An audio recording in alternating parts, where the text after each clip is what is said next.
Tennessee sports station. The Texans play here.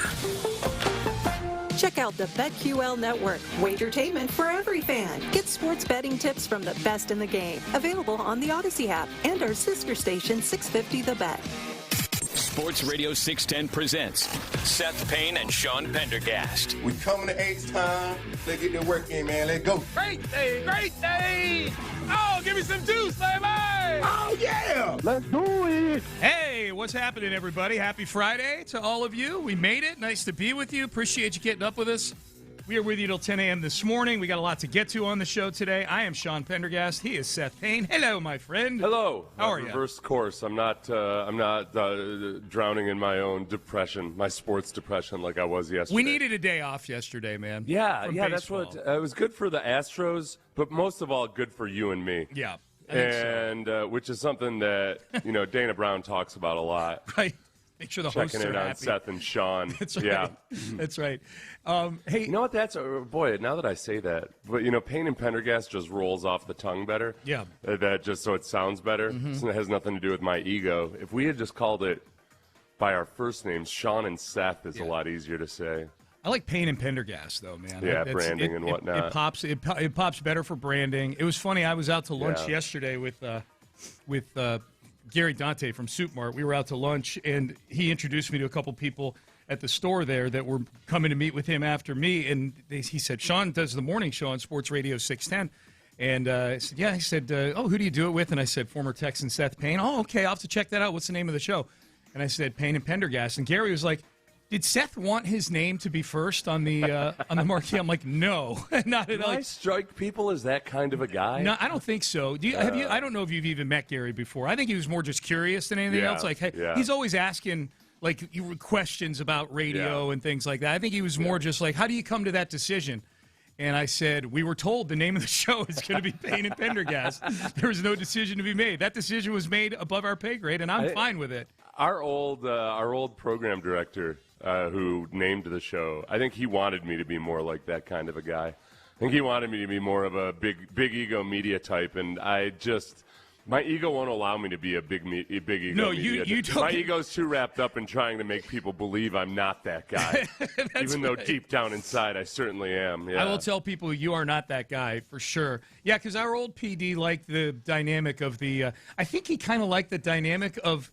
Definitely like the dynamic of the former player and the kind of the radio nerd host, that sort of thing. Yeah. And I think he secretly kind of liked a little bit of the element of the player kicking sand in the face of the host a little bit. I think he really wanted me. I know Armin listens to the show, and more importantly, Armin's friends listen to the show, and then give Armin a distorted version of whatever I said. Right. Because at some point today, Armin is going to be like, "Hey, I heard you were calling me a jerk on the radio." No, no. That was. I think Armin did like Armin almost would have preferred that if at times I said, "You don't know because you didn't play the game, Sean." You didn't play the game. Yep. Yeah. Yep. I can't do that. I can't. Well, as you mentioned, he listens, so if that's not the case, we'll probably hear on a group text or something at some point today. Hey, can I tell you something funny that when I came in today happened?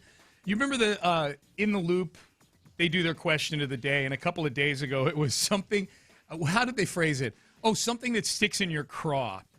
Because Lopez was really angry that our current boss, our current program director, Parker, had not yet sent out the congratulatory email about Lopez winning the March Madness pool. Right. He and it not just that, but at every step along the way throughout the tournament, which Parker was leading until the Final Four. Yeah. He was very quick to send out the updates. So I said the thing that sticks in my craw is that when I come in every morning here, I sit in the same chair and have the same computer that Sean Bijani just got done using several hours ago for Area 45. Right. And he never logs out of his computer. He's still logged in, which is a violation of security codes, by the way. Oh, that's right. Yes, he's still logged in, and I've got to spend 8 seconds of my day clicking here, clicking there, blah, blah, blah, log out. Yeah.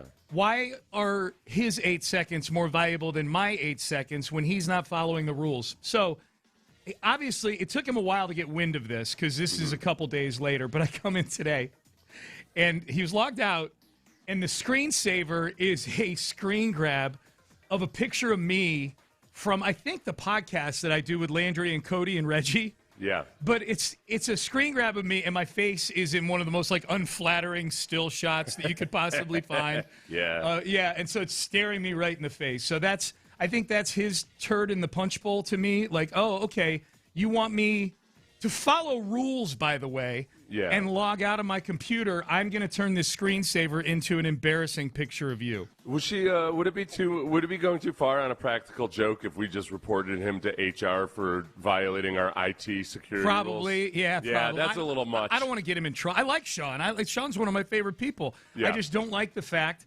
that he just walks away from the computer and doesn't log out. You know? Well, I worry about him. I mean, that's how, like, we know people who have, they'll always claim they were hacked afterwards. Right. They weren't hacked. They walked away from their computer without logging out, and somebody will tweet fake news out or something. Yep. And it's a big deal for people who value their own credibility. There are still those people who value their own credibility. It is. And so for Sean's sake, I feel like he needs to.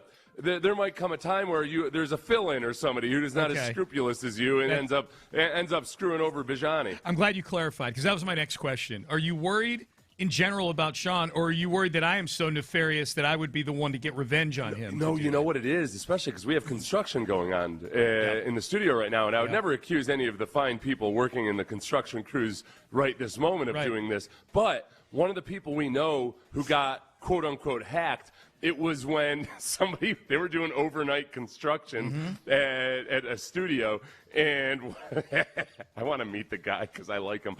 Some construction worker got on our friend's computer and tweeted out a fake trade, and people ran with it. Yeah. Holy smokes, I forgot about that. Oh, jeez. I feel like that, I'm sure they figured out who it was, and the poor guy probably got fired. Yeah, for what was, at the end of the day, just a really funny joke. Practical joke. So, anyways, Sean Bijani, if you're up listening, thank you for logging out of your computer, and screw you on your screen grab, on the screensaver on this computer. I thank you, and I say screw you at the same time. We also, I feel like you and I still have a couple photos on some of our podcasts or whatever that are from like 9 years ago. Oh, yeah. And you're way heavier. Yep. And I'm a little bit heavier. I feel like, again, I don't want my ego to get too involved. Yeah, the pictures are not. Yeah, we need to get those changed. That was back in the day when it was all about audio. Yeah. These days it's all about streaming and video and everything. Man, we need to be more presentable. Way handsomer than those pictures right there. All right, so let's get to it. We mentioned no Astros yesterday. They're in Seattle tonight. But tonight, the turnaround begins. It begins. Well, this is where Seth Tatsuya Imai gets his first taste of being the Astros ace, of being their stopper, because that's what he is right now. Yeah. 2 starts into his MLB career. Right. He is the guy that needs to end this losing streak that they're on right now. Sorry, Tatsuya. Hey, sorry about it. I know you're 2 games into your MLB career, Tatsuya Imai, but here you go. It's your responsibility to stop this losing streak tonight. Sean, I am so fascinated by this wrong way slider that he throws, and I've learned more about elbow pronation and everything than I ever did before. I actually really sat down. I've been reading translated Japanese articles about his wrong way slider, but my favorite thing about it is that he doesn't really know where it's going either. Cool. So there's a little bit of a throwback to the Charlie Morton. You know, Charlie Morton's fastball, one of the reasons it was so hard to hit was because he didn't know where it was going. Mm-hmm. So he's just aiming for the center of the strike zone, which I love. I love the simplicity. In this era of modern baseball where it's all about pinpoint control and everything, Charlie Morton's strategy was to aim dead center in the strike zone, and every now and then his biggest mistake he would be made is if he hit his target. But he would aim dead center, and he didn't know where it was going. Imai's the same way. Yeah, he's got this.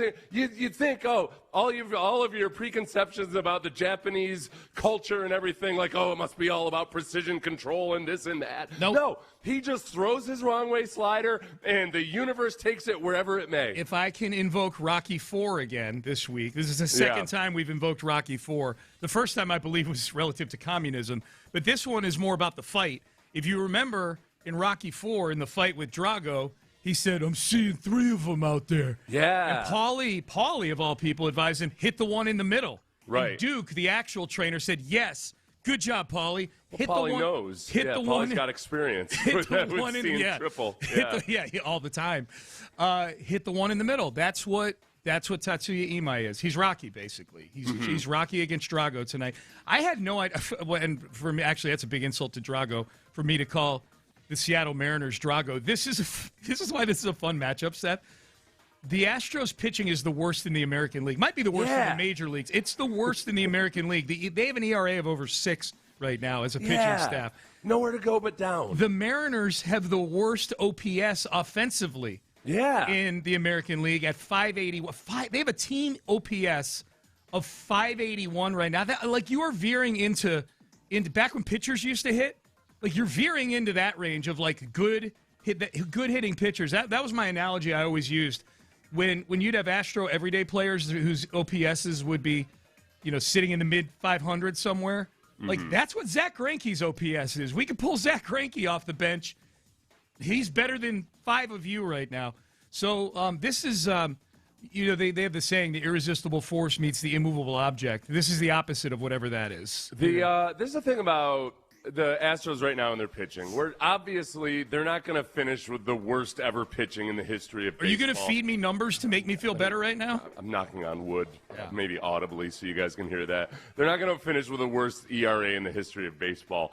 Right now, their expected batting average as a pitching staff by the opponent is 222. That's really good. Yeah. If you have a team, if you have a team that's batting 222 on the season, that's a bad baseball team. They're all, as far as their expected stats, they're just fine. They're pretty much average with a lot. And it's very early in the season, so you don't want to read too much into anything. But especially when there's really bad performances, or in the case of the Astros offense, really good performances. You know that water's going to find its level at some point. Yeah, we found that out. But, I mean, you can see this. This match is the eyeball test. There have been so many games this year this season already where just soft contact has destroyed them. Yeah. And it doesn't mean that they're pitching phenomenally or anything. It's just it's not as bad as it looks.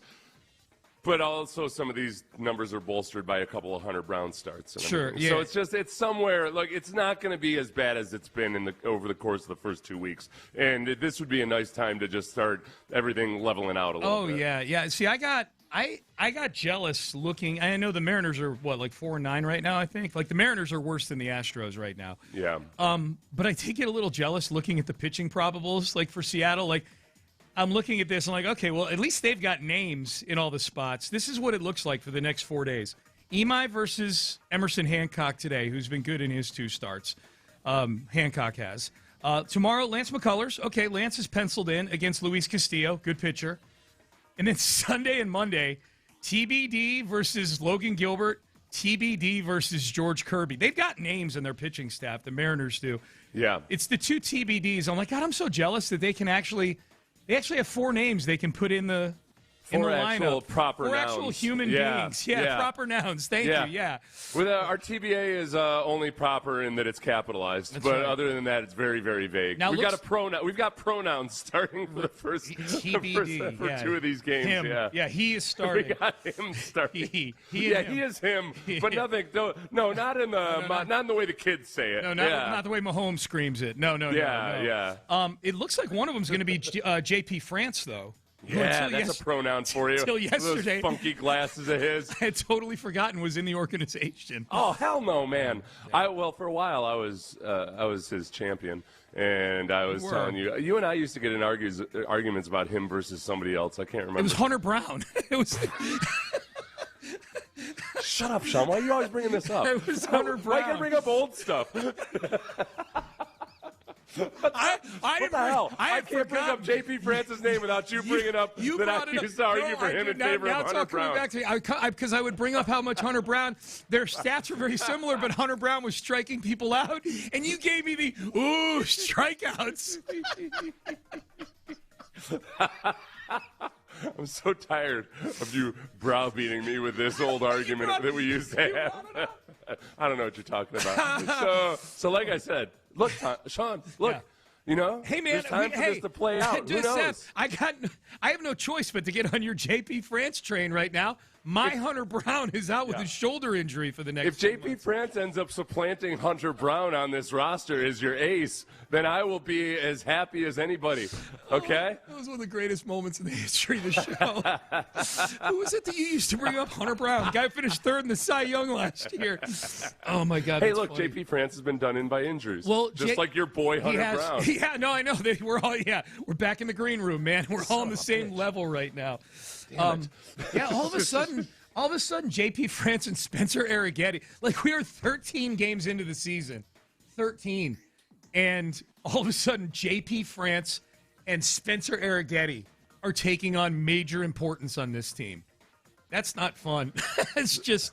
He was good that year, Seth. 11-6. J.P. France is another one of the more underrated guys, or I guess under-discussed guys when it comes to Astros pitchers and their long and winding road back from injury, because it just feels like it's been just a comeback, a setback, a comeback, a setback. Yep. And who knows? Maybe when he settles in, we've got our Hunter Brown 2.0. We'll see. If I had to guess, J.P. France, Spencer Arrighetti. There's probably going to be a Jason Alexander sighting here soon. Look, if we don't have any report yet on Christian Javier, who's, entirely replaceable the way he was pitching, but still, you're talking about your 5 guys that started the season in your rotation, and we're not even to the middle of April. We haven't even submitted our taxes yet. Well, some of you have. I haven't.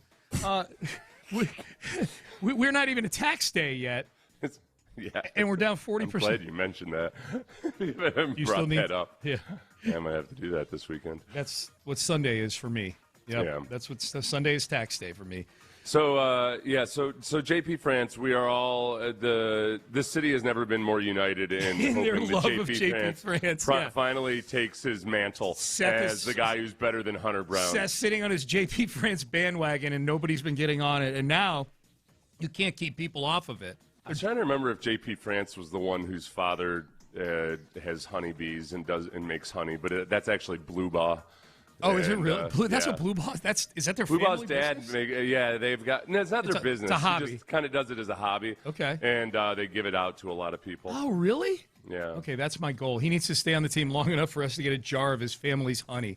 I remember listening to a Chandler Rome article about it when we were at spring training last year. Okay. I was going for my early morning walk. Yeah. And it was in a bad neighborhood all of a sudden. You know when you're in a strange city and you go out for a walk and all of a sudden you look up and you're like, wow, there's still a lot of people awake this time of morning.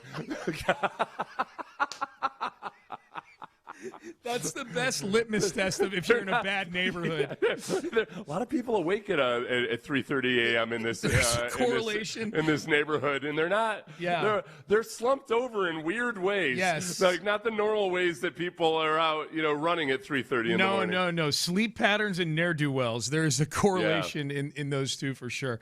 All right, we're off and running on a Friday. We'll get to the Rockets last night. They gave us a little bit of a scare. We'll get to them, and we'll give you an update on where things stand as far as the playoff picture goes. Also, I love articles about intel people are hearing about the NFL, and particularly the Texans. You can tell when you read some of these articles that they have zero intel on the Houston Texans. We'll flush some of that out as well coming up next. Stay there. Oh, boy, I tell you, zero intel. You don't want to be that guy when it comes to your retirement plan. Go to the people who have the intel. Trade.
Sports Radio 610 presents live from the West Point Lincoln and West Point Lincoln of Sugar Land Studios. Here's Payne and Pendergast.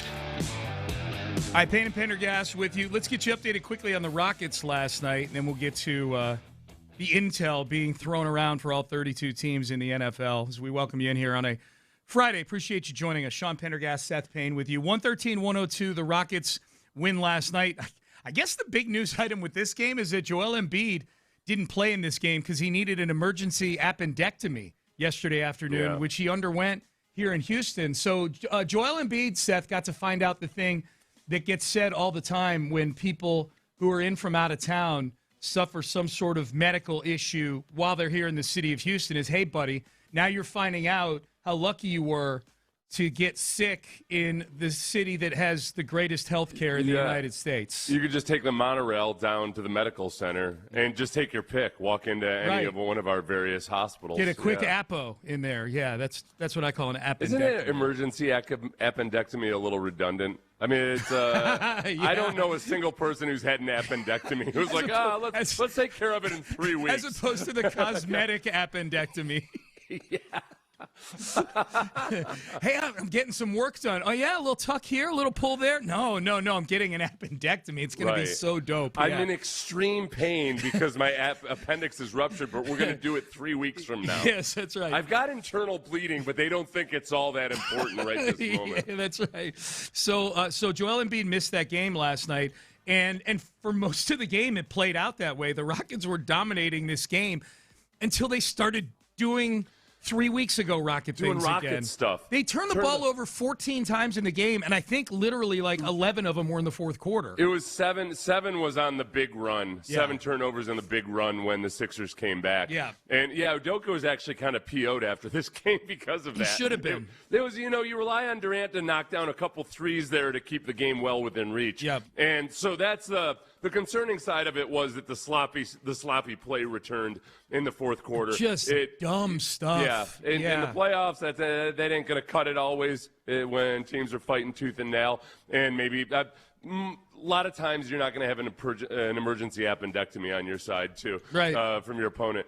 The really encouraging thing about this stretch of these last 8 games, these last 8 wins, has been that 6 of them have been by double digits. Yeah, they're killing teams. Because, look, they've played some patsies along the way, but they're doing what you hope to do against patsies along the way is that they're winning emphatically. They're burying them. Yeah, they're burying them.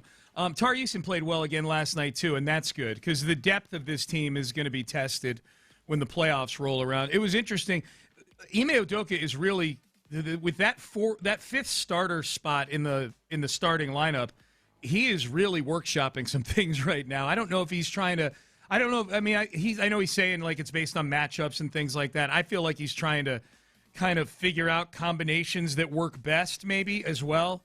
Last night, Tari Eason and Reed Shepherd both came off the bench. Josh Okogie started last night. Yeah. So he's been – I mean, obviously, Alpi, Amen, Kevin Durant, and Jabari Smith Jr. are all going to start for this team. It's that 5th spot that he's been kind of rotating a different guy through. Everybody's getting their minutes by and large, but I think it's been interesting watching him kind of figure out what to do there. You're at that portion of the season, too, where you start to kind of load manage a little bit to try to be sure guys are as fresh as possible before the playoffs, but at the same time, trying to keep open that window of the potential of having a home court advantage. Here's where the standings are right now. There's 2 games left for all these teams. The Nuggets, if the Nuggets win one more game, the Rockets can't catch them for the 3 seed, which is, as we outlined yesterday, is not the worst thing in the world. When you consider the health situation with the 4 seed Lakers, the Rockets are the 5. That all still sits that way. The Nuggets play OKC tonight, and OKC is sitting everybody. Like they are not playing anybody. So there's a good chance the Nuggets win this game tonight, and then the Nuggets are, then the Rockets can't catch them. So the Rockets will essentially have clinched being in a 4 versus 5 series, in all likelihood, with the Los Angeles Lakers. Nuggets are currently favored by 10.5 points. Yeah, they ain't playing anybody. Like they're bringing up G Leaguers, I'm guessing, to play in this game. Yeah, against the Thunder tonight. Thunder, don't screw this up for us. Okay? No, we'll lose. The long history of goodwill between our two organizations. Right. This is yet another favor you can do us. Yep. So that's where things sit with the standings right now. Rockets back to back tonight. They actually have Minnesota coming to town tonight. So. The Rockets back in action. All right, so there was an article on ESPN yesterday, Seth, as we flip over to a little bit of football here. We are under 2 weeks away from the draft. Nick Caserio joins us next Wednesday on the show at 7:15. He's going to meet with the media on Monday to talk about the draft. I love this anytime I see a title that says 2026 NFL Draft, latest intel and questions for all 32 teams' picks. I'm like, ooh. I got excited when I saw this one too, Sean. And then I scrolled down to the Texans. Yeah. What a bunch of crap. Let's see how tight-lipped the Texans have been with what the experts claim is intel. And the first paragraph is from DJ Bieneme. The Texans, the intel, the Texans have to go heavy on the offensive line in the draft, right? Right? Yeah. And DJ says Houston doesn't have a choice because it needs long-term answers at guard and center. The Texans plan to draft offensive linemen to have young, cost-effective talent that can develop over time. The Texans have veteran starters in Ed Ingram, Braden Smith, and Wyatt Teller, but none of their deals prevent Houston from replacing them as early as this season if the rookies show immense promise. This is so with DJ, he's just kind of laying it out as the beat writer would about what the situation is. Correct. And he's not responsible for the portion of, what are we hearing about the Texans draft. This is zero shade at DJ Bieneme. Yeah, DJ's not pretending to give you some inside scoop or something. He's just kind of laying it out for anybody outside of Houston who isn't already well acquainted with that situation right there. And would you say he's accurate there with what he said about the offensive line? I think so too. Yeah. I think so. The what we're hearing about the Texans draft from Jordan Reed. Yeah. Heir to the Starbucks fortune. No, that's Jordan Schultz. Oh, okay. Who's Jordan Reed? I don't know. I mean, he's maybe heir to. He's maybe the heir to something. I have no idea. Yeah, but no, that's Jordan Schultz who you're thinking of. Crap. Yeah, no. Jordan Reed's just a plain old draft expert. Does Jordan Schultz? Oh, he doesn't work for ESPN. I think he's his own guy. He was with Fox for a little bit. Yeah. So Jordan Reed. Yeah. Who claims to have intel? Says, despite their offensive line overhaul this season, the Texans are expected to continue their aggressiveness in building that position group in the draft. Yep. Tackle Max Iannaccio. Why can I never pronounce his name correctly? Iannaccio, right? Yeah. I think it's Iannaccio. I think it's Iannaccio or Iannaccio. I'm not sure. Yeah. Our guard Keelan Rutledge are names to circle as possibilities. Boy, that is some insight right there. Thanks. Do you think Thanks, non-air Jordan Reed. I guess the only intel that you could pull from a team like the Texans, and this, for those wondering what it is, we're kind of like thinly veiled referring to. The Texans are generally one of the tightest-lipped teams in the NFL. They do a pretty good job of keeping whatever intel, to use ESPN's word. That intel tends to stay in the building. Maybe they're reading tea leaves off of who's visited the building so far. I would submit that if the Texans had either of these guys out for top 30 player visits, that telling people to circle those names is good advice, I would suppose. Yeah, the Houston Stressens at Texans commenter on X has a good top 30 tracker of the top 30 visits to the Houston Texans. Any interesting? So these are the offensive linemen who have visited the Texans so far. Yep. The only two are Caden Proctor from Alabama. He's a classic one where don't read one way or the other into it. They might have had him in because they really like him and they want to draft him and they want to have another conversation with him, or they might have had him in because there's questions about his ability to manage his weight, whether he gives consistent effort, all of those things. Yeah. Sometimes, as D'Amico and Nick have told us, sometimes they bring a guy in just to be sure that they don't want that guy. So Caden Proctor, very possible, but it's also the big 30 visit for him might have been the thing that actually took him off their board we'll see. Emmanuel Pregnon is the other offensive lineman that's visited them for a top 30 visit. So Garrett on Stressens does not have either of these names on the 30 visit No, list. I think Garrett said 50% of the offensive linemen that the Texans have drafted have been in for a top 30 visit since he's been tracking it. Garrett, if he's listening, can tell me if I'm wrong on that. Yep. Yeah. And to be clear, if there's one consistency that I think holds up in this draft too, it's that they've used a top 2-round pick on an offensive lineman every year since the Texans have actually had picks in the first and second round under Nick Caserio. The one thing that's interesting about Rutledge is that he was at the Senior Bowl, and the Texans also have a real strong tendency to fall in love with the guys at the Senior Bowl. Yep. So that 50% stat might have been it could have been whatever. Yeah, it could have. I think I saw the same thing you did, and I think it was the one that I saw, at least. I don't know if it was Garrett. The one that I saw was a percentage like that for guys that they've at least met with somewhere along the way. Yeah. Whether it's a top 30 visit or they met with at the Combine, because I think they can only meet with so many at the Combine as well. Yeah. Or they sat down with at the Senior Bowl, that kind of thing. So, basically the intel on the Texans, courtesy of ESPN, is they're going to be drafting an offensive lineman at some point along the way. So which is not.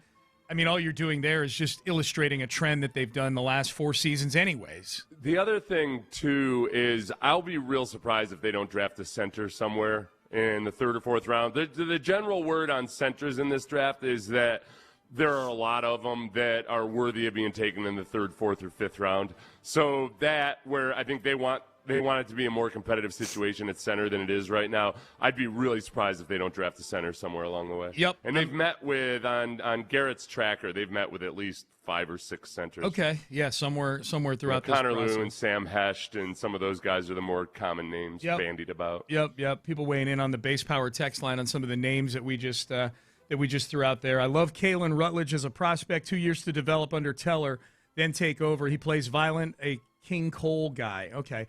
Oh, a King Cole Popovich. Gotcha. Okay, I was wondering, I'm like, who the hell's King Cole? The guy that's most, honestly, the guy that a lot of people really don't like, and when I'm just out in the draftnik community looking at things, and yet a lot of people really seem to love and think that a lot of guys think he's actually the best guard in the draft is Chase Pasantis. Yes. And I think I see where.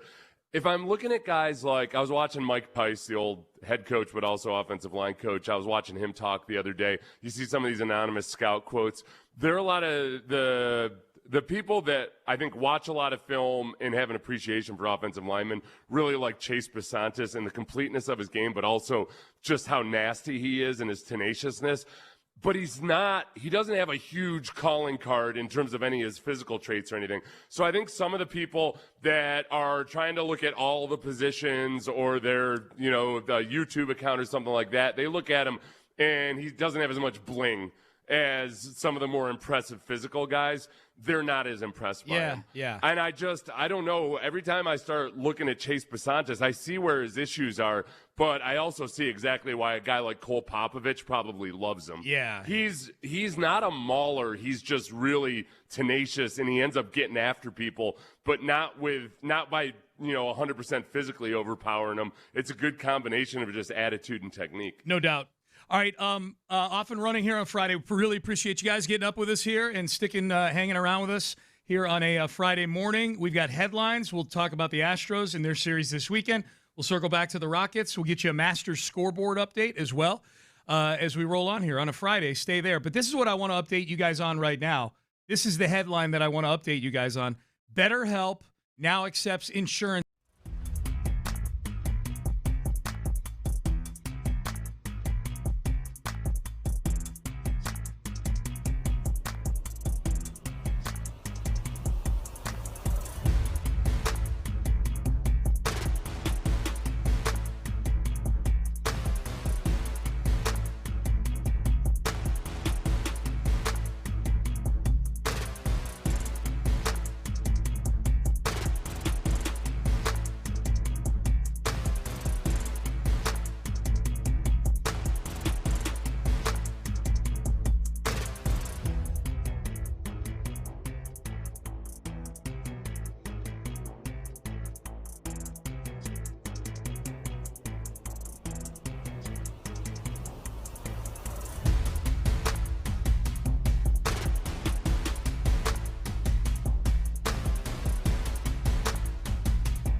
610.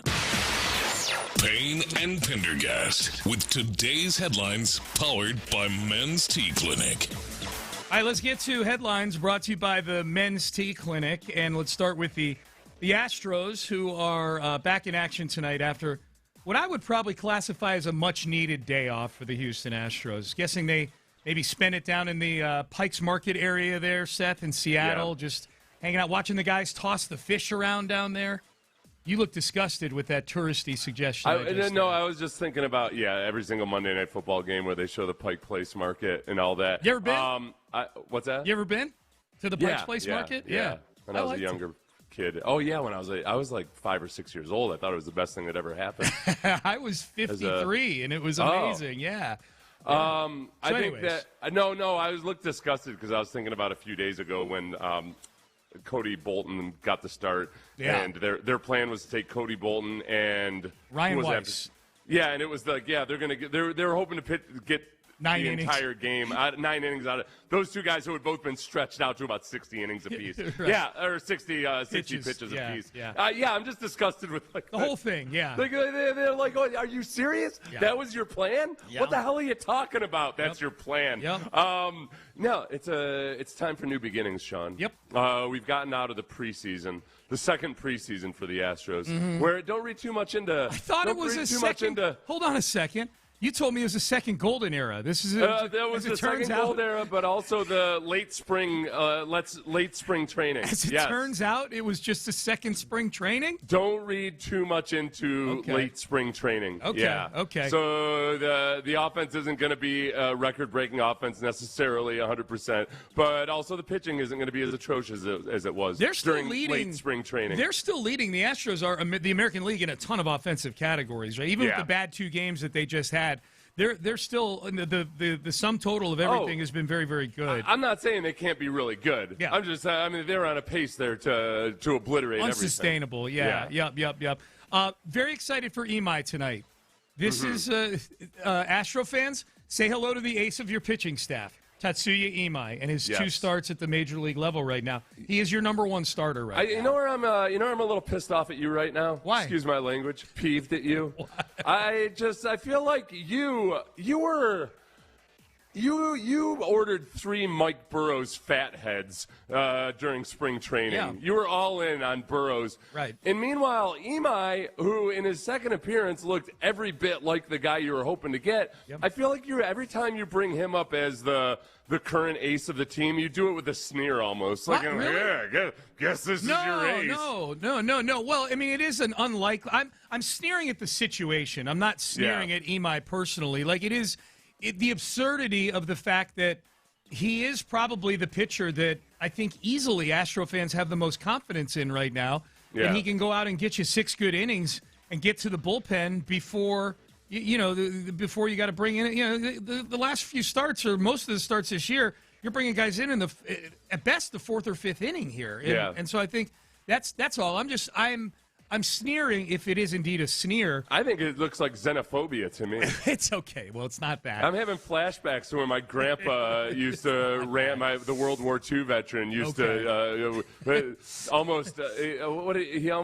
he basically wanted to boot out my uncle from the family for buying a Japanese vehicle. That's you. That's not. No, I'm supporting it. I'm just. It's a silly situation right now. Is all it is. Yeah. I drove a Honda in high school, man, all right? And then a Toyota. Oh, I've got friends who are Hondas. Sure, Sean. Yeah, great. Yeah. You're the worst. All right, so that's the Astros. 4-game set against the Mariners. The only for sure that I've seen, Seth, that we've got penciled into the rotation right now is Imai tonight, and then a great American, Lance McCullers, on Saturday. He's going to be pitching on Saturday. Personally, I don't trust the mix all that much. Okay, there you go.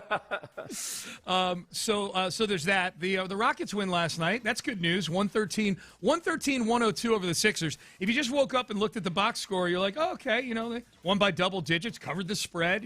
No Joel Embiid, so they took care of their business. Kind of.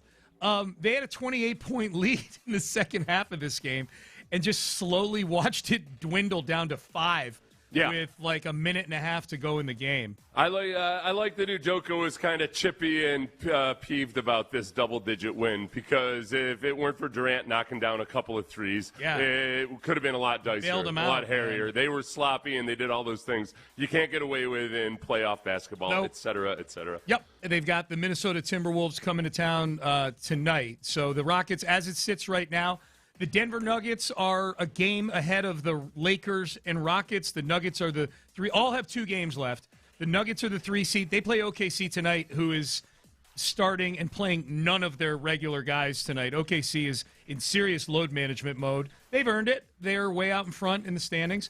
But the Nuggets are a game ahead of the Lakers and Rockets. All of them have 2 games left. Interesting question on the base power text line, Seth. Someone asking, hey, who's got the tiebreaker between the Lakers and the Nuggets? Mm-hmm. Because if they're tied, are the Rockets going to draw the Nuggets instead of the Lakers in the first round because the Lakers have the tiebreaker? Yeah. The answer would be yes. The Lakers have the tiebreaker over the Nuggets right now. They beat them in the season series 2-1.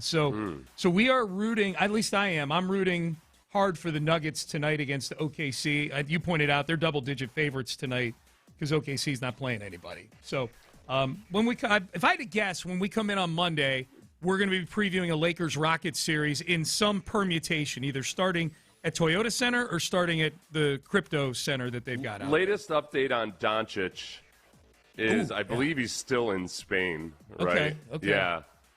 That would make sense.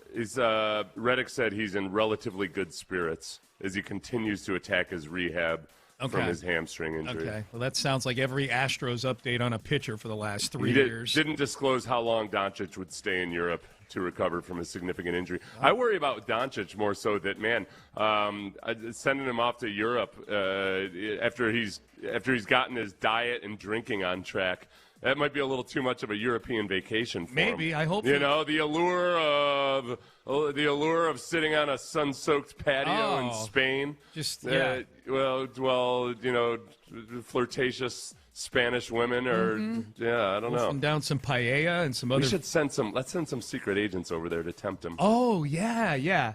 like they used to do with Lawrence Taylor back in the days. They'd always send women to his room. Let's tempt him. All right, quick Masters update. The scoreboard update heading into day 2 of the Masters. Sam Burns, Rory McIlroy, the defending champ. They are tied at 5 under heading into day. American Sam Burns. I know that because he's got an American flag next to his name on ESPN.com right there. All right. Into the 7 o'clock hour we go. We got a lot to get to in the 7 o'clock hour. We've got the Diana Rossini thing. When I say it won't die, is the biggest understatement ever. Holy smokes.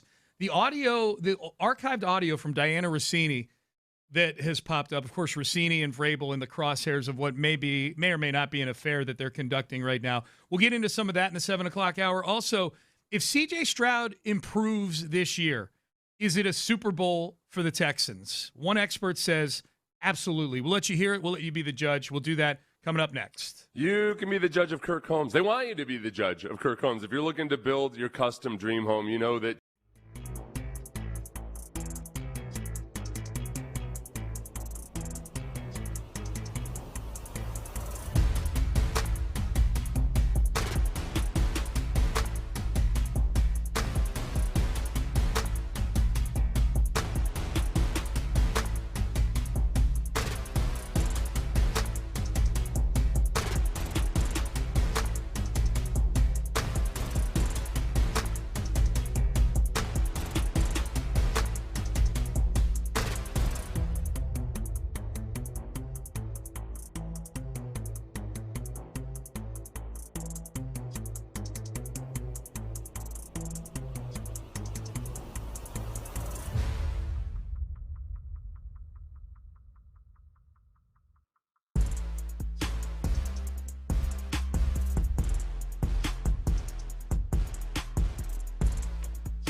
Studios, KILT FM HD2 Houston. On Odyssey Sports Station, the Texans play here. Sports Radio 610 presents Payne and Pendergast. All right, into the 7 o'clock hour we go. Payne and Pendergast with you. I'm Sean Pendergast. He is Seth Payne. Kevin Clark is part of ESPN's NFL crew. He was on one of the shows. One of the more well-dressed internet well-dressed, good head of hair. But he's not a TV guy. He's more of an internet guy, and yet he dresses like he's on a broadcast desk, which usually that looks dorky, but he pulls it off. I think this was on actual television yesterday. Yeah, he was. He was on ESPN. Yeah. So he was talking about the Texans, and this is what he had to say about the Texans. If C.J. Stroud improves, he's got good news for you guys. I don't think it's an overstatement, guys, to say that he's the biggest X factor in the league, because we just saw the Seattle Seahawks ride above average quarterback play, okay, and an elite defense to a Super Bowl, okay? The Texans' defense is just as good, and C.J. Stroud has the capability to be a lot better than Sam Darnold. So if C.J. Stroud regains that form, we're talking about a Super Bowl. He was the first player in history last year to have 5 interceptions and 5 fumbles in one single postseason. He did it in 2 games. Yeah. That's like Babe Ruth, 154 games, they hitting home runs and all that stuff, but with turnovers, okay? And the reason usually the guys don't get more than that is because they don't win a playoff game. He won playoff games because of that defense. Take a step forward, it's Super Bowl. Okay, so the very first thing he said there is kind of a version of something I've been saying, which is I think C.J. Stroud, league-wide, is the most intriguing player this offseason because of the direction the Texans could go if he gets better, the contract situation, all those things. He calls him the biggest X factor in the upcoming season. Yeah, I think that's fair. Sometimes we worry about, whether or not we're reading too much into this or that or the other thing. But C.J. Stroud is a guy that when you look at the people who watch film and the people who really pay attention and everything, he's in a rare spot where I think a lot of other quarterbacks at this point in their career, people in the national media would have given up on. And there's just still the good and the potential there for CJ is such that people are still really in a wait-and-see mode. Mm-hmm. And this year feels like that'll be the point of no return where, you got to stake your flag on just what C.J. Stroud is as a quarterback. And that's where it's 100% correct. Like if you end up getting the promise of C.J. Stroud this season, and then you add it to that defense doing anything similar to what they did last year, that's the Seattle Seahawks. Yeah. And Darnold wasn't as impressive in the second half of the season last year, but obviously they're a very good football team.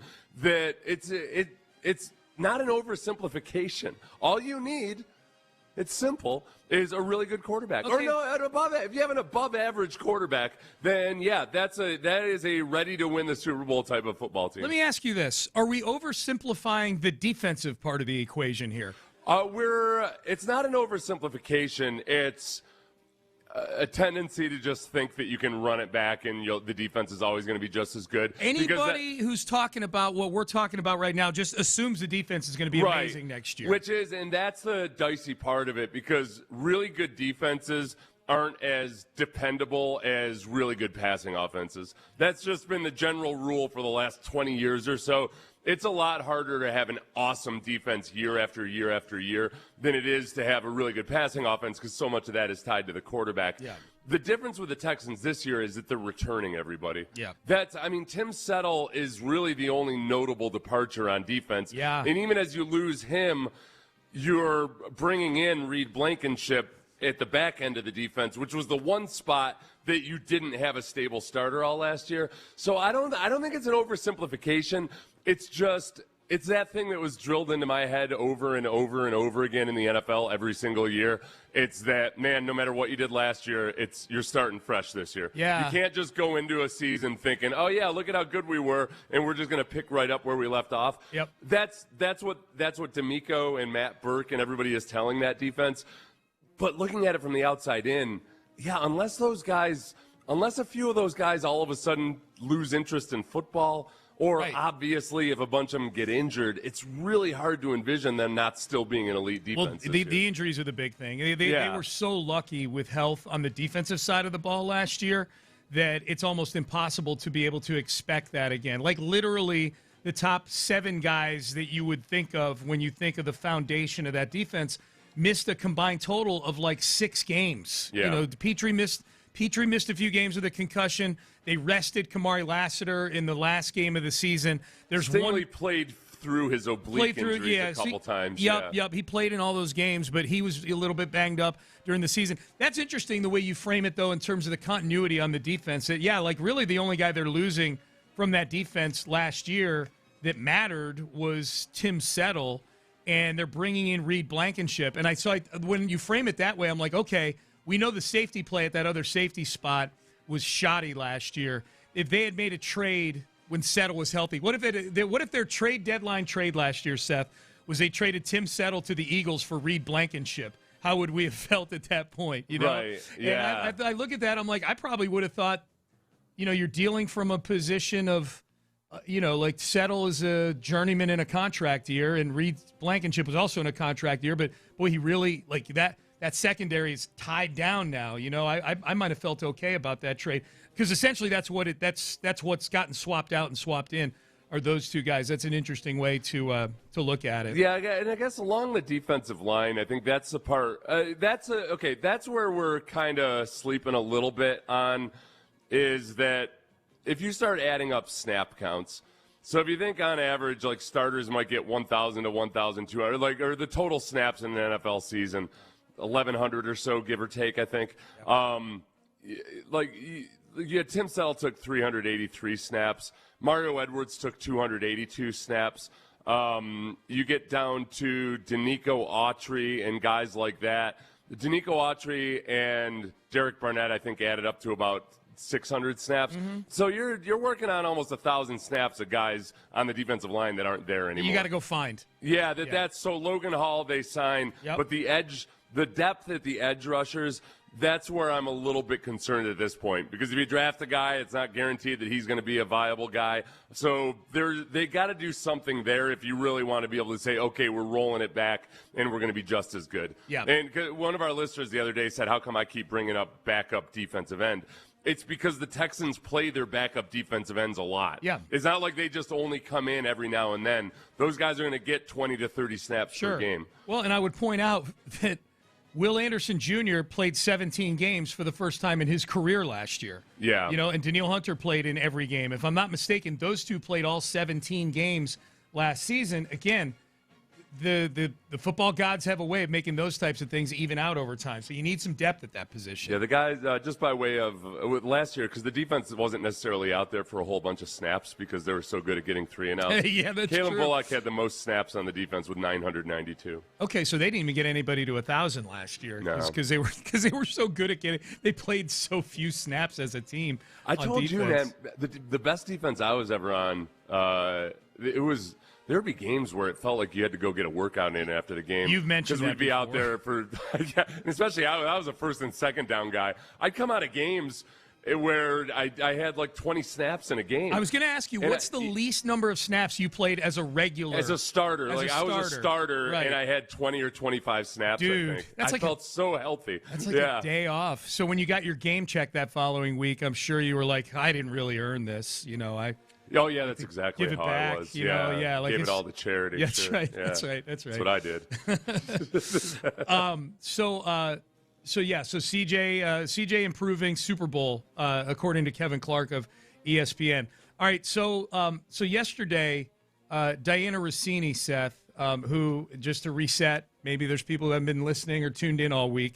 Diana Rossini and the lead NFL reporter for The Athletic and Patriots head coach Mike Vrabel, they were captured on photos at an adults-only resort in Sedona, Arizona, the weekend before the owners' meetings in Phoenix. So, blowing off a little steam the 2 days before you head to Phoenix. No pictures of them kissing or anything, but they're getting very cozy. And, look, this has been – people have speculated about this relationship for a while. For a long time. And that's why that's why nobody is really standing up and saying, hold on a second, wait a minute. Right. This is what I want to say before we get into this. Okay. Because I see a whole lot of people out there claiming double standard this and that. How come Vrabel's not getting crushed more? For one, this show did an entire segment about which one of these people is dumber. And we arrived at Vrabel or Rossini. Yeah. The thing is, though, and this is where, because I had a old and the answer was Vrabel, by the way, on this show. Yeah. We should point that out. Yeah. So there's two things about this. One, it's the reason it has so much that this story has legs is because Diana Rossini, over the last few years, has basically made it her trademark that she ridicules her husband when she's on air and will kind of do some dicey things. But that also, I want to keep this in mind, there's still room for Vrabel at some point to end up looking really bad on this, above and beyond just the marital infidelity. Because I know people in Tennessee used to worry that Vrabel was leaking information to Diana Rossini that maybe he wasn't supposed to leak. And that's the part that gets – there was a thread in 2020. Mm-hmm. I'm going to read this thread to you. Oh, wait, this is a different one that you've got in here. No, you've got – Do I have it? I clicked on the wrong thread. You clicked on the wrong thing. The thread – Okay. Move here up. I go. Move, there All you right, go. Yep. I got it. I'm looking at it. I mistook your cursor for my cursor. The Fred Schaefer. Diana Rossini, December 5th, 2020. Okay. My husband is driving me to the airport, and I can't wait to get out of this car. He's verbally going through every single play of the final 3 minutes of the Eagles' Super Bowl win. The only reason why I haven't jumped out is I know he's going Christmas shopping as soon as he drops me off, which is kind of playful. Kind of playful, no big deal or whatever. But this guy, Fred Schaefer, says, "Are you going to Nashville again?" Diana Rossini says, "Fred, what kind of question is that?" Fred says, well, hang on. What kind of question is that? With a cowgirl boot after it, confirming indeed that's where she's going. Yeah. This Fred Schaefer guy says, "Sorry, silly question by me. Did they add a room for you at the Vrabel compound?" Okay, so this is in December of 2020. 2020. So this is 5.5 years ago. Yeah. Oh my! I'm not putting it past that Vrabel was a schmuck enough at some point to leak a bunch of information to Rossini that he shouldn't be leaking. Sure. And who knows about all the drama that was going on in Nashville between the GM, the head coach, the owner, all of that. Mm-hmm. So that's where we are right now. So those pictures leaked over the weekend, and yes, Seth, while you said there were no pictures of them kissing or anything like that, there were pictures of intertwined hands. Yeah. Kind of holding each other's hands, intertwined, kind of looking at each other. There was a hug. There was a hot tub session with just the two of them in a hot tub together. There were denials that weren't confirmed by anybody else about supposedly they were both just there with friends, but nobody there saw them with friends. Right, yeah. Like Rossini in her denial of this said that what these photos don't capture are 6 people just having a fun time together in Sedona, Arizona. And one of Vrabel's friends claimed that they were there on some kind of a trip. But meanwhile, nobody has seen that. Apparently nobody has put their name to that. No. And there's all sorts of speculation. Was it private investigators initiated by one spouse or the other? Or Amy Adams Strunk. Well, we've got the audio of that we'll get to in a second. But so let's attack these things in order.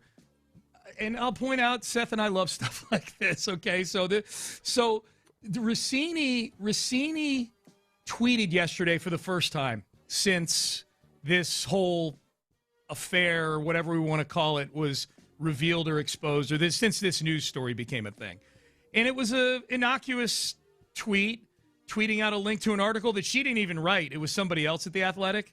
But the tweet reads as follows, Seth. The NFL informed its teams about when they should expect to see replacement officials visiting facilities if a deal is not reached by next month when the current CBA with the NFL Referees Association expires.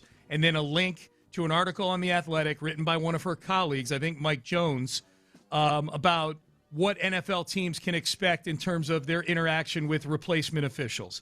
As you can imagine, this led to all sorts of replies that had nothing to do with the story that Diana Rossini tweeted out.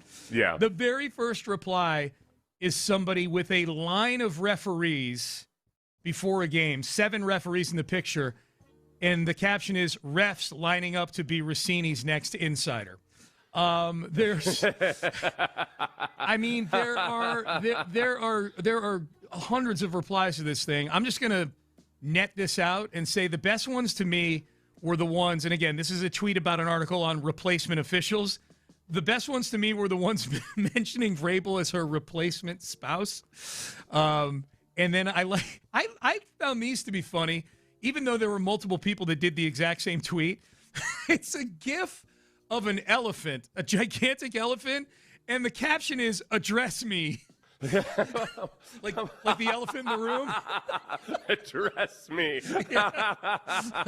Like the elephant.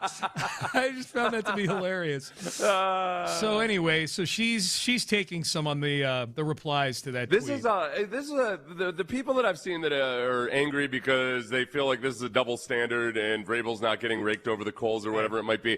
I think that.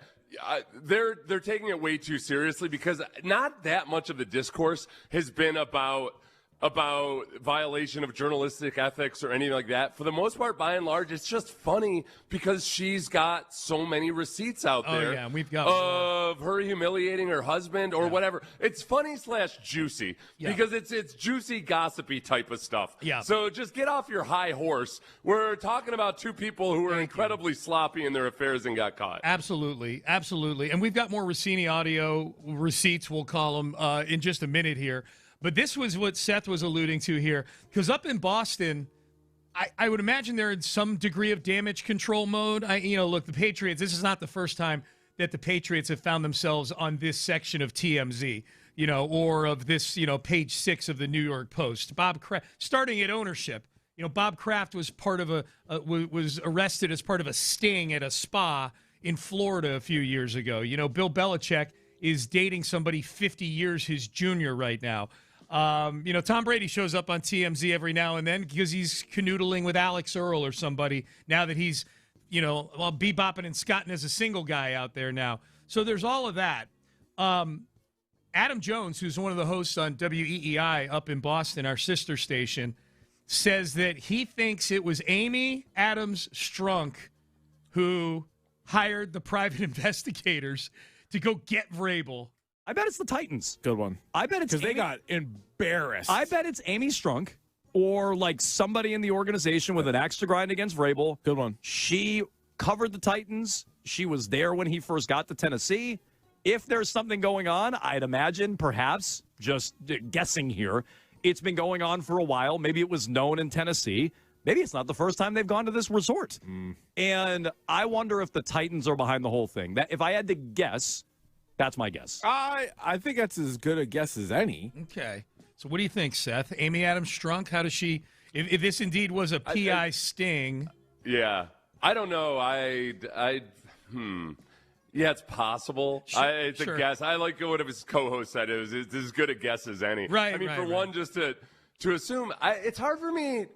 It's hard for me to assume anything is a PI sting anymore because we get so many images. We get so much from people just phones. on their phone. Yeah. I mean, it's just 20 years ago, 100%. I would have said, oh, certainly this was a gumshoe is what this was.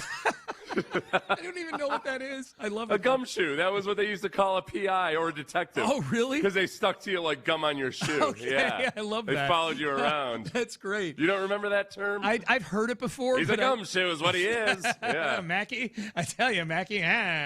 But some of the pictures have kind of that grainy PI quality to them. They're taken from certain angles and whatnot. Half my family photos have a grainy PI quality because I don't know how to get the lighting right. Okay. I mean, it's just, I don't know, man. Yeah. Everybody walking around has a phone that is a higher performance than what the paparazzi had 15 years ago. No, you're right.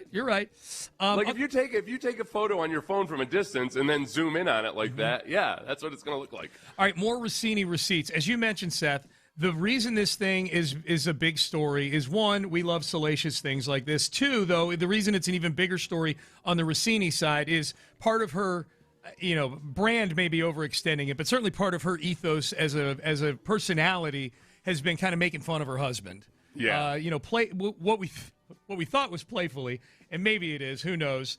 I would say two things. One, at least in terms of things that have resurfaced, yes, making fun of her husband, but she's also saucy, independent of her husband. Well, some of the funnier gifs were shots of her, like people, like coaches celebrating with each other or whatever, and basically saying this is Rossini seeing Kay Adams. Yeah. Because Kay Adams is very flirtatious. Yeah. Diana Rossini is very much like she has a lot of photos and everything where she puts it out there for everybody. On the glass. Yeah. So you might accuse her of going beyond the bounds of professionalism. With that's a good way to put it. This was Diana Rossini a couple of years ago when she was on. I don't know. Did she and Mina Kimes do a podcast together regularly? I don't know. Was she just probably a guest on Mina's podcast? Yeah. So Mina. So this is her and Mina Kimes, and apparently the story of Diana Rossini playing the saxophone as a kid came up on the show, and Mina asked, why the saxophone? This addresses your question about our dynamic. I asked her, well, why did you take up the saxophone? To which she responded, because it sounded like sex. To which I responded, we are so different. Very different. It does sound like sex, though. I thought it would be rebellious. I thought it was like a bad girl instrument. You were like 12. Well, I was raised like a very good, well-behaved Catholic schoolgirl, so it was, here's a way to get back at them. I'm going to play the saxophone. But then I wound up being pretty good at it. Lick that reed. Right at pretty the end. Good at the saxophone. That was what she got pretty good at. That was Mina at the very end going, lick that reed. yeah. The reed is the little straw thing they put in the saxophone there. It's interesting that those two are on there because, I do think if there's one maybe refreshing thing you could take out of this, look, I'm not gonna argue about what's happening on every corner of the internet or anything, but I do feel like from men that I've listened to or whatever, it's clear that they're not looking at Diana Rossini as that's your standard woman sports reporter. It's very nobody with a thinking brain would put Mina Kimes in the same category as Diana Rossini. No. I think Diana Rossini is very much the exception, not necessarily the extreme exception, just in terms of people acting. There's lots of men and women that aren't quite the most morally upstanding people. But I know Mina Kimes and her are very different in the way people would regard them as NFL commentators. You can tell in that 30 seconds of audio we played, they're very different. Mina's like... Yeah, when Mina says we're different, there's no part of me that's like, whatever. I totally get it. I would never think that Mina was that way. Oh, no, that cuts that cuts about Rossini. Mina's not even... She's just she could have been sitting next to anybody, Rossini, and that comes up. But that dynamic does strike you, especially when you watch the video these two are total opposites. Mina Kimes and Diana Rossini. I don't know whether or not to play this next one, Seth, only because it includes an acronym that I'm not sure is kid-friendly at 7:20 in the morning as to what Diana Rossini wanted. Diana Rossini requested that when she was brought on as a guest on our sister station up in D.C. a few years ago, she requested you can. I think what time is it? No, don't do it. Yeah, don't do it. 7:25. Yeah. The adults out there know what it is we're talking about. But then the kids are going to ask what it is. Right. We can save it for later. But just know that she literally... She wanted to be referred to as an attractive mother. Basically. As an attractive mother. And it was the first thing she said, let's welcome Diana Rossini onto the show. And she's like, I'd like to be called that. A mother that would be desired by others. Yeah, I think everybody knows. Now this one is this is Diana Rossini talking about her mom suggesting that her husband should get a girlfriend. You know who lets me know my marriage is falling apart? My mom. So that's good. Oh, does she? Oh, yeah. You know what? I'm starting to think he's got a girlfriend. And you know what? Good for him. What? He looks good. He's successful. His wife's never around. You love this football thing. That's why he looks good. And we're getting divorced at the end of the year. Right. Stop. Breaking news. Don't say that. It's hard. We've never been more disconnected in our lives. Our text messages look like two robots. Hello. Oh, I mean, it's really funny. It's funny, but until pictures surface of her with Mike Vrabel in Sedona, Arizona. Yeah, this just all played out right in front of people's eyes. Yeah, man. Over the course of the last few years. Had you not heard that? Is that the first time you'd heard that? I hadn't heard that one. No, you know what? I thought you sent it to me and I read like the caption or whatever. Okay, I didn't realize it was quite that specific. Yeah. It sounds like also her mom might, being that they're traditional parents, the way she had described them earlier, that maybe her mom really does have an issue with her having this job where she's, her mom might have a more traditional view of how, a wife should act or something, yeah. and she might not be all that her crazy about it. Her mom and parents might side with him if this thing were to come to a head, Brandy and I have had this discussion, and Brandy thinks that her parents would side with me if we ever broke up. Oh, yeah? Yeah. And Brandy's awesome. Yeah. Brandy's not out gallivanting about whatever. No. She's never even met Mike Vrabel. If you don't mind me asking, yeah, she was gone for a while. No, not if I had an affair or anything. No. She's never said anything like that. Why would they side with you if they? I think just classic like mother-daughter, kind of getting in arguments with each other and stuff. So Brandy could see her mom being like, well. And like her mom my mother-in-law going through the various arguments that she's had with Brandy over the last 2 years and be like, well, maybe if you had come down and helped me with my garden more often, he would have respected you more. Two things that are totally unrelated. Yeah, totally. Nothing related to, That's great. All personally motivated. Maybe if you got me a nicer Christmas present in 2006. No, Brandy just meant it because they love you. Mom loves me. They so love much. you. Yeah, absolutely.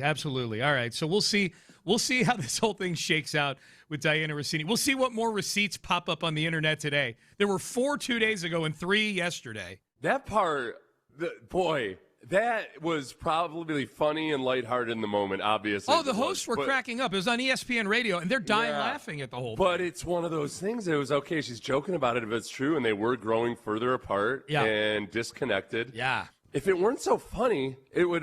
We could also recognize how sad it is. As well, it is. Yeah. Well, and they got little kids too. That's never good. They'll get over it. They've got young kids. No, kids are resilient. Listen. Look, I wish if I had learned about the drama going on in my family.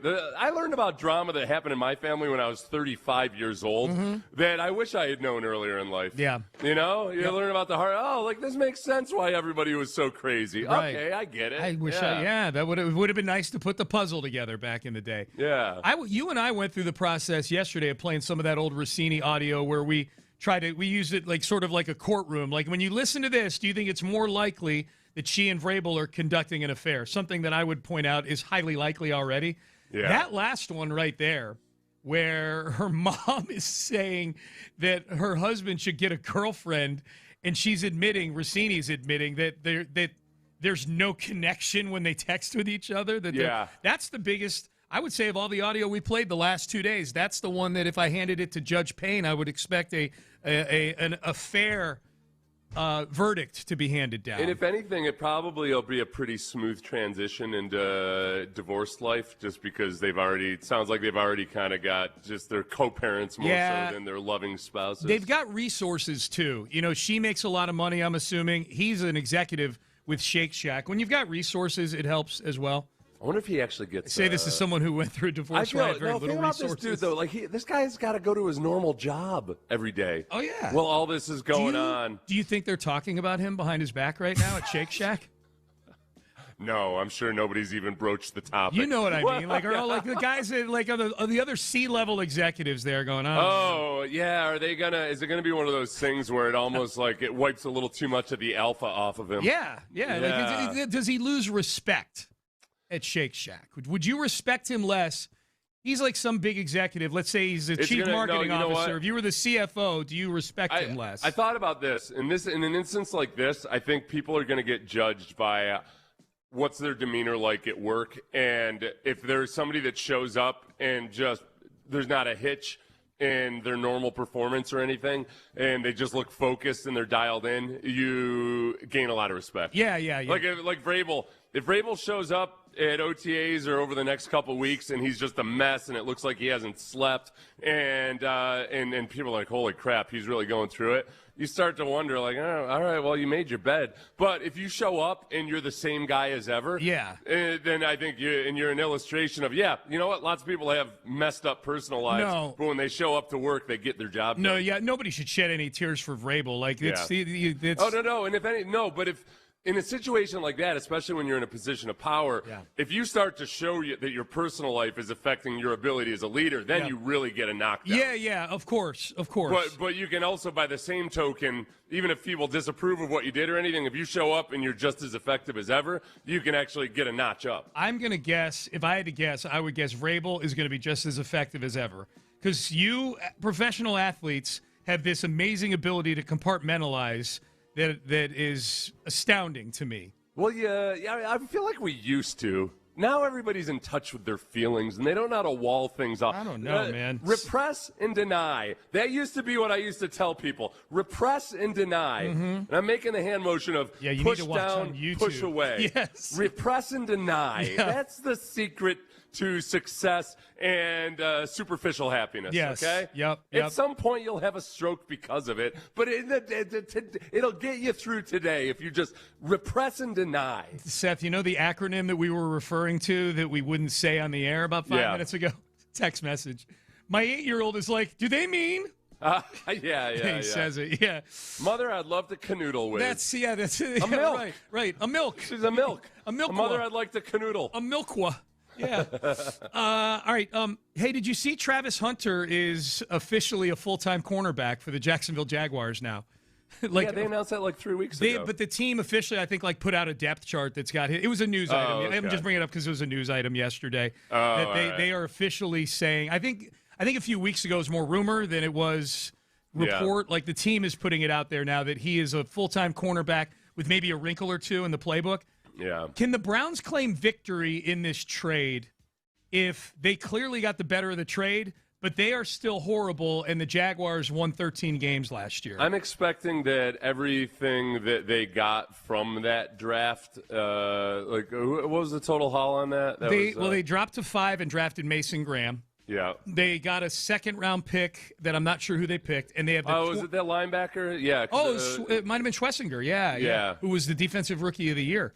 Yeah. And then I think that's who they used that pick on. And then they have the 26th pick or 24th pick. I think 24th pick in this draft coming up here. There's as of now they've won it, but let's check in 2 years when I'm guessing 2 of those 3 guys will have just had some kind of scandal or something. Yeah. Or the Browns have screwed it up somehow. Yep. This is a quick. The Browns didn't adjust their hyperbaric chamber properly, and 2 of those guys suffocate. Right. Yeah. Exactly. They definitely won the trade. I guess the question is, are you allowed to brag about winning the trade? When your team still talking. stinks? Look, James Gladstone, the GM of the Jaguars, can't be getting up and talking about how Travis Hunter has redefined our expectations about what the game of football can be. Oh, you know, do you want to relive the magic real quick? As long as we're talking about this sounds like the dumbest statement of ever already. Yes. Yeah, as we sit here, Travis Hunter is a Jacksonville Jaguar, and really what comes to mind for me, right? Thinking about the sport of football, and really the power of the game itself, right? Its capacity to ignite belief, right? Belief in ourselves, belief in others, right? Belief in achieving what many may deem impossible.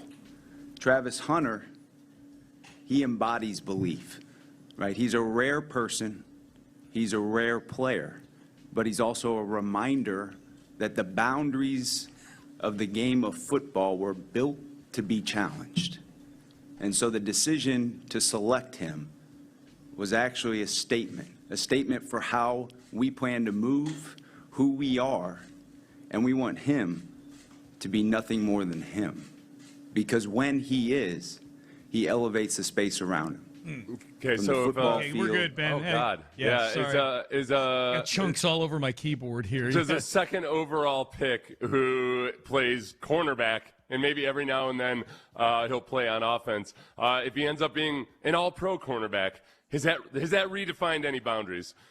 No, I checked, we have an all-pro. I've watched all-pro cornerbacks before. We have one here. And I don't think Derek Stingley's great. Yeah, I don't think he's redefined boundaries our belief in just he hasn't shaken the pillars of what I believe to be true about football. I don't think so. Let me check. No, he has not. I just checked. I think they've lost. Travis Hunter, in being a full-time cornerback as the number 2 overall pick in the draft, has not redefined boundaries. In the NFL. Now, if you want to draft him at 2 because it's your pick at 2 as a corner, that's great. Stingley was the 3rd pick, so it's not that far off. But that you traded all that draft capital to move up 3 spots, and then you gave us that whole soliloquy right there. That's bad.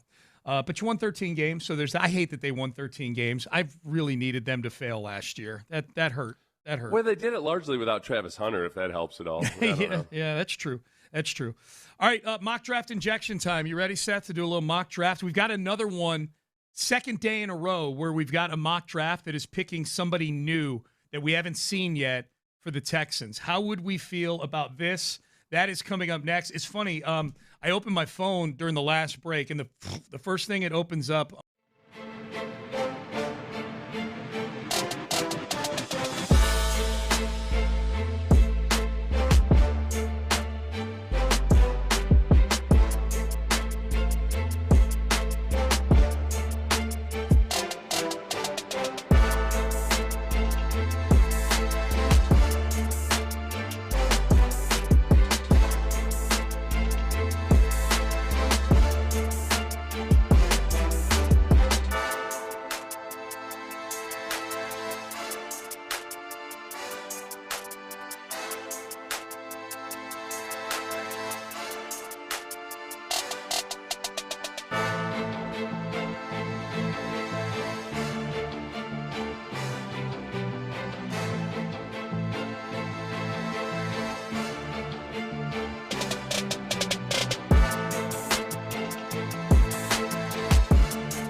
Sports Radio 610 presents live from the West Point Lincoln and West Point Lincoln of Sugar Land Studios. Here's Payne and Pendergast. Hi, Payne and Pendergast with you on a Friday. We made it to Friday. Good job, Sean. Thanks, you buddy. You whipped out that Friday like it was in your hip pocket. I always appreciate the recognition. Thank you very much. Mock draft injection time. We do it every day during draft season, Monday through Friday at 7:45, and it's nice. You know, we hit, I don't say a rut, because I think people always enjoy this segment, and not everybody's tuned in every day, although they should. Right. But so I felt like we hit sort of a period there, Seth, where it was very repetitive with like 2 or 3 of the same guys for like 2 weeks. And I credit the mock drafters out there, man. They're bringing some new stuff to the table here with less than 2 weeks to go to the draft for the Houston Texans. I think it's an indication that the Texans you look at their depth chart and it looks more complete than it used to. Yes. And it's just they still, you still need younger guys, a younger core of up-and-coming guys on the offensive line. But, they're more in a best player available mode. They have among the most complete rosters in the NFL, and that's because one guy essentially moves the meter for this team, the window for this team, and it's C.J. Stroud. Like, the roster is pretty well fortified right now overall. It's just the quarterback play's got to be better. And Cole Popovich. Those are the two guys. There's a lot of pressure on both those guys. Both those guys, no question. All right, so let's do this here. This one is this mock draft is from CBSSports.com's Garrett Podell. We've used his mock drafts on here before, but let's see what he's got going for the Texans here with the 28th overall pick. And with the 28th overall pick, the Houston Texans select C.J. Allen, linebacker, Georgia. So this is the second straight day we've had a mock draft with a linebacker. Anthony Hill yesterday. Yeah. And C.J. Allen today. And it's funny because when I first saw this, I was just about to start watching Rand Carthon, who does some spots on CBS Sports, and he's the former GM of the Titans. But I'm always interested in what Rand Carthon has to say because he was in San Francisco with D'Amico. Yeah. And you just wonder, okay, Rand Carthon has scouted Robert Saleh for defense, Robert Saleh defense, and D'Amico Ryan's defense, all of that. So when it comes to linebackers especially, this is Rand Carthon on C.J. Allen. I thought he was a first and second down linebacker. I thought he was functional on third, and I felt like he was a step late reading the triangle. And so I'm looking at my notes, and I said he plays with a see ball, get ball mentality. But man, you talk about urgency, you talk about toughness, and you talk about violence. Like, he is a violent hitter. He arrives with bad intentions, which you love. And I think because of his urgency, his demeanor, his speed, I think he projects well to special teams if he's not, in your starting lineup, and he could be a problem. This isn't a knock on him. It's just a knock on guys who are first and second down players. Like, you can find those guys all throughout. You don't have to take these guys high. Yeah. So that doesn't sound like a first round linebacker, an off-ball linebacker going in the first round. Right. And I think now in mock drafts he goes anywhere from late first round to early second round. Yeah. The part that sounds very Texans-like is that he is super tough. He will take on blocks just helmet to helmet, blow guys up. He has an appetite for the physical side of the game, and he went to Georgia. Yes. Which people say is like the MIT of college football programs. Yep. So at that linebacker position where you want guys to be really smart, yes, I can see that. I guess for the Texans and where he would fit, I just don't see where he would necessarily elevate the defense and be a definite improvement over Henry To'oTo'o, for instance. Yep. And certainly not Azeez Al-Shaair, because he's not a guy that I don't think you can just say, oh, yeah, he's going to be better in pass coverage than those guys. He's an old-school linebacker, and I like it, but there's not necessarily he might compete with Henry To'oTo'o for playing time, but I don't know if he elevates the defense above where they are right now. Anthony Hill and C.J. Allen are on the board. You got to take one of them. Who are you taking? I think probably Anthony. Oh, that's tough, too, because I think Anthony Hill is another one of those guys that you would say that about is, okay, you can find these guys in the second and third round. Sure. Because of the football IQ and the upbringing at the University of Georgia. Yep. And how much we know that I think Nick and D'Amico like that, I would say C.J. Allen, but I'm skeptical based on what I've read on him whether he's genuinely a first round linebacker. Let's frame that Georgia part of it and dial in on that here for a second. You've got this Christian Miller audio here. Yeah, Christian Miller, the defensive tackle, who seems like Georgia's version of Will Anderson when it comes to personality. Yep. At least this is Christian Miller on what it's like at the University of Georgia with their football practices. I can say this: and I'm going to look at the screen. We got one of the hardest practices in the world. I don't think nobody practices harder than us. I just don't think. And I feel like that's why it was a whole different mentality in the game because we just practice so hard. Right. Like, whether you hurt, healthy, whatever, you going to practice, and Kirby going to get it up at you. Simple. Yeah, and, he was that boy. Every clip I've got like 8 clips of Christian Where's Miller. the camera? Yeah. No, he looks into the screen, and because he was asked specifically about how hard the practices are there. Yeah. And we've played the clip of him talking about how much he loves Kamari Lassiter. Yep. And he had another clip where he was talking about Michael Williams being kind of his mentor, even though they came in at the same time. Yeah. But that he said, Michael Williams came in as a freshman and just was dialed in and knew exactly how to take notes, how to listen, do this. So he just kind of followed his lead. And even though it was his contemporary, the same year as him, he realized that Michael Williams was actually a notch above him. Yeah, Georgia's the new Alabama. Georgia is what Alabama was like peak Saban a few years ago. Where you feel like these guys they're coming out of AAA. They're ready to go, man. Yeah, they're ready to go, and it is a tough environment to play in a good way, for sure. Now, there's a player we talked about a little bit earlier, Seth, in the show, Chase Bisontis out of Texas A&M, the guard, because we were talking about some of the quote intel that some of the insiders may or may not have on what all 32 teams are doing. And the intel, they say, points to offensive line for the Texans. You like Chase Bisontis a lot. He's on the board here at 28. He doesn't go in the first round of this draft. Yeah. Chase Bisontis. Every year there's an offensive lineman where you see him going in the second round, and yet the things you read and hear about him or talk to people about screams that this is a guy that you might think looks like a second-round pick, but there's a lot of coaches that really like him, and he's going to go in the first round. Yep. I feel like that's Chase Bisontis. So Nate Tice on his Football 301 podcast had his father, Mike Tice, the former head coach but also former offensive line coach. He does this every year where he has his dad watch all the offensive line prospects. That's awesome. So I was really interested in hearing this. I went specifically to the Chase Bisontis segment because I wanted to hear what the former football guy had to say about Chase Bisontis, and also wanted to imagine, okay, if he's saying this to Cole Popovich, what's Cole Popovich thinking? Oh, okay.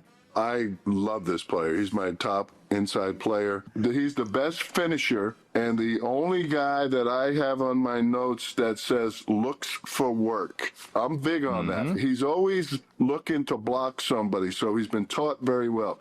So he's always looking to hit somebody during the play. He never stands around watching like some others we talked about earlier. He's aggressive. He fires his feet in the run game. He plays on his feet. He's going to help someone win and bring an attitude to that football team that he goes to, that his type of play, from my experience, becomes contagious to the room and becomes contagious to the big room. You know, not just the O-line room, but to the big room. Yeah, that feels like I get a Cole so Popovich sold on guy. all these guys. Yeah, I know. Like, yes. No, but it's Chase Bisontis. I keep wanting to say Batonio because of that damn Joel character. Yep. Chase Bisontis It's fascinating to me this time of year when you have really smart people, all over the place doing a lot of content on the draft. But it's interesting when you get to a guy like Chase Bisontis. I think there's kind of a gap between what the football people are saying about him versus some of the maybe independent evaluators or YouTube channels or whatever. And you'll see like the football people or just like the anonymous scouts or whatever, people that are actually in the business love Chase Bisontis. I've seen multiple different people, like Mike Tice there. He's not he's not full-time anymore or anything. But anonymous scouts, somebody else I talked to from another organization that think he's their best guard in the draft. But nobody on the outside is really saying that because he doesn't have all these measurables. That's right. But you watch him play, and it's tenacious. We saw that one draft profile of him that called him a mauler. Mm-hmm. That's not accurate because maulers are just big, strong, physically overpowering guys in college that just do things that you're not going to get away with in the NFL unless you refine your technique. Chase Bisontis has a whole lot of pancake blocks and other things where he's doing it with technique in his footwork, and he's got some things he has to clean up. But I like him more and more every time I kind of go back and watch a full game or whatever, than in a way that I didn't initially, because he doesn't jump off the screen at you with any of his measurables or his size or anything like that. Did we just hear the voice in one of those cuts of one of the best visits the Texans have had so far? Draft Intel Nuggets coming up next. Mo Karam Injury Lawyers is a nugget for you. If you've been injured in an accident, you're thinking, like, I'm not worried about nuggets, Seth. I got to get my car fixed. I got to go to the hospital. Right.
West Point Lincoln and West Point Lincoln of Sugar Land Studios. KILT FM HD2 Houston. On Odyssey Sports Station. The Texans play here. Sports Radio 610 presents Payne and Pendergast. Payne and Pendergast with you on a Friday. All right, so Texans Jacob, Seth. We talked earlier in the show. ESPN touted their draft intel that they had on all 32 teams, and ultimately Jordan Reed, who is one of their national draft guys, didn't really have anything specific with the Texans other than, hey, circle the names Maxi Onachor and who was the other one? The Rutledge kid out of Georgia Tech. Yeah, Kyan Rutledge. Circle those names, okay? Didn't say why, but just said circle those names, and it was pretty clear from both that and DJ Bieneme, who DJ wasn't the one providing the intel. He was sort of the one setting the table for the intel by saying, hey, here's what the Texans' needs are right now. It was very offensive line heavy. Aaron Wilson, this is courtesy of Texans Jacob, who kind of pulled some of these bullet points together. I'm assuming from maybe a live stream that Aaron did recently. He likes to do live streams where he takes questions from the audience. That's what Texans Jacob does. Yep. He takes, because Aaron does these live. Aaron a lot of times will have kind of like some pretty juicy nuggets that he just buries in the middle of a live stream. Yeah. So it's worth watching. But if you don't have time to watch the whole thing, you can find out the highlights from Texans Jacob. Here are the bullet points that Texans Jacob pulled together for us here, according to Aaron Wilson. Houston is sending position coaches to work out certain players privately, including a, quote, very interesting one next week that he couldn't say who it was. So a little bit of mystery, Seth. A very interesting player the Texans are sending their position coaches to go work out. What would qualify as a very interesting position for the Texans to go work out? Like, I don't know who a specific player would be. I'd be shocked if they went to go work out a quarterback, right? I guess you know what it might be. The interesting one would be as if it's somebody that's projected to go in the top 15. Okay. That's where it gets real. If it's Kenyon Sadiq, for instance. Okay. That would be really interesting. Yes. Like any of these other guys, it just makes sense. Okay, maybe they didn't get a good look at him at the combine or whatever they go. If they start looking at some of the guys that are projected to go top 15, that's when things get juicy. Okay, that's a good one. Yeah. In fact, that feels like what it would be. Like if I had to power rank, like is it a specific position we're not expecting them to draft? Is it Fernando Mendoza? Is it okay? That would be a shock. That would definitely be a shock. No, I would say the things that would make it interesting to me would be, yes, what you just said. Is it a player who's not even in the range where the Texans could expect to get at 28? That would be one.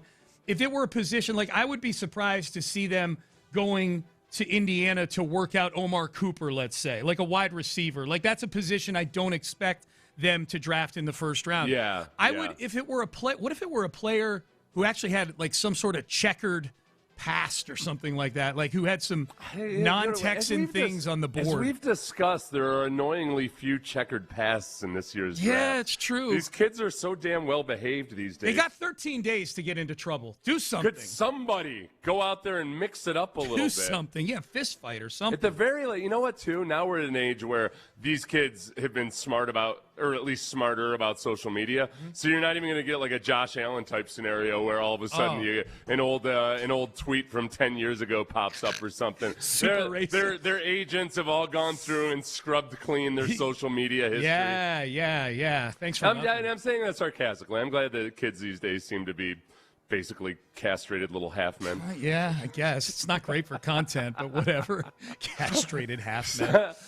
Sonny Styles, the linebacker, would be interesting, I guess. Yeah. That would be a guy that's way up higher than what you'd expect the Texans to be. Well, the most interesting one for me would be if all of a sudden they're working out Jeremiah Love.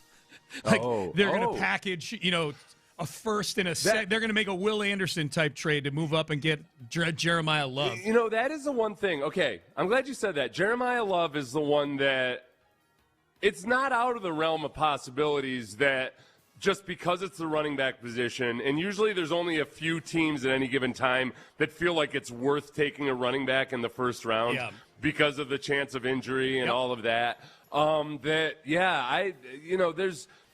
It would be a huge surprise if he fell in the draft, and yet that is the type of scenario that's possible. Just because if teams decide, we're not set up to take advantage of him right now, or we're just worried he's going to get injured, and then we've wasted this pick when we could have used it on an offensive lineman or something.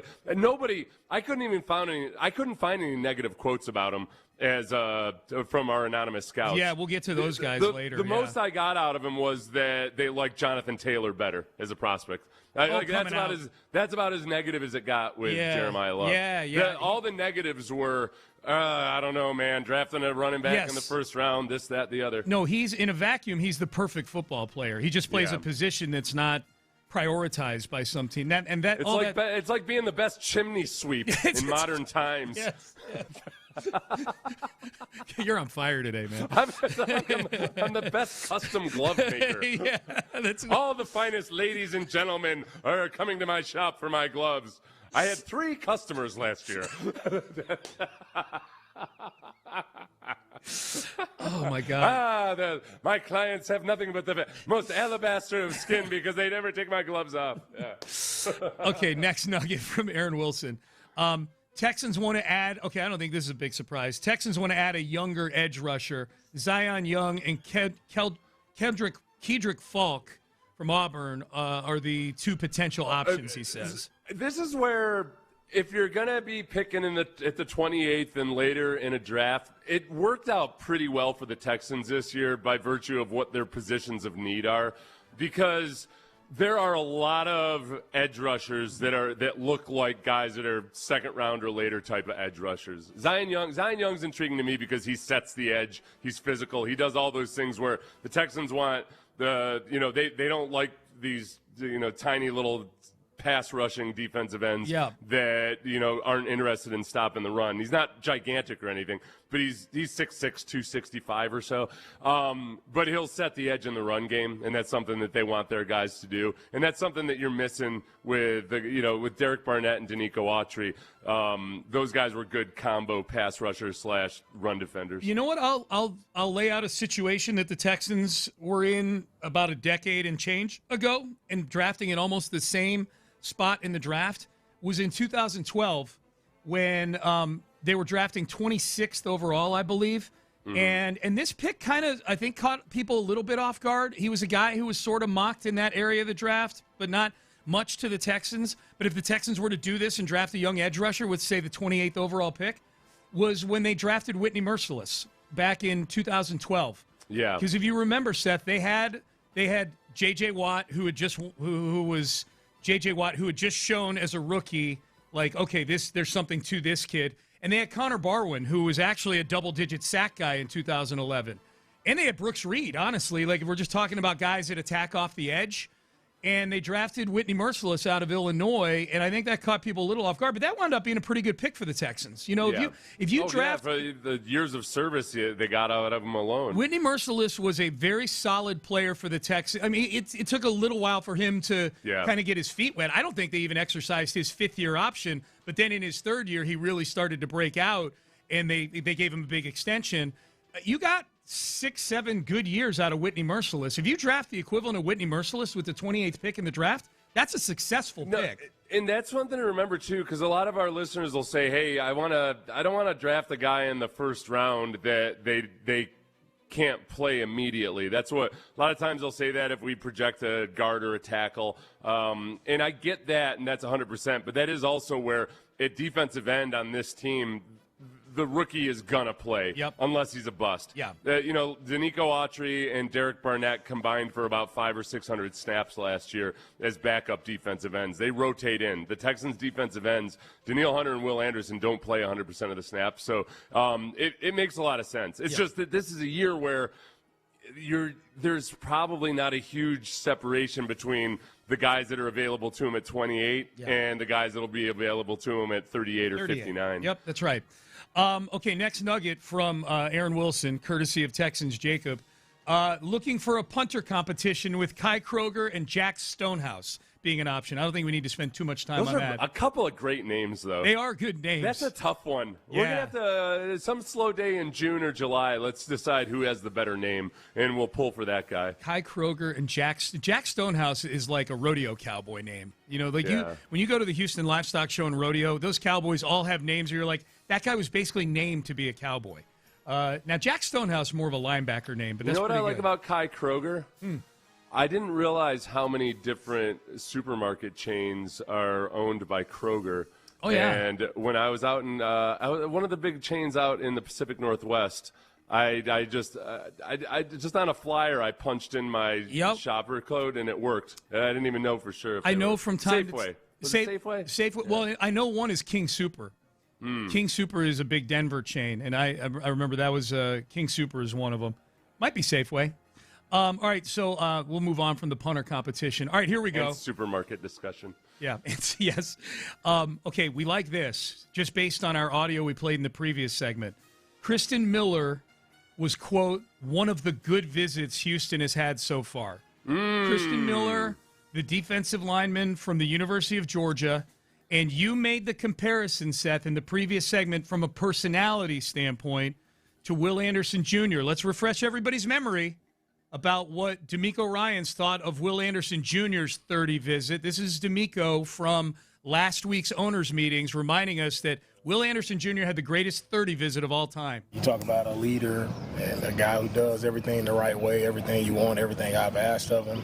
You know, just being in this draft, this draft time, I just remember back, speaking with Will, he was our first 30 visit, first guy we had in on a 30 visit, and that meeting is still the best 30 visit I've ever seen. Like, he's just that type of guy.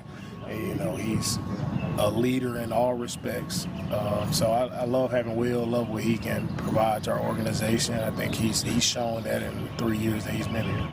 All right, so Will Anderson Jr., great 30 visit. According to Aaron Wilson and what he's hearing, Kristen Miller, to very little surprise, I would imagine, great 30 visit with the Texans. So let's fire up the Christian Miller jukebox, Seth. Let's hear from the kid. This was this one. There was one key part. See if you can pick out the part in this quote from Christian Miller. He was on with I think it was CBS Sports at the Combine doing it was NBC Sports doing an interview at the Combine, and they asked him about, hey, why did you decide to go back to school instead of entering the draft last year?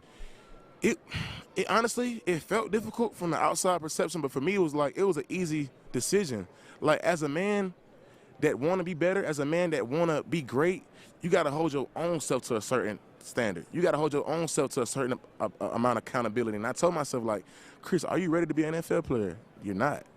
And I didn't want to leave an unfinished product. I didn't want to leave without a degree. I didn't want to leave not a team captain. And I wanted to get another national championship, which we came short of. But, like, that was just my whole mindset. And I told myself, like, Chris, you get to go back another year. You get to be a team captain, graduate, and then get a little NIL, a little money. get a little money while you're doing it. So Joshua was mad he missed. Well, I love that I know he was doing it. It sounded like a little tongue in cheek, the NIL. I love that he acknowledged that's a big. That's a huge factor that allows you to make that type of decision. That is. Remember when we were speculating whether guys would stay in the draft because stay in college another year because of the NIL money? It makes it easier too. And yeah, we've heard time after time. The part that caught my ear there was that twice he mentioned being a team captain. Yep. You know, and that's something that's important to the Texans. And if a guy isn't a captain, but he's one of the best players on the team, they're going to wonder why exactly wasn't he a captain.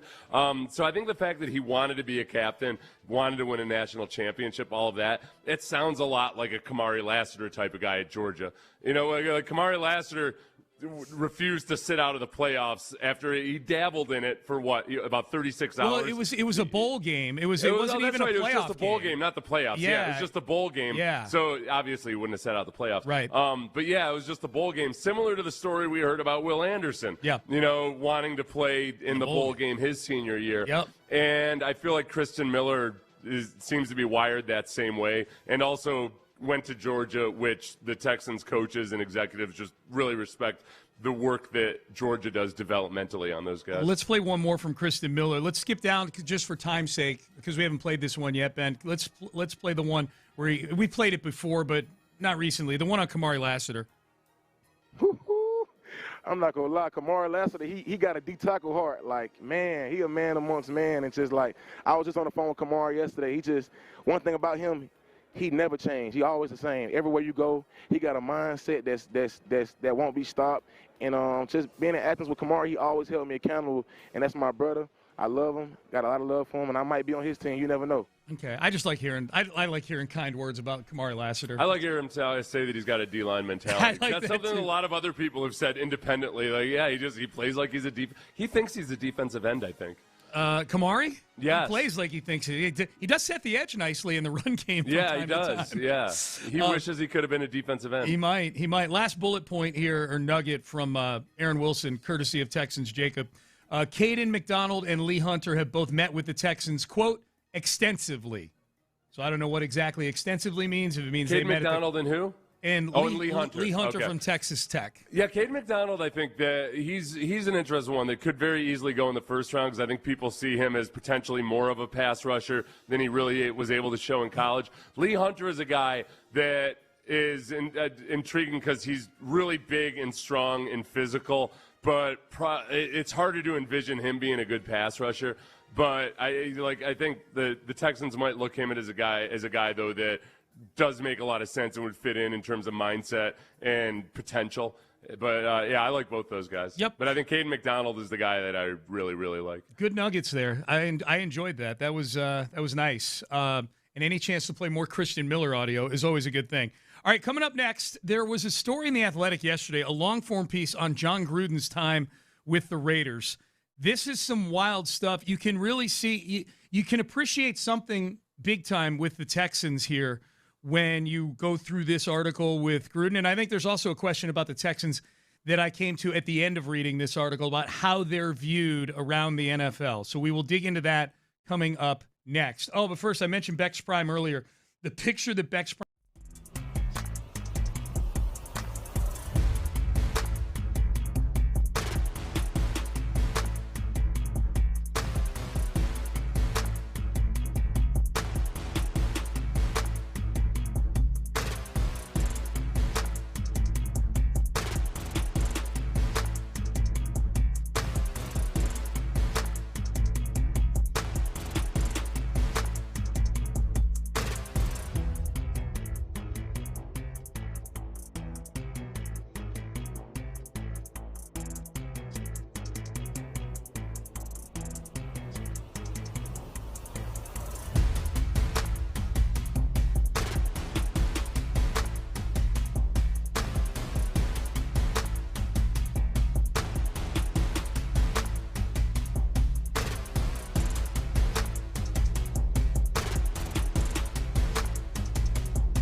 Sports Radio 610 presents live from the West Point Lincoln and West Point Lincoln of Sugar Land Studios. Here's Payne and Pendergast. All right, good to be with you on a Friday. Payne and Pendergast with you. Seth, this article in The Athletic about John Gruden's time with the Raiders, was juicy as hell, man. This is good stuff right here. It feels like, man. A lot of people who weren't happy with Gruden as a head coach when they were with the Raiders organization were very free and willing to speak to this. They were willing to yap, man. Yeah. And none of this, not a single there were some crazy things out of here, and not a single one of them is a surprise. No. So let's start with I got to pull up I got multiple tabs going here. Mark Davis apparently pursued John Gruden, Seth, from about the time his dad passed, from about the time Mark Davis's dad passed away. Through 4 different head coaches. Yes. He was still meeting secretly with Gruden at various points, trying to woo him back to the Raiders. Yeah. Hey, spoiler alert, everybody. Mark Davis doesn't come off sounding like the sharpest tack in the box. God, no. In this article. No, not at all. So there was that. So Gruden finally gets in the building in 2018, was his first season there. And the thing that jumped out to me first in this story, Seth, was the story of what they call the kill tapes. Yeah. So if John Gruden, it sounds like there was a very different John Gruden that they got in 2018 than the one they had back when he was first getting into head coaching in the late 90s. Well, when he didn't have any power either necessarily over the GM or anything. Yeah. That's the big difference. Where he came in, there's always the danger when you bring back a coach that figures out a way to. Remember, he ran off the GM that was there when he got there. Reggie McKenzie. Yep. And basically he was the lord of the manor. Yeah. And would do things like make kill tapes where if Gruden hated a prospect, he'd have an assistant make up a cut up of the player's worst snaps and then show it to everybody saying, see how awful this guy is? Yeah. Which is bogus because you can do that about every single player in the league. Yes. You can do that on J.J. Watt. Yep. I could take a clip of J.J.'s worst snaps and somehow make it look like, I can't. You like this guy? Right. Can you believe it? Right. Oh, my gosh. Yep. And yet, Gruden would do that to a room full of people who know that you can do that to guys, which the younger staffers would basically be like, okay, I guess I'll stop recommending this player. Can't say anything to him. Yeah, he's got all the power. Which, by the way, that's the thing. Like, most good GMs try real hard to be open to the dissenting opinions. Mm-hmm. So that's the opposite of what a good GM does. Good GMs want their staff to have a different opinion than their own. Right. Because otherwise, why? If you're only seeking people who agree with you, why are they even employed anyway? Yep. All right. So that's interesting. The quotes that are in here, John loved veterans who were all pros like 8 years ago and were on their way out to pasture. John was like the wind every single day. You didn't know which way he was going to blow. Yeah. That's I was wondering if you wanted to even address this article because you and him are such close friends. He won't return my calls. Of course I want to address this article. No. You should call him and leave a voicemail because he's not going to pick up and ask him if you'd like to address this article. Yeah. Because that could be big for the Houston press, man. You're right. If you've got the exclusive on John for Sports Radio 610, yeah, John Gruden, addressing the comments made about him in this article. Yeah. Okay. Yeah, maybe I will. So, oh my God, the next thing, Seth, the Khalil Mack sequence, where in the 2019 draft, the Raiders ended up with 4 picks in the top 40, in large part because they traded Khalil Mack to the Chicago Bears for a package that included 2 first-round picks. In that draft, the Bears had extra picks. And so in the offseason, they asked the new defensive coordinator, hey, we've got to make some decisions here. We're either going to roll with Khalil Mack or we got to trade Khalil Mack and then just use some of our resources to sign 4 or 5 other guys. Mm-hmm. So we need to do one or the other. And the defensive coordinator at the time, whose name escapes me, it's in the article, says, I came here to coach Khalil Mack. And they said, okay, well, we'll roll with Khalil Mack. And they let all these guys walk, like 5 guys walk. And then they decide to trade Khalil Mack. And the defensive coordinator finds out after the fact. Gruden's like, oh, we traded Khalil Mack today. Yeah. Like months later. And to nobody's surprise, the defense wound up being one of the worst defenses in football that year. Yeah. After they let everybody walk, including Khalil Mack. And they only they did get Max Crosby out of that whole scenario, though, but not with one of those picks. Not with one of those picks, yeah. So they had 4 picks in the top 40 in the 2019 draft, and it was a disaster. Josh Jacobs was the only good pick out of all of them, and Mike Mayock, the GM, had to convince Gruden to draft Josh Jacobs. They actually did much better, to your point, Seth, in that draft on day 3 when Gruden just wasn't even around for it. It was beneath him to be there for day 3. They got Max Crosby, Foster Moreau, and Hunter Renfrow in day 3, which is pretty good. That was the one interesting quote in here about the fact that Mayock did his best work in general with the Raiders on day 3 because that's when Gruden stopped hovering around and micromanaging and kind of. The picture of Gruden as a GM sounds a lot like the stories you hear about Michael Jordan as the owner, where he would kind of swoop in on draft day and blow everything up and be like, nope, I like this guy. Nope, I don't like that guy. Yep. And that sounds like what Gruden was doing. It was just his own doing whatever the hell he wanted early in the draft against the advice of the actual personnel people. The article said they literally had 2 draft boards. Like when they moved to Vegas, they redid the building and they had the personnel people way over here. Yeah. And they had the coaching staff way on the other side of the building, and they operated in these silos on things like the draft. Yeah. And they'd have to blend these 2 draft boards where everybody knew that Gruden had the ultimate power over everything. I came away from this article very appreciative of the relationship that D'Amico Ryans and Nick Caserio have. Like this article sounds like a freaking nightmare. It's honestly, it's amazing just how many guys that are really good head coaches who really it's amazing how large their egos are when they decide that they need to have complete and total control because they're just such whack jobs. Yeah. They really are just so egomaniacal that they can't accept that somebody else might be better. Is it that somebody who makes their full-time job studying players? Mm-hmm. Like, so this always happens with head coaches. They'll remember all the things that a GM was wrong about, but then everything that the organization was right about, they won't credit the GM. It'll be, well, that was my decision anyway, ultimately. And they just, they kind of cast aside the opinion of guys who spend 60 hours or more a week working on it because they'll come in and they'll study players for a month in the spring. Yep.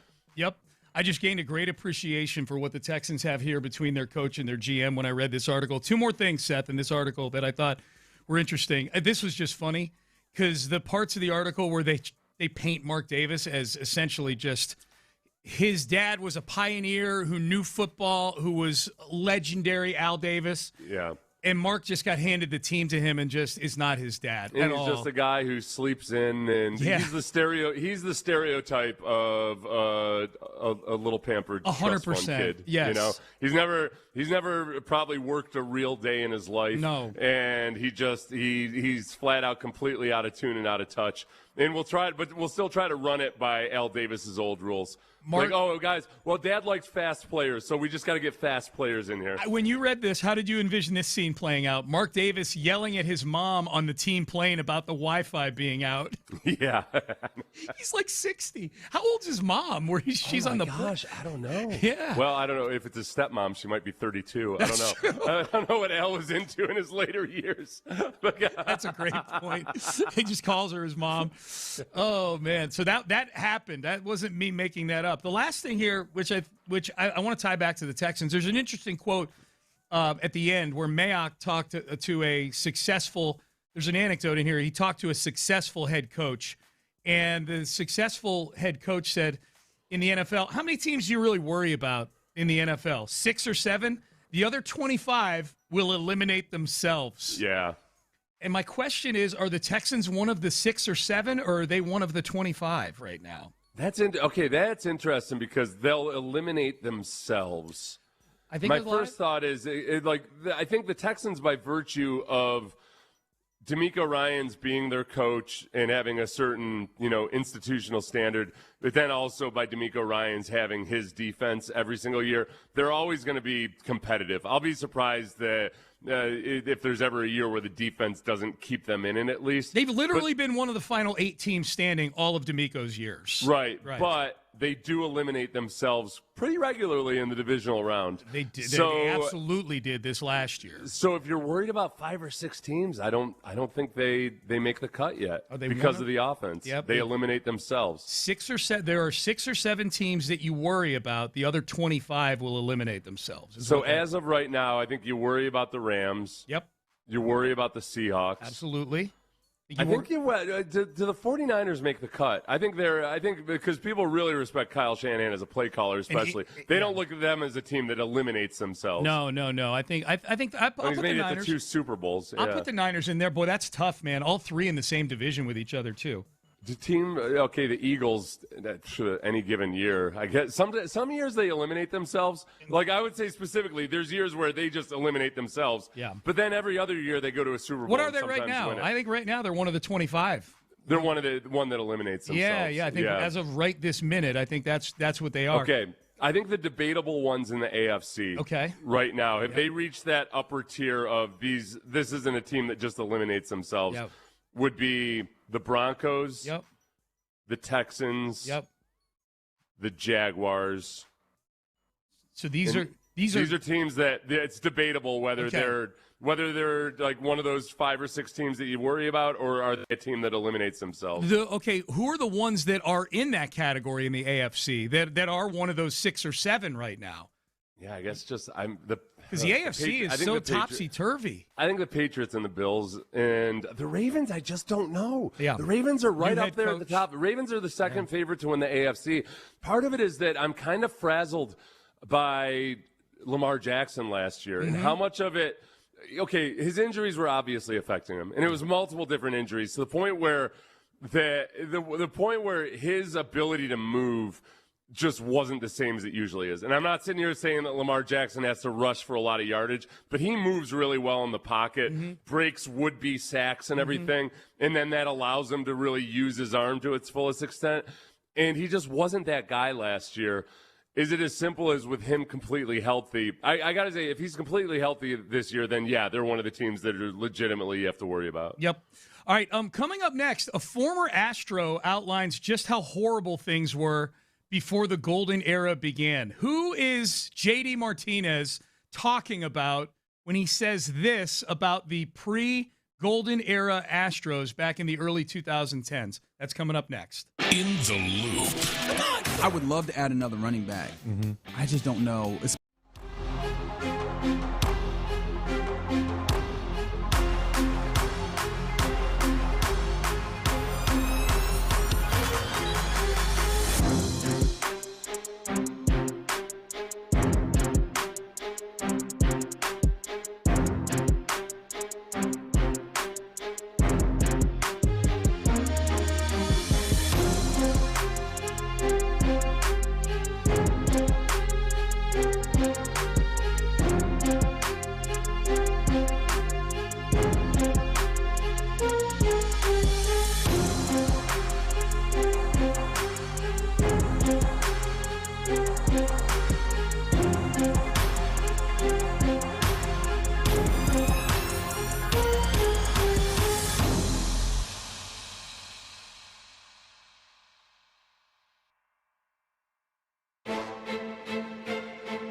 610.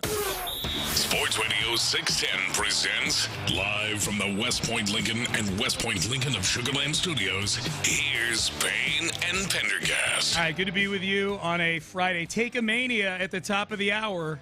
Got some good ones that are going to try to take down the Memphis head football coach who said that Navy SEALs don't listen to music before they go to war, so we're not going to listen to music when we're at our football practice. And Seth debunked that last week and made it the worst take of the week. Listen to music before they go to war. That's right. That's right. This was former Astro J.D. Martinez, who probably infamously, I would say, was let go by the Astros back early in his career. And I say that because he went on to have a phenomenal career in Major League Baseball. He got paid a couple of times. He led the league in RBIs one year. Had some big years for the Red Sox and the Diamondbacks and Tigers, and turned into a really good player. This was J.D. Martinez doing an interview talking about how the reason why he was such a good leader as a veteran player is because he did not have that. He had the opposite of that when he was with the Houston Astros back in the 2011 through 2013 seasons. Yeah. When you were a player, when did you kind of start embracing that mentorship role? And I guess why did you decide to kind of go that route? It's actually a funny story. Good question. When I was at the Astros, I remember I was in a bad spot. I was, an up and down guy that barely played. I would reach out to the veteran guys, and at that time it was a little different. The veteran guys they weren't very nice, you would say. Let's use not nice is a good term, but I remember seeing that and asking questions and them kind of never answering it, and they kind of blowing me off and just making my life a nightmare. I remember saying, I was like, you know what? If God ever blesses me where I'm in that position, I'm never going to treat a young guy like that, and I'll always answer any questions and help them out in any which way, because I remember how helpless that feeling was, and going through that whole process. So, when things changed for me and I kind of grew as a player, and the same situation happened, I leaned towards the other side more. Okay. Yeah. So not a great atmosphere for J.D. Martinez. Great atmosphere. You know what I was kind of surprised by was I saw a lot of Astros fans acting insulted that he would bring this up or anything, or that he was taking a shot at the Astros' current organization. And no, we all agreed it was bad back then. It was 2011 and 2012 were not great times or great clubhouses or anything else. 13 was the worst of all of them. They won 51 games in 2013, if I'm not mistaken. That was an Astros organization that would trade away J.D. Martinez. Right. So it was just as he was making his turn into a good player. Jeff Luhnow has acknowledged that as a mistake many, many times. Sure. But yeah, I honestly took it as, man, what a difference between that and what the Astros are known for now, which is when guys get here, when veteran players get here or when rookies talk about it, they talk about how helpful everybody is and just how incredible the clubhouse environment is. So I didn't take that as one bit of shade towards anything with the Astros other than what they were. They were a decrepit organization in 2011. They were horrible. It was the worst time to be an Astros fan ever. Chandler Rome chimed in on this yesterday and actually cited a period of Astros baseball that was post-J.D. Martinez, but I think a similar thing in that it was an immature group still trying to find its way. Chandler tweeted this. He said, "Against my better judgment, I will wade into the J.D. Martinez Astros discourse." And he screen grabbed a paragraph from an article that he wrote, I believe back in 2022 when he was still with the Chronicles before he went to The Athletic. And it was a paragraph of Lance McCullers, a quote from Lance McCullers. And this is actually talking about 2016, not even talking about 3 years before that. But I think that there's a lineage there. And Lance said this in the quote that Chandler captured: "We didn't have the greatest culture in 2016. We got guys like Brian McCann, Carlos Beltran, I'll add Josh Reddick to that, and they let us know we're here to win. We're here to create a family in this clubhouse. It's not about hazing guys. It's not about giving guys a hard time or making guys earn their stripes. If you're wearing this uniform, you're one of us. If you've been here one day or if you've been here 20 years, we're going to laugh, we're going to be happy, we're going to smile, we're going to show up every day ready to play." And I think we need to have that mindset that makes everyone equals. It doesn't matter how much money you make, and I think it's worked here. That's a quote from Lance McCullers 4 years ago. Yeah, and that was 3 years after J.D. Martinez had left the organization. Yeah. So from those 3 years through 2011 through 2013. Yep. I'm just trying to. The biggest guy that takes it on the chin here, I think, is. I'd be shocked if Hunter Pence was one of those guys that was I would too. A jerk to J.D. Martinez. Yeah, I would too. But he was. So Hunter was traded in 2011. So 2011 from while he was there. That wasn't the 3 years that J.D. Martinez was kind of up and down. Right. 2013.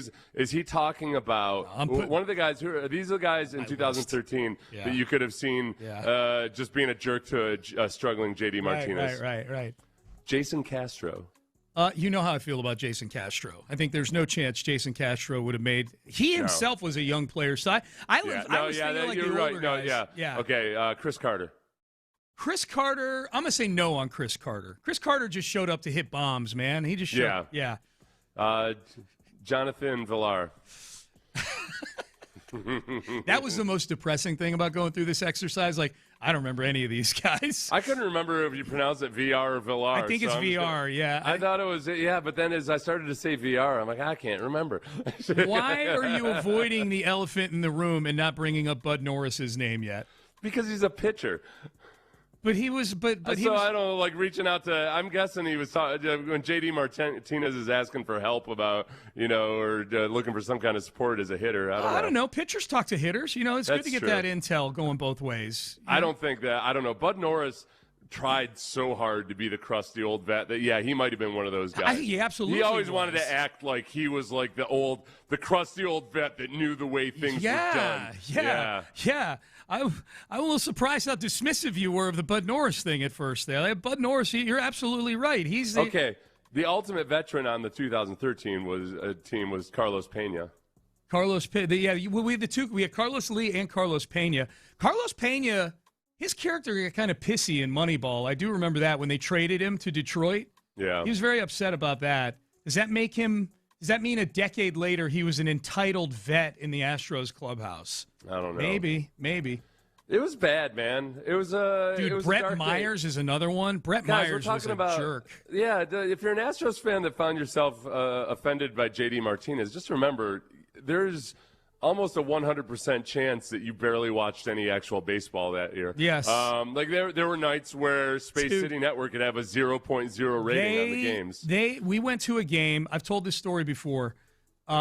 That during that season, they had a special going on, Seth. The Astros, look it up, they had a special that season at one point in the summer months when this team was on its way to a 51-111 record, where you could, if you bought a regular ticket, you could bring 3 kids with you to a game. 3. Buy one ticket, bring 3 kids free to the game, and they got their money's worth out of me because I had my media pass to get in. We paid for a ticket for Amy, and we brought all 3 of my kids to the game, and we wound up spending like $200 on food and drink there. So I think it was really just they viewed they were almost like a bar at that point.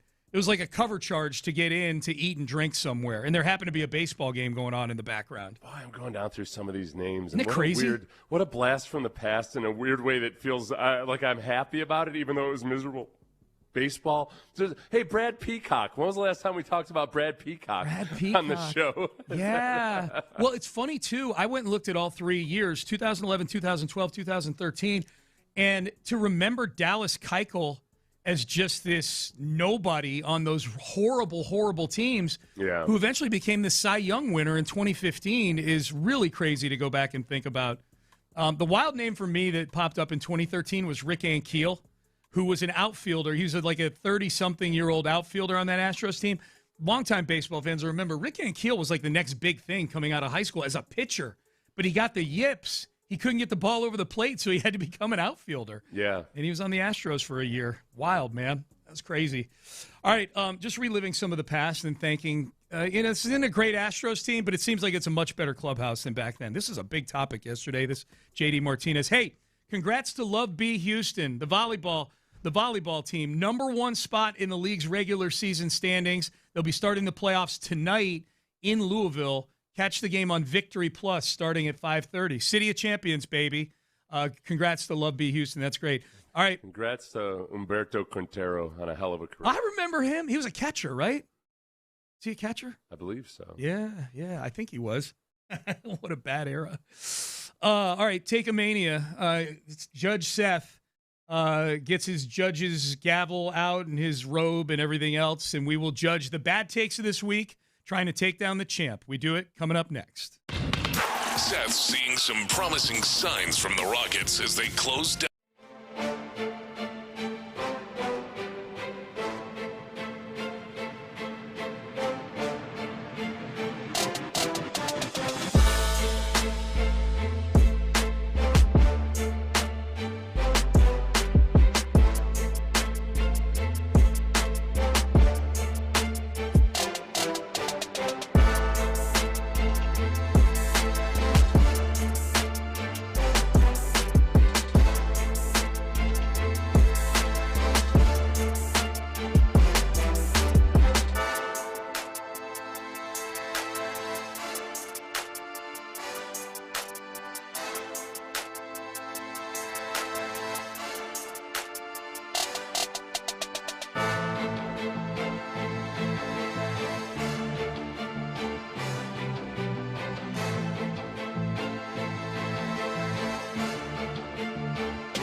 Sports Radio 610 presents Payne and Pendergast. All right, let's do it.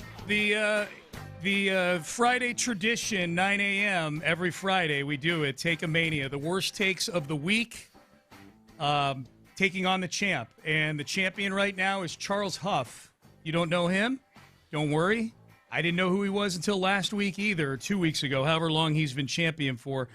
He is the Memphis head football coach, University of Memphis. And he was doing a press conference during spring football where he told the media, hey, they asked him, why no music at practice? When the Navy SEALs get ready to go do a mission, they not listening to Little Baby.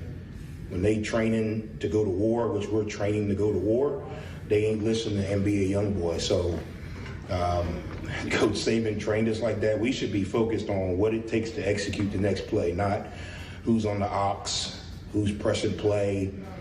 I've never seen the military get ready to go on a crucial war mission with NBA Youngboy playing their heads or in the background. I tell the guys all the time, if I got to play music to get you to play the game you love at a high level, we've got the wrong guys. Yeah. As I debunked his whole theory there last week, Gemini has been asked this question a whole bunch of times already. Okay. I asked, do Navy SEALs listen to music before a mission? And? Navy SEAls do listen to music before missions, though practices vary by individual and team. Then it says a few things, and then at the end it says, contrary to some coaching analogies, music is sometimes used to set a mood. Okay. So I feel like this has already seeped into Google understands why you're asking this question. And it's because this coach didn't know what the hell he was talking about. I wonder if anybody's called him out on it. Or if anybody's actually, I bet one of his assistants did. Hey, like, Coach, just so you know, like they do. If you would have just Googled this Huff guy seems like kind of a hard ass. Do you want to be the actually guy with this guy? I fact checked myself immediately when we played that last week. I want to be sure. I'm pretty sure I've watched multiple different interviews of special ops dudes or just military. Yeah. We've had people text the show about what they like to listen to before they would go on missions over in the Middle East. Yep. Yeah. Yep. And I'm like, I don't. This is it really annoyed me on behalf of. Just have some respect for the analogy you're trying to make. There's nothing annoys me more than the wannabe hard-ass coach who loves to pretend that he's a military commander, but actually knows nothing about the way the military operates. Okay, here we go. Here are the challenges. He's why he's the champion. That's why now. He's the champ. He's got the belt. We'll see if anybody can take him down. All right, let's start with Mel Kiper, who was asked on ESPN programming at some point this week for give us a thumbnail sketch here on Fernando Mendoza, the soon-to-be #1 overall pick in the draft, and here was his comp.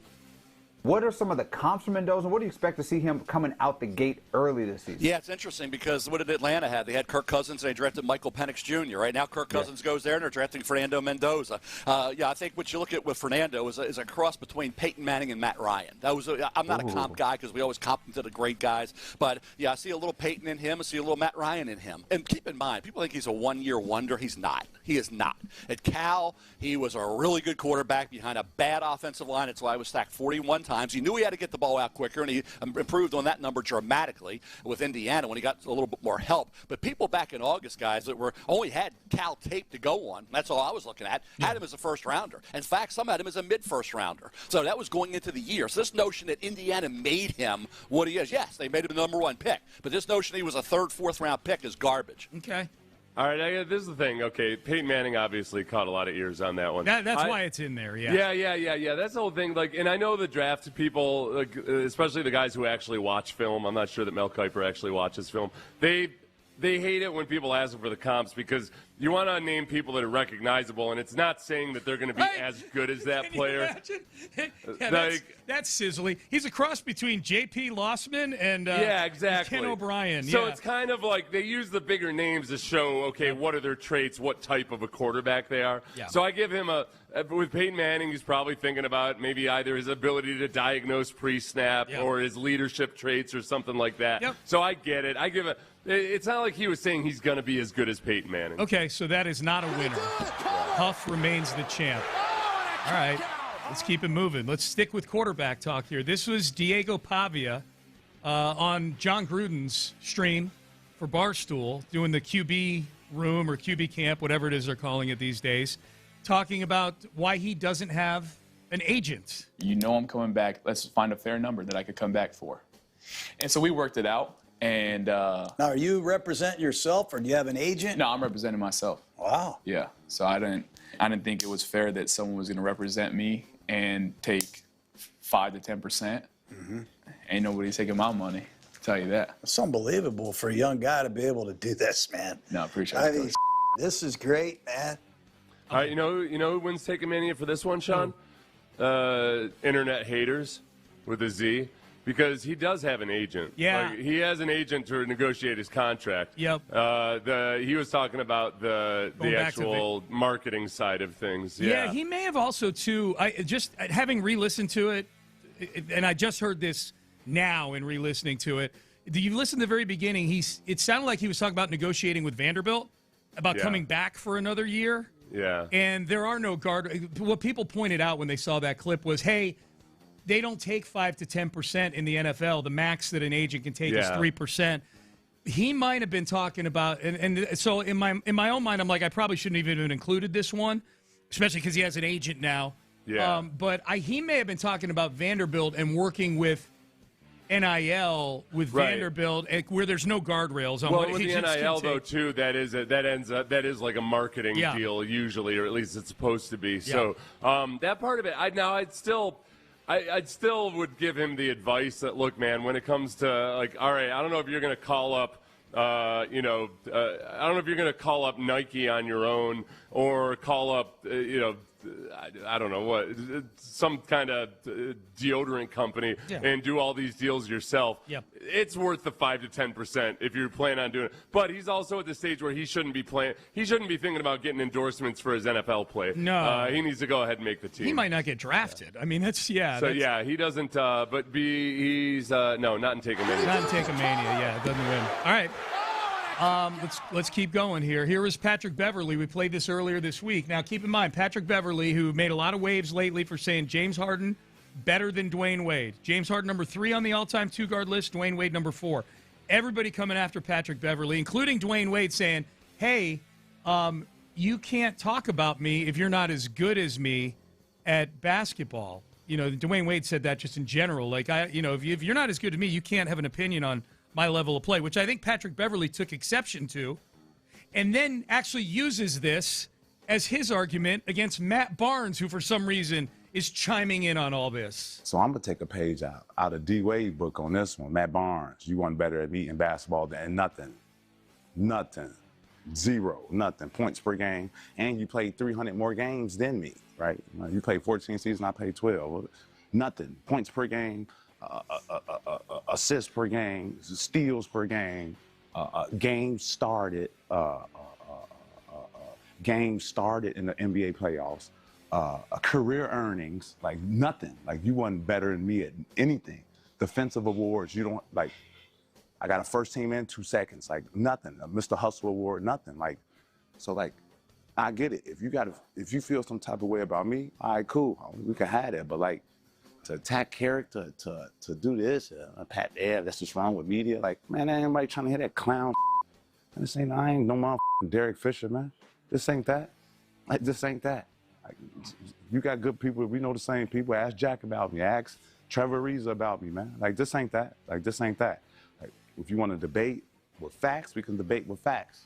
All that attacking people's character, man, I don't do none of that. I'm opinionated, and I back my opinions up with hard facts. You like it, you like it. You don't, you don't. Yeah. You ain't no Derek Fisher, man. Yeah, not even close to being a champion on this one. Okay. I enjoyed the takedown of Matt Barnes. You did? Okay. Yeah. Okay. Yeah, no, I know that your issue with it is that he's doing the old, like, you don't have a right to weigh in on this It's because I was a hypocritical. better player than It's a hypocritical take. Yeah. I know, that's one of these things that's, I know, like, generally, logically, it doesn't make sense, but it also is way too drawn out and long, and I also get it because it's a little personal grudge he has against them. Yeah. I applaud Pat Beverley for this illogical take. Okay, so this is not even close. Like, Charles Huff walks in, power bombs Patrick Beverley, and pins him in 2 seconds. Gotcha. Yeah, okay. yeah. Fair enough. But he's not allowed to talk about Pat Beverley because he wasn't as good a basketball player Correct. as Pat Beverley. Yeah. Until he does talk about him. Yeah. All right. So this next one here, I feel like we had to mix in a Diana Rossini just based on the week that we've had. If you don't want to make it eligible, Seth, that's fine because it's an old take. It's not current. But this, I feel strongly this is a really bad take. You're ultimately the judge, so I'm not going to tell you what to do.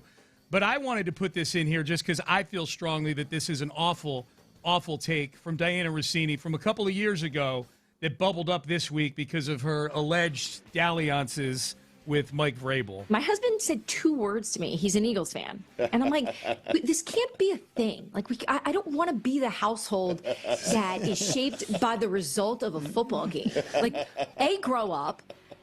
B, you're a father. I don't want our children having a culture where mommy and daddy's tone in this house is based on the result of the Philadelphia Eagles. Who cares? So stupid.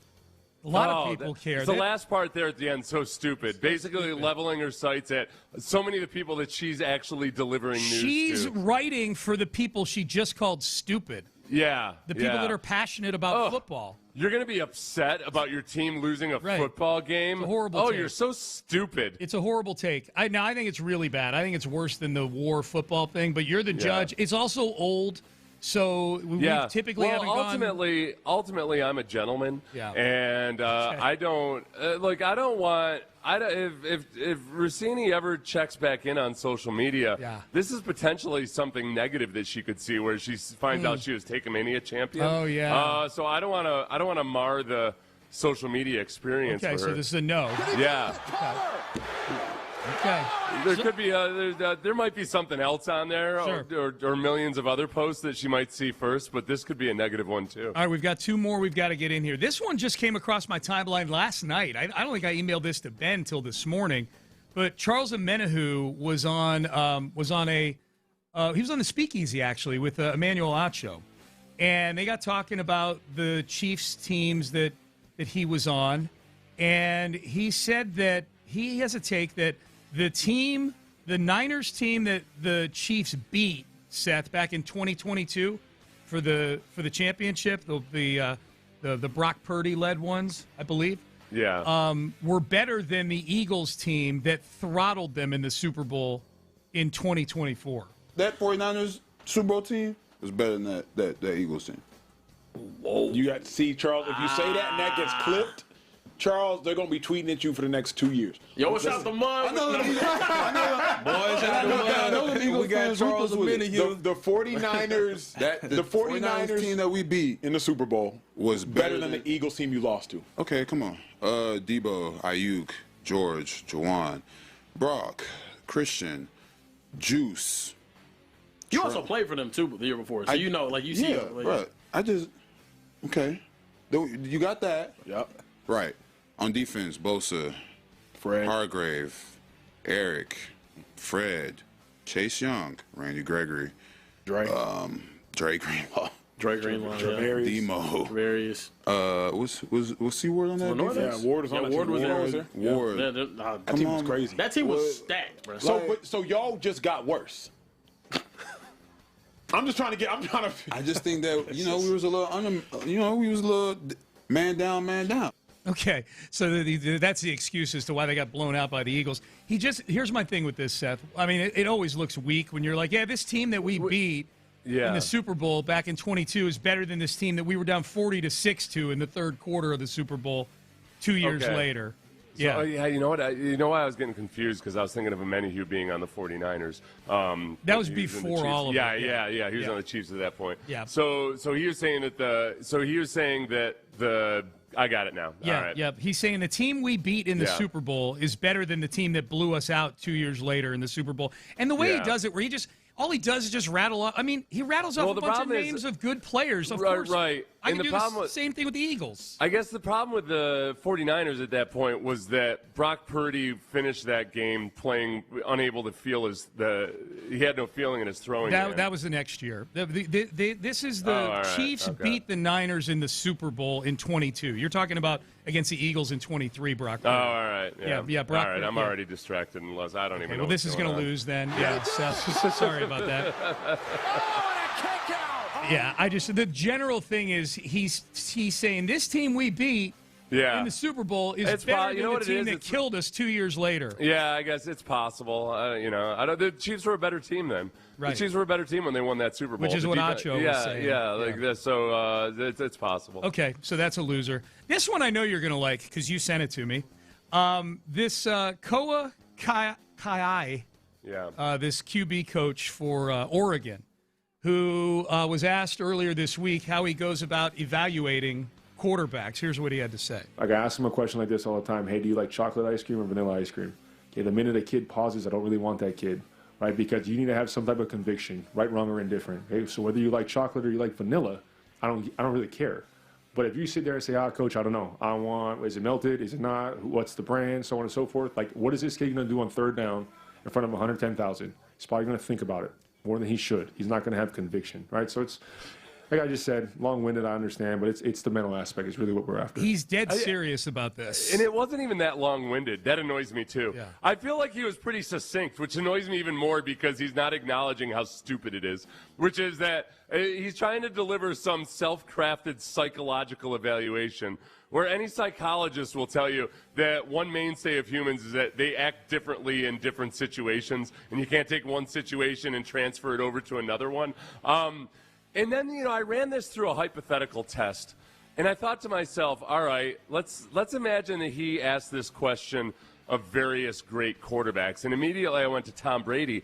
And I feel like Tom Brady might be the first and most likely quarterback to hem and haw about this because of his dainty eating ways. He probably doesn't even eat ice cream. He might decline to answer it at all. He claims he's never had a strawberry in his life. Right. He's not just a healthy eater; he's a very selective eater, even amongst the healthy food. Yep. So no, and that the other thing that bothered me too is even if this incredibly idiotic test were actually valid in some way, he said, I'm not really interested in that guy. So it's like this one little test is the thing. You're done. As if every other good quarterback out there passes every type of test you pass at him. Yeah. I hate this guy. Okay. I hate this guy so much that, yes, he is the new champion. Okay, there we go. He's the worst. Yeah. He's the worst version of every stupid football coach I've ever encountered. Okay, good. Where they just come up with his inane, idiotic Worse. ways. Especially with football coaches, Sean, some of them, they're the types of guys where you're like, I can't have a conversation with this guy because he's judging every single little thing. Yeah. Could you just shut up and be an actual guy? Could you just sit there and be like a normal human being? You freaking weirdo. This feels like one of those Take-a-Mania champs, Seth, that is not going to lose his title because there's a legitimately worse take. Because that's how you win. You got to be the worst. Yeah. This is a guy who loses the title because you just get tired of listening to him after 3 weeks. Yeah. Right? I also, even sometimes when you hear about the stupid questions that they'll ask at the combine, usually what the coaches will say is, it's a good way to get them talking, or, we're just having fun, or whatever it might be. They don't use it as a yes or no. Right. Like, I mean, can you imagine this guy's a scout coming back and people delivering all the reports of this quarterback prospect, and then Koa Kai gets up and is like, guys, nope. It's a no for me. Yeah, sorry. Josh He wasn't quite sure whether he preferred chocolate or vanilla. Yeah, sorry, Josh Allen liked strawberry. Yeah, sorry. Yeah. He actually stood there and told me, you know what? I don't like either of them. That's what he said to me. Yep. Can you believe? And you want this guy to be your quarterback? To be our quarterback, yeah. Yeah. All right, so anonymous scouts. I hope Oregon doesn't win a single game this year somehow. Weirdly, in some strange twist of circumstances. I don't know. They're still going to get your money, Seth, just so you know. They're still going to get your money. That's what is annoying me, is that he's going to be a successful quarterbacks coach. Probably. No matter what he does. Oh, at Oregon, yeah. No matter how many stupid questions he's asking his quarterback. Yeah, what kind of pizza do you like? Pepperoni I knew, or sausage? before the game, I asked him. All right. Does he drink 2% or skim milk? And he gave me an answer right away. And it was then that I knew he was going to make all the right decisions. Payne and Pendergast with you. Anonymous scouts commenting on a position that I think the Texans should be prioritizing. Do you think the Texans should be prioritizing this position, especially after hearing from Scout Anon? That's coming up next. But I'll tell you where I'm on my way to in about 45 minutes is the men's tea clinic. And I go every Friday. I get my testosterone.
Sports Radio 610 presents live from the West Point Lincoln and West Point Lincoln of Sugar Land Studios. Here's Payne and Pendergast. All right, Scout Anon on running backs. Seth, what is your appetite for the Texans using one of their top 4 picks. They got a first, 2 seconds, and a high third.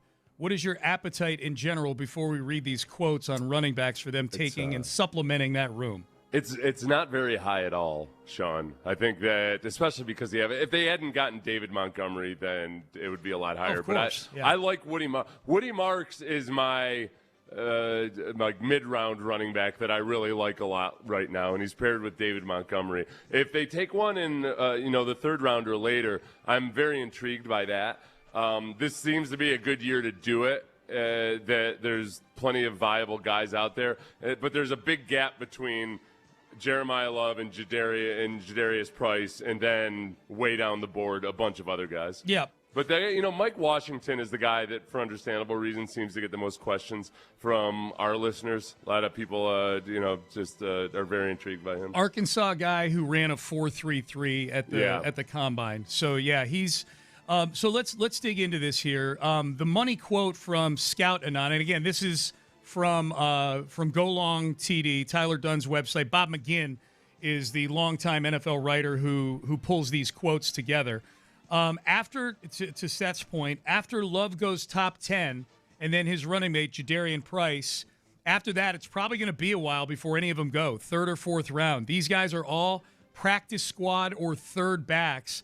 If somebody gets hurt and they get a chance, maybe they surprise us, end quote. So it's not a good year for running.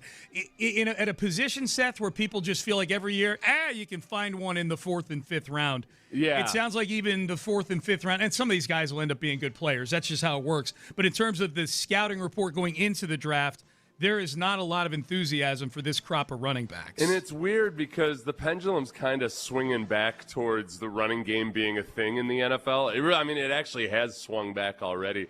The teams are running the ball more than they have in a long time. I feel like it would be ripe that this would be the year that all of a sudden running backs start going earlier, but it just doesn't seem to be a super strong class. It doesn't, and the top 2 guys seem to be the 2 Notre Dame kids. So Jadarian Price is the second best running back in this draft class by most accounts, and he was the second best running back on his team the last 3 years in college. This is what they're saying about the far and away number 1 running back, Jeremiah Love. The only thing bad anybody said about Love was more about the notion of the value of the position, taking running backs high. Quote, you don't want to take these guys too high. The Raiders took Ashton Genty out of Boise State last year, very high, and what a disappointment he was. Hang on a second. Let me just pause. Texan fans are like, he was? Yeah. He destroyed the Texans. Yeah, Ashton Genty, honestly, that was all about how bad the Raiders were. Yeah. Going into that game, I was watching Ashton Genty before I looked at any of his stats. And I was really shocked by how bad his stats were because he was breaking a boatload of tackles. But it was a classic broke 3 tackles to get 3 yards type of scenario. Yep. The scout here goes on to say, look, if someone wants a back, they're going to take Love. He's a good, solid back, but you get sucked into the Jeremiah Loves and you just don't know. They have injuries, this and that, or your line needs work. I just don't know how you take a running back that high, end quote. I personally hope that several NFL teams think exactly like this scout and don't take Jeremiah Love, especially the Tennessee Titans. That's my hope. Yeah. So the Texans aren't going to get Love, so we don't need to spend a ton of time on him.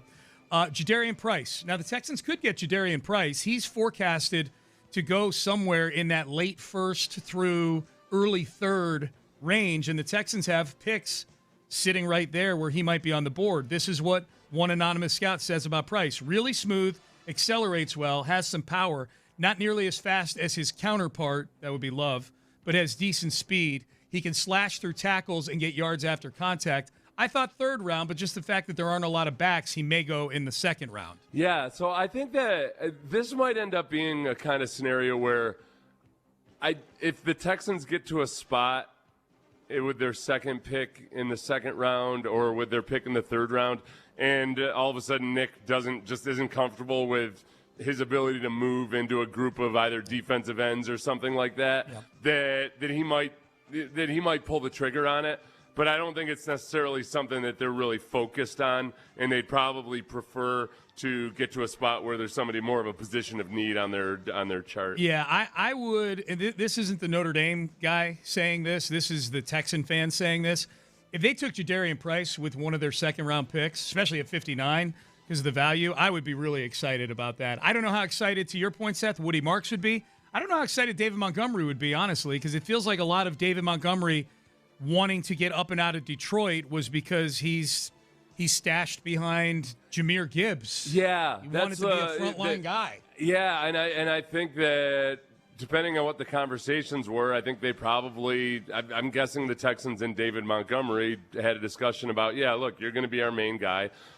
So drafting another running back, look, it's plenty of teams have three running backs. 3 good running backs, yeah. With a main guy. Yes.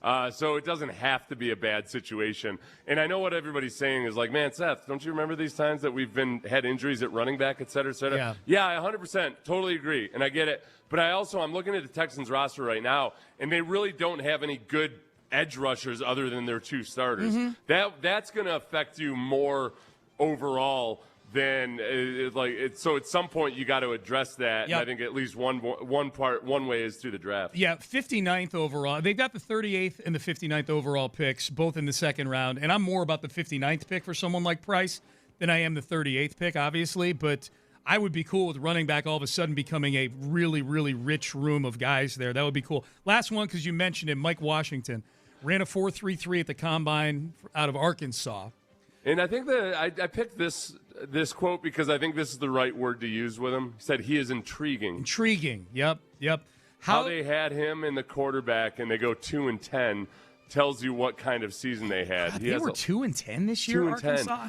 He has a lot of talent. Well, that's what the scouts said they were.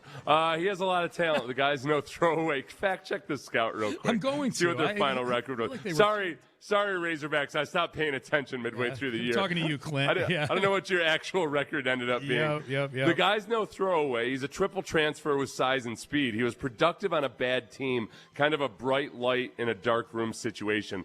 Very motivated. I wouldn't be surprised if he went in the 3rd. So that part, from the motivation side, the Texans are going to like that. And then also that part of it, man, it's hard to evaluate. It's hard to evaluate quarterbacks and running backs when they're on bad teams. Yep. And I think, there might be some upside in Mike Washington there that the Texans or somebody else sees in him. 2-10. Okay. They went Good job, anonymous scout. 0-8 in the SEC. Oh man, it's brutal. It is crazy. Look at the SEC. I don't want to get too far on an SEC tangent, but like looking at the standings.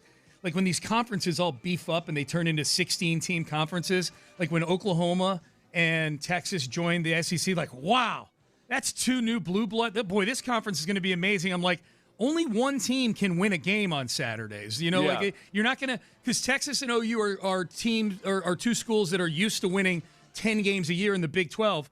If they come in and win 10 games in your conference, they're robbing from somebody else like Florida, who was – 4-8 last year, who expects to be great every year. It's just, these big conferences, I'm not about it. So there you go. Scout Anon on the running back position. Didn't seem to increase your appetite for running backs, Seth, any of these anonymous scouts. It didn't, and Jadarian Price, I can't advocate drafting him because for God knows what reason, I'm going to keep calling him Jadarius Price no matter how many times I chide myself for saying it the wrong way. Jalen. I feel like I need to talk to his parents. I mean, like, Jadarius rings a little bit better with Price. A little smoother. Jadarius Price sounds better than Jadarian Price. A little smoother. All right. I'm gonna mark him down for that. Sounds like he had the kind of parents that don't know how to answer which flavor of ice cream they like better. Yep. All right, Payne and Pendergast with you here on a Friday, which has been heavy football. Felt like kind of a football Friday.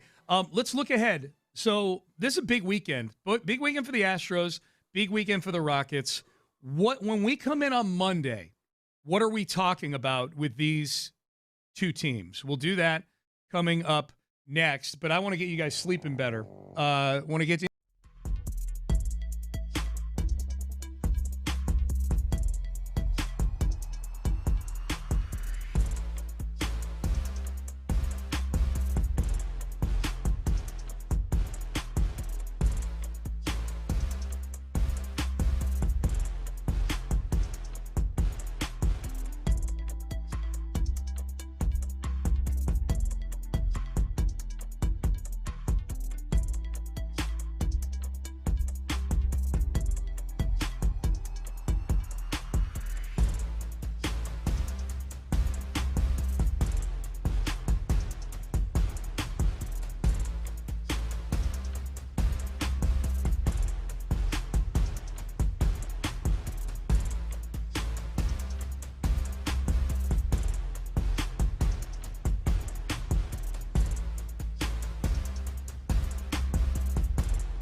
Sports Radio 610 presents live from the West Point Lincoln and West Point Lincoln of Sugar Land Studios. Here's Payne and Pendergast. All right, it's Friday, so we got a big weekend coming up. And what are we going to be talking about on Monday when we come in because of these big things going on in the sporting world over the weekend and such? The big one, Seth, to me, is the Astros and Mariners. Look, the Rockets are going to – they play 2 games. They play tonight. They play Sunday. The chips are likely going to fall for them in a series with the Lakers, which we will talk about in just a second. But the Astros got to end this losing streak, man. They got to win. They got to win a baseball game, and it would be nice if we came in. Obviously, nice if we came in on Monday with them. Well, they'll still have 1 game left in the series when we come in on Monday. It's a 4-game series. They play Monday afternoon in addition to the 3 games over the weekend. The biggest thing I'm hoping for is that we come in on Monday talking about Tatsuya Imai and Lance McCullers having had good starts against the Mariners Friday and Saturday. I'll let the offensive chips fall where they may. I feel decent about the offense still, despite the last 2 games in Colorado being so abysmal. Yeah. But they need desperately for both Tatsuya Imai and I'll say Lance McCullers as well to give you starts that at least have you feeling that there's capable pitching on this team right now. I'll tell you what, too, and I would love to see a couple things. I was going down the awards tracker, the odds for MVP, Cy Young, and Rookie of the Year. Okay. And honestly, they got the little team logo next to everybody. I'm scrolling down through all the awards, and they have the top 10 for Rookie of the Year, top 10 for Cy Young, top 10 for MVP. Mm-hmm. And the only guys that pop up are Jordan, who's 14-1 right now. Okay, who's he behind right now? He's behind Aaron Judge, Bobby Witt Jr., and Julio Rodriguez. So there's only 3 guys between Jordan and the top of the charts right now. Well, and then Julio Rodriguez versus in Jordan Alvarez, being the same series this weekend. So that'll be interesting. And then the other is for AL Rookie of the Year. Yeah. Imai is he's 9th at 30-1. 30-1. You mentioned that. I bet there is a big portion of the Astros fan base that doesn't even realize Tatsuya Imai is eligible for the AL Rookie of the Year award. Yeah. Because he's pitched professionally over in Japan for so long. But, like back in the day, Ichiro Suzuki was a Rookie of the Year despite having played in the Well, it is strange, though, too, because I feel like that I don't want to sit here and argue that an Astro shouldn't be eligible for this award. And yet, at the same time, it's okay, if we're going to use Suzuki's games played and everything as like his games are counted the same as the Major League Baseball stats, then all right, then you're not really a rookie when you get over to Major League Baseball. Is Japan part of it now? I know they incorporated the Negro Leagues into it. I don't know. Yeah, well, I thought that was the thing with Ichiro, it was one of the things that they were using. Maybe I'm wrong on that. Yeah, I'm not sure. I'm not sure. I'm always forgetful about that. The guys that come over from other professional leagues that are viewed as the Premier League where they're from are eligible for the Rookie of the Year award. Yeah.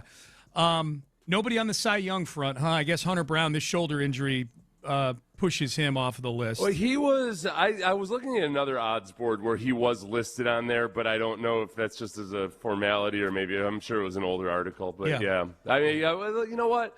I think probably until he gets past the stage where it's clear that it's going to be at least 2 months gone, maybe he'll stay there on the list. Maybe. Even missing 3 or 4 weeks is really damaging to your chances to win an award like that. Framber's on the list, though, huh? Framber's 22-1 right now? Framber 22-1 for the Cy Young. Yeah, he's had 2 good starts for the Tigers. That looks like so far so good.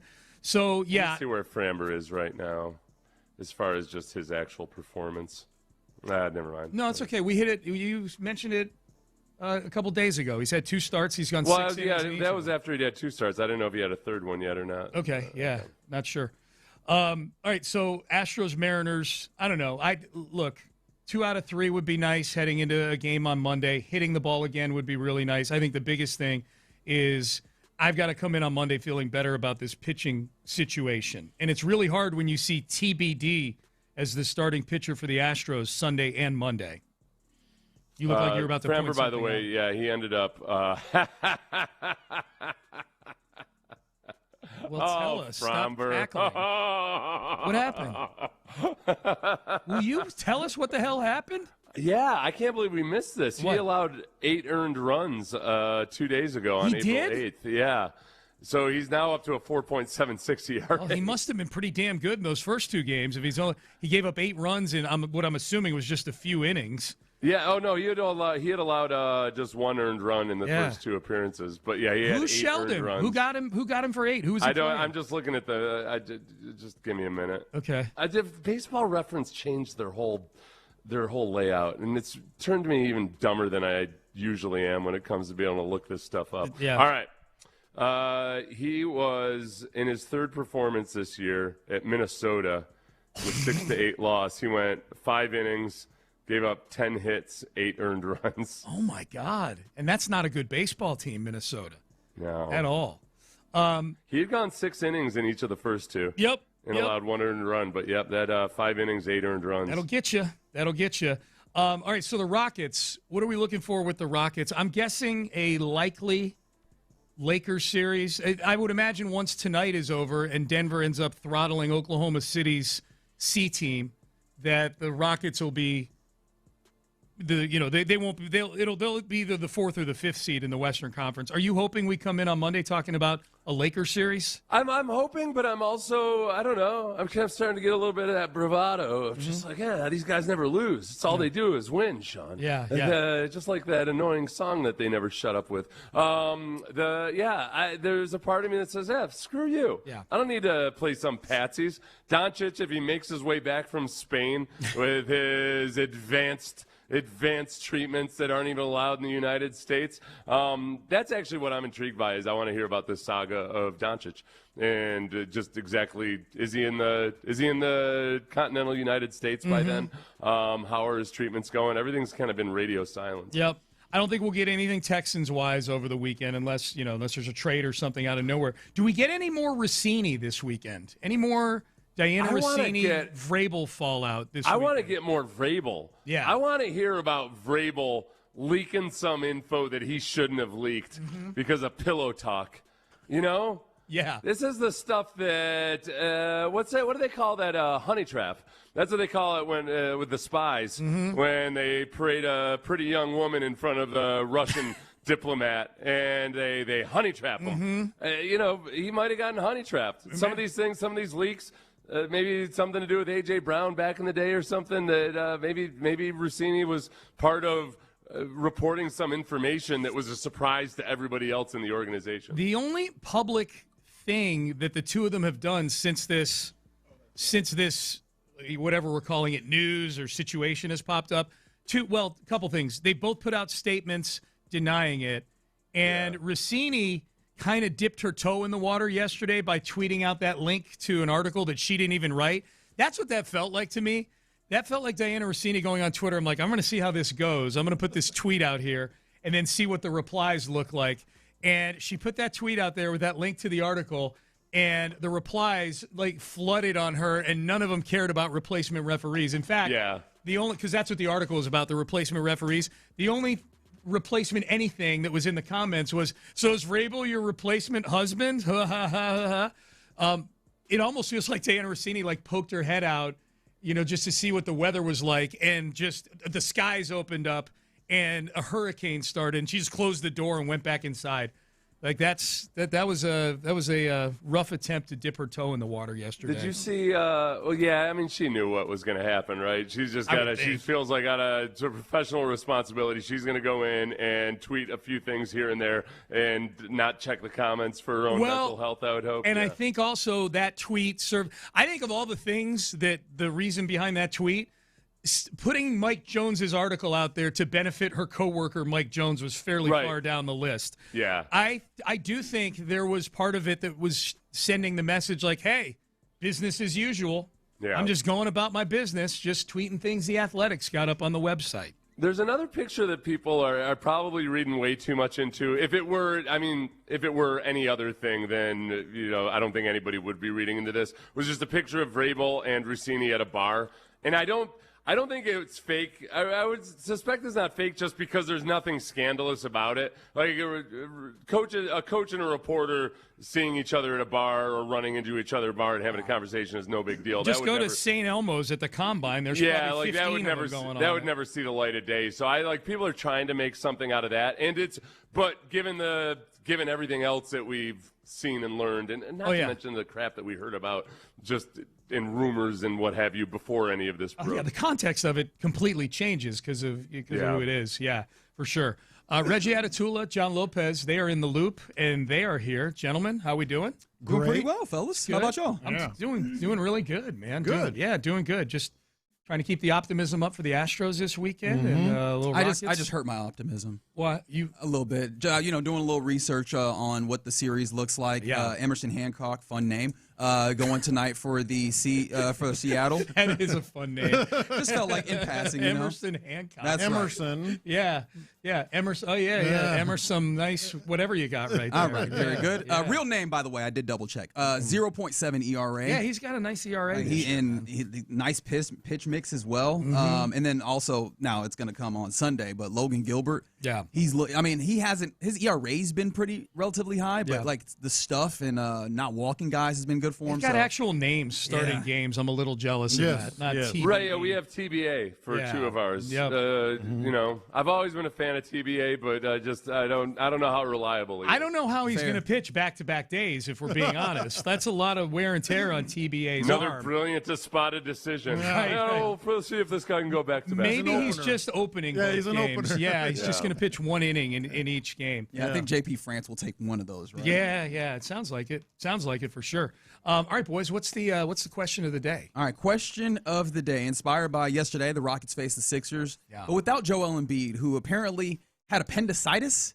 I didn't realize that appendicitis struck people so late in life. Seth pointed this out earlier in the show that it was labeled emergency appendectomy surgery, which, as opposed to all the non-emergency, as well as all the voluntary appendectomy. I really feel like having my appendix out. Right.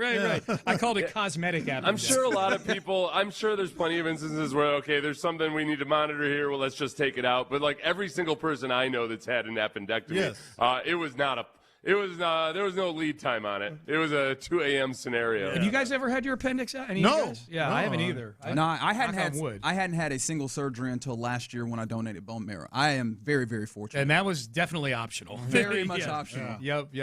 God, I can't imagine a emergency like, hey, we're just taking this out of you, whether or not you want it. Yeah, even if it's something you don't even need, like an appendix. But like everyone else, anytime I get like a little pain in my side, I'm like, ooh, is that my appendix? Yeah. Did it explode? All right, so in the spirit of Joel Embiid. Yes, what is your favorite get out of something excuse? Sports or otherwise? Because there have been some great sports get out of something. There's going to be people that listen to this show that have had this excuse used on them. What is your second favorite, Sean? Sean knows mine, which is I generally just never give an excuse. He just says no. I just say no. That's nice. People spend way too much time trying to figure out a good excuse for something where all you have to say is no. Yeah. And if they press you for a reason, you tell them to go die. It's like I'm not going. I can't make it. That's whatever. Strong, by the way. That is really strong. No, it's. I remember Seth saying that to me because I told Seth like at the beginning of either last year or this year, I said,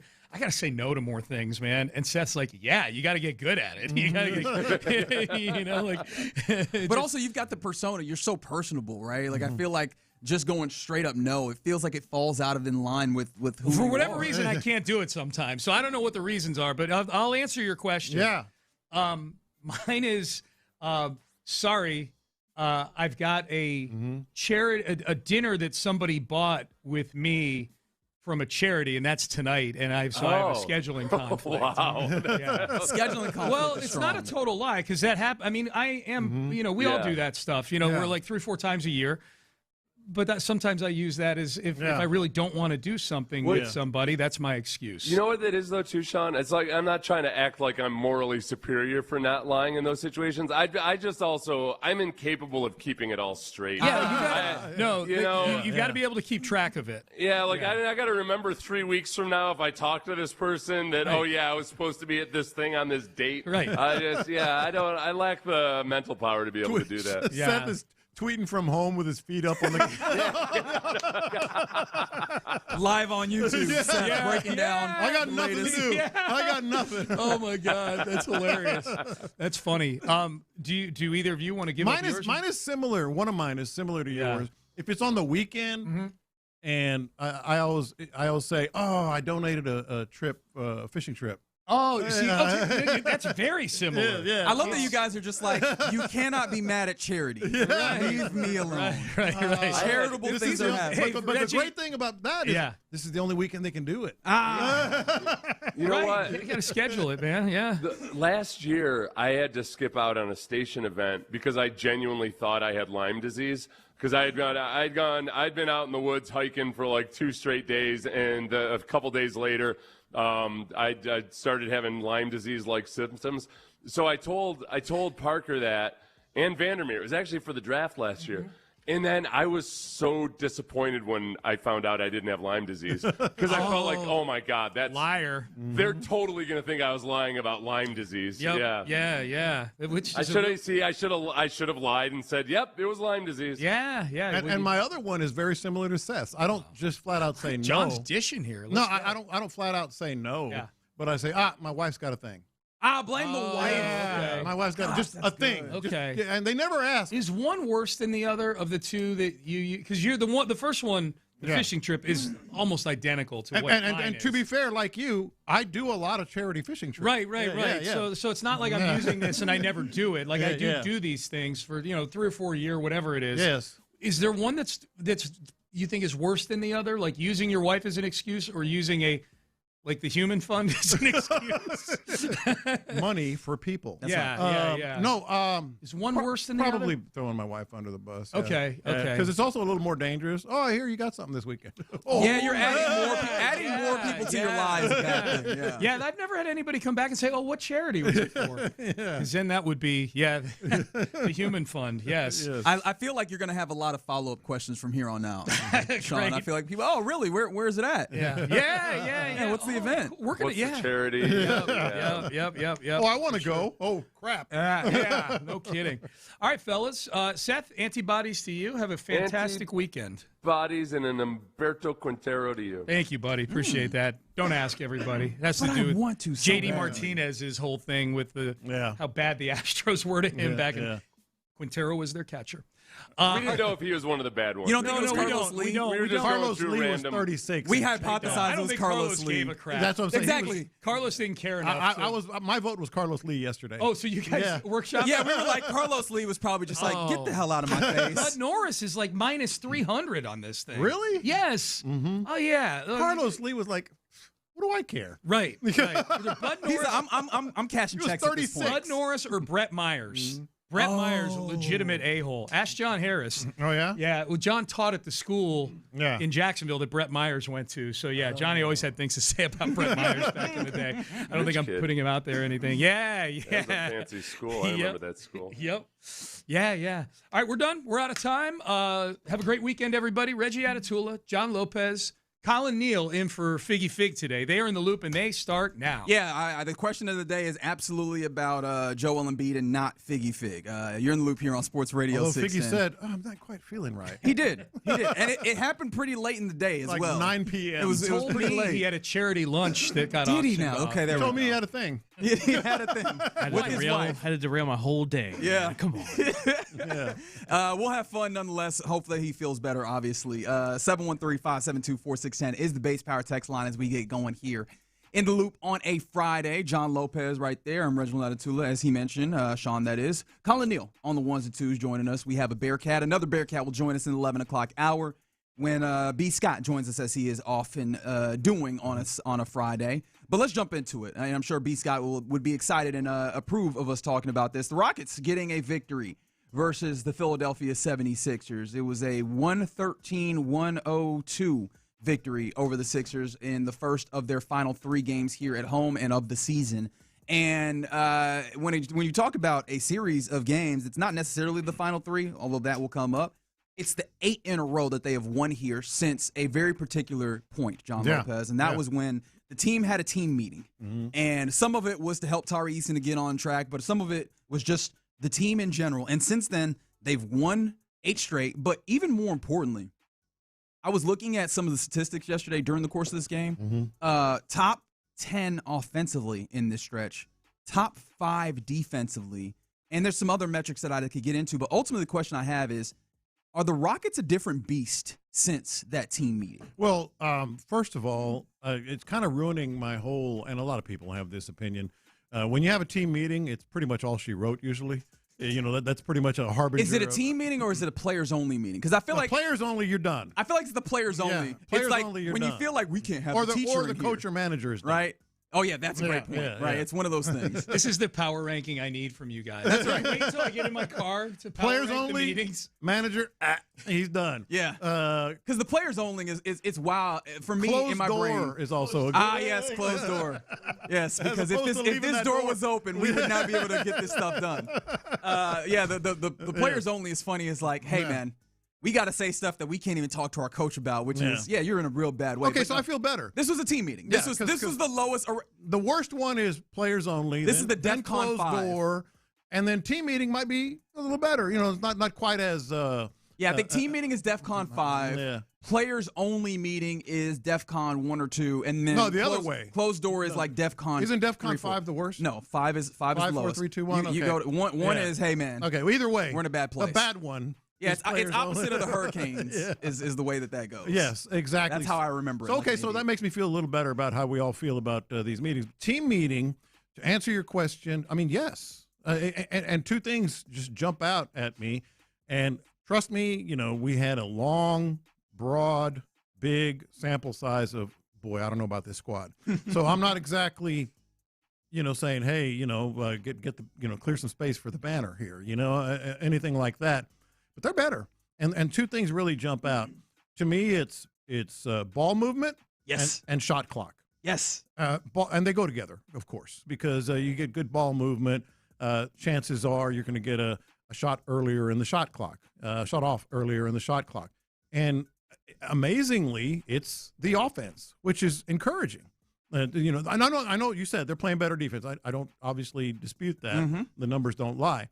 But I think they're doing this because the offense, the ball movement looked like freaking Golden State in the heyday, or San Antonio in the heyday. You know, they can skip it around pretty good when they need to. Right, and I think that I'm glad that you mentioned those teams. Obviously, I think that it's a little bit of a stretch to say that specifically. Yeah, just but for effect. Right, I'm not trying to knock you on that, but that's definitely something that, remember, we talked about after the Warriors game. I was like, that's the type of offense that it seems like they need to run more consistently, is one where you have movement and the ball moves. And really the reason for me why that shows up as useful for this team is we've been talking about the lack of true point guard play, and you limit or you lower the bar for what any individual has to do as a point guard when you go, hey, let's spread the responsibility evenly of creating for each other, as opposed to having one person whose job it is to do a majority of the creation. It is, we are going to use our collective ability to make good decisions, move the ball around, and allow that speed of the ball moving around versus a defense trying to account for various things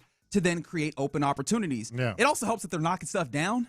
Yeah, and ultimately, you know, the make or miss thing comes into play. But literally, one of the things I was thinking about, funny enough, as I was watching early portions of this game where this Rockets team actually didn't take a lot of threes at that point, but I was like, I wonder how many threes the Rockets actually have taken. And in the month of April, which isn't the fullness of the full of the 8-game stretch, but it's I think 5 of the 8 games, I think it's actually 6 of the 8 games have happened in April to this point, is they are shooting 35%, or they're getting up about 35 3-pointers and shooting the best percentage on 3-pointers that they have all year. Yeah. Right? That changes the math of what we're doing here as well, on top of what they're doing, right? So it's qualitatively better, it's quantitatively better. Not that 3-pointers are the only thing, clearly, but I think that you're seeing an offense that looks more viable when they're doing what they want to do. The question that I still have is something that showed up a little bit as well, is you can have some dry patches. That showed up in the fourth quarter here. Yeah. Right? You can still have I dry thought patches. they were dead. And so this is the thing that gets me on the idea of, are they a different beast as a question, is are they being more efficient and finding a little bit better of what they have been? Or is this a change that will allow them to be better in the postseason? I think that is ultimately what we'll see, once we get into these games. But at the very least, whether or not they're a different beast offensively, they definitely look to be significantly better and getting up shots at an earlier pace, which is so much better because you don't allow defenses to lock in, right? The later you get into the shot clock, the more I can lean on the idea of you don't have as many options. Yeah. You're taking options away later onto the shot clock, and you're only making things more difficult on yourself. Since that team meeting, which I imagine this has to be a part of what they talked about, they've been a lot more intentional about being decisive and playing together offensively and moving the ball, which I think also tracks on defense. Yeah, and I think, the most frustrating thing for me anyway, when they were really struggling and losing games and blowing games and fourth quarter leads and all that, was you're getting a shot off with 4 and 3 seconds left in the clock, and that's what you're talking about, just efficiency. The efficiency is there, but beyond that, when you're able to get a shot off, when you get able to get a shot off early in a shot clock, let's say 18, 16 seconds, something like that, it also helps you defensively, and the reason is you get a shot off with 3 seconds left. There are already guards or players on the other team leaking out and getting up the court, and that's transition was a monster for this team. And that's one of the little kind of coaching things that a lot of coaches really emphasize. Like, hey, when they get that shot up and you're out on the perimeter already, leak, and get out. And it hurts even more for this team because this team crashes, right? This team wants to rebound. So if you have guys crashing, the other team is leaking. Boom, easy bucket. Yeah, so it helps both sides in a sense, but.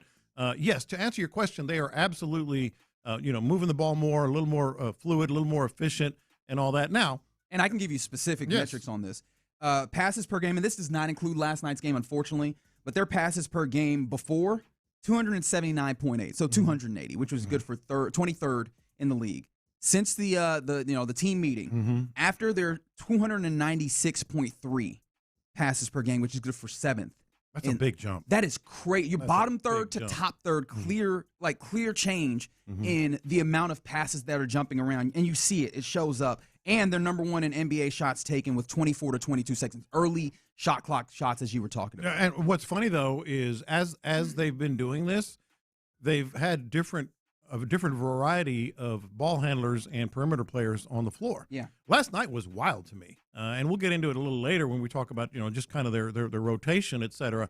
But last night was wild to me, like how you used, Aaron Holiday a lot more. And certainly, Reed Sheppard was not the big impact offensively shooting the ball. They had about the same number of minutes, to be honest. Who, Aaron Holiday? Aaron Holiday and Reed Sheppard. I think it's 14 and 19. 5 minutes if you want, depending on how big a gap you think that is. But they had about the same or roughly the same. So it's interesting that it's coming from the entirety of the rotation. Yeah, and that's actually a big thing for me as well. And you're right, yeah. Reed Sheppard, 19 minutes off the bench. Aaron Holiday had 14. Yeah. Before we actually get to that portion of it, I think you mentioning them having more of a rotation. I think you mentioned some of these guys that really feel like they come for, obviously, I think they come for the particular grit that they brought. It felt like it was noticeable and notable in the Phoenix Suns game. But I think that it even shows up more. Like, you see the energy that Aaron Holiday brings, the effort. Josh Okogie, that same feeling, right? The energy, right? I thought they fall into a bucket for me of like spark plug players that they had because a man can't be the only one bringing energy. And I think actually with all the responsibilities that he has, it makes it kind of tougher at times. Tari Eason, especially when he was kind of in his head a little bit, and made it a little tougher. In fact, I think that's been a conversation. I'm trying to remember who wrote the article about the Tari Eason. Don't worry about offense. Just be you, and the offense will come. Right, and it felt like he was. I think KD actually said the quote that Tari was so much worrying about everybody else. It was like, hey man, lock in, and I think that's allowed him to also lock in on bringing the energy, bringing the juice, and then you have some of these other players, so that helps them get more to their identity, and I think that helps them defensively. That's what helps them lock in. I think there was a number of possessions last night against the Sixers where I saw rotations where not only were you closing out well, but you also felt like there was better communication where you didn't have two guys closing out to the same shooter. You had, I know you're going there, so I'm going to go to the second shooter where I know that the ball is going to skip to, so that I'm already there before the ball gets there. And now we have settled back our defense. We're no longer running and chasing the ball. We are setting up in a defense. Which is what they did a lot. A lot. Even when they're playing pretty good defense, I felt it was a thing that pained me personally, is seeing them get into rotations and not be able to stop the rotation, but constantly have to go until hopefully the Sixers, another team missed a shot or they made a shot. And in this game, it felt like there was more instances of them stopping the advantage that the offense had created by rotating really well. And that felt like a different beast to me. That felt like this is a thing that's going to take them over. This and rebounding, we know, are the things that make this team a better version of themselves and make them winners. It also feels like the energy that you get from some of the different rotation guys and them being more locked in, which I think you can attribute back to the team meeting, has helped them be a little bit of a better, not a little bit, a lot better of a version of themselves and maybe even a different beast than the team that we'd see prior. Well, ultimately, we'll see. You can't, 8 in a row doesn't lie. But we'll see, because there is going to be a ramping up of what the preparation teams have now that they have a good sample size of what the Rockets do. The level of competition as well, because who are the best teams they've beaten in this game? Probably the Knicks and, what was the other one? Give me one moment and I'll pull it up. Phoenix, I mean, I'm sure they'll count in there as well. I know that there was another good team in here. But regardless, it is ramping up. Warriors is probably the other team that I think. Oh, yeah. But ultimately, and this is so easy, we hear it all the time in basketball, but it's so easy to say and so hard to put in practice. And I think ultimately the team meeting did this. People talk about let the game come to you.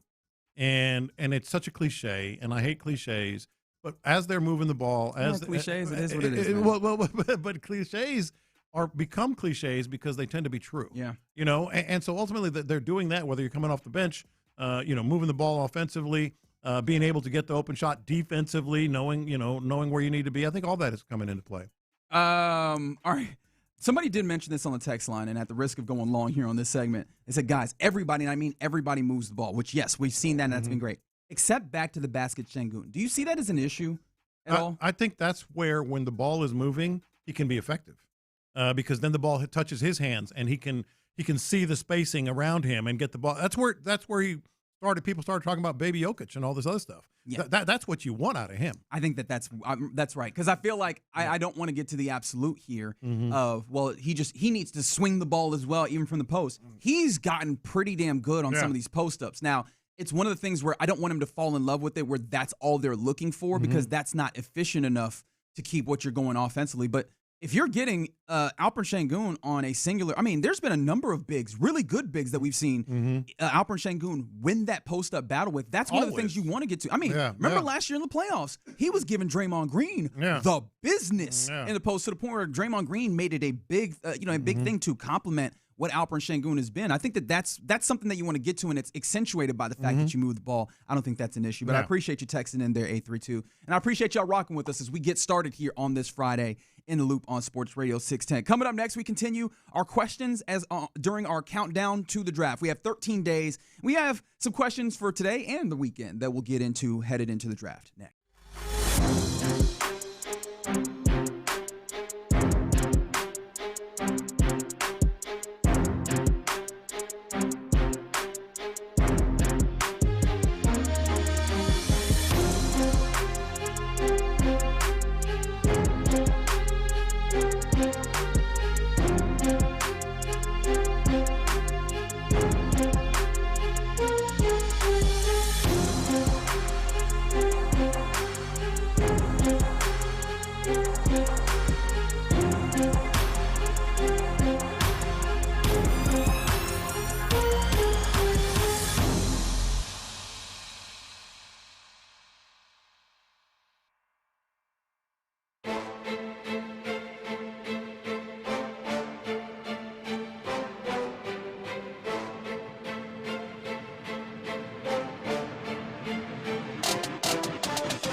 Hear your favorite Sports Radio 610 hosts wherever you go. Live, podcasts, video. It's all at your fingertips 24/7 on the Odyssey app, iHeartRadio app, TuneIn, and wherever you get your podcasts. Houston's sports leader. Sports Radio 610.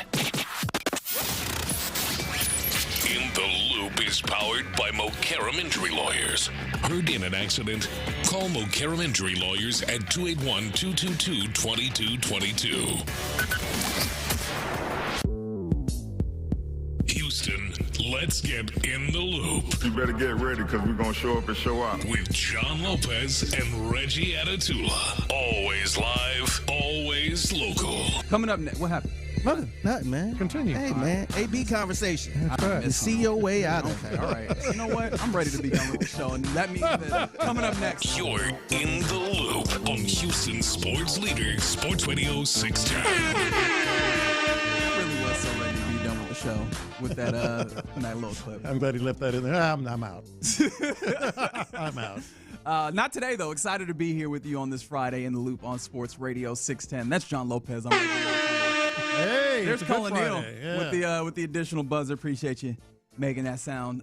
Base Power text line is 713-572-4610. And we continue our questions in our countdown to the draft series here that we've been doing 13 days now. Yeah, and let's go ahead and do 12 and 11, too. Yeah, we might as well get that as well, Get because obviously the weekend, we want to make sure I have some questions for all those. But we've been doing this to get ourselves ready and just kind of think about, the draft in various different ways, especially various different first-round circumstances. And with that first-round pick, let's start with question number one here. Mm-hmm. What's a pick that would be booed by probably you as well? Position, round, maybe you go all the different places outside of the first, but I know that the first round ends up being one that very much shows up for folks. Yeah, okay, so the old J.J. Watt thing might come into place. Some people... Oh, you think that there's some that could be booed and actually ends up being useful? Well, that's one possibility. Even a position like people tend to go with the things that they see and hear in the days leading up to the draft.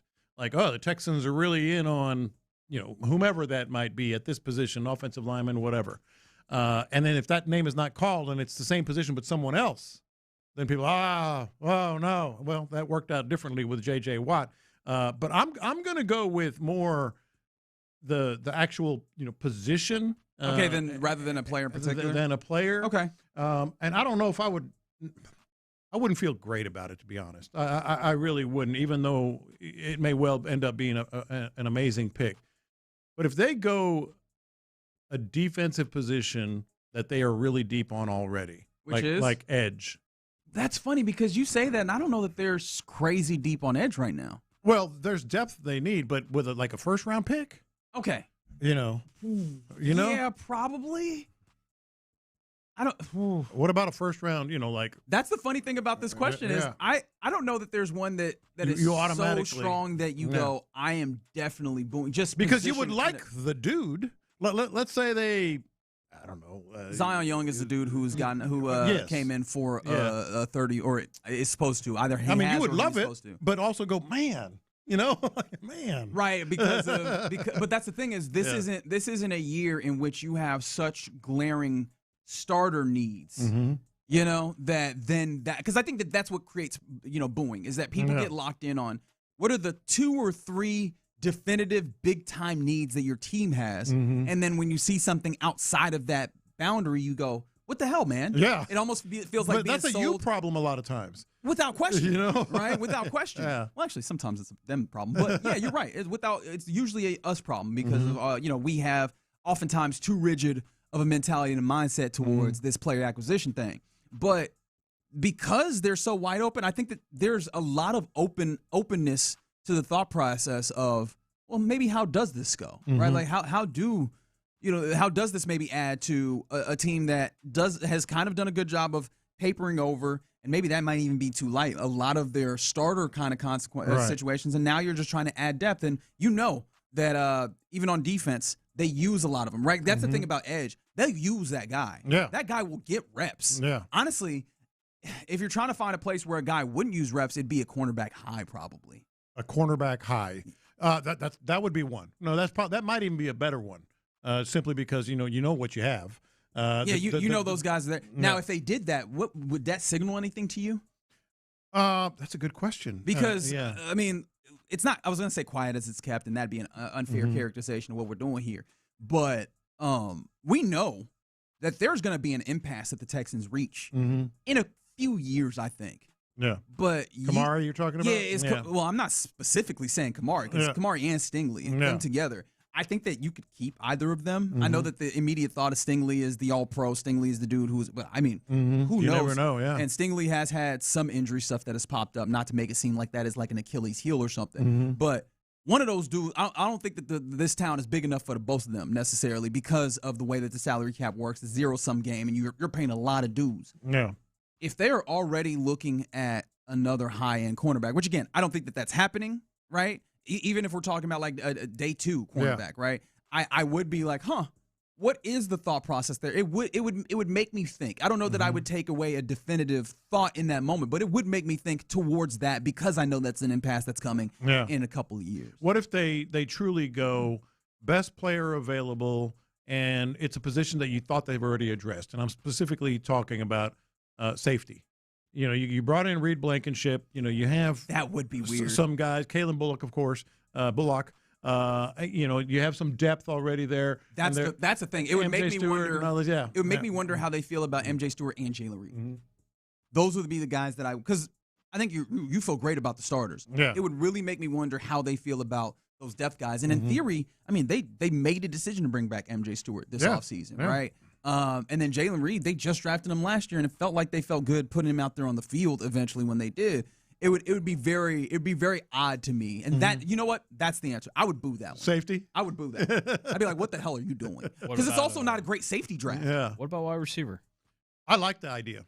I like the idea of a wide receiver. It's one that we've discussed here and there. Just because, you know, and just to reiterate real quickly for those who may not have been listening, you know, I don't know with the Tank Dell possibly not being at the OTAs, and as much as we have confidence in Higgins and Noel, how much confidence and what have they really proven? So I don't mind the receiver. You know what? I might be falling in line with you at safety. It's like, of all the things that you can really bolster, even if it is good depth, even the edge. Safety? Yeah, I think that would be the one that causes booing for me particularly. All right, let's go to another question here as we continue to count this thing down. Which position group on this Texans is one injury away from disaster? That is one where, you know, you start to think of it in terms of the draft, and it comes back to that bolster. These questions kind of go together. It comes back to that bolstering. So somebody planned. Somebody did a little bit of planning. It was an accident. All right. Trust me, it was an accident. Total accident. Linebacker. You know, linebacker. We don't talk a lot. We've mentioned it. You know, talked about it here and there. Yeah, I was you about know, to say, what about a later round? You know, a second day, third day linebacker.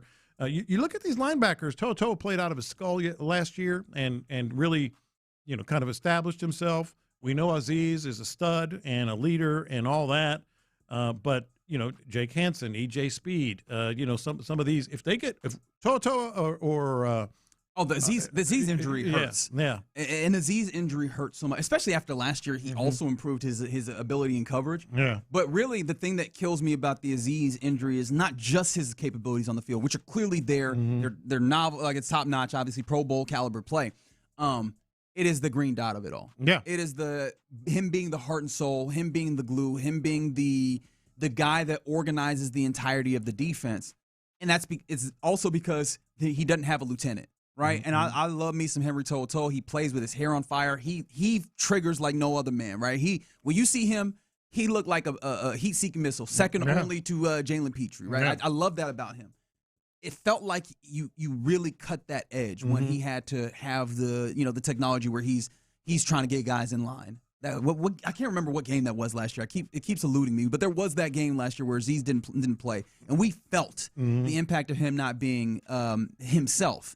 And it's crazy that that's the way it goes, because you would look at the linebackers that you have and feel good about him and E.J. Speed in theory without that particular context of them playing linebacker. But the problem is, and I hate to say it's like the between the ear stuff, because it makes it seem like Henry doesn't think, and that's not the thing that I'm trying to get across. But it clearly hampers the way that he plays when he has to do that particular role of doing that essence of the middle linebacker role. And I don't know that you have another guy. The problem is, I don't know that that's something that you can address quite in the draft, even though I do like someone like a a C.J. Allen who has demonstrated capability of doing that, I do wonder exactly how that fits, or even if it's an Anthony Hill Jr., somebody who is smart but maybe has a little more sporadic right now and needs some time to come along. Perfect place. That does feel like it fits well for that, but I do wonder, one, if they'd want to spend that capital in the way that they would need to get him, and two, is it the best thing to then have a rookie that you then would need to throw into that spot, into the deep end like that? I don't know. It is funny because when you ask this question, your answer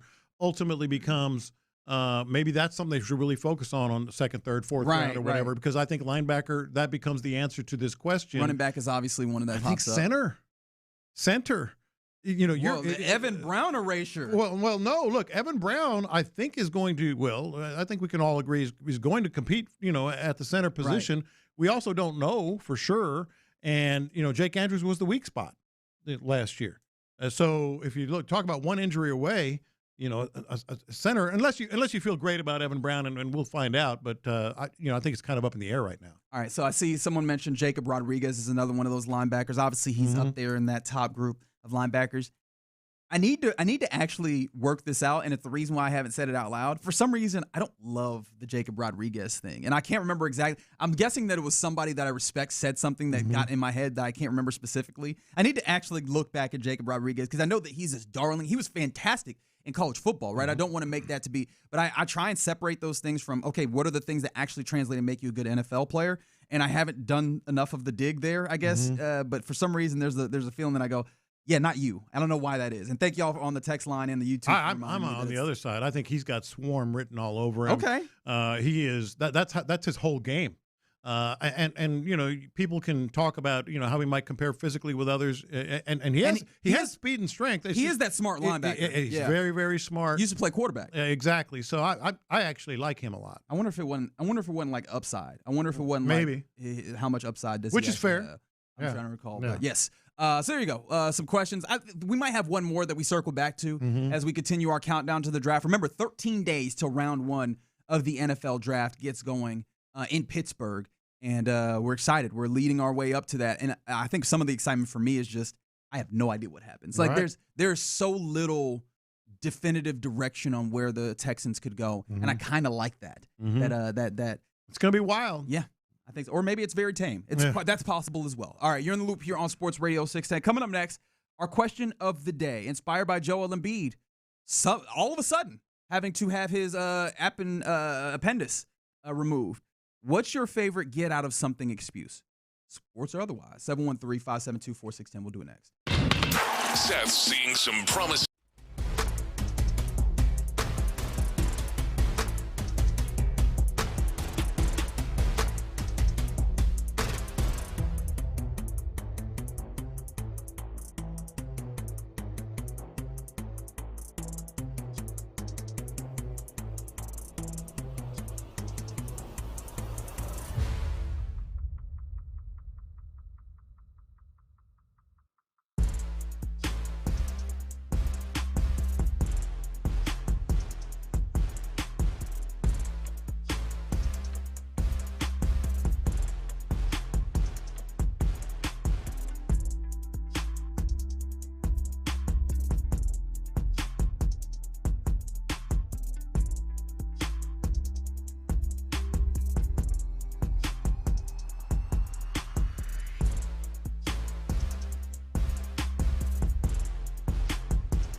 610 text line is energized by Base Power. Save money and switch today at basepowercompany.com/610. Sports Radio 610 presents live from the West Point Lincoln and West Point Lincoln of Sugar Land Studios. Here's In the Loop with John Lopez and Reggie Atatula.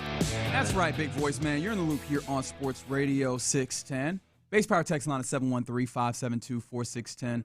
As gosh, the Masters is so good at this, making it look like heaven. I know exactly what they're doing too. Like we just saw on ESPN a video of them setting up the dinner, and you know what they're doing, right? Like it's all the pomp and circumstance that they want you to look, and so that you look at this, it appears like high society, and yet still, it gets me. It's awesome. It is so awesome. All right, let's get to the question of the day here. What's your favorite get out of something excuse, sports or otherwise? 713-572-4610. Because last night, Joel Embiid was supposed to play. I thought he was going to play. We talked about it yesterday as though he would. It was late in our show. It was, it must have been late in our show or after our show, where we find out that Joel Embiid was diagnosed with appendicitis and then underwent surgery yesterday here in the city of Houston. And which, again, not that you were planning appendicitis, but I imagine if that was something that they would have anticipated in any way, he wouldn't have come and had that done here. Not a bad place to do it, though. Good spot to be. And honestly, this really doesn't inspire the question of the day itself, but it just reminded me of the number of times that I'm sure he wasn't faking emergency surgery. No, I would sure hope that he was not faking that his appendix exploded, right? I mean, you can dodge some teams sometimes. What's the team that he's dodged a lot? It's the Denver Nuggets. That's the one. Yeah, the Nuggets. He always happens to be injured. He goes to Colorado and says, "Hey, can you take out my appendix?" Yeah. I don't want to see that dude. If they missed a Nuggets game because of that, I would have brought this up. I think the last time that Joel Embiid played in Denver has to be a number of years. I'm talking about at least 4 or 5 years. That's crazy. He just doesn't play that dude over there. Yeah. And so it feels like sometimes the injuries get to excuse level. At least that's the NBA jokes about it, and that made me think, what's your favorite getting out of something excuse? Yeah, look, I have two go-tos, and I want to say up front, at least 90% of the time, it's true. Can I tell you something real quick? What's that? Colin just did the research, and I need you to bring this to the air. When was the last time that Embiid played in Denver? November 8th, 2019. He's been ducking the smoke for 7 years. That's crazy. What? 7 years? He hadn't played in Denver? It's like, he got one taste of it and said, no, man. He said, I'm good. You going to have me breathing hard and playing against Jokic? Are you crazy? Nah, man. My ankle hurt, bro. That's right. What? Oh, my arm. Like Rodney Dangerfield in Caddyshack. Oh, my arm. I need a sub. But beyond that, I want to emphasize, and everybody knows, 90% of the time this is a real excuse. Okay. Because, right. we have things that we do. For anyone that may hear this excuse later. That has heard it before. Or has heard it before, sure. Number one is, if it's on the weekend. Yeah. I got a charity fishing trip that I donated, and it's the only weekend they can do it. Love to be there. Can't do it. You got a lot of charity fishing trips now, don't you? I do. I do a good number every year, but sometimes may or may not have used that as I don't want to go to your dang gala. I don't want to, or whatever it is, And then the easy one, like whatever. I just not feeling it, or actually want to do something else. Yeah. Oh, my wife has a thing. Because she's a school director. Yep. And there's always events at school and church and all that. So, oh, my wife's got a thing. Can't miss it. Got to keep the old ball and chain happy. What is worse is like if you are somebody that is spiritual, do you think that God is more mad at John Lopez blaming charity or blaming his wife? Which one do you think is That's a good worse? Question. Because I used the church in one. I used the church school in one. Okay, that's the winner. That's the winner. I was doing it for Jesus, except I wasn't. I was doing it to watch a game, which is funny because for me, mine is actually sports. Yeah. But I can get away with it because sports is work, right? Yeah, I think that a lot of our listeners, hey, well, I got to watch this game, ends up not working. There's been a lot of people that I was like, sorry, got to go to the game or got to watch this one. This one's a really important one, and I got to talk about it tomorrow. So got to get out of here, guys. Yeah. Done that a lot. And a lot of times it's true. So, what also makes it a little less true is, I I didn't watch the Rockets game last night live. I watched that one back because I wanted to go play pickup basketball. Right. I'm recording all these games. I can get back to them if I want to. Like if I really want to, I don't have to sit down and watch these games live all the time. That reminds me, one year, it wasn't this year, it was like 2 or 3 years ago, I was invited to I think it might have been, I don't know, some barbecue or some event at somebody's house, and we were talking about it, and the wife said, oh, but I bet you can't go because you got to really keep, because the Texans were playing that day. It was on a Sunday. Oh, but I bet you can't come because, you've got to keep all your notes on the Texans game. And I was like, yeah, sure, I'll go with that. I could have watched the game at their house. I got a phone. I will say, I though, could have kept notes on my phone. Watching the game in unfamiliar You're working so hard, I'm sure you can't come. yeah, that's it. Watching the game in unfamiliar confines does make, I feel like for at least me, it's a little more difficult. It makes it a little more difficult. Yeah. And especially if you're going somewhere to do something, the way that I'm going to pay attention to this game, I might as well not be at times. Somebody on the text line, 281, helping someone move. Sorry, I have a cold. Cold is a great one because what you going to do? How you going to disprove this one? Yeah. My wife actually got one this morning. That a cold? That we were calling BS on. I oh, can't, someone gave her an excuse. Someone said, I'm throwing up. And she looked at me, she goes, these people are always throwing up. When you get sick, how often do you really throw up when you get sick? That's actually a really good question. How many different types of sick actually make you have a reversal of fortune? But when you throw up, that's like a non-starter. I mean, you're not going. So they use the throw up. Is it? Yeah. Oh yeah. Somebody throw up. Am I the weirdo that if I throw up, I'm not immediately like this is not a out? I'm not downgraded to out. I'm downgraded to questionable. Yeah. I'm not downgraded to out when I throw up. Hey, sometimes your body just has to get something out. Yeah. Like honestly, a lot of times I feel better after that thing. Yeah, that's true. But at the same time, if someone calls you with, I'm throwing up, oh well, then you can't come in. I mean, automatically, right? So they use that, even though they just maybe whatever. Don't feel it. Maybe so. I love Seth's where he's just straight shoot just like know. no. Which that does save you from having to remember what your excuse is. Also, I think that Seth's particular demeanor allows him to do it. I feel like some folks that doesn't work. And I wonder if Seth, and I should have asked him this, if he ever has anybody that has any level of pushback. And I guess he just tells them to go die. Which works for him. And he's an imposing gentleman, so I imagine that works that way. I don't think I could get away with that. I'm gonna get too many whys and follow-ups that make me uncomfortable. Well, yeah, it's like basically like an interrogation. You gotta back up your story to say, hey, I wasn't there. And the worst part is I want to try and stand firm, and eventually I'm just gonna be like, I don't want to go, and now I have to repair relationships. Yeah. I feel like it's gonna be a lot. Yeah, I was about to say, Sean made a great point that people might be listening, like, huh? Yeah. Interesting. Oh yeah. I remember you making that excuse. Right. I like these two on the text board. One said, obviously a lot of us have used this. My kid's sick, but he said that's the ultimate excuse. But he said my kids are 17 and 19. They can take care of themselves. Well, I mean, at what age do you get to the point where no matter if you're sick, you should be able to take care of yourself for the most part? 17 and 19, you should be able to, hey, do this, I feel like do 17 this, and 19-year-olds are still pretty babyish. Well, you put out the medicine, make sure they're good, make sure they have something to eat, and then you can leave. It would depend because when I was 20, this was after COVID. What was that, yesterday? Thank you, I guess. It hasn't been a long time that I've been able to get that joke off at other people's expense, mind you. I was still, this was before I went to Sam. I had an upper respiratory infection. I could not get out of bed. You know what I mean? Thankfully, hey, parents will help you out. That's right. You wussy. This one, how do y'all feel about this? If I make an excuse, I don't do the karma thing. I don't do bad karma because somebody texted. I always say my wife is having surgery this week and she's never had surgery. I don't use the grandma dead or somebody said that the grandma's died a whole bunch of times. Or the grandma's sick or something and grandma died. I'm worried about the bad karma. Like she will have surgery. Like if I say use that as an excuse, I'm not a big fan of that. Oh, okay. Somebody said it's coming out of both ends. That's a little graphic, but maybe that works. Maybe you go more graphic and they're unwilling to push back because they're like, ooh. Yeah. Can't come in today. I have a seeping boil. All right. Yeah. I mean, it did that. It did that for me in this moment. And now I feel the need to apologize to everybody listening. I apologize if you're sicked out. Maybe you're taking your early lunch or something. Did not mean to do that. That lady at the barbecue gave John the out because she didn't really want him there. Oh, she wanted. Oh, that's she wanted me there. Okay, I don't like what you're doing right now. She's a big fan.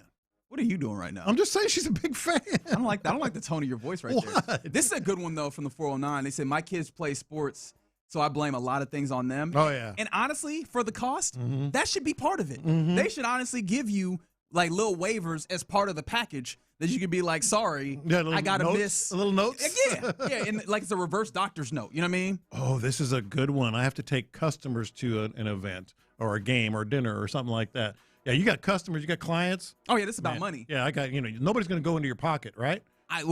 Some people will. No, I'm saying if you use that as an excuse. Because that's not going to work against like close family. I think it could. You think so? Hey, I've got a client I got to take out to dinner tonight. He's in town. I got to. That's a good one. All right, if you say so. That is well noted. Do you remember any? Do you remember like any excuses in sports that made you go, all right, for real? Mm-hmm. Like, cause that's what I think of. I know that there was a pitcher that once said that he hurt himself like playing hockey with friends or something. Oh, those always make me laugh. Falling off a treadmill, wasn't that Jeff Kent? Yeah. the one that walked through actually I think he did do this. Yes. Hunter Pence walked through the sliding glass door. I feel like the more absurd it is, the more inclined I'm going to be like, all right, that's real, which maybe that's the case. Like the more that if you want to come up with a good lie that people are willing to go with you on, make yourself look foolish in it. I don't think this was a lie, but you remember when Nate Burleson hurt him? Was it Nate Burleson? I think it was Nate Burleson hurt himself because I think he like crashed his car trying to save his pizza that he had. Oh yeah, in the passenger seat. And I'm like, it makes you look a little foolish. I think people are less inclined to believe that you lied about that because it makes you look foolish. Hell, just recently, Tiger Woods said he was texting. Well, like. How did I forget that one? I was texting. Were you? You also saw, 5 roads in front of you. All right. It's like from the 346, my granddaughter has a school play. Oh yeah, for sure. That one's coming in handy pretty soon. Anything with family in it is like a good excuse. Well, the problem is someone like me is going to be like, so what? How old is she? 4? She's gonna have more. Yeah, it's gonna be all right. John. Hey, I don't miss any of that stuff. I know. That's what I'm mad about. I don't miss. Remember that time that me and Figgy and you were supposed to go to cook off? But that was a fishing trip.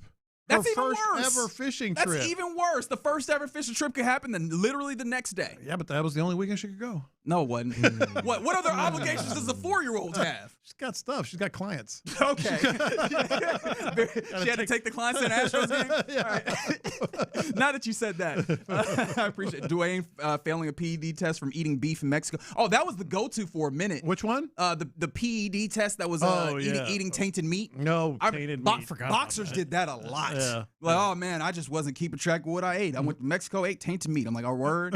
Everybody had the same meat from the same place, huh? What was it, Fernando Tatis Jr.? Like he took these PEDs for ringworm or whatever. Yeah, all those. But this is a good one. 346, car trouble. Car trouble works like the dickens, brother. Like it's every time. Because it could be a flat tire, it could be overheat. If you start with car trouble, you allow them to figure out the one that they think is the most annoying, and then you just rock with that. Yeah. You know what I mean? I feel like that one is the ultimate one. All right. You're in the loop here on Sports Radio 610. Coming up next, let's go around the NFL where there was a real long-form piece written about the dysfunction of the John Gruden Raiders, and I like to laugh at things like that. So let's do that and talk about other things around the NFL next. The Drive with Stoerner and Hughley. One of the best defensive tackles in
KILT FM HD2 Houston. On Odyssey Sports Station, the Texans play here. Let's go around the NFL in the loop style. Why are you smiling? Because I love football. Here's John Lopez and Reggie Adetula. I'm going to tell you all about how much fun you're going to have this season. On Houston sports leader, Sports Radio 610. I appreciate that we are getting even more excuses coming in on the text line.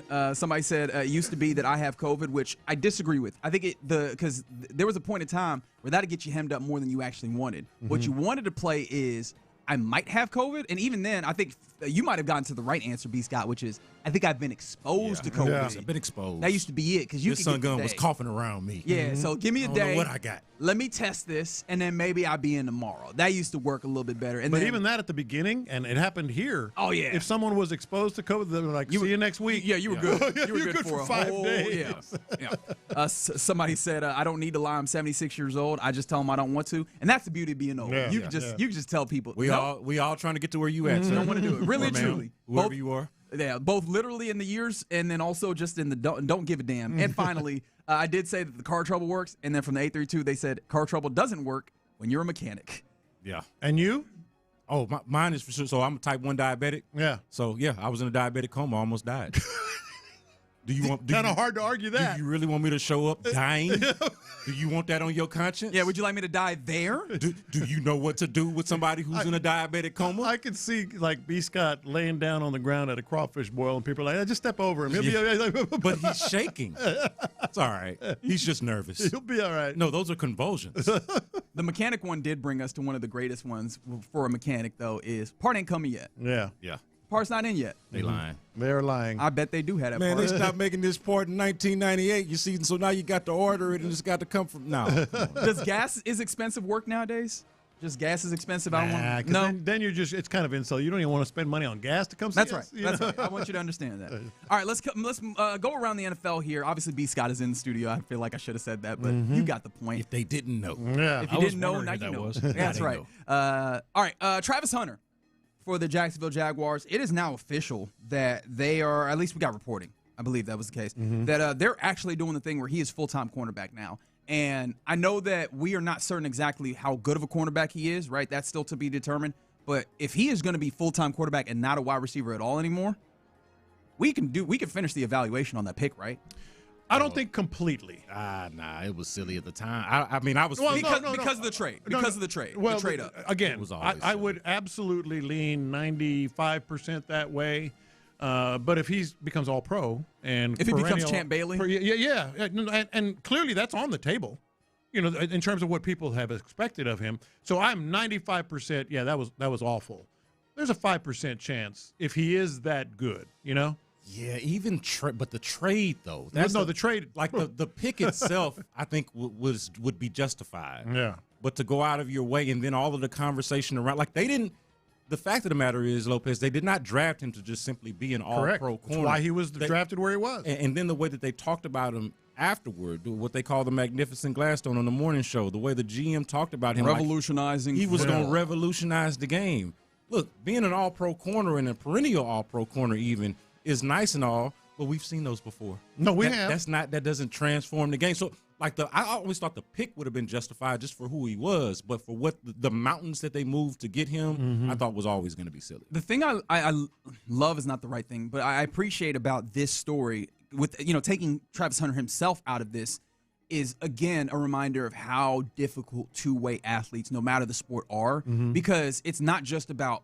Because I've always talked about how do you develop two sides of this at the same time in the same player that might be at different levels. There's also the reminder that you also need the picture-perfect circumstances as well. Because, again, they're not stopping him from going both ways because of the wear and tear just yet. This is because you look up and you go, oh, we have wide receivers now.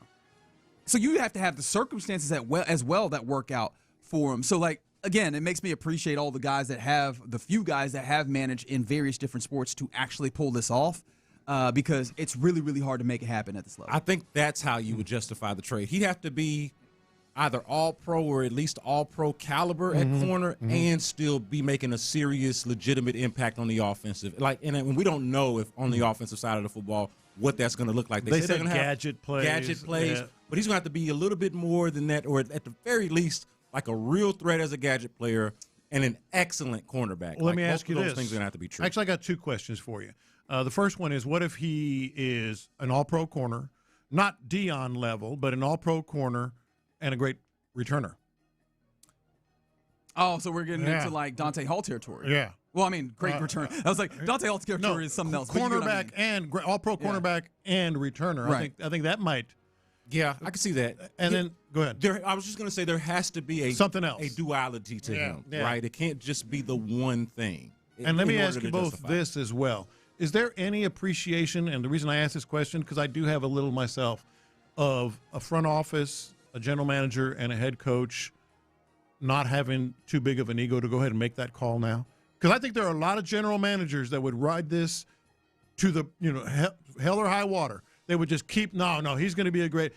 I kind of appreciate they went, nope. It's honestly the smarter thing to do, right? Like, while you still have good equity in the team, like good, they're feeling good about the team. Gladstone is still early on where there's still plausible deniability or whatever the right word is in this moment. Yeah. The longer that you wait, in theory, unless you're just killing it, the more that people have reasons to question you on various things. Right. And then if you bring up a place where you go, actually, I'm changing my decision, it looks worse later rather than earlier. So I think that there's something there in that thought. I think they've done a good job overall with their team building. And with this, to me, it's just in line with that. Like just making answering the next logical question with ego in check, with a logical answer. Like right. And I don't know, like the ego part. I see what you're saying, but to me, this is almost just like good sense. How do you maximize this thing? Yeah, but a lot of general managers would invested so much in. They wouldn't admit. A lot of gentlemen wouldn't admit it this early. Yeah, maybe so. Yeah, maybe so. But I mean, he also went and gave up capital to go to get a wide receiver in last year, and then you look up and you go, "Hey, that wide receiver has helped make everything work. Are we going to try and shoehorn something else in?" And the logical decision, as B. Scott said, is this one. You just don't want to be wasteful. No. I feel like, and at this point, to me, trying to do the both sides thing is a little bit wasteful because you're not really allowing him to be excellent at anything. Right. On top of what the 929 mentions, being in both film rooms, starting two position groups, they had as an organization had to make some concessions to make that work to that point. This goes back to more of a normal workflow, I imagine. All right, we continue around the NFL. Shout out to The Athletic with a very fascinating piece, at least for me. Anybody who was schadenfreude, I guess, leaning towards that and laughing at other people's dysfortune or misfortune, I guess is the word that I should use here, will appreciate this deep dive into John Gruden's tenure with the Raiders. The second time, clearly. The first time went pretty well for him. They even called it 2.0. Right. They even called it that in the headline. Yes. Yeah. And it was fascinating. Some of the things, I have some excerpts here. Some of them was something that they called kill tapes, so the scouting team, obviously, they scout all year long. They'll put months and months of going to school, having conversations with people, building out a dossier on this player.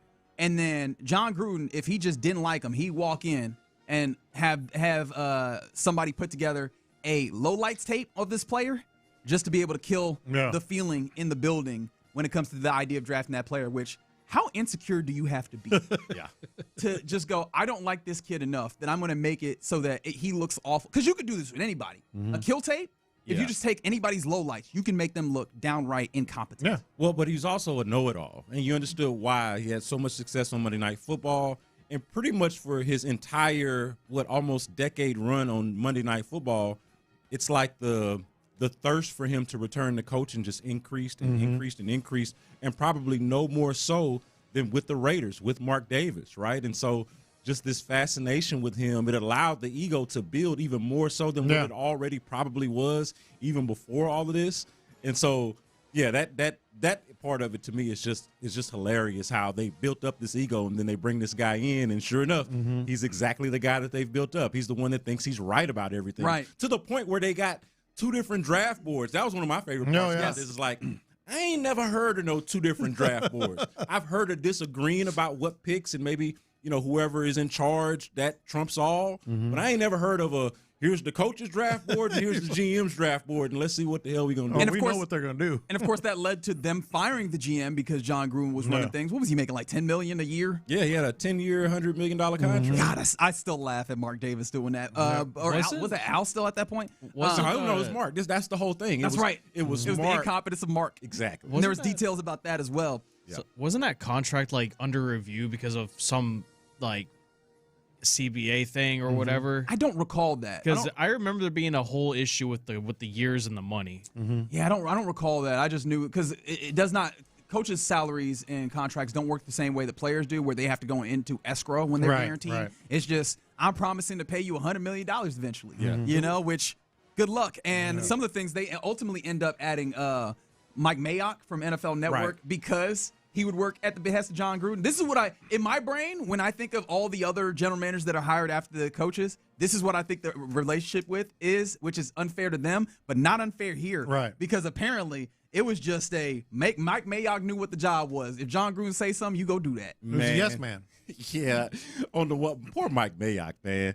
Because, well, first of all, the Raiders hiring both of them straight out of either a TV set or booth or a broadcasting situation, right? John Gruden being hired off of Monday Night Football, Mike Mayock being hired from NFL Network. But I just love the dichotomy of Mike Mayock on one end from the coach, you know, kind of being emasculated a little bit, for lack of a better term. And then on the other end, he's got Antonio Brown comes in and is calling him a cracker. Yes. Which, like, I've never heard of somebody like it's at least in sports for sure, or like in a non-joking way, calling folks cracker. It's like that was like one of the first signs, like, man, hey, that boy ain't right, because we don't talk like that in public. You crazy? But that's the thing. Antonio Brown was one of those dudes that's how he operated, and that's another issue here. Is like John Gruden, his sense of self-worth was far higher than what it needed to be. There wasn't enough self-skepticism. It shows up in two different ways outside of what we've talked about. One, also, they said free agents was an issue. This is a direct quote from a staffer. John loved veterans who were all pros like 8 years ago and were on their way out to pasture. Anyone who had a name he remembered or had a big game against him in the past is basically what he was looking for. Yeah, I mean, that checks out. I mean, we saw it. Yes. Yeah, we saw it over and over. But that's a terrible way of handling football. Of course it is. It's an awful way of handling football. It's almost like the old baseball way of getting paid, which is what have you done in the past is ultimately what dictates your contract. You remember when we used to do that? Yeah. But can y'all appreciate the irony of that's essentially what got him hired in the first place? Yes. Right. It's like, man, this guy had a mean fastball about 15 years ago. Yeah. And so let's just bring him back. Like that was the same logic that Mark Davis used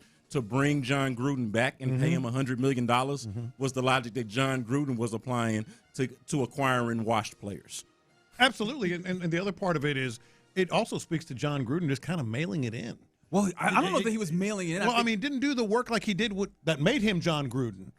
You know, in terms of like he would, and y'all remember this. Maybe B. Scott more than Reggie, just because when he was at his peak, he was not just the head coach; he was the innovator. On the field and off. Yeah, he was the wonder kid. He was Sean McVay. No innovation Sean here. McVay. It's like I know that name. Yeah, I know that guy. And then to stick it to the Raiders after they traded him, like literally. Like immediately, basically stick it to him in the Super Bowl.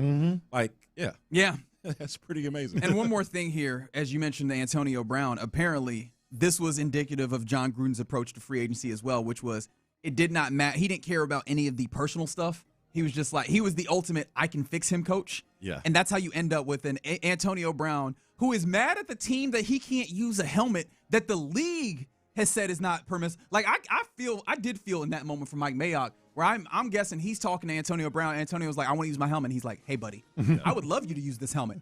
This is above me. Yeah. I can't do any. He felt like, have you ever been in some level of like service industry or seen someone in the service industry that is just getting berated by some above my pay grade, like some parent, and they're like, I'm sorry, ma'am. Yeah. I don't set the prices, and they're just giving it to him. I feel like that was Mike Mayock with the Raiders because John Gruden was like, it don't matter that he is a nutcase. Bring him here. Yeah, it's like when I was working at Walgreens, they come up with them coupons, but they didn't read the fine print of what the coupons actually stipulated, and I had to be like, nah, see, this is what it actually says. Yeah. And no, I can't just I could manipulate the computer, but I would get fired. And I don't even know you like that. Yeah, exactly.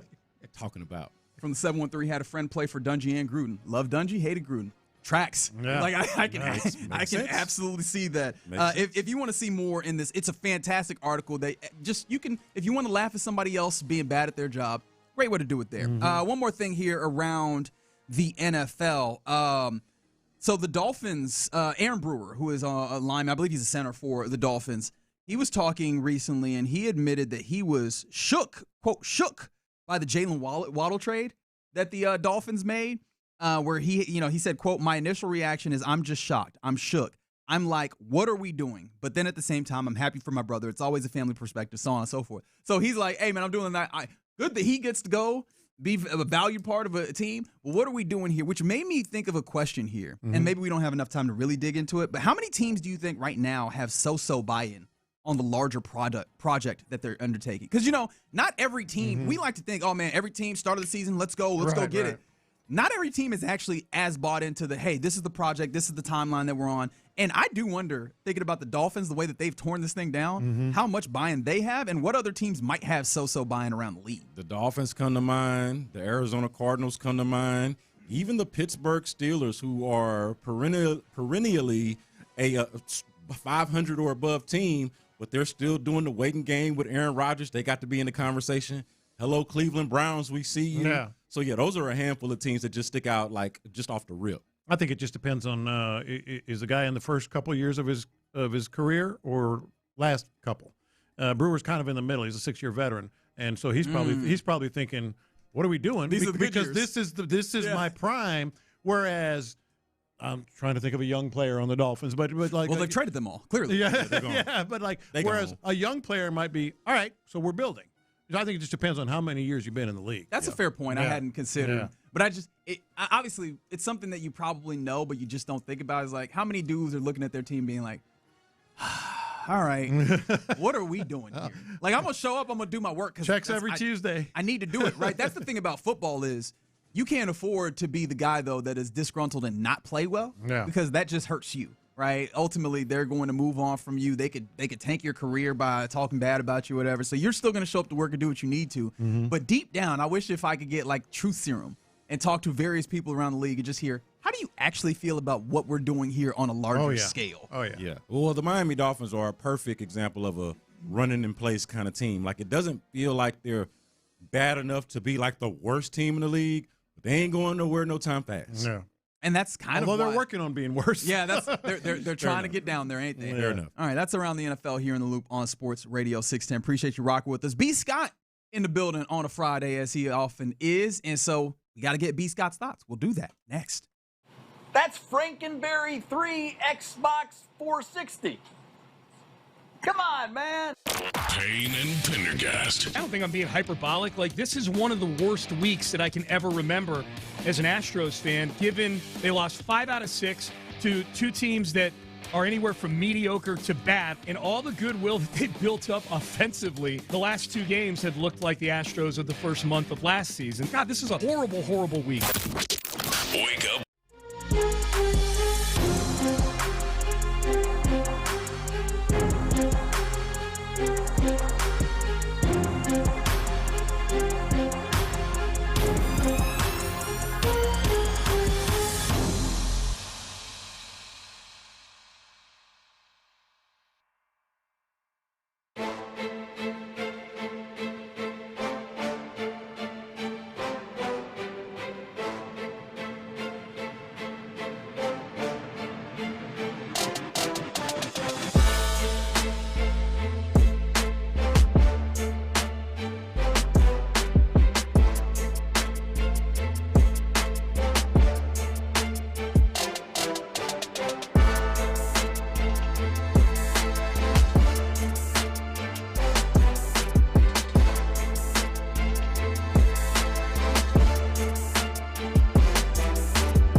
included thanks to Live Nation and Crush Music. And entering's easy. Just download the free Odyssey app, log in, and listen to us for 1 hour. Then do it again every day through April 18th for more entries. Visit our website for more details on this national contest. In the Loop is powered by Mokaram Injury Lawyers. Heard in an accident? Call Mokaram Injury Lawyers at 281-222-2222.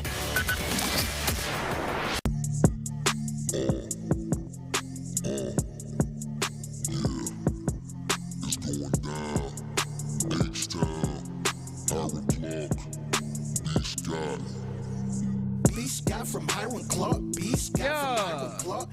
yeah, he's in studio as he often is on a Friday. His name is Brandon Kyle Scott, and he's got thoughts. What they are, you find out right now. The Houston Rockets are going to win a playoff series. Yeah! Contrary to the way that we have felt for, let's say, the last 2 months. At least 2 to 3 months Yes. or so. You know, like we have been talking about the Rockets in this season as if it is a lost season, as if it is the road to nowhere. Yeah. Right? And now everything has shaped up perfectly. You can give them some credit for playing better, but then you also – so it's like the lucky and good. You know, they say it's better to be lucky than good. It's actually better to be lucky and good. Sure. Yeah. And that's exactly what the Rockets have been as of late. Good in the sense of, and we've talked about it, 1-8 straight, process looking a lot better. The, for all of the consternation about the rotations, who starts, who plays what minutes. Ime Udoka, like you got to give credit where it's due. He has seemed to be pressing the right buttons, even if they're not the buttons that I would prefer him to press. It's working, right? And so I can't complain about that. You got to give them credit for how they're playing, small W work, and how they are coaching overall. Like I gotta give them a little bit of credit, even though we can acknowledge some of the shortcomings that still exist. And then the lucky part is they're going to play an opponent that's a shell of itself. They are not about to see the Los Angeles Lakers group that beat them 2 out of 3 games or 2 out of 3 nights just a few weeks back at Toyota Center. They are going to be looking at the skeleton crew of that team, all the while playing way better than they were playing at that time, right? We're seeing Alperen Sengun play more at a superstar level. I know he didn't play at that level last night, but it's like even when he doesn't, either the teammates, the guys around him are picking it up, or like in the Phoenix game where, quarters 1 through 3, he's terrible, but that fourth quarter he shows up as a superstar, or as at least kind of like in that realm, on that caliber, right? And then what I mentioned about the others, right? This is the thing that's coming together for the Rockets that is actually something that you can, if not believe in, at least have some hope in. It's like, man, there's no depth. Where's the scoring going to come from if Kevin Durant has even anything close to an off night? Yeah. Or if Alperen Sengun is not playing at that level that we've been talking about? And now Tari Eason is playing fairly consistently. They found something in Josh Okogie and Aaron Holiday, guys who have been in and out of the rotation. Kevin Durant was just joking with us last night about, man, Aaron Holiday might go a week or 2 without playing, but whenever we call his name or call his number, he's ready to go and contribute. Like, God, it feels good to have Aaron Holiday stock the way that I have. You know what I mean? Hey, and I've been right there with you. Look, you could have never made me hate Aaron Holiday. I've always been confused by how it is that they are so short on guard play. And still. And here's this one guy who's like not, a star or anything, but this is a competent NBA player. This who is also knocks down shots when you need it. Knocks down shots, who, has like all of the right intangibles and all of that stuff. All the things that you would think an Ime Udoka player would be, Aaron Holiday seems to exhibit that. And it's like, man, why don't they just play this guy a little bit more? Yeah. And I think they were forcing the Dorian Finney-Smith thing.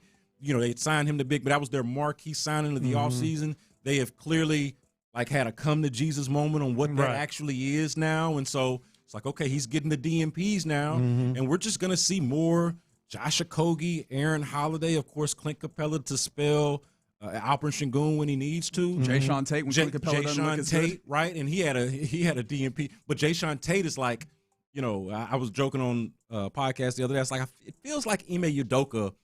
It's like Jaysean Tate must remind him of himself or something like that. Like he's just got a heart for this guy. Yeah. And so do I, to be clear. Jaysean Tate has been here through the thick of it, right? Through the lost years of the Rocket season. So all of that to say, everything seems to be coming together at the right time to feel like the Rockets have a puncher's chance to do something that they haven't done in years, actually be the best and most successful Rockets team since COVID. Since the bubble. It's a great point because, since you were playing Russell Westbrook as a center. Yeah. And you had to, ironically, trade Clint Capella just to do it, just to make it all work, make all of the spacing work. That's how Clint Capella was jettisoned out of here to begin with. So clearly Clint Capella is when you have Clint Capella, everything can work. Hey, the Rockets whisperer. But is that a successful season? I would say so. I mean, getting out of the first round? Yeah, given what they are now, given what the way that this You team, remember the expectations? Well, the expectations had to go out the window once everybody started getting hurt and they started playing like crap. Well, there were expectations even after Van Vliet got hurt. Yeah, but those expectations, I mean, we've been doing these segments for how many months now talking about how terrible they are. Right. Yeah, no, I think to get off the mat the way that they did, because I thought this thing was headed to the toilet. Yeah. I thought it was going to be a one and done, and they'd be lucky if they were to push somebody to 6 games. Yeah. Now the expectation is back to closer, not exactly to where, but closer to where it was in the beginning, where it's like, hey, you're going to go to the playoffs, but not just go to the playoffs, but have success. Well, I think it's objectively a success, right? Yeah, you went to the first round last year and didn't get out of it. Now they're going to go to the first round, win about the same amount of games in the regular season, and then win that first playoff Especially when we series. talk about the way that, the playoffs typically work, which is you go, you dip your feet in, and then you learn how to do some winning, and then you win a little bit more, and then you see if you can win some more after that. Now, it sucks because we did feel like you could have skipped the line a little bit by adding the player, but ultimately didn't kind of work that way. To Lopez's point, like if it's I mean, I don't mean to be a hater here. No, I hear what I understand. I feel like I'm on an island here because no, but because I think where you're coming from is where I was when the season started, or when they first made the Kevin Durant trade. It was like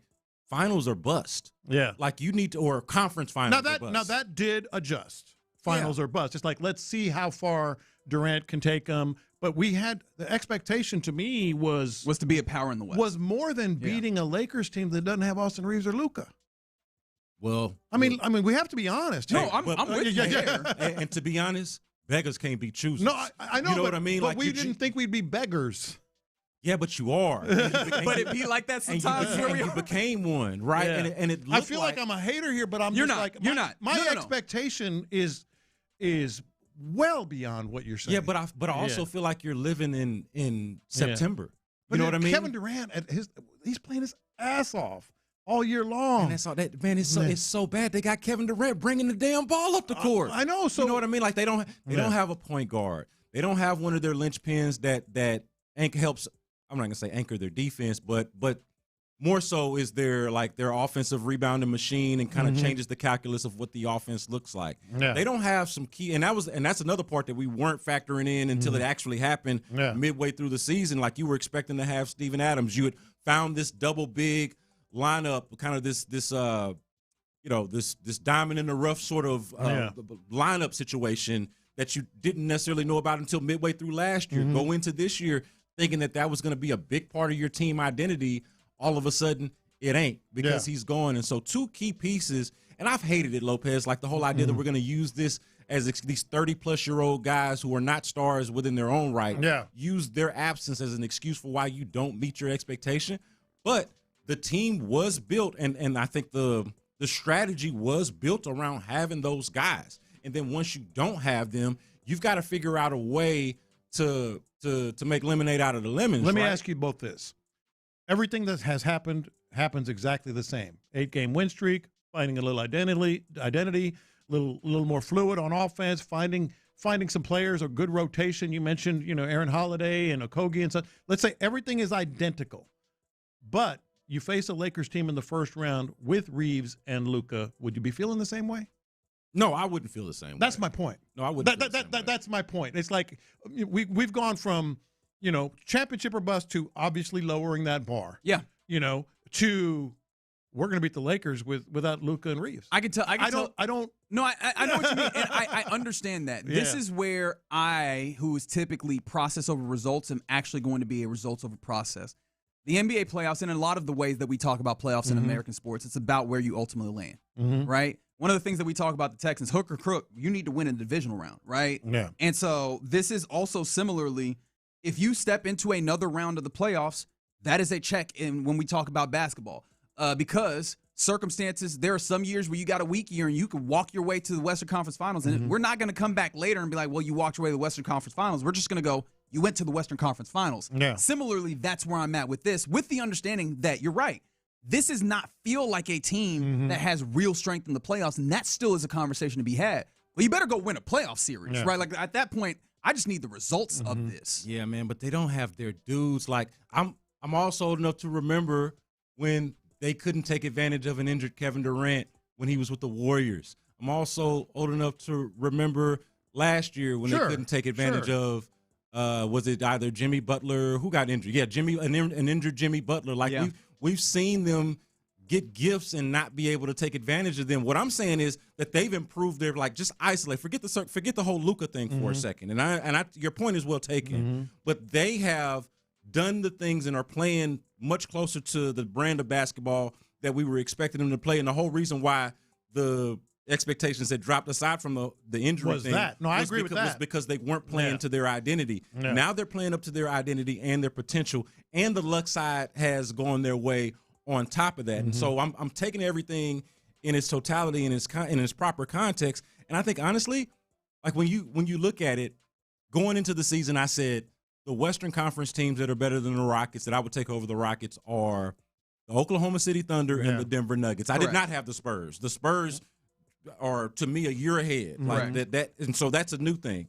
Well, now it's the Oklahoma City Thunder, the Spurs, and then just pretty much everybody else. And I said a couple of weeks ago, the Rockets look to be the worst of the everybody else. Now they just look like everybody else, right? I'd put the Nuggets up there still. I would too, but the Nuggets been a mess too at times, right? They've had their moments where it hasn't always looked great. Now, they look a lot better lately, I'll give you that. Aaron Gordon injury and Peyton Watson injury hurt them a lot. Yeah. So what does that sound like? I mean, you know what I mean? So we're all singing the same songs. Everybody's flawed outside of the obvious Oklahoma City Thunder and then the surprising and rising San Antonio Spurs. And so from that standpoint, they're still roundabout just behind the clear and obvious two best teams in the Western Conference. And then now just in that mix of teams that are trying to muck it up, right? And now they don't look like as much of a disaster as they did, let's say 2 to 3 weeks ago when they looked closer to being like the Suns than they did like let's say the Nuggets, right? And now they look closer and more comparable. Like to your point, I wouldn't pick them to beat the Lakers if Luka and Austin Reeves were playing. Right. But I do feel better about them today against that lineup if that lineup was even to play. They were there. Even if they were there versus when they actually played them 2 weeks ago or however many weeks ago that was. That's a little B. Scott's thoughts here in the loop on Sports Radio 610 from the 281 on the base power text line. Rockets suck, tired of the mediocrity. Brother, I applaud you for having a standard that's higher than anybody else because that is crazy talk. It's a back-to-back 50-win team. That is like that. And we were talking about this earlier. 50 wins is not the same 50 wins as 2 decades ago. But if your bar is championship team or suck, I don't know why you do sports. I bet you're having a terrible time. Yeah, I was gonna say you ain't been happy since 1995. Like, you were supposed to go 82-0. Come on, like you are having a terrible time. Like there are gradations in between suck and championship contender, and the Rockets are very much not suck. I don't know how to see it the way that you see it, and I'm not going to tell you that you can't see it that way. I'm just telling you I would personally hate to see it that way. Yeah, and I'm not trying to erase what it's been for much of the year. Much of the complaints that we've had, I think, have been legitimate, but I am giving them credit for somewhat righting the wrongs over the last couple of weeks. Hell, I was complaining yesterday about the fact that the Suns could hit them in a particular way where it didn't feel like they had great answers for a good long time. Hell, you could even, if you want to talk about it, they still had an offensive lull last night in the fourth quarter. Like those are things that you could talk about, but we have to talk about it with nuance. If you're just going to go, they suck. I don't feel comfortable having a conversation with you about this. I don't think it's going to go the way that we both want it to be. All right, you're in the loop here on Sports Radio 610. B. Scott's still with us. Let's get into what's popping, where the Masters continues. And are we going to have a back-to-back winner? It's starting to feel like it early. We'll do that next. In the loop. I would love to add another running back. I just don't know, especially relatively, if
The Sports Radio 610 text line is energized by Base Power. Save money and switch today at basepowercompany.com/610. The biggest stories in sports and entertainment. Sports Radio 610 style. In the Loop presents What's Poppin'.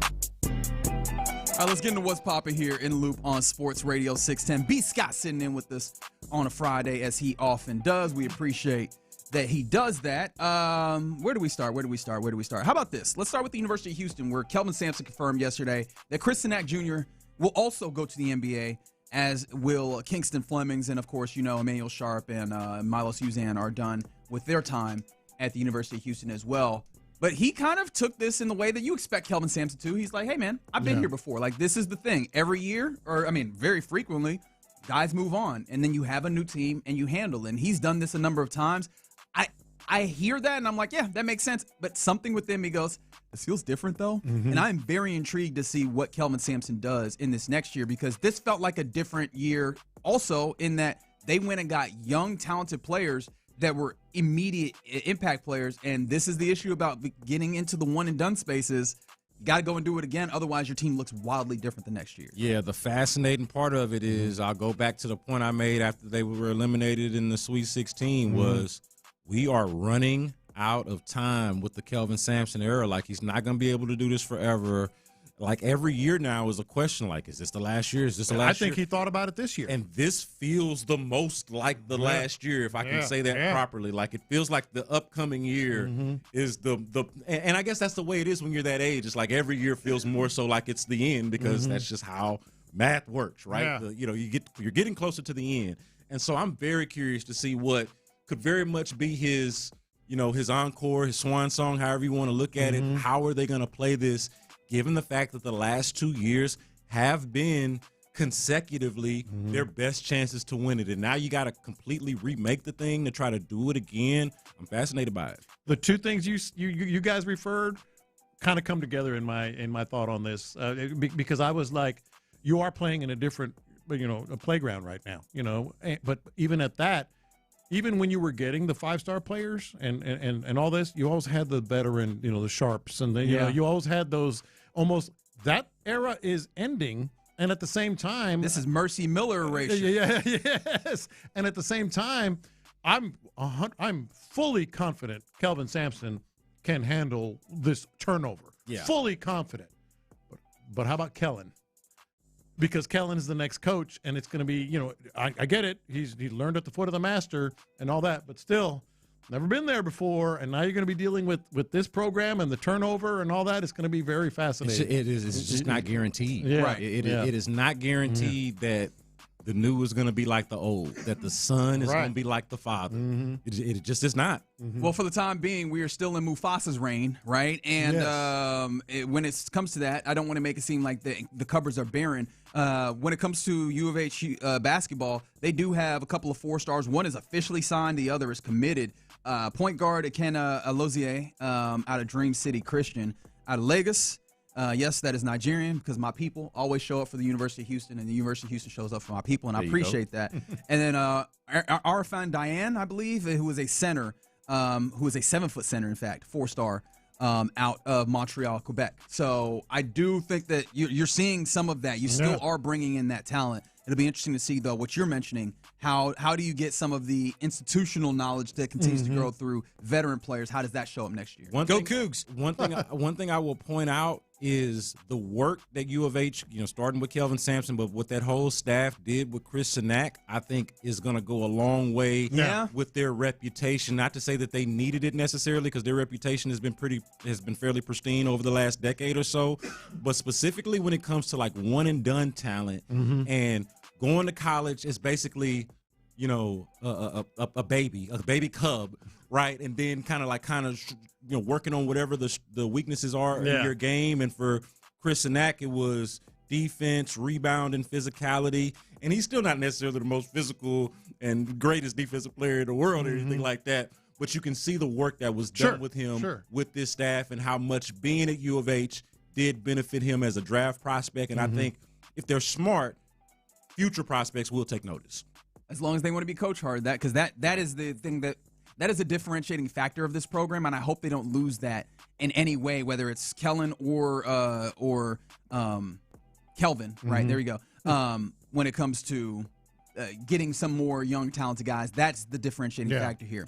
The Masters, first round in the books, obviously second round going today. At the end of the first round, Rory McIlroy had the co-lead with Sam Burns, and he wasn't even that good, Rory, in his first round, 67 out there. So, it really does feel like, with that being the case and him still managing to be at the front of the pack, it feels like if he's able to continue any level of bettering his game throughout the weekend, he could be holding another green jacket. He was really good around the greens, and that at Augusta is, but you're right, otherwise is the difference. Current leaderboard, he has yet to tee off. He'll be teeing off in about 45 minutes, so we'll keep you updated. But other than that, a lot of the familiar names. Scotty is through 8 holes, and he's now 1 under. So it moving day, as they say. Yeah.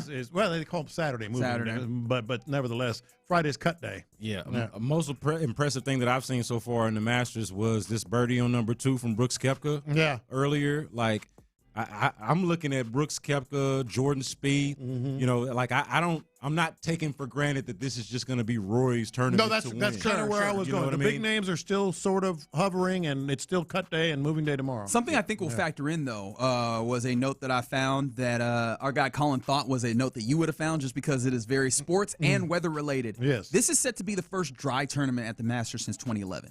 And it's interesting you said that because I did reference this yesterday in a roundabout way. You know, the morning it was in a text, I think. The afternoon guys had better rounds than the morning guys yesterday, just in general. And that was a lot to do with they could already get a feel for how fast everything is running. But everything it's playing faster as well without the afternoon guys could see it on TV. Yeah, I guess that's you know fair. what I'm saying? They could see it. So I've heard some hypotheses that actually having the drier circumstances make it so that it's a little rougher when the greens get beat up a little bit in the afternoons. But maybe it plays the other way where afternoon guys play better. Yeah. We'll try and watch that and see how the Masters plays out. But yeah, we're looking at that as well. Astros start a 4-game set this weekend and into Monday versus the Seattle Mariners. The starters that we know, Tatsuya Imai goes tonight, and then Lance McCullers Jr. goes tomorrow. A little bit of TBDs for the Sunday and Monday game. I believe JP France has to be one of those. Otherwise, why are you scrambling him out to Seattle? The thing about this, though, is, first and foremost, a lot of late games, right? 8:30 start tonight, 8:40 start, 8:40 on both tonight and tomorrow before you get to the 3:10 starts on the weekend. But the pitchers that you're going up against, good ERAs, even though I know that the Mariners haven't been incredible.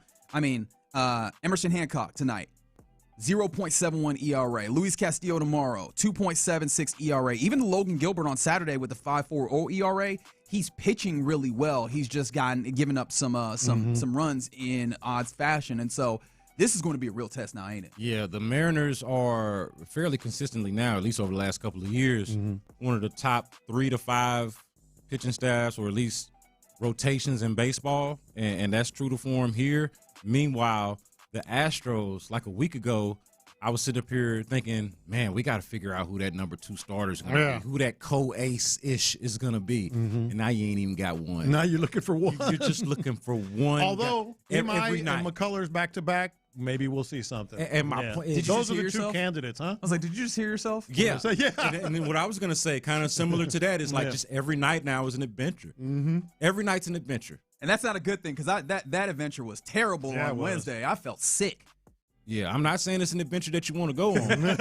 I'm saying that it's an adventure nonetheless. It is an adventure. And it's an adventure that we will all be on one way or another. Is that a place where the movies have ruined us because we think adventures are always good, when a lot of times you end up in the woods and it's often actually a bad thing? Yeah, it could be Jurassic Park, man. It could be like, oh my God. Definitely be Jurassic Park. A lot of adventures that are really. I know for damn sure I'm taking a nap tonight, though, because the Rockets and the Astros are going to get started after 8 o'clock, so I need to be well rested and fresh. That's right. It's the weekend. That's right. It's a good point. I should mention Rockets face the Timberwolves. This is the final good team that they have, and the Timberwolves are locked in at 6, so maybe that shows up in a different way, but they're trying to get themselves to playing better basketball. So I think they're going to play. 8:30 p.m. on Prime Video. There's going to be another one that's going to be real interesting to see if this is really different, a different beast for the Rockets in this stretch after the team meeting. Lopez, there's something about it being the weekend that makes me feel unobligated.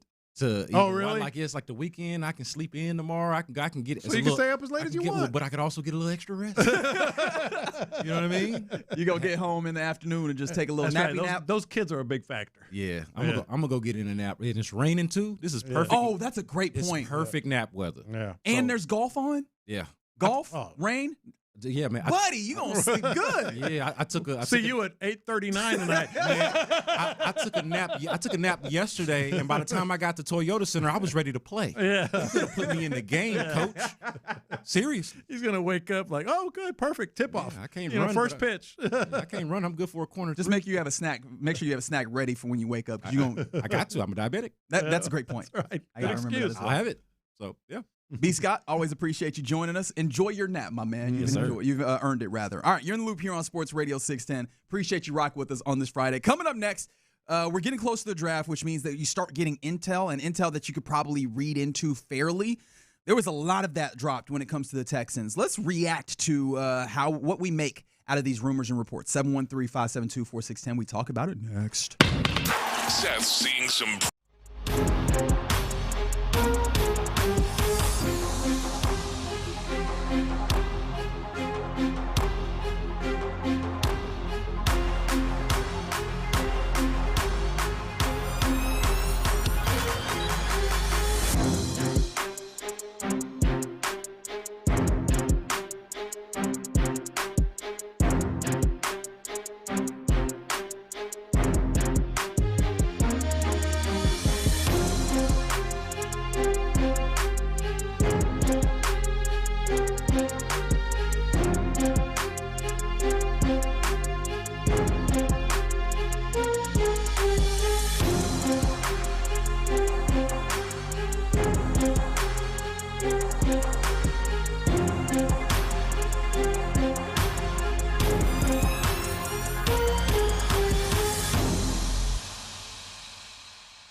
West Point Lincoln and West Point Lincoln of Sugar Land Studios. KILT FM HD2 Houston.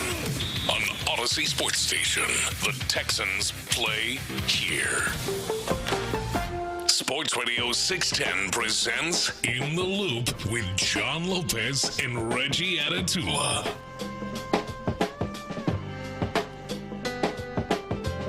Oh, man. We're having a good time in the loop here on a Friday. I was about to say, what Sports Radio 610. I was about to say what's going on in there. What's going on in here, Colin, is we're having a good time. That is all that I'm at liberty saying to protect the innocent in this moment. And that is where I will leave it. B. Scott going to get his nap right now, leaving us with a little bit of a chuckle. And a great hour. Always a great hour on a Friday.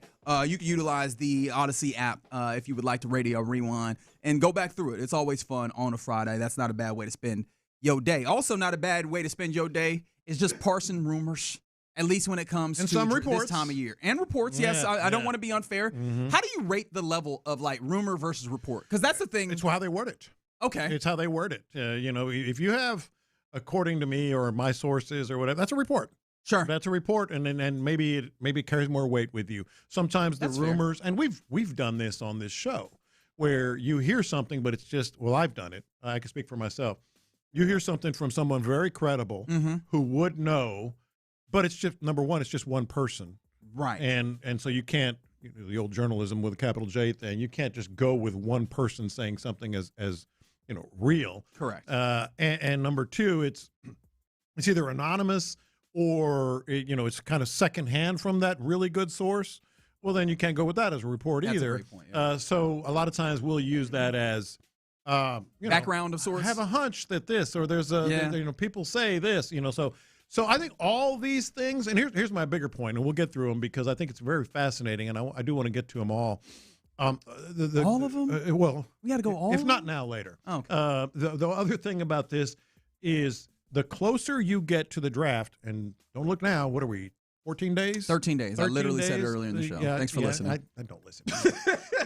I noticed. It's cool. I knew it was a team something.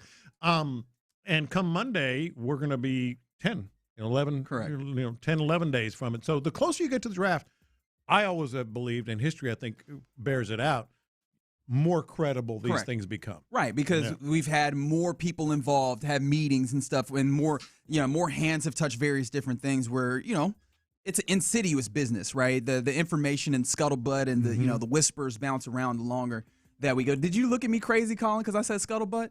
You know what scuttlebutt is. Maybe it was insidious. There you go. Oh, insidious isn't unnecessarily big word. I may not know a few things, but I'm not that over. That's right. Yeah, fair enough. That is fair. All right, but yeah, so we've got some of that scuttlebutt here as we're getting closer to the draft. And I will say this, as we're talking about insider information, I did talk to somebody in the know who's very much in the draft scout business, right?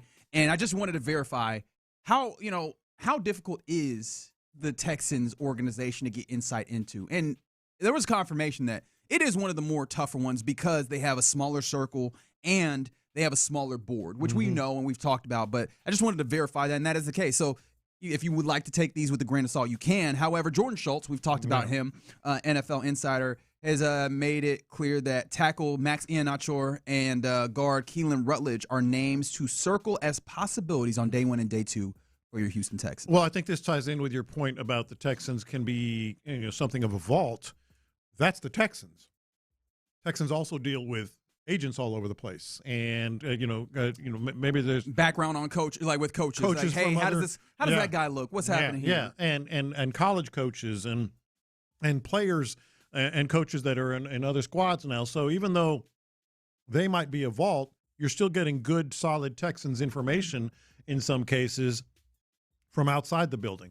So, so Jordan Schultz says that this tackle and this guard, Iannaccio and Rutledge, are names to circle as possibilities on day 1. What do you make of that? I make it like it sounds right to me.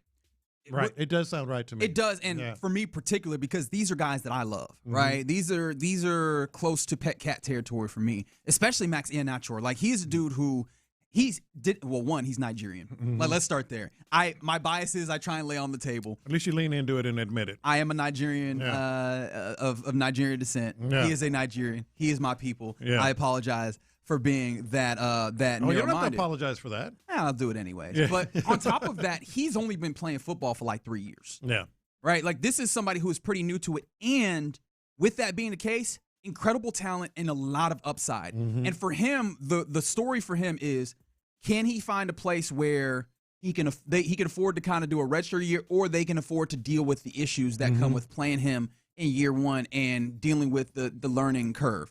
I got a team for you where you don't have to start and you can work your way out until you could be a starter. Welcome to the Houston Texans, big dog. Yeah. Right? We got the jollof all around the city. There's a lot of places where you can eat good. We do. You'll feel right at home, and you've got a team of veteran offensive tackles where you don't have to start. In fact, you're probably a little blocked to start here, and it makes sense for a dude of your caliber to sit on the second line of the depth chart. But you're also in a circumstance where if you play well enough, hey, Braden Smith, I like you, but I don't love you. We could put somebody else there, and it could be in Nacho. I love that as a possibility for the I Texans. am totally with you. Stick his, if this is the case, stick his locker between Braden Smith and Trent Brown, and we'll talk to you later. Correct. Right? We'll see how it goes. No, I am with you on that, and with you also on Keelan Rutledge as well. Yeah, because not only that, right, even if we're just talking about Keelan Rutledge as guard, he is all the nasty. And literally, I told you, I was talking to another one of my media draft scout friends on yesterday, day before, rather. And the first thing, because I just wanted to kind of get an idea about how he felt about hey, Keelan Rutledge taking snaps at center. What do you think? And he's just, the first thing he told me, nasty. Yeah. And buddy, if that ain't what we've been asking for. It's what they want. Buddy, if that ain't what we've been asking for, a dude who's nasty, dude who's physical. And that's great for the interior just generally, right? If we're talking about adding another young guy to the interior depth-wise or whatever. And then the idea that maybe, just maybe, he might be a center. Yeah, sign me up, man. Yeah. Sign me, especially in a year where there's not a lot of big physical centers. That's a guard who is big physical that might play center. That's how you get that guy who is a part of this imposing idea that you want for this offensive line. So I love that as an idea. So Jordan Schultz, rumor/report, whatever you think it might be, we're both in. How about the next one? Yes, Aaron Wilson, KPRC2, he had a few notes that were interesting. One of those being that Houston is sending position coaches to work out certain players privately, including a, quote, very interesting one, close quote, next week that unfortunately Aaron couldn't say at that point, which you could have kept that one if you weren't going to give me the information just yet. But the real more important thing is the idea that they feel either so strongly about or that they're so still intrigued that they need to get more information 2 weeks out from the draft that they're sending position coaches out right now. That is very interesting. And what do you take of that? Because I might have an idea, but I'm not sure. Oh, I've got a wild idea. Oh, why? Do we need the reckless speculation drop? No. Okay, I mean, he put it right there. I'm with you. Sending position coaches to work out certain players privately, that is where the subterfuge comes in. That's where it's not a top 30 visit, and you don't want to tip your hand, on where you're leaning. So that could speak to, and this is not the wild part, that just doing that alone could speak to wide receiver, could speak to edge rusher. Oh, you think that they might be trying to hide some of what their real leaning is? But they did a 30 visit with Zion Young out of Missouri, who is indeed. No, I'm just saying as examples. Yeah. As examples, it's like we don't. What is the position that they have not shown any of their hand on? I think they've shown all of them, but I'm saying like this particular player at this particular position. Okay. We don't want to, because it might be a first round pick. That they're leaning on with this particular player or these particular players. So they went to see C.J. Allen, So they went to go see him. I'm joking. Now, here's the wild part, including a quote, this is in quotes, very interesting one. Well, you know where my mind went, right? Where'd it go? I really and truly didn't. Quarterback. Oh. Well, that would suck in this draft. I would be Not so in the mad. first round, per se. Yeah, even in the Who's the next guys after that? What are we talking about? Garrett Nussmeier? How else do you? Are we talking about Drew Am Aller? I just looking at this wrong? Give me Diego Pop. Oh God, please no. No, am I looking at this wrong? I don't think so, but you could absolutely have the other opinion. That would be a very interesting one. When one. you put in quotes, very interesting one.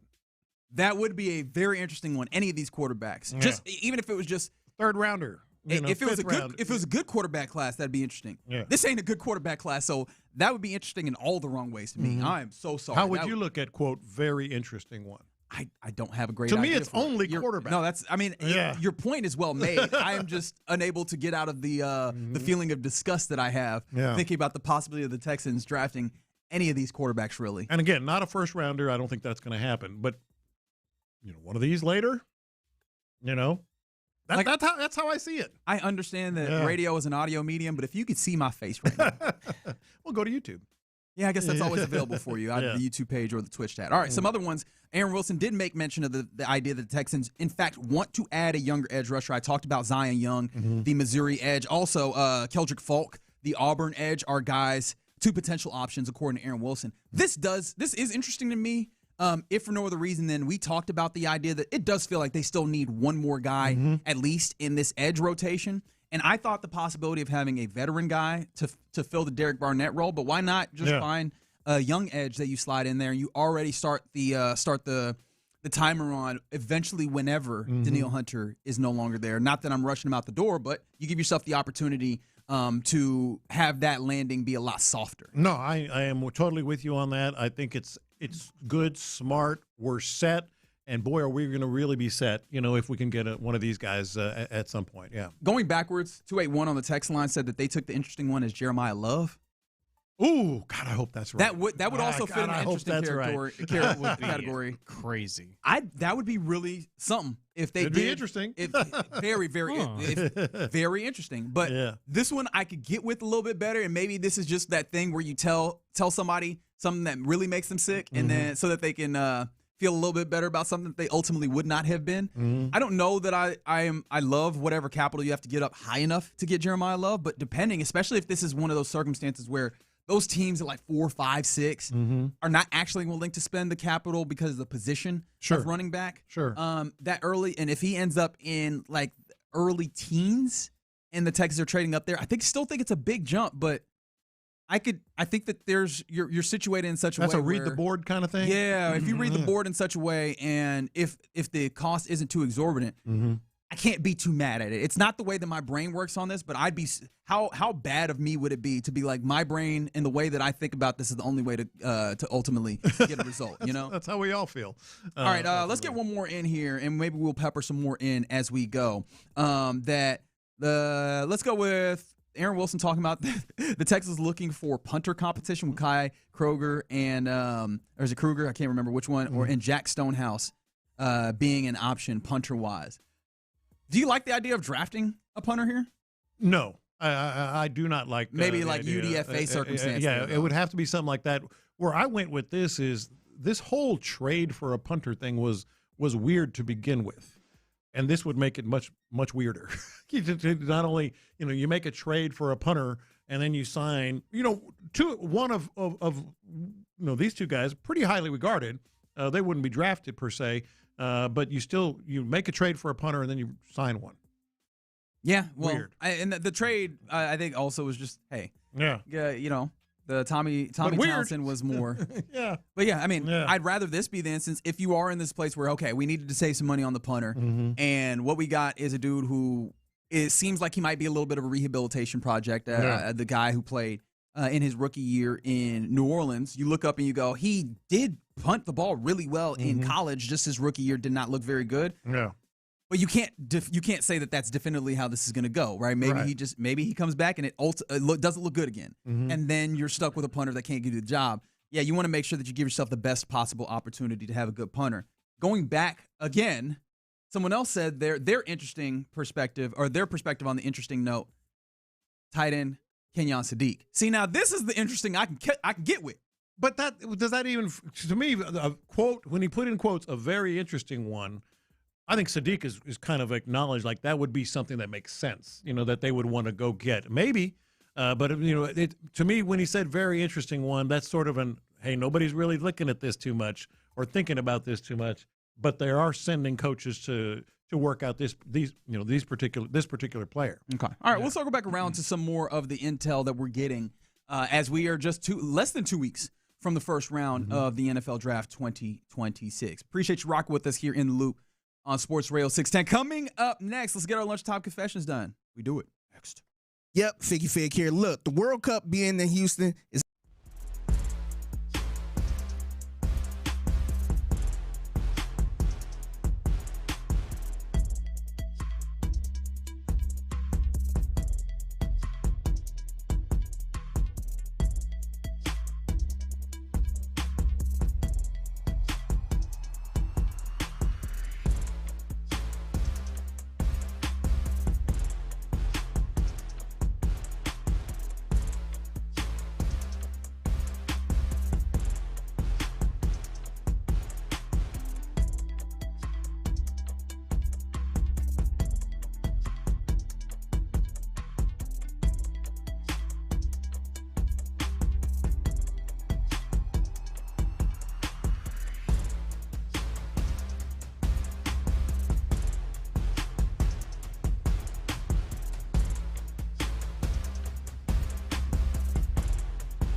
is live on Sports Radio 610. Join us following every weeknight baseball and basketball game with Area 45. Instant reaction, analysis, and your thoughts on the action immediately after the final buzzer or final out. It's H-Town Postgame, energized by base power on Houston Sports Leader, Sports Radio 610. In the Loop is powered by Mokaram Injury Lawyers. Heard in an accident? Call Mokaram Injury Lawyers at 281-222-2222. Sometimes it's sports, sometimes it's not. Whatever it is, Reggie and John are keeping it real. It's In the Loop's Lunchtime Confessions, presented by the Men's Clinic on Sports Radio 610. Watch this. These are my confessions. Got to start confessions today with a little shout out. Really? Yeah. How about a little shout out to our own Colin Neal? Yeah. How about a little shout out to our own Colin Neal? Yeah. If you want to hear more Colin Neal, make sure you listen to Area 45. He's going to be the producer on that. Now the regular producer for Area 45. How about that? Confession? Yeah. I'm excited. Okay. All right. I got to put you on the spot. Uh-oh. Because this will be good content next week. Are you going to ask him about his first time like Ron does? No. Which one do you like better? You like Patrick Creighton better or Sean Bijani? This will be something to talk about Monday when you join them full time. Yeah, they're going to be so excited about that. Yeah. Which one? I played the fifth, man. Ah, coward. Right. You coward. That's how you get along. That's how you see it. All right, confession time. So if you haven't seen this, it's not worth playing audio because it was a play-by-play thing and they were just talking about the game. But have you seen, and it's gone super viral, the Pacers couple that's at the Pacers-Knicks game in New York, and he's just talking and really, making a pretty significant point. Girlfriend, wife, whatever. I think it's girlfriend. Girlfriend and boyfriend, yeah. They've since come out on social media. Yeah. She's sort of like listening and then, pensive and finally just turns to him and says, "That's you. That's you. What the bleep are you talking about?" Oh, you're a lip reader. I see this. I think it's pretty obvious if you look at it. But she doesn't say bleep. And they're kind of like getting made fun of, made light of, however you want to put it. Here's my confession.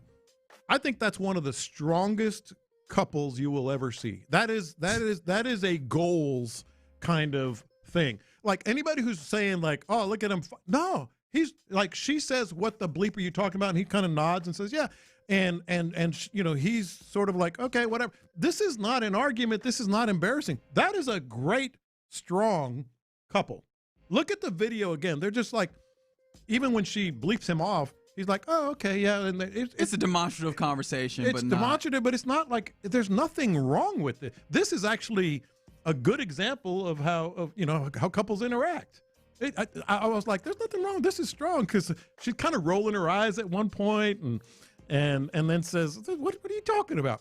And when she does that, he's like, you're right. Yeah, it's pretty clear what she said. It's very, very clear what she says. Hey, Colin. But this isn't bad. This is good. This is a goals kind of thing. What, Reggie? I think I have a better idea about how John and Jan get along. Oh, for sure. With his take here. No, but I think that's a good point. I think most couples can communicate like this, and it's not insulting or escalates. No, I think you're right, or anything like that. Because his reaction when she tells him to bleep off, basically, he's like, yeah, okay, you're right.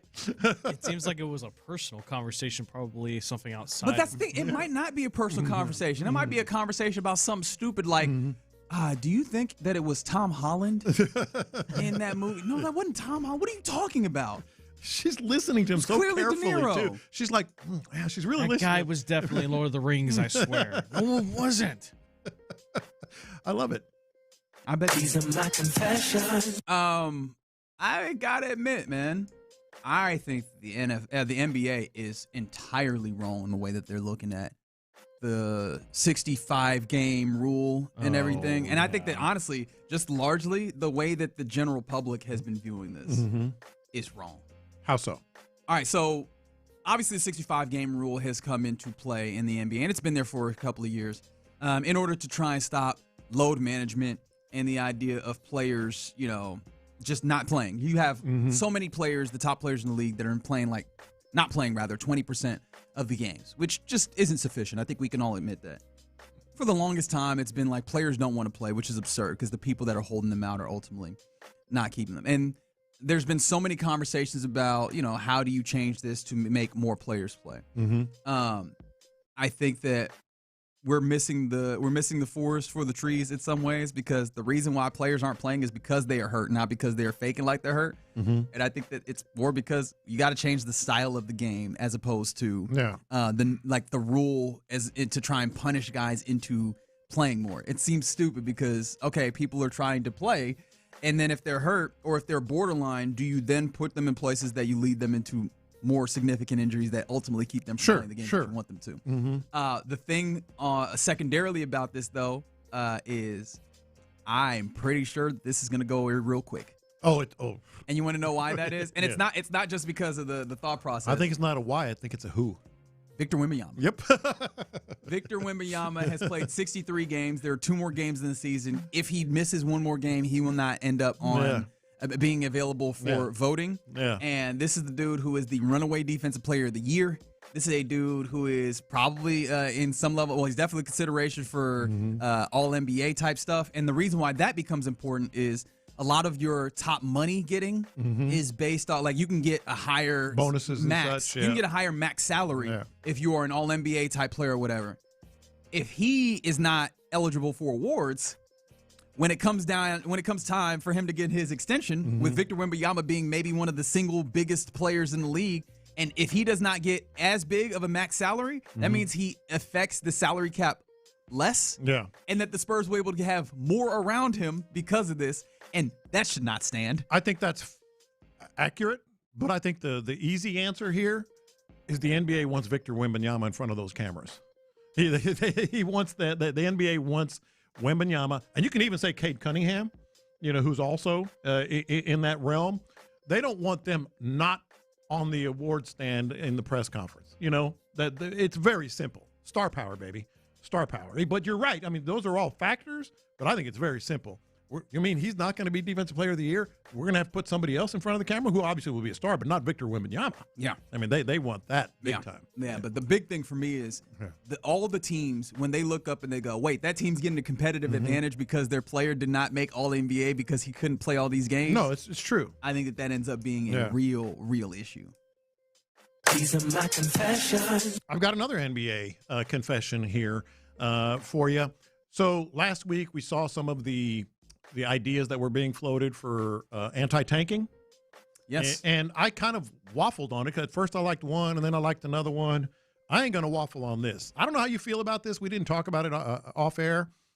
The one where Adam Silver is reportedly enthusiastic about it, I love, and I think it should be absolutely be the anti-tanking issue. Because one idea that was floated was just to make sure the bottom 14 teams or whatever are really playing hard is make sure the bottom 3 don't have a chance at the number 1 pick. And then they adjusted that to, okay, the bottom 3 can have a chance at the number 1 pick, but they'll have an 8% chance. I'm just throwing out a number there. An 8% chance. And then the next ones above them have a 10% chance. So, in other words, if you're in the bottom 3, you still have a shot at number 1, but if you can climb out of the bottom 3, you have a better shot. Dude, those guys are going to be playing their asses off at the end of the year to not be in the bottom 3. Well, the thing that this does is, I understand one of the things is you want to incentivize winning, especially for the bottom team. Playing hard. But also, I don't think enough people think about this when they propose something like this, or, well, let's have a playoff for the number 1 pick after the season is, all right, so you're getting all these other guys and you're telling them, hey, I want you to play for the possibility of a replacement. That doesn't really affect you. I mean, it does ultimately, but you don't care about it right now. Right. So I think that ends up being a tough thing. Plus, again, isn't the whole idea of the draft in theory, to get the teams that are worse better players? And then if we start doing the thing where the teams that actually have a slightly better record have a better chance, aren't we then undermining the whole idea of doing the draft thing? No, but to me, the biggest idea is you want all 14 teams playing hard. Agreed. And so the bottom 3 still have a chance, but it's just slightly. It's a 2% chance less than the other 12 or 10 or whatever it is, 11, whatever it is. I figured you were going to get there eventually. Eventually I'd get there. So I like that because even the teams that are in that 11 they're going to be playing their asses off because they don't want to drop to the bottom 3 and lose 2% chance. You know what I mean? Yeah, I get that. But my larger point is, and you know what this comes from, because I am generally in a thought that, if just go ahead and abolish the draft, right? Well, I'm with you on that. But the problem for me is, okay, you're trying to achieve one thing, but this tool that you think achieves that, you're having to wring yourself into all sorts of different shapes just to try and make it work. Maybe the tool doesn't work, right? Like, that's the thing that I'm bringing to the fore here, right? Maybe the tool actually doesn't work in the way that you want it to, and so why try so hard to contort it as opposed to trying something else? Now, it is something drastic in my brain, so maybe that's not the way that you should kick it, but it does feel like, hey, maybe don't do it that way. All right. You're in the loop here on Sports Radio 610. Those are your lunchtime confessions. Appreciate you rocking with us. Somebody said, do you want to fix the NBA, make the schedule about 80 games, and get rid of the three-pointer? The three-pointer thing, I understand the thought process, especially because you changed this style of the play to some degree.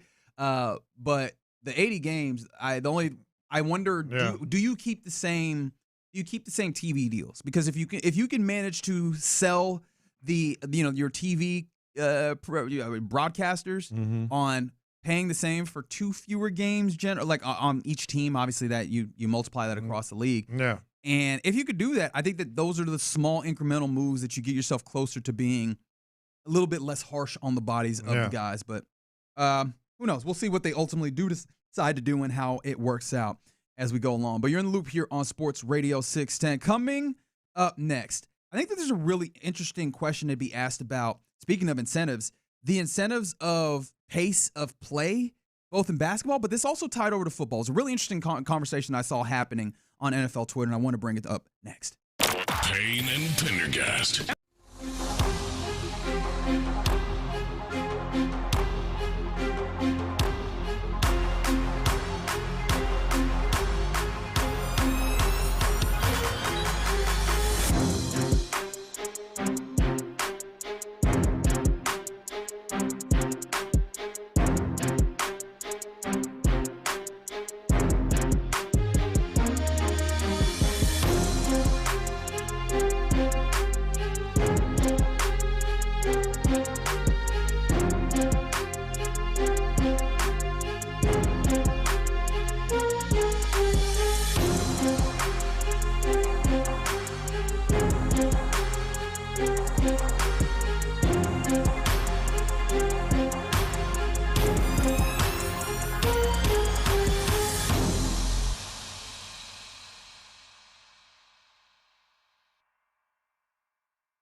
Save money and switch today at basepowercompany.com/610. Sports Radio 610 presents live from the West Point Lincoln and West Point Lincoln of Sugar Land Studios. Here's In the Loop with John Lopez and Reggie Atatula.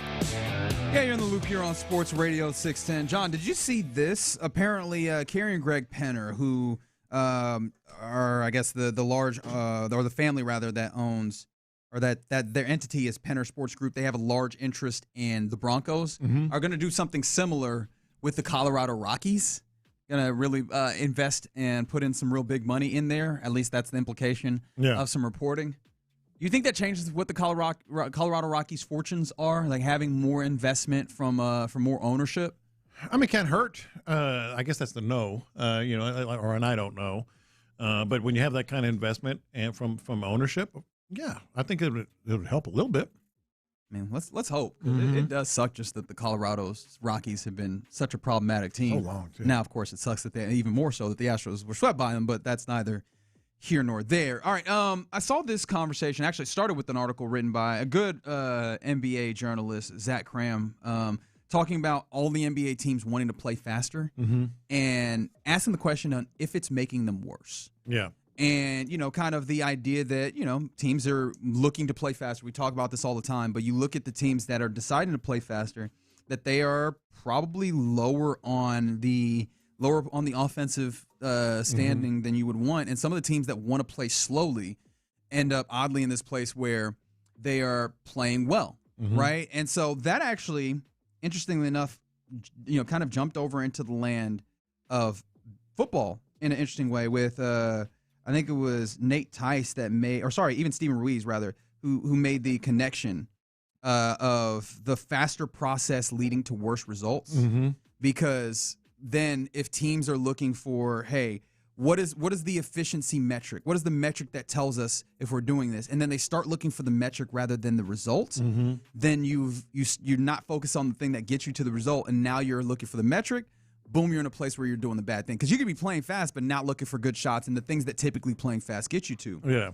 And so with that being the case, do you feel like we are seeing that in football when it comes to passing and passing efficiency that is happening in football? Because it does feel like, at least at times, it felt like teams were so, locked in on the idea of throwing the football a whole bunch and getting themselves there to the point where it actually was detrimental to their offense and the way that they play.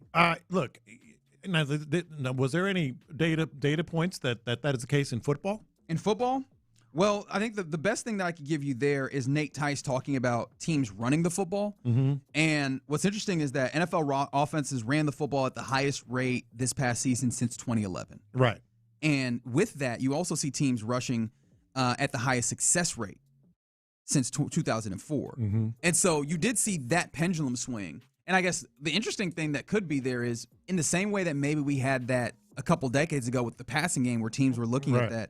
Is it possible that you could even do that with the run game where you could be so focused on some particular metric of rushing, which I know the simple answer would be, well, you run the ball a whole bunch of times. Who was it? Mike Vrabel that one time that was like, well, if you run the ball 20 times, you win the game. It's like, hey, buddy. Yeah.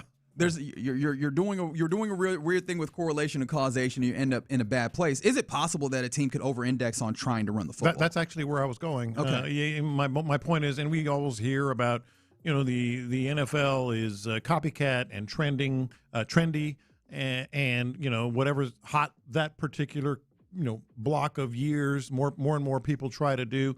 I absolutely think that this is almost, I'm trying to think of the right term, where not self-fulfilling prophecy, but along those lines where, hey, they're running the ball a lot more, generally speaking, in the NFL. So that means it must be more successful, in the league. And clearly there were some successful teams doing it. But is there a point where and this is where you're going, is there a point where you're like, hey, we have to run, to run, and you're ignoring, the type of game that can get you more wins? And I also feel like this is so weird in the NFL because it depends on who's the offensive coordinator, what's their style. Yeah, there are basketball styles, but the pace of play, it's either fast or it's not. Right. Whereas in the NFL, the style is everything. Whether you're more of a West Coast team or gap scheme and power running or defense or whatever. That's why I don't really see where it would be that significant in the NFL. Interesting. Yeah. Yeah. There's always this thing though in the NFL every year where there's certain trends. That's what I'm saying. Like it's always like that. Like it changes every year. Like this thing could work, but then next year, it's irrelevant. It's inefficient. Mm-hmm. I guess the interesting thing is just kind of taking the idea of trendiness as well, and with the larger swing, if we're just talking about the overarching thing of swinging towards running the football, I do think we're early enough on it where if you're bringing this back to the Texans, I don't have concerns about their emphasis on running the football being too much. Right? I think that we're still early on where you're still seeing teams and defenses not geared up. The really broad strokes approach that I have is, all right, when the leagues were built on running the football and teams were getting three big linebackers and big defensive linemen, teams looked up and went, well, if we get this small shifty let's dude, counterpunch. Yeah. And if we force that big linebacker to be in space covering, then we create an advantage. And then you see defense, offenses do that. They're throwing the football more. They're going with speed. And defenses go, how do we react to cover this better? So linebackers get smaller, rangier, and we saw that. And that's kind of where we have been, right? Smaller, rangier kind of defensive players. And now we're seeing offenses trend the other way. I think we're still early enough on that curve where we haven't seen defenses trend back to big, bulky guys to be able to stop the run, which, I mean, the Texans, interestingly enough, it does feel like, especially with the defensive tackle spot, they could be in that space where they get big stop run because they know this is the trend in the NFL. I do wonder offensively, though, when it comes to, like, passing the football, is that mentality that was developed during that time period where people were chasing all of the metrics of passing? Has that gotten us to a place where we're not appreciating the passing game well? Because I take it to C.J. Stroud, and C.J. Stroud did play better when he came back. Now, it was not flashy. The numbers were not big, but have we gotten ourselves to where the trendiness of passing at a particular time took us away from what was actually good process and good football from him, or at least appreciating what it was? Oh, I think in this case, yes. I think it absolutely has. It is interesting, though. You talk about, how we've talked about how the trends kind of go, they ebb and flow. The interesting thing about right now, in the era in which we live, because there is so much scouting, so much more data, so much AI, as we've talked about, that are being used in scouting departments and such. I think the changes are going to be happening a lot more. Interesting. A lot quicker. Just because it's like, okay, who was really successful? Let's look at the Texans. So, if they just had a competent quarterback and a safe quarterback, they would have won the Super Bowl. We saw what the Seattle Seahawks did and how they did. So the counterpunches, I think, are going to be coming a lot quicker on that. I don't think that you're wrong in that, which then brings me to a point of how quickly do we think these things could shift? Because I still think, and apologies for going cross-sport here back to basketball, but I always feel so bad for Roy Hibbert. You remember Roy Hibbert, the center for the Indianapolis Pacers? Because he reached the pinnacle of being big men who, on the block defense, and then all of a sudden the league in the NBA was like, actually, we don't value big men that can't shoot and move. Yeah. And sorry, you are immediately a dinosaur. He was so good, though. Yes, he was. He was really good in the previous era, and then it switched underneath his feet, and all of a sudden he wasn't useful.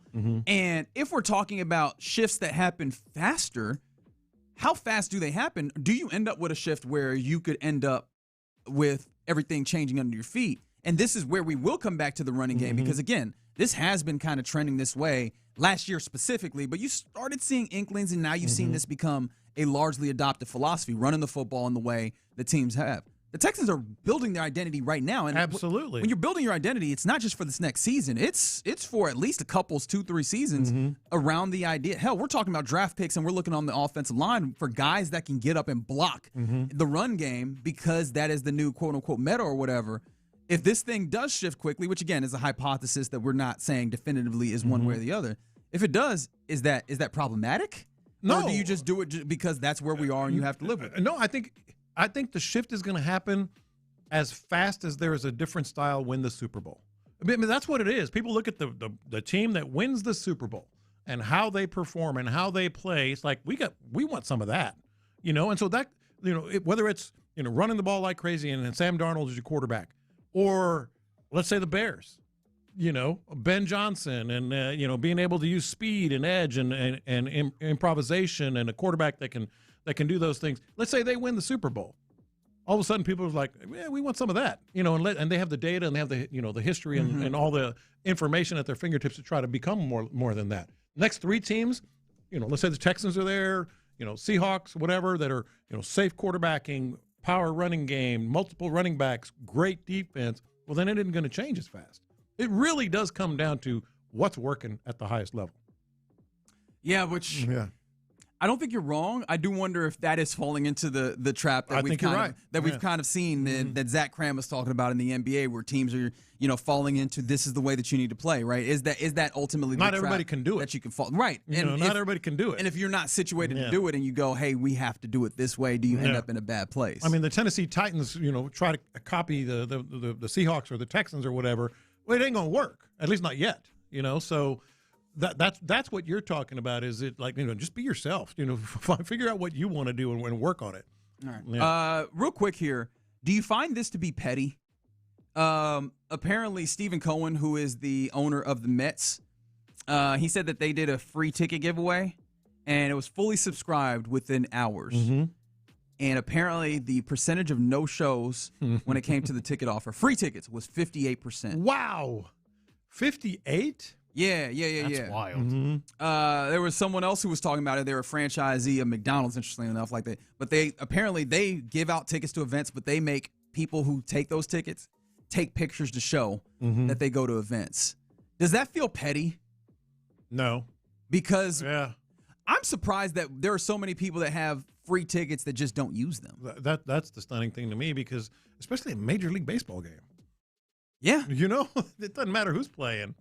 But with that being the case, if you know that, hey, man, because so few people use tickets that are free or whatever, if they're available to them, would you feel bad getting a free ticket knowing that what the cost is? I have to take a picture in order to prove that I went to it. Well, I wouldn't do that. If I get a free ticket, I only accept. But apparently people are taking them. No, people are doing it. Yeah, not getting out there. No. Well, don't you get a notification if you give somebody a free ticket, like, hey, your ticket got scanned, or?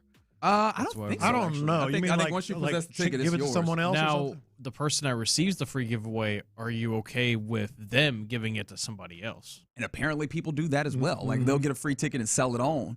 Which is that selling it? I would say no. Selling you think that's poor taste? That's poor taste. Yes. But if you can't go and you give it to someone else, that's cool. As long as they go, as long as it's being used. I never take a ticket unless I'm going to use it, ever.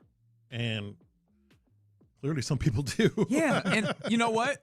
This is the weird thing where would it be better? I mean, obviously, look, I would advocate for the free tickets every time and twice on Sundays. But would it be better to have just a little bit so people have skin in the game? Here's a $5 ticket, so you got to put a little something down, and it costs you a little. Yeah, something. I think that would be because it does feel like some of this that's happening is I got a free ticket, and just because it's free, I'll take it, and then I'll decide later if I want to go. As opposed to when you pay for a ticket, you go, "Live, I have purchased this ticket, and this is now where I need to go." You know what I mean? Mm-hmm. Speaking of tickets, did you see the League One volleyball? Yeah.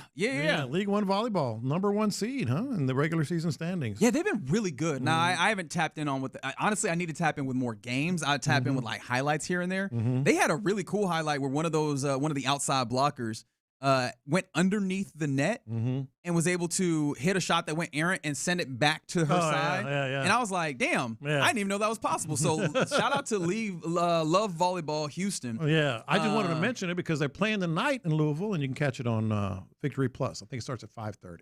At 5:30, okay, that times out pretty nicely. Yeah, you'll be well done before we get to Rockets time on Prime Video versus the Timberwolves. Okay, yeah, I might be planning out. You got something scheduled. I'm gonna put that on the docket for drafting the weekend. All right, you're in the loop here on Sports Radio 610. Coming up next, let's talk about the Astros, who are getting themselves going this weekend as well in a 4-game set versus the Seattle Mariners. And with that being the case, what do you think is going to take, or where can in fact the Astros get right this weekend? 713-572-4610. We discuss it next. In the loop. I would love to add another running back. I just don't.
From the West Point Lincoln and West Point Lincoln of Sugar Land Studios, KILT FM HD2 Houston.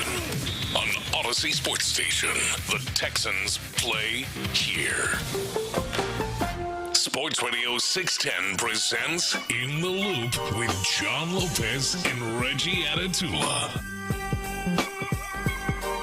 Here on Sports Radio 610, where I am doing the ultimate well, not the ultimate. It's not. No, you're not alone. But it is the Masters conspiracy theory, which is ain't no way they get all this stuff green without painting some of it, right? You would think, right? Because it's perfect. And again, this is where I'm going to drop the I've been there card, but I've been there a few times, and I actually looked at the azaleas. I've looked at the grass on some of these. Oh, you did all the touristy stuff. Did you get a pimento cheese? No. I was like inspecting them because this has been a thing since way back. Like, how do they do it? John has his magnifying glass. How do they get the birds chirping at just the right time? How are the azaleas always blooming? There is a science to that, though. Back in the, I don't know if it was when I was there. No, well, yes, it is botany. Okay, it was like but I'm saying, like they have a science. They've figured out the way to make them bloom that week of the Masters. Like every year they can manipulate how those things bloom and when they do. Isn't it crazy? I feel like I've seen that movie before. Yeah, it is. I guess. Crazy.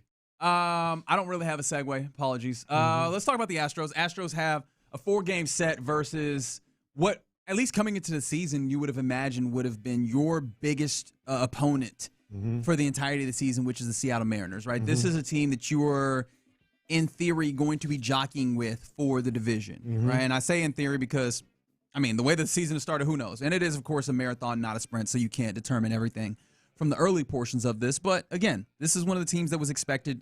Really, it's the team that is expected to win the division and threaten. Really threatened for, obviously a possibility of winning a pennant. And so with that being the case, this comes at a very particular time when the Astros have all these injuries pitching-wise. The offense kind of fell off a little bit in those last couple of games. So the question, easily, where can the Astros get right in this 4-game set versus the Seattle Mariners? Seems like a simple question, doesn't it? It is. And now you get to do the answering, which I'm sure will not be nearly as simple as asking the question. All right, so the easy answer you would think, between pitching, hitting, defense has been, we've talked about it. Of late, it's been a little spotty. The easy plays have been made difficult, and whether it's a pop-up in the infield or in the outfield, fly ball.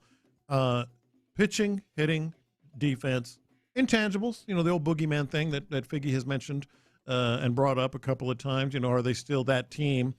You would think the easy answer here is hitting, right? Because we've seen it this year. We've seen them hit and hit consistently for 5 games? What are the first 5 games where they were ripping? 6 games maybe?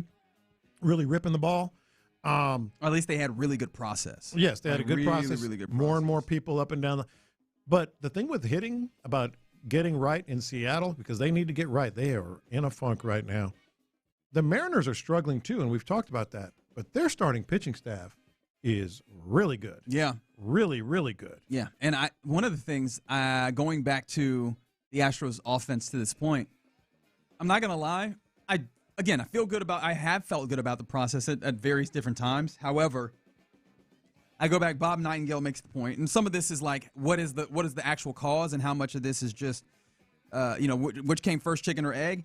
The A's pitching staff currently allowing just under 4 runs a game on the road versus 8.3 at home. And I'm like, how much of that was because the Astros were hitting really well at Sutter Health, or how that was Sutter Health, or how much of that is just how much of the Astros was them there and then Colorado, these 2 places that are notoriously good for offense, and how much of that is the Astros and their capability that shows up. I still lean towards the Astros, but how much ends up being interesting, especially when you go up against a team that can really bleeping pitch. No, that's what I was thinking about, the exact same thing. Not only did they slide offensively, but they slid in Sacramento and Colorado. What's going on? Well, they were putting up runs early on. Well, they had the 11-9 game or whatever it was, and some other runs, but then they struggled offensively. So for them to get right against Seattle, so let's go through the other ones. Can they get right pitching? It's going to be, in some ways, yes, actually, because, well, thankfully there's at least one day, but the bullpen's going to be taxed a little bit, right? That game on Wednesday was a monster, having Blue Ball go so long and having Eliel De Los Santos have to go a while. And Abreu didn't show up all that well there either. So, like, I'm really in a scary place with what my thoughts are on Brian Abreu, right? Like, how viable is that? Because if he's not going to be the closing type pitcher that you would imagine, now this is all very dicey. But early on in this series, the bullpen's going to be a little tough. However, Tatsuya Imai looked pretty solid in his last outing. You just need him to give you more length. Yeah, that's possible. I could see that happening. Lance McCullers Jr., outside of the really good start, he's had suitably okay. Yeah. Can he give you length in that suitably okay? That's another question. But I think that those are things that they might just be asked to do regardless. So I do think your pitching can get better in that you have a couple of guys that have been all right at the very worst, which is better than what you've been dealing with a little bit recently. Yeah. So I think that you can start, at least get on the path of getting some of these right that way. And they definitely need to protect your bullpen, because that's the place where I don't know how quickly you can get right on. The bullpen I don't have as much confidence on just because of the taxing, as you mentioned. I can tell you I think they can get right as a starting pitching staff if you tell me how well the first two guys in the today and tomorrow pitch. What do you need? Like, is the over? Six. Give me 6. Okay, I was like, is the over under at 5 1/3? But you went all the way there, so you're looking for. You give me 6, and you're in the game with both Imai and McCullers Jr. I think you can fairly say, all right, maybe you got something there that can start to build into something more. So, but that's a huge ask right now. That is. Yeah. So yeah, that's. Hitting, we mentioned that because we talked about the pitching. How much does Carlos Correa being back from the illness that took him away from a couple of games, which is the reason why you had him out of back-to-back games, and you're like, what the hell's happening here? Yeah. Does that make you, because I know Carlos is only one of the whole line, but Carlos means something to what you're doing here. And he's meant something, and we mentioned it earlier. Earlier in the season when they were hitting the ball well, I thought Carlos Correa was really kind of the heartbeat, of them, of what they were doing. Which is funny because his numbers weren't incredible. Yeah, but it's just him being there, and he did have some timely stuff. I think I think it could be very, very big for the offense. Now, here's the other one that's interesting to me. I've criticized the defense because it's just basic stuff and that to me is the biggest tell of a good sound defense. Just make the easy plays. Just make the easy plays. Can the defense get right? I would say yes. Simply because you're going to have you're facing a team that is really, really a lot worse than you offensively right now. I think the Mariners, their team ERA as a starting staff is like 2.6. Yeah, they're really good, but they're batting under 200 as a team. Yeah. And what also helps you there, to the point of the pitching as well with the defense. This ballpark has the lowest park factor, meaning it's the most pitcher friendly of any of the other any of the 29 other or total ballparks that you're dealing with here in Major League Baseball. And so, with that being the case, in theory, that would put you in a place where the park is going to play to your defense a little bit more. Now, of course, that does put you in a place where your defense is going to need to be in those places and make those grabs as needed. And with more Bryce Matthews opportunities, right? He's a dude who is not an outfielder in all reality yet, right? What shows up there? But Cam Smith out there, I feel pretty good about Loper Fido out there in the outfield. And for the most part, I do feel good about what your infield is outside, even though you've had a couple of issues. So I think that you'll probably get yourself back into I hope you get back into a level place, because I do wonder how much of the defense is just dudes getting tight. Yeah. Right? Dudes getting tight because they feel like, I need to pick up my pitcher in this moment because we need to get through it. And I don't know how you fix that based on what the circumstances is, other than getting into the right headspace. But are they getting tight, or is the defense just not, the combination of the pitching, not doing the job just gives you too much, you're too far behind the eight ball. Well, how else do you explain someone like Jeremy Pena, who is a Gold Glover, making the error that he makes? And I'm not talking about the one that goes off the bag, but legitimately the one where he's not even playing the ball right in the way that you would expect a shortstop. I don't know that I can put that on anything other than he's not in the right headspace, and maybe that's a tightness from, I need to make this play, which conversely, what we've seen at the plate is them being more cool, calm, and collective has made them better. I wonder if the cool, calm, collected, if that can be brought to the defense as well to help them ease into. And Correa might help with that. And maybe that's the case. Yeah, maybe that's absolutely the case, is that Correa helps with some level of leadership there. Even though he was around, I don't want to make it seem like he was not around. He just was not fit to play. So maybe that's not as much of a deal, whether him being on the diamond or the dugout. But yeah, hopefully that would help. I don't have a great answer for the defense. This is just hopeful thinking for me. Yeah. So the thing with the Mariners, they are so up against it right now, and they have all across the board. They have not hit the ball. Boy, if they get hot right now, that speaks to the last thing I wanted to talk about. The intangibles, the boogeyman, the boogeyman Astros. If they struggle, even in the first game, like even tonight, if they get worked a little bit, with the ability to win in the next 3 games, do you think that they have it in them to start really, really becoming that squad that is just unfazed? Every time they go out. I don't know if they're the same makeup. I don't have a good answer for this. I mean, early on it felt like it, especially because they were having good approaches and at bats.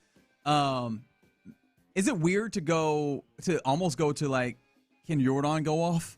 Because Jordan feels like he's one of those guys that made it feel like that. And I'm not gonna lie, seeing the Rockies just go, we're not gonna throw you a fastball, and seeing that kind of neutralize him was a little surprising in a way that scares me with a team like the Mariners, who definitely have the pitchers who could do that in a more viable way. Is if you're starting to do a thing as a team where you're going that team's scariest option we can actually neutralize, I think that does take the edge off of any type of boogeyman type circumstance mental games that you might be playing against an opponent. I'm wondering about the manager. And not that he's soft or whatever, but I really think these Astros have always fed off of that badass manager that was, strong-willed. Because even A.J. Hinch, he had a certain manner, and they were a younger team there as well, so really looked to him. Of course, Dusty was not going to be fazed by anything that we said or anybody said. He had the belief in that locker room. Do you feel like Joe Espada is the guy that they look to? And it has nothing to do with, fire the guy or whatever. Just in terms of the impact he has in the clubhouse. I don't have a good feeling on it. I don't either. Because he doesn't feel like, and not that you have to be the demonstrative guy to get people going, but that was the conversation we were having all last year. In fact, I remember early on in the season, might be before the season, where Joe Espada hopped on with the Crush It Territory podcast, and he talked about having a journal where he kind of takes notes just generally. And one of the things that he kind of takes notes of the various different ways that he might be able to reach players. Yeah. And that's played in my mind constantly all through the last year where I was going, it doesn't feel like he's reaching them. It doesn't feel like he's reaching them. And so maybe last year was more of an anomaly, or maybe this is establishing some level of trend, or I'm seeing a trend where Joe Espada is I don't know how much he steps in, he impacts the confidence of his players. This is going to be another series that I guess goes towards determining whether or not that's the case. I go back to something else, but very similar to what you're talking about. You knew they, more importantly, knew what they were getting and what they had with A.J. Hinch. You clearly knew what you had, and that he would have your back, and he would be strong enough to lean on in Dusty Baker. I keep going back to the communication issues reports. Oh, with the year before last or last year, early in the season, when there was some complaining anonymously about there being some communication, issues in the Astros clubhouse, and I'm like, well, you're only talking about one person pretty much when it comes down to communication in the clubhouse. Yeah, I don't think this segment has gone very well for us here, John. No, we're trying. Yeah, if we're talking about like the way if they can get right, the answer is always yes, right? We're still early on the season where they can get right. I'm not. But my question was where. Right, and I would bank on hitting. You would bank on the hitting. Yeah. I think that's been the thing that they've demonstrated being the best at least that they've put up the best performance at any point in the season. So it stands to reason that maybe they could get back to it. Really a challenge against dudes with some good stuff on the other side. And that starts with Tatsuya Imai on the mound facing off against a dude who has a really good ERA and a 0.71, Emerson Hancock. That is tonight, 8:40 p.m. And we'll see what they do over the weekend. Real quick before we go here, earlier we were talking about some of the rumors and reports that are coming in for the Texans as we near the draft, and one of them is not a report in and of itself, but rather an amalgamation of reports, which is that the Texans have visited with at least 10 wide receivers at this point, whether it's talking to at pro days or combine or 30 visits. What do you make of that rumor / report? Well, they're on the radar. And that's where I was looking at it. That was one of those that we didn't get to earlier.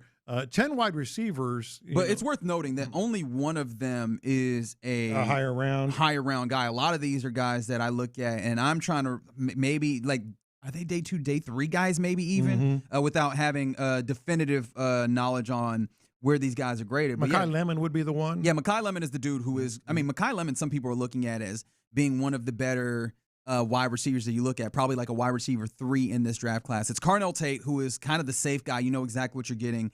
And then there's the Jordan Tyson, who, interestingly enough, might probably be the one who has the more star power possibility, but he has a bunch of injuries. After that is Mekhi Lemon, a dude who is kind of the new age power slot type of guy, can play outside, has that possibilities, but that's the only one. And that was a pro day conversation with him. I think it was. I believe. Yeah. And so the rest of these are more day 2, day 3 guys, which I think that means that they'd be willing to take a flyer to try and add another young guy to the room and see what they can do. This doesn't feel like it tells me that they're looking the ways that maybe some of us have talked about. But looking.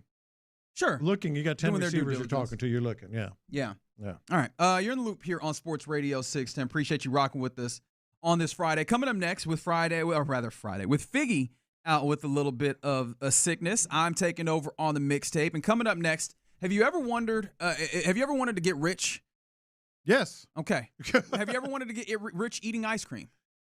Why not? All right.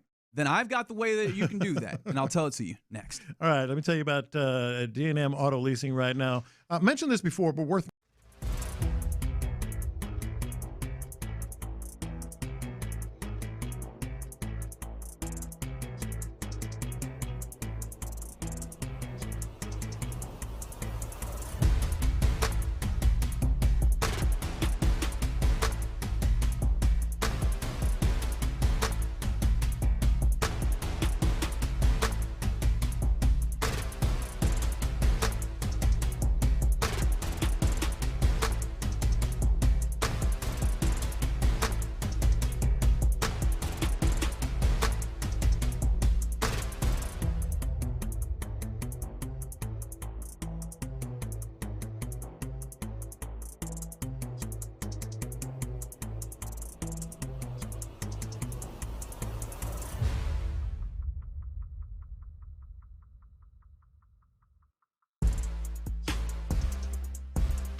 John Morgan, and Shane Profit. An unforgettable invite-only celebration leading into the unofficial start to the football season in Pittsburgh. And you can be there thanks to Sports Radio 610. Just visit Odyssey.com/the night before to enter now for your chance to win this national contest. Airfare, lodging, and 2 tickets to the exclusive show could be yours. Make sure to enter by April 12th.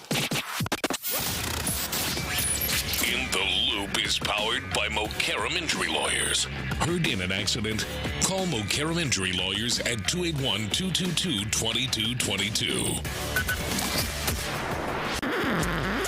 Pass the aux cord and crank up the volume.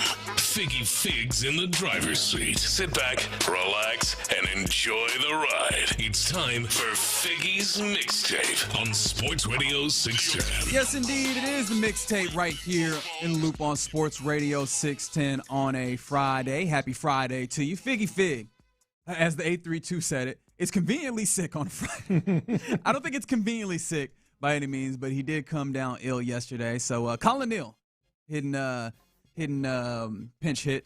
You had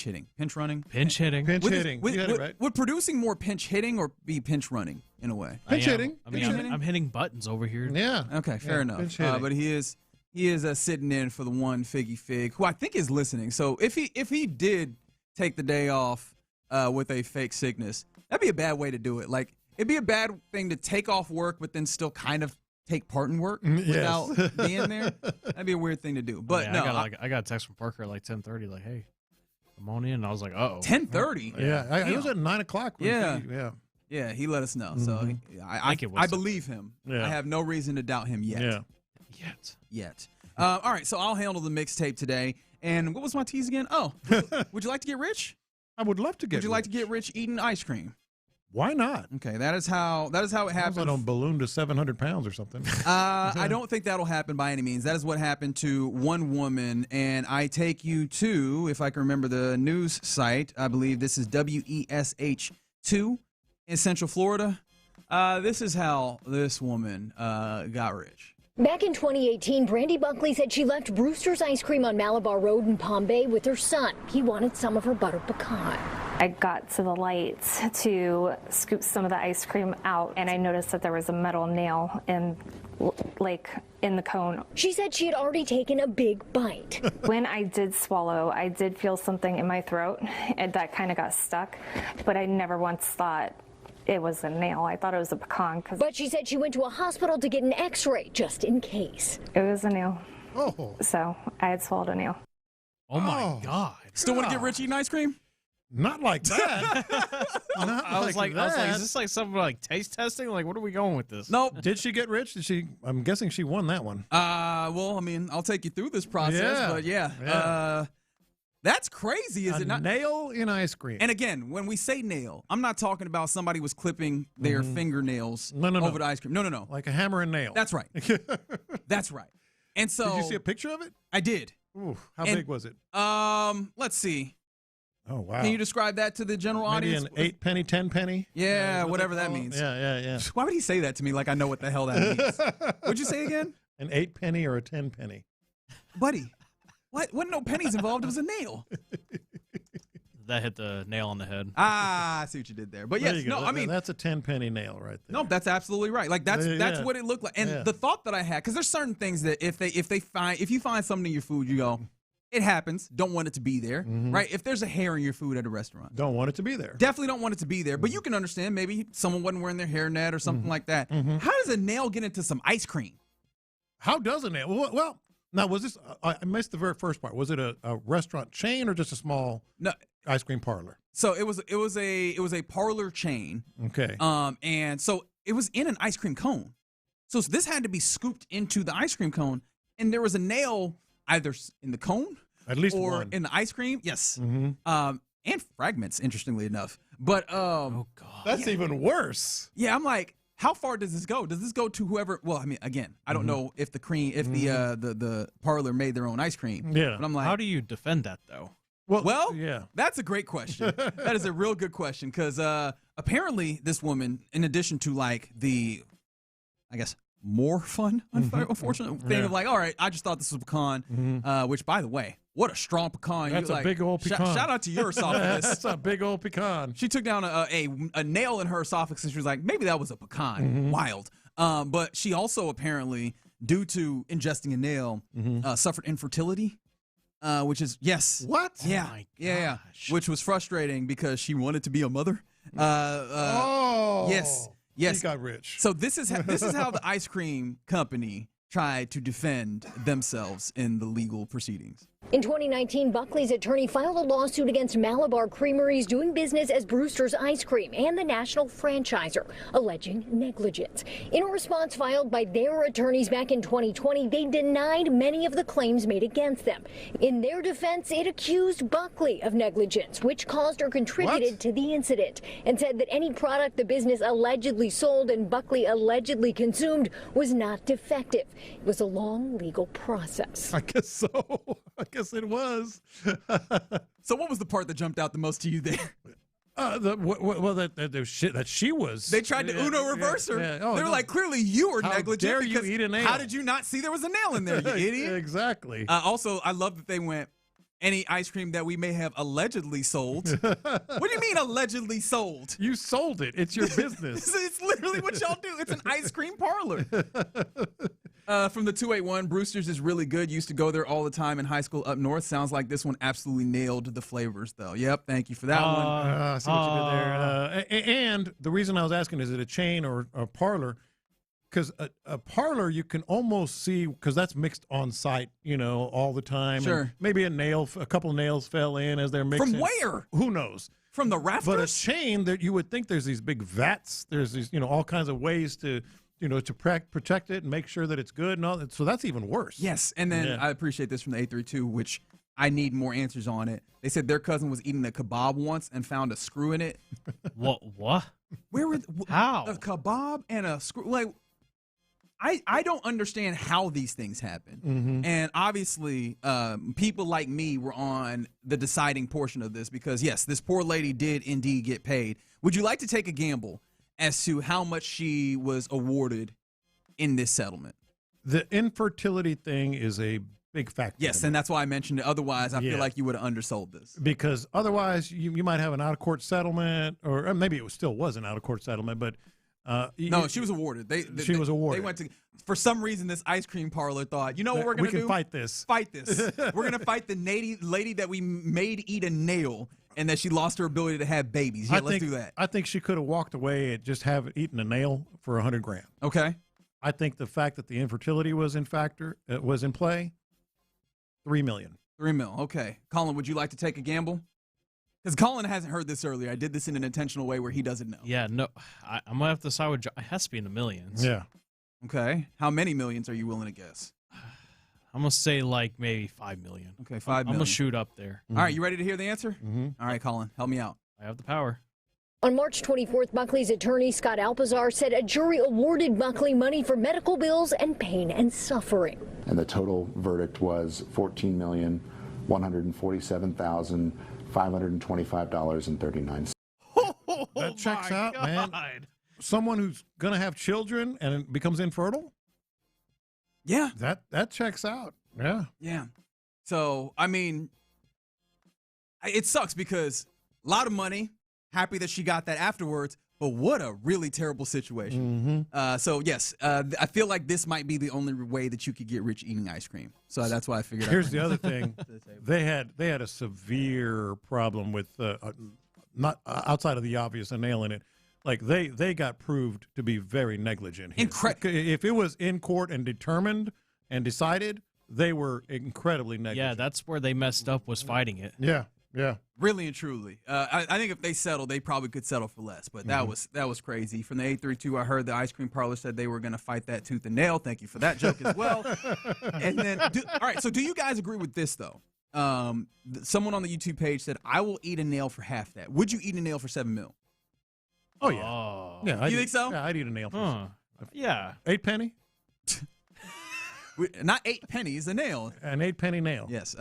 7 million, that's easy. I'm sorry, I just couldn't think about it. Like if you just told me, you wouldn't do it? If you told me that at some point in the next 2 years, somewhere my food would have a nail and I would get $7 million, I might do that. If it's just like, hey, we need you to eat a nail right now for it, I don't know. I don't think that my brain will allow me to do it. I've spent 33 and some years of life trying to force myself to protect my well-being, and I feel like all of that training will not allow me to put a nail into my mouth. I think also what we're forgetting, this is probably factor in, like if she swallows that nail wrong, it's bad business. Like even worse. Yeah. So dang. Yeah. Actually, you know what? Maybe I don't know, boss. For 7 million, you're walking this back. I'd eat a nail for $7 million. Somebody said the list of things I would not do for $7 million is shorter than the list of things I would do. Fair enough. Fair enough, I guess. But if you want to go to Brewster's and see if you can find another nail, you might be able to make some money. That $14 million reward, it put the final nail in the coffin. Somebody said I would eat a nail smothered in barbecue sauce for $7 million. All right. Okay, calm down now. With OG's barbecue sauce. Of course. Well, clearly that's the only one that you could use, right? Yes. Is it good for nails? Have you tried that before? Haven't tried that. Gotta admit, that's one I haven't tried. All right, it's the mixtape here in the loop on Sports Radio 610. But I would. All right, okay. Thank you for waiting on that one. That was a great timing on it. How good do you think the Texans are at drafting players who will become successful? Dating back to 2002. Ooh. It's a very, very good question. 2002. And now this only goes by through percentage, or how is this? Okay, I can tell you what the methodology is. So the way that this was done, and this was done last year to be fair, so this goes through 2024. But with the draft coming up, they went through dating back to 2002 when you had the current iteration of the NFL, and they looked at all teams that drafted, all the draft picks that the team had, and then they ultimately saw how many Pro Bowls and All Pro selections that those players had. Okay. And now, to be fair, this isn't the players, the teams that had those, that the player was on when they had those All Pro and Pro Bowl that selections. they became. It's just, so let's say someone like DJ Reader. Yeah, DJ Reader, right? The Texans would get that credit because they drafted him. The idea being, did you foresee that he would be this kind of player? And so with that being the case. So 1 to 32? Yes. I am going to say. And you can give me ranges if you'd like. I'm going to say somewhere between 16 and 20. Okay. You were underselling the value of the Texans draft. So with this being done, and with either Pro Bowl or All Pro selections, most teams having obviously more Pro Bowl numbers versus All Pro numbers, the Texans are interestingly top 5. Top 5 since 2002 when it comes to Pro Bowl selections and All Pro selections of the players that they drafted. Now, again, that doesn't mean that all of the Pro Bowls and All Pros were had on the Houston Texans, but of the players that the Texans have selected, They are top 5. In fact, they are 5th. Who's above them? That is the question I was going to ask you, gentlemen. Yeah. Welcome to a game show that I like to call Name an NFL Team. Who do you think has been successful in the draft? Since 2002? Yes. Oh, boy. Actually, I believe they are 6th. I missed a team in here. Which okay. Is I will give you a hint. It is a hilarious team to have the number 1 amount of Pro Bowls. Okay. I will say hilarious? Well, you don't have to guess that one. Okay. That was just something that – okay. I'm going to say Bengals. Oh, no. That would be hilarious. They're bottom 5, as I'm sure you would expect, right? Yeah. And I can give you some of the bottom 5 teams in this regard. The Washington team, right? That tracks. Yeah. They've been terrible. Yeah. The Las Vegas Raiders. We know Mark Davis. That makes sense. The Jacksonville Jaguars, interestingly enough. Okay. They have been bottoms in this. The Bengals, the Browns, the Dolphins, all at the very bottom of this. Who else do you think is at the top along with? See, the one that makes sense is Ravens, but I have a hunch that they're not. Second on the board, the Baltimore Ravens. Okay. A lot of Pro Bowls, a fewer All-Pros. I think 40 All-Pros. 40 Pro Bowlers from 2002 to 2024 when it came to, or 40 Pro Bowls were accumulated by their draft picks. Right. So I'll say Ravens. I'll say Packers. Not the Packers in here. They exist somewhere in the middle, having 20 Pro Bowls amongst their draft picks. Damn, that was hard. Yeah, I know. So who you got? All right.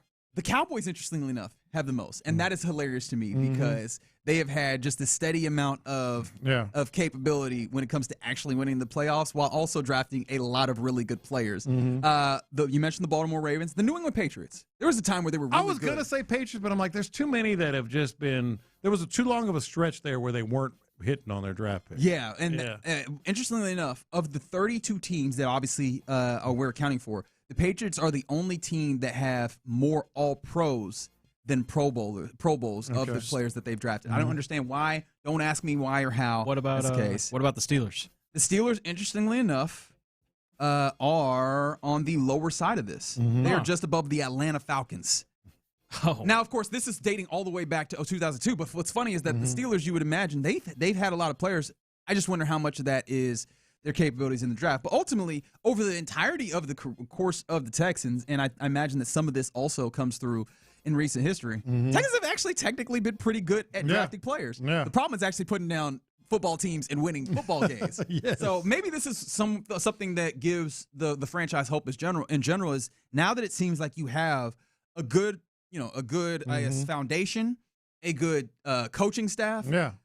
You hope that you continue the long-standing tradition of Texans drafting players well. So real quick, what are the top 5 ahead of the Texans? Cowboys, Ravens, Patriots, Chiefs, Chargers. Okay. I could see all those. And just so you remember, Chargers, Drew Brees Pro Bowls in All-Pros count because they drafted him. They saw he was going to be good. He just refused to play there, right? I think that that's how that goes. But ultimately, when it comes to the draft picks that the Texans make on the 23rd, I think that historically speaking, you should expect that they'll be good players. Yeah. The question is, do they play with the Texans for the whole top? Dang. All right, you're in the loop here on Sports Radio 610. That's the Mixtape, 1:20 p.m. every weekday here on Sports Radio 610 at the Figgy Fig on social media. If you see something that's Mixtape worthy, or if you just want to wish him well for all these times that he happens to be sick when he's supposed to be at work. All right, coming up next, we get ready to draft the weekend. Shot. No, it's not. We'll do it next. The Drive with Stoerner and Hughley. One of the best defensive tackles in football.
Energized by Base Power. Save money and switch today at basepowercompany.com/610. Sports Radio 610 presents live from the West Point Lincoln and West Point Lincoln of Sugar Land Studios. Here's In the Loop with John Lopez and Reggie Atatula.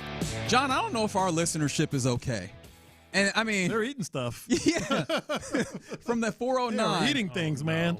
Yeah, they are. They said, hell, I've swallowed many quarters for free in college. Buddy. What? Why?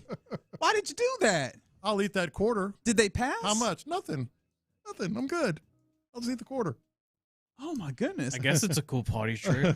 I don't know if that's, well, did it do something for you in college? Did you get something out of it? I hope that you're not. Also, do you jingle? Like, you know what I mean? When you walk around, do you hear the faint sound of a yes. Is that how that works? I'm intrigued. Like a little piggy bank. Yeah, I guess. Appreciate you guys rocking with us here on a Friday. Appreciation to B. Scott for jumping in the 11 o'clock hour. All right, let's get ready to draft the weekend. Before I do that, a couple of informational things that I want to throw out there. We got a little bit of insight because of the Rockets, penultimate game of the season, but second. I like that word. Second. I forgot where I was going. Okay. Got up in the air, lost it. But it will be a game against a good team. However, I don't know how good they will actually be because the injury report for Rockets Wolves tonight, Tari Eason is questionable. However, if you look over at the Minnesota Timberwolves, Anthony Edwards and Naz Reid are questionable, and they will not have Rudy Gobert, Julius Randle, or Joe Ingles and Bones Highland. Yeah. So they won't have a lot of the backbone of what they do. And they might have Anthony Edwards that plays tonight. So this, we'll see. This kind of stinks if we're talking about a national game and you're missing all those players. But it is nice for the Rockets to get another win, especially if they could help them position themselves better in the West. Because you look over at the Golden State Warriors, who actually they got a win yesterday. Oh, not the Warriors. I really should talk about the Lakers. The Lakers lost, beat the Warriors. They did get the win. Yeah, they beat the Warriors. So you're going to need the Lakers to lose some games here. You probably need them to lose one, and you need to win the two over the weekend in order to get the 4 seed over the Lakers and give yourself a home court advantage and the opportunity to play against a hampered Lakers team. And with that being the case, who are the teams that they're playing again? I had it written down somewhere. Oh, I had it somewhere too. This is okay. So the Lakers had Phoenix tonight and Utah on Sunday. So you are definitely rooting for Phoenix. That's another option that you might be able to draft. With that being the case, you ready? I am ready. The weekend? I am ready. I just want to give you another option just in case. But I don't know if I know what your number 1 seed is going to be, but I know one of the picks that you're going to have. So with that, Lopez, number one pick after the weekend. Sunday at the Masters. Sunday at the Masters. It's not a bad pick. Oh my gosh, it's all day. Actually, Sunday is not all day. Thursday and Friday are, because you want to see how people are playing. Sunday you check in about noon.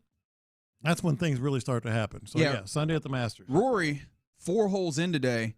He has birdied each one. He is 8 under right now. Buddy is hooping on the golf course out there at Augusta. Justin Rose, second at 5 under. He's had a good day as well. He's moved 4 strokes further into the red himself. Sam Burns going pretty well. He's just even on the day. But yeah, it feels like the way that Rory is going right now. I didn't expect this. Just because it's hard to go back to back. I think this will be the first one since Tiger to go back to back if he can win out and go wire to wire. Didn't really expect it. Plus, he's been okay. He's Rory, but he hadn't been on fire this year at all. No. Yeah. I will take pretty low hanging fruit. Give me tonight Astros-Mariners. It's the first game out of what was a disastrous to some degree series versus the Rockies. And really, the disaster in all reality was Wednesday, where the game was just. I've likened it to terrorism. I'll say it again because I'm not afraid of you folks. Yeah, that's right. That's right. I'm standing on it. Yeah. Yet another day of saying what that. What could this weekend be? Good I have Lord. no idea. That's the thing. Is this is how they respond to it. Tatsuya Imai on the mound, seeing what he looks like, and a really good pitcher in the other way. Young guy, 26-year-old. What's my guy's name?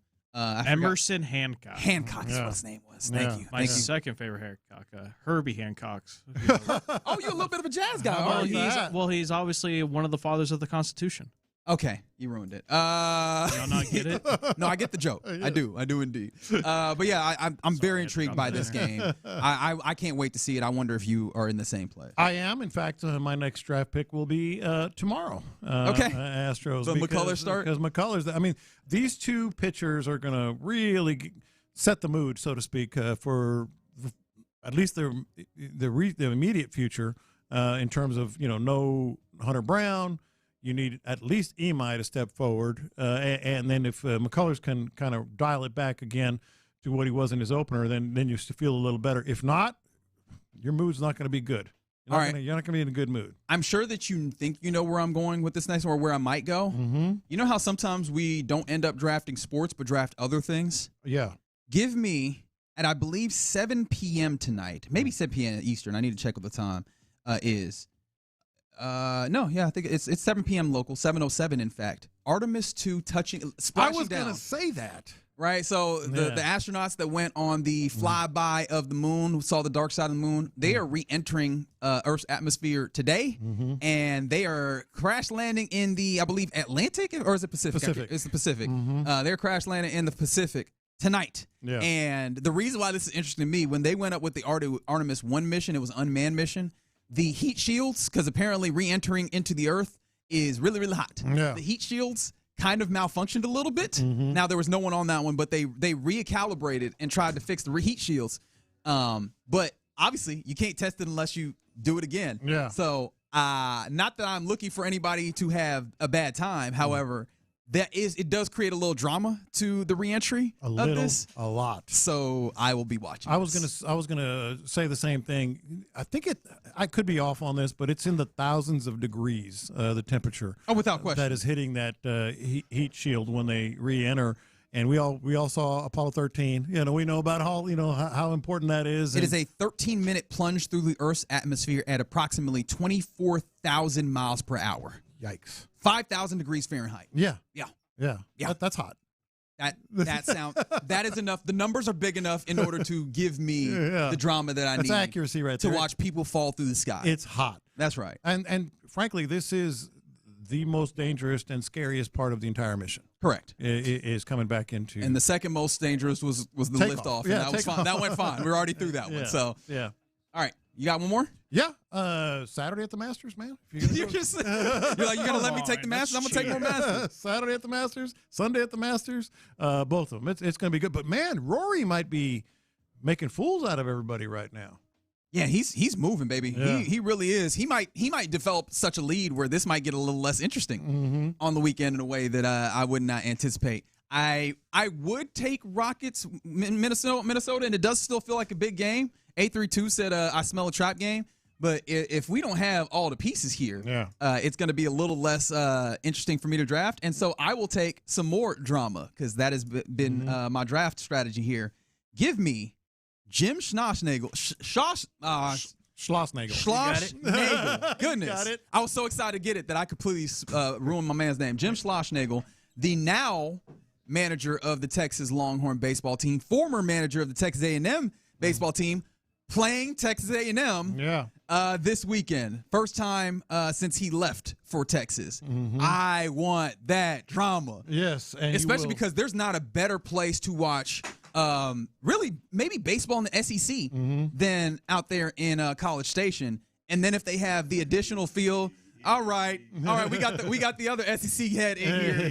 Easy. They ain't even close. They're not even top 3. You don't think so? All right. Give me the rankings. Give me the rankings. Oxford has it down. You think Oxford is good? Oxford is good. Mississippi State is 1. Yes. Mississippi State is good. Arkansas is probably 2. Personal. A&M is up there. Shut up. No, baseball? Yes. No, look, I'll stroke the you ball in football. 5. No chance. The ball 5 comments, they sell out every game. No, it's great. I'm not saying it's not great. Yeah. But I mean, you're You talking ain't been about, to a game till you've been to the one in Columbia. Yeah. Are you serious? No. I don't know much about that. Go to Nashville. I don't know much about that one. Yeah. Easy Bandy's over got it here. rolling there. Easy. Well, even if you don't view that that statement as accurate. And by the way, in College Station. Yes, in College Station, having their former coach that left them out of nowhere to go to their rival, I think it'll get up there, though. And so sign me up for that. Sign me up for that. Tonight, SEC Network. It definitely will. No, you are correct on that. It'll be live. Great place. Great atmosphere as it is. Not quite on the same scale as where y'all's football. Y'all's football is one of the, hell, it might be the best.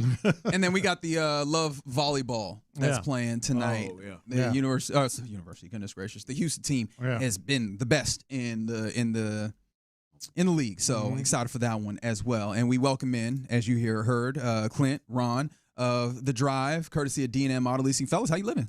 Sorry about that. I thought we'd already been welcomed in. Well, no, look, you're always welcome. You're always welcome. I just need to make sure that I do it officially. That's how it happens. That's how it happens. Honestly, if you want to come in at like 12, we can just run through the show. Whenever you want to, come through. We'll have old third wheel in the loop. Yeah, man, I'm here for it. For you guys, what is exciting you about the weekend? Because we just drafted the weekend. Is there anything that really draws your attention more than anything? I was telling them yesterday, I need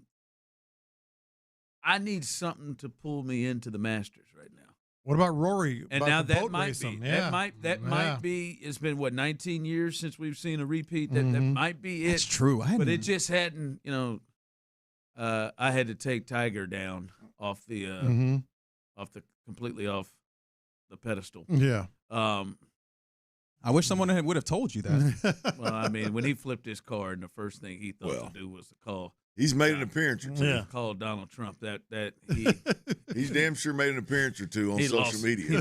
He lost me. He lost me there. Have y'all seen this is the one that lost you? Yeah. So the other times he flipped his car, he didn't lose. I didn't know Tiger was I'm not enough of the do you know who I am. Let me one up the not do you know who I am. I'm glad that you said that. Let me get on the horn and call somebody that might get I just my man sat there and he said, damn, I didn't just flip this car over. I'm glad you said that because I didn't even think about bullets. that. Yeah. What do I gotta do? Even he realized the dire straits that he was in. He was like, damn, this is the fourth time I did this. I might need to call the president. My man said, hey, let me take a chance. Hey, DT.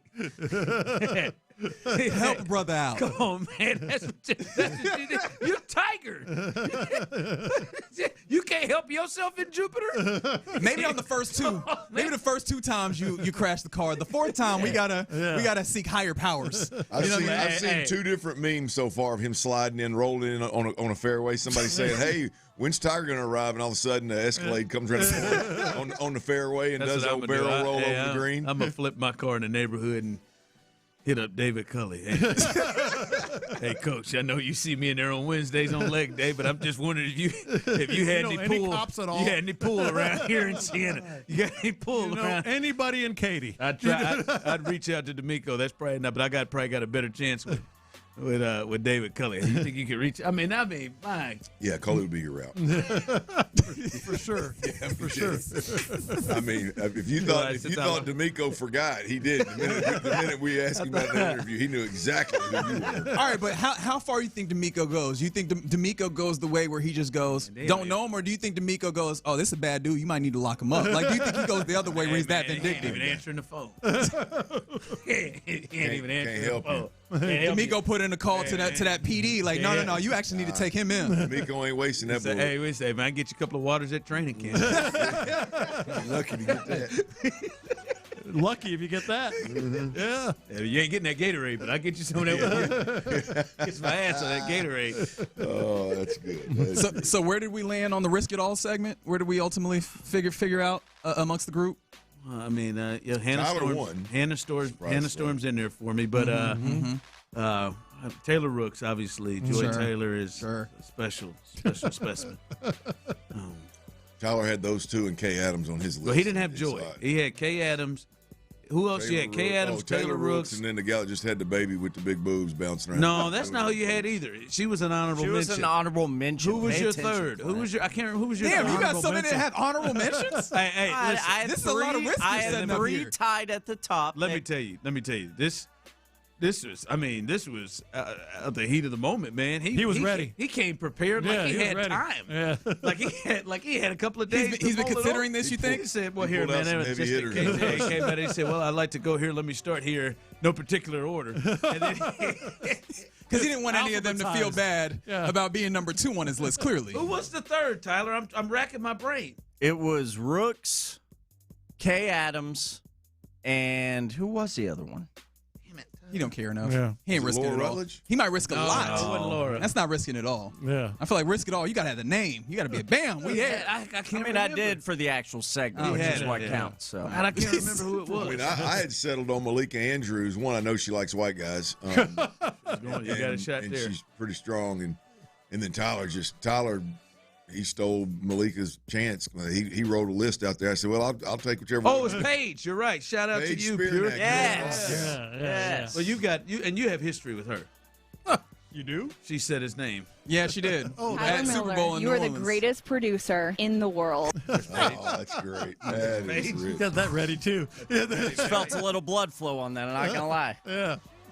Had that ready. That's a little blood. Unbelievable. It's a Friday, baby. It is a Friday. Y'all have already got the vibe going, and far be it for me to stop the vibe. So Yeah. Lopez, have a fantastic Yeah, weekend. man, I'll you see you at the too. Rally House on Monday. How You're about darn that? right you will. All right. But until then, you're listening to KLT AM, KLT FM, HD2 Houston, and Odyssey Sports Station. Again, thank you to D&M Auto Leasing for the crosstalk. But now, the drive is live. All right, the drive is live, and we know we have daily listeners because they are rolling out with Paige as it is coming through here. They remembered. Forgot about that. Some folks wrote them down there. Tyler said, Paige. Because somebody did text in yesterday, just you filthy, nasty son of a gun, talking about I've looked up more Taylor Rooks than I've looked up in my entire life. You had a good time, and you had a good day. I mean, honest to God, when that came out of nowhere and she got married, there were dudes crashing out on Who'd she social marry? media. Nobody. He's a no. I'm not saying the guy's a nobody. Well, that's exactly what you said. I'm just saying he's. It'd be like if I said it'd be like if I said Melvin Williams. You wouldn't know who that is. It just have to be his name. Regular old Joe, huh? Just a regular old Joe that pulled her off. He's got to have something going for him. Mm-hmm. I've heard rumors of her list. I won't say any of those names because I don't know if those are authentic yet. But she's had a good time. So is he. So good for them. But no, it is a Friday, and we appreciate you jumping in, having a little fun with us on a Friday. The Masters are going. We're going to give you the Masters update here. Did Roy just drop a shot? He is. Oh no, that's Jordan Spieth. God, is he ever going to get back? Jordan, that hair is about to leave you. Wow. Okay. It was almost there when he started on the tour. Wow. Okay, I didn't know that's what Jordan was working with. It's rough. Man, it ain't. No, listen, it ain't rough. Tiger is rough. Tiger. Yeah, but Tiger's got like 40 years on him. I know, but Tiger's been looking like that for a minute. You're right. Tiger's hair looks like the rough. Is Spieth 30 yet? He's got to be 30. Yeah, right? yeah. Is he? Yeah, he's in his 30s. Because he came in there real young. But I guess, how long has he been around? A while, man. I was just talking to someone the other day, man. When Spieth came on the PGA Tour, 32? I thought he was like going to be that next big guy, like this Scotty Scheffler type stuff, and he fell off after a few years. Yeah, it's been a minute. Yeah, he's Longhorns. 2012. That's when he turned pro. Good God. 2012. Who was that little boy band they put together? Him and Ricky Fowler and Bubba Watson. That boy band. Well, there's 3 or 4 of them that would they all go on their little lake trips and stuff. God. Play barefooted, play with no shirts on, kind of deal. And that's Talk about the Lord. Oh, is that what they were? They really was it Bible just studies? Being stupid. He hadn't won a major since 2017. Who's that? Jordan Spieth. Damn. Astros won a second World Series since then. Lord, good for him. Well, it's anyway. We'll give you a Masters update here in just a second. We'll get to these big weekend for the Mariners and the Astros as they'll get started on a 4-game set tonight, and then the Rockets look to close out the season over the next couple of days. And today is real important. We'll get to that and express to you exactly why. It is a big night for the Rockets and the Western Conference when you look at the standings and how the Rockets' ability to get out of the first round really may depend on tonight and what happens tonight. But before we get there, let's give you guys a Masters update where we are right now, courtesy of our good friends at Grind City Media. Here's Chris. These are so great. Here's Chris Vernon on the Masters update. 2026 Masters is underway in Augusta. Ah, yes, the Masters. If you close your eyes, you can see the angels overhead spreading their wings, looking down on Amen Corner. You can hear the voice of Bobby Jones. Hush. All the great golfers of years past have stood in these very places. Fathers and sons, pimentos and cheese, Jim Nance. Jackass. This is the 2026 Masters. Drop that beat. This makes me want to go to the driving range right now. Yeah, it's the 2026 Masters. Pop, pop, pop, pop, pop. Jim Nance, pimentos and cheese, dogwoods and azaleas, Augusta National. Damn, son, where'd you That's find what's going on at Augusta. It's going on at Augusta. What's going on at Augusta?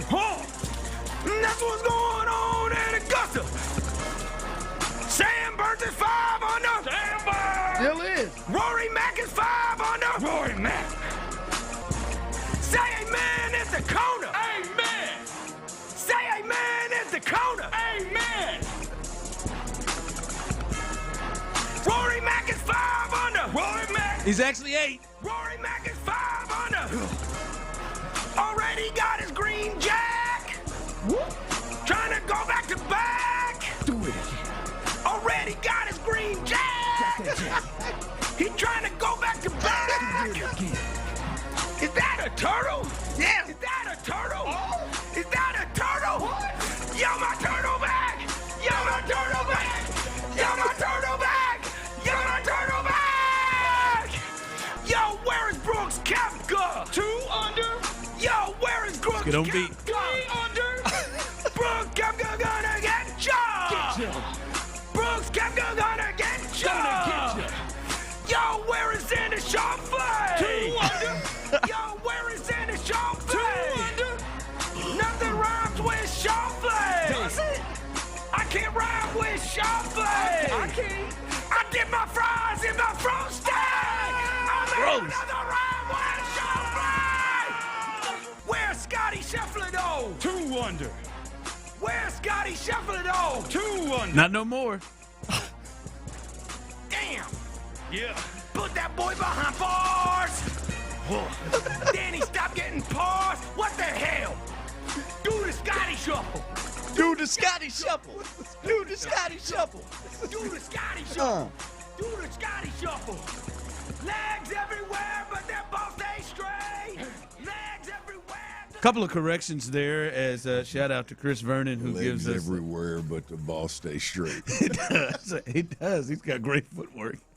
He does. Scotty does. Put it behind bars. Actually, Tyler and Clint, Scotty Scheffler is +2 on the day, and now it's dropped to even. Not getting where bars. he is. And Rory is at 7 under, and Justin Rose and Sam Burns are at 5 under right now, and Patrick Reed, Wyndham Clark, Jason Day, they're sitting there at 4, and here comes Brooks Koepka.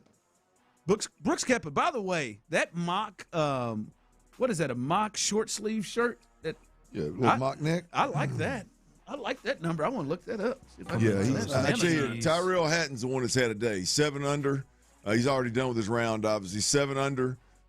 He got to, I think he's sitting right now at 5 under. He was 7 under on the day. But he obviously had a monster day and has climbed up 6 under on the day, almost. He must have dropped one on 18, man. He was, but he had a hell of a run today so far. I think that's the low, at least of the guys that are on the leaderboard. But like you said, Rory and them boys are just getting rolling. Rory's on 5, Burns is on 9, Reed's on 7, Day's on 8. So. Yeah, a lot of golf to be played. Yeah, it's getting after it, though. Yeah, Rory is I think that greatness gets me. So that may get me going if Rory puts together to see him go back to back, because now it feels like he goes back to back here. There feels like there's maybe something with him and Scottie Scheffler like that, because I think Scottie Scheffler has been the best player in the world for a couple of years now, and it's not quite like the Tiger distance, but it's like he's clearly been the dude, and he's kind of struggled out the start of this season. If Rory wins back to back here, that at least makes you, at least perception wise, feel like those two are potentially closer. There may be a little rivalry there. That might get me going. Yeah, it'd be great for golf if Rory could do the back to back, the repeat, and then like you said, if he could go neck and neck for for several tournaments or for a season or even for a few years with Scottie Scheffler, that would be good for the game, no doubt. Yeah. I think I tell you one part that interests me, and always, I thought it had fallen by the wayside, but I heard some rumblings yesterday about, the LIV guys and whether you can go play on LIV and play fewer rounds of golf and play in shorts and not be as serious and can you do that and still compete at the at the major level?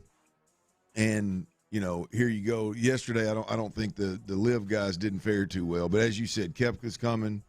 Reed was. Did Reed? Reed worked. Yeah. Reed had went over there, but I think he's one of them that came back. But, yeah. So that's always in the background too to kind of see how those guys do.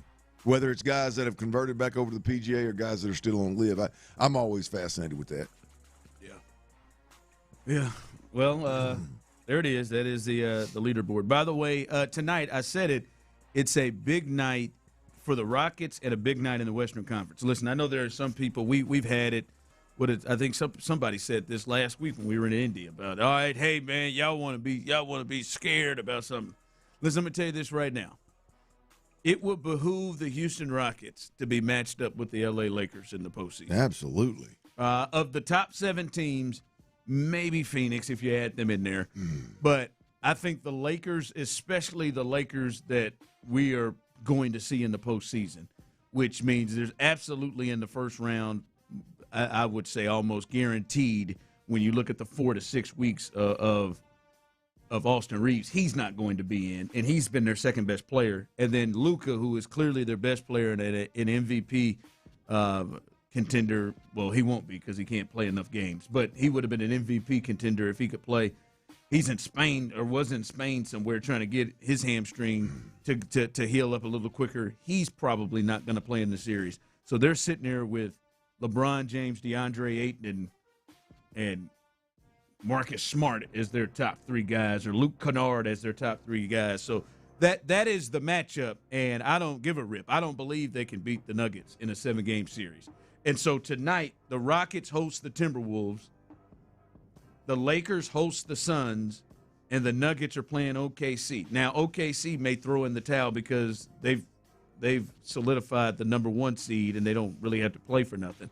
But if the Nuggets and the Lakers finish with the same record, and right now the Rockets and the Lakers are 1 game behind the Nuggets, the Lakers have the tiebreaker over the Rockets and the Nuggets. They would be the 3 seed, and it would position the Nuggets hosting the Rockets in the first round of the playoffs, and that to me is disaster for the Rockets. They just need to hold serve, hope the Nuggets keep winning and the Lakers do whatever so they can play the Lakers in the first round. Because this Lakers team, I think the Rockets would sweep them, and maybe a gentleman's sweep. Maybe it's 4-1, but I think they would sweep the Lakers. If you didn't, whoever gets the Lakers in the first round, if they don't sweep them, that'd be ashamed of themselves. Whether it's Denver, Minnesota, whatever. I mean, it doesn't matter. Whoever catches the Lakers in the first round should sweep them. I mean, you got all the reason in the world to get a series over fast, to get it over quick. You got all the reason in the world against that team the way that they are right now with injuries, to feel like you should get it over fast, and that can be a focal point of conversation, not just let's take everybody serious. I mean, that is one where if you don't sweep the Lakers as they are right now, missing those 2 guys, and I mean, hell, they were already shorthanded. You miss those 2 guys, come on, man. Whoever catches him, and I do hope. I have no problem. I hope it's the Rockets 100%. You should. Absolutely. If you're a Rockets fan, don't give me that. Oh man, y'all weak. No, get out of here. Hey. Hey, I'll take LeBron and DeAndre Ayton over Jokic and Murray and the rest of that crew. No, I'm good. Good on that. If I'm a Rockets fan, and to me, I don't believe the Rockets are going to win a championship this year, but I do think, the more experience some of these young cats can get, especially if you're going to run with them, the more experience you can get. I think it would be a good experience for them to go and play the Thunder in the second round. Now, they may get their asses handed to them, but I think it'd be a good experience for Şengün and Amin Thompson and the rest of that crew to play against them. But you need the Lakers. You need it to be the Lakers. Just come on and win Denver. You should be true. Denver, they've got the Thunder and the Spurs their last 2 games. Don't know if either one of those teams will play, but you gotta hope for that. Also, congrats to the Love Houston for taking number 1 in the league's regular season standings. They'll be starting the playoffs tonight in Louisville. Catch the game on Victory Plus starting at 5:30. So a little volleyball action. Congratulations to the Houston team as they'll start the playoffs in Louisville tonight. Coming up, 713-572-4610, YouTube and Twitch. I really want to hear this. Whatever position it is, because the Texans could go any position. The draft is here in a couple of weeks. At pick number 28, what is your expectations for that player? What is your expectations for who they go after and get? What do you want to see as something you'll say, all right, that I can work with? What is it? We'll discuss that next. All right, before we do that, though, I tell you what my expectations are for you. If you've got a vehicle, yours, your wife's, your kids, you got multiple vehicles, you need to get down to Jiffy Lube and make sure that thing's serviced, make sure the oil is changed, right? This time of year, spring, summer, a lot of vacations, a lot of driving, a lot of running around. For a lot of us out there, hell, you're running around year-round. It don't matter. Jiffy Lube is where it's at, the home of the quick professional service, the home they've been dominating the quick oil change industry since 1979, and right now, mention that you heard it right here.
at 281-222-2222.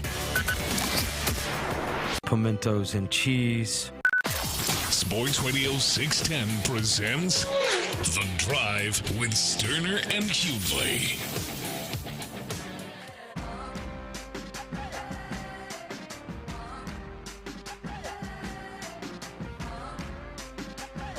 All right, in a couple of weeks, the NFL draft will be upon us, and it'll be interesting to see exactly where the Texans go when it comes to the draft, and we'll see if they are there at 28. And that's one of the beauties of the Texans in this regime and dealing with Nick Caserio. You really don't know what he's going to do, right? He may move back. He may move up. He moved up to go get Will Anderson. He may stay where he is, stay where he was, get C.J. Stroud. He may move back, get Kenyon Green. But he'll do a lot of different things. You don't know what he's going to. Energy. That's right, man. He's got it. Always has. Always has. But at 28, Clint, if you just take away position, which the Texans are an interesting spot right there, we've kind of talked about it, is they at least have what feels like an NFL starter at every position. Like a legit NFL starter. There is not a single position, at least, and I would agree with them. I think they believe, and I would agree with them that where you're like, yeah, we don't have a starter there. We have to get this in the draft. I don't think they're in that spot. So they can play with things when it comes to the type of player they're going to draft. But as I said this to the people, 713-572-4610, those of you on the Base Power text line and YouTube and Twitch, whatever it is, whatever type of player it is, if it's a D tackle, if it's a linebacker like we saw, if it's a wide receiver, if it's a tight end, for you, what do you expect? What do you expect that would be worthy of the number 28 pick for the Texans? What do I expect that would be worthy for that? You're like, all right, that's what they needed to get out of that pick. Yeah, look, I mean, I want them to draft a guy at 28 or in the first round if they're going to be aggressive and move up. I want them to draft a guy that – How'd you want them to do that, don't you? Well, I mean, I just want them to be in a position of we got to go get a difference maker. We got to go get a guy that helps take us over the hump, that gives us a better chance in the second round of the playoffs to win, a guy that gives us a better chance to score points or play even better defense against the best teams in the league. A guy – I put it to you like this. Any guy anywhere that the announcer doesn't have to bring my attention to. I want to turn the game on, and I want to see that guy being utilized even as a weapon offensively or as an interior defensive line. Like, I want that guy in the game, and it's like, hey, man, look out, that first-round pick's in the game. Be careful. Y'all got to check this guy out. Right? That is what I hope we see. Not a guy that needs to be brought along by midseason. Oh, never mind then. Not a guy that doesn't start. Not a guy that's rotating at center or guard all for the first half of the season. Nah, somebody that is plug and play. Let's go. I was going to ask. So Higgins, like the equivalent of Higgins, is not what you would look at and say that would meet the expectations. I mean, I think that ended up panning out well, and ended up being a good second round pick and a contributor. But if I'm being honest, like, I don't think he's changing games. Like, I want to see a level of play, like a physical ability that is different. I want to see a player that is there's some kind of tangible ability that when we watch the kid play, there is, if he's an offensive lineman and he's just a massive, man-moving machine, but he ain't very good at pass, but whatever it may be. I mean, I just want a first-round quality that we as Texans see and go, yeah, this is going to help us win in late January. This is going to help us win against the best that the league has to offer. That kind of player. That's what I hope they get in the first round. That was my thinking is, when you look at the last couple of years, last guys they've drafted, and they don't always – their first pick is not always in the first round. Hell, the last 2 years it hasn't been. But if you look at it, Clint, I'm with you. It took – like Jaden Higgins, it took him a while to get – like he couldn't get past Xavier Hutchinson for a while, right? Like he couldn't get past some of the guys where you were hoping that he would, put himself in there. There was no Tank Dell. It was kind of clear for him as their top guy selected there. But like you said, he eventually started to make an impact the second half of the season, even further away. But it feels like this player in that first round, and like you said, Clint, they may move up to make a move or whatever, that player should have an impact the way that like a Kamari Lassiter did. Yeah. You know what I mean? Like that, yeah, that would, absolutely. that at 28 in the first round, 28, if you move up or whatever, it like for a team again that remember is trying to get to a Super Bowl, to have that level of more closer to that level of impact to where like he came in there and just took a job. Yeah.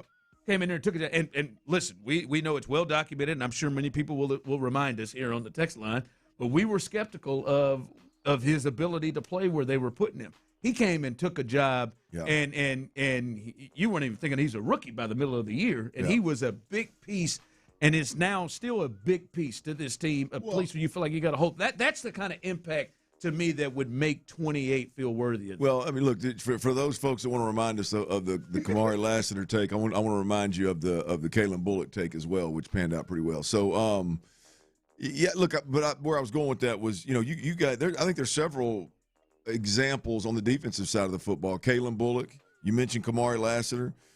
The obvious ones of Will Anderson and Derek Stingley Jr. That's not what I'm talking about, because I know there's a difference between number 3 and number 28.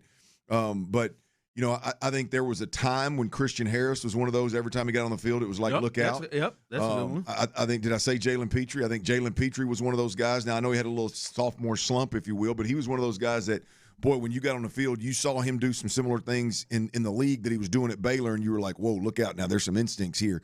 Like, that's the kind of thing that I'm talking about is I think Woody Marks ended up being one of those guys, even though I would have liked to seen him used a little differently and I'd like to see him have got the opportunity out of the gate instead of rotating 4 or 5 backs through in the first game. But, I think to me, it's just that. I don't give a damn where you pick him. I mean, there's some positions I'd rather you corner and edge rusher I'd rather you stay away from. But, I mean, like, it really doesn't matter what position he plays, but I want that guy. I want us to watch the first couple of weeks of football and go, yeah, this guy made us significantly better. Text line coming in. The only player that can do that is Kenyon Sadiq. And listen, we would be absolutely excited for the Texans if they pulled that off. And Clint may lose his mind right here. He may just put his hog completely on the table if that were to happen. But I don't think that it's necessarily that he's the only one to do it. Listen, we just talked about it. Did I think Kamari Lassiter was going to come in and do that? Hell no, I didn't think Kamari Lassiter was going to come in. Yeah. Did I think Tank Dell was going to come in and do that? Hell no, I didn't think Tank Dell was going to come in and do that. But they've had and shown over the last couple of years under D'Amico, they've got rookies, Kalen Bullock too. They've got rookies that come in, step in, and are able to make a big-time impact on this team. And I think they can do that. I don't think it is just Sadiq. Banks, the kid from Florida, could be that. There's some offensive linemen.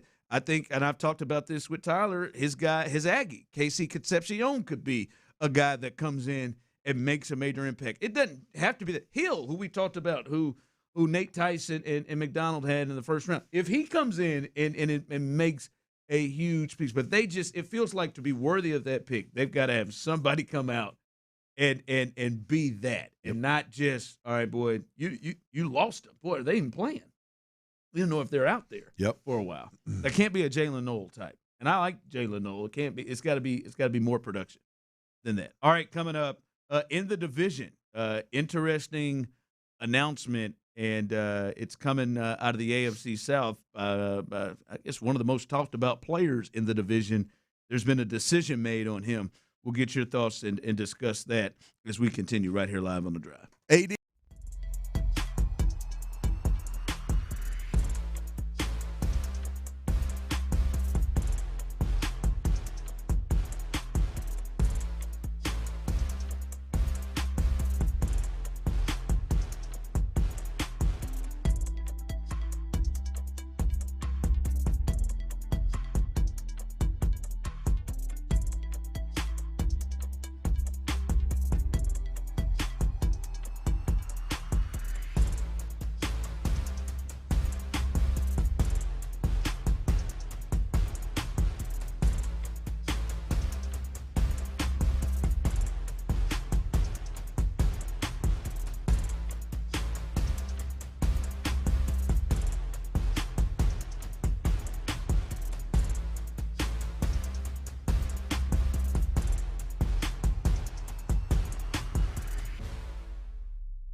SportsRadio.com/radio. Paid spokesperson. Time spent on application may vary. Online health questions required. The Sports Radio 610 text line is energized by Base Power. Save money and switch today at basepowercompany.com/610.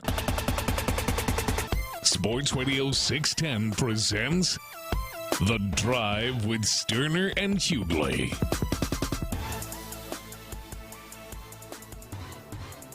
All right, I'm going to try this one again. Tyler sent us off for a multiple day, and I still see people on the text line saying stuff at times. The last time I posed a question like this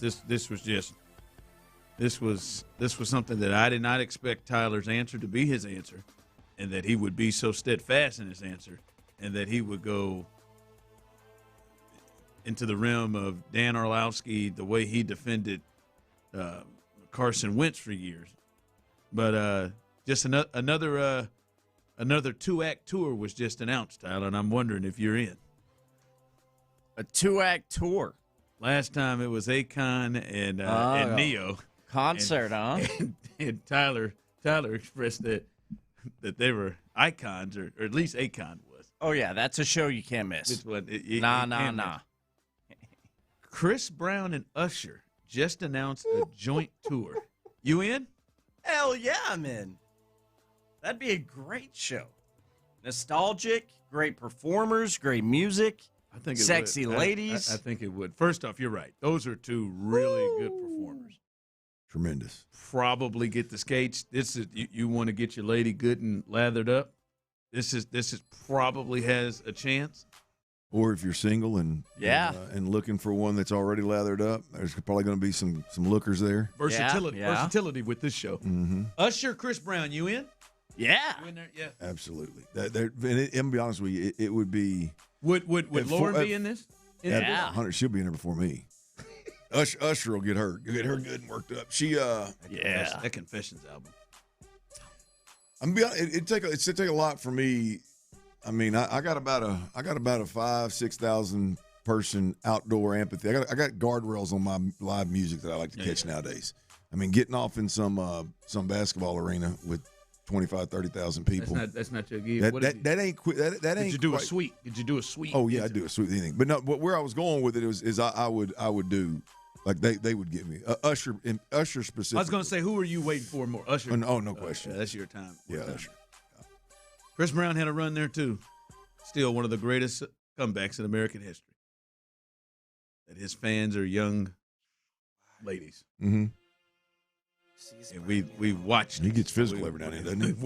We watched what he did to Rihanna. Again, A$AP Rocky. It has to be on site every time you see it.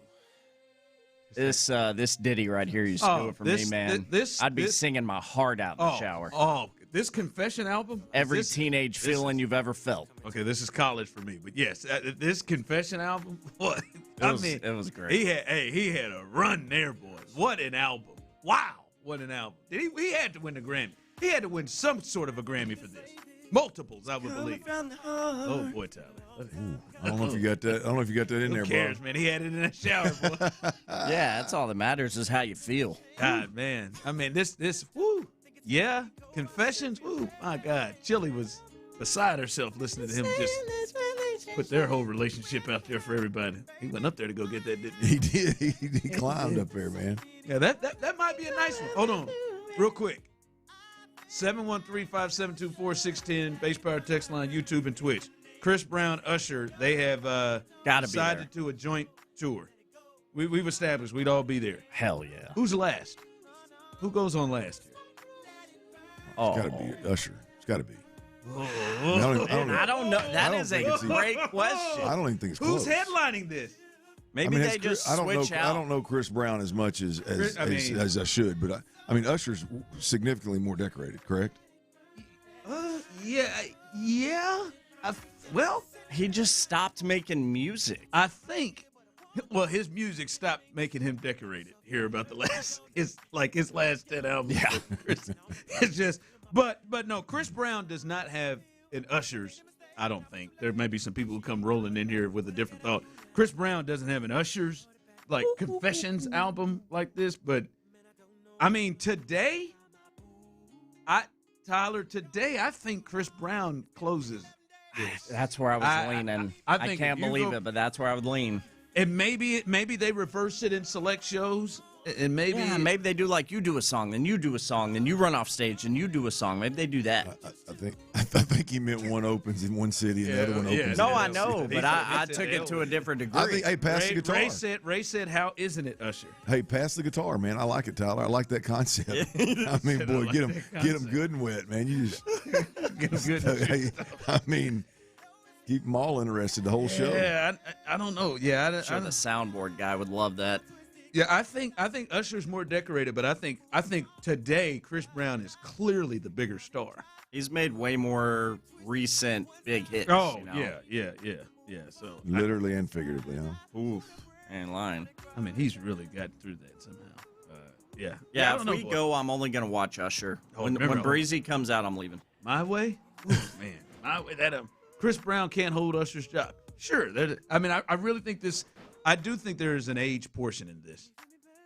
Yeah, there's some. I told you what Chris Brown has. This thing he's got going at his concerts prior to them starting, where he goes in there and he and everybody they pay like $1,500 a pop, and if you look it up, Chris Brown pre-show pictures where he allows ladies to get in whatever pose they want on him, and they take a picture for $1,500.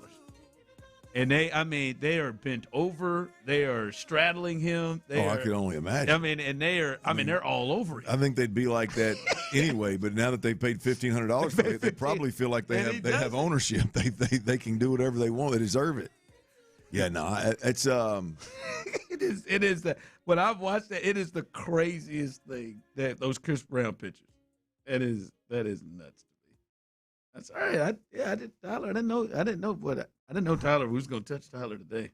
Oh, that Confessions album you were talking a lot about. I mean, that's nostalgia right there. I had a little CD player in my bathroom at my parents' house growing up. Is there not only there's obviously a generational deal here, like a difference. Is it fair to say that there's probably like it seems like Usher's got more men. I think Chris Brown is probably heavier in women. Oh, absolutely. I think I ain't ran across too many dudes that are running around with a Chris Brown disc. Right. That man said disc. CD. Burnt. I don't remember too many people burning. That's great. $1,500, boy. You hope you're proud of yourself. She got on it. She's on his lap and said, "Choke me." $1,500. $1,500, boy.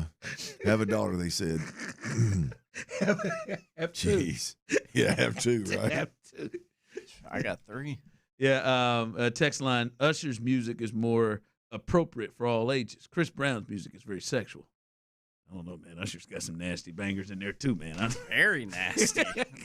like no easiness on the nasty. Tyler, you ever come across a dude that was like, "Yeah, let's kill some Chris Brown here tonight. Let's put some Chris Brown in the playlist tonight." Not necessarily, but I got Usher made a steady appearance. There's some Chris Brown in there, especially some of that Chris Brown, especially when he was starting before Drake had his problems. Like they had some combos. This is going to be a nasty ass show. Oh, I forgot. Like, you remember Usher led that lady to a divorce when gave her the herps. When she because he's got the cherry thing that he does where he takes two cherries and he picks a lady in the crowd. Oh yeah. And she has to again take on those cherries. Yeah, I don't blame Usher for doing it, but I would definitely blame my old lady for raising her hand. I got to show you that video in the break. Yeah, see that video in the break? He immediately left her. They were done. He went out there and she took them cherries on for a ride. And then I think Chris Brown has the thing where they did come up there and dance with him.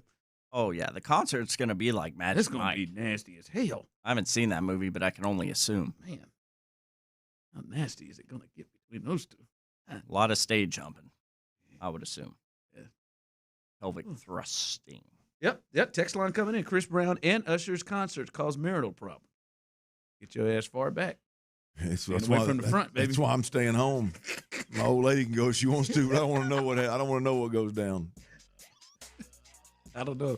Maybe Genuine does open for him right there. Maybe that'd be nice. Boy, that'd be low would eat that. Right, up. Genuine can still go to any town in America and just run this, right? Oh, no question. I'd be there. You want to talk about one that spanned from my generation to my wife's, boy. I mean, ooh, make you start shaking that thing. Boy, I'll never forget when he came into that Just for Feet.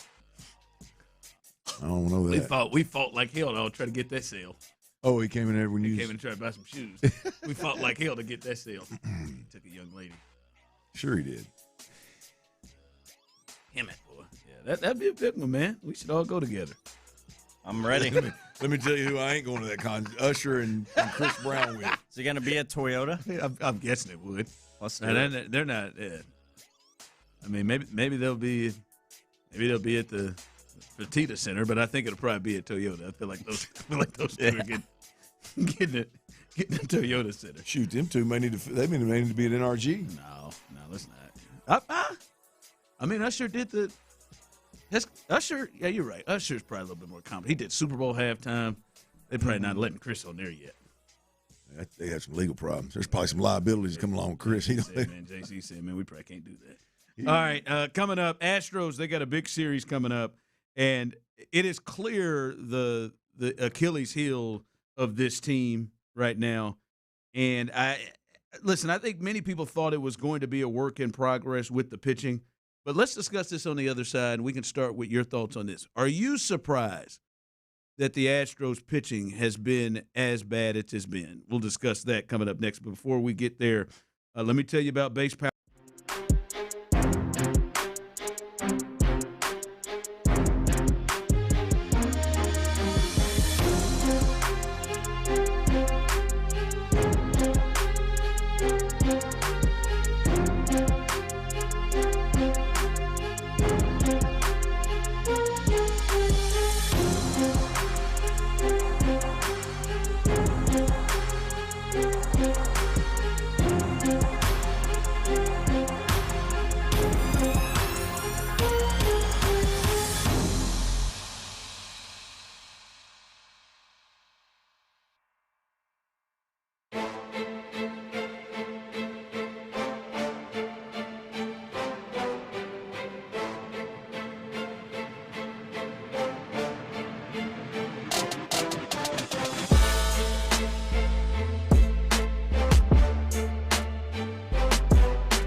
West Point Liggett of Sugar Land Studios, KILT FM HD2 Houston. On Odyssey Sports Station, the Texans play here. Sports Radio 610 presents The Drive with Stoerner and Hughley.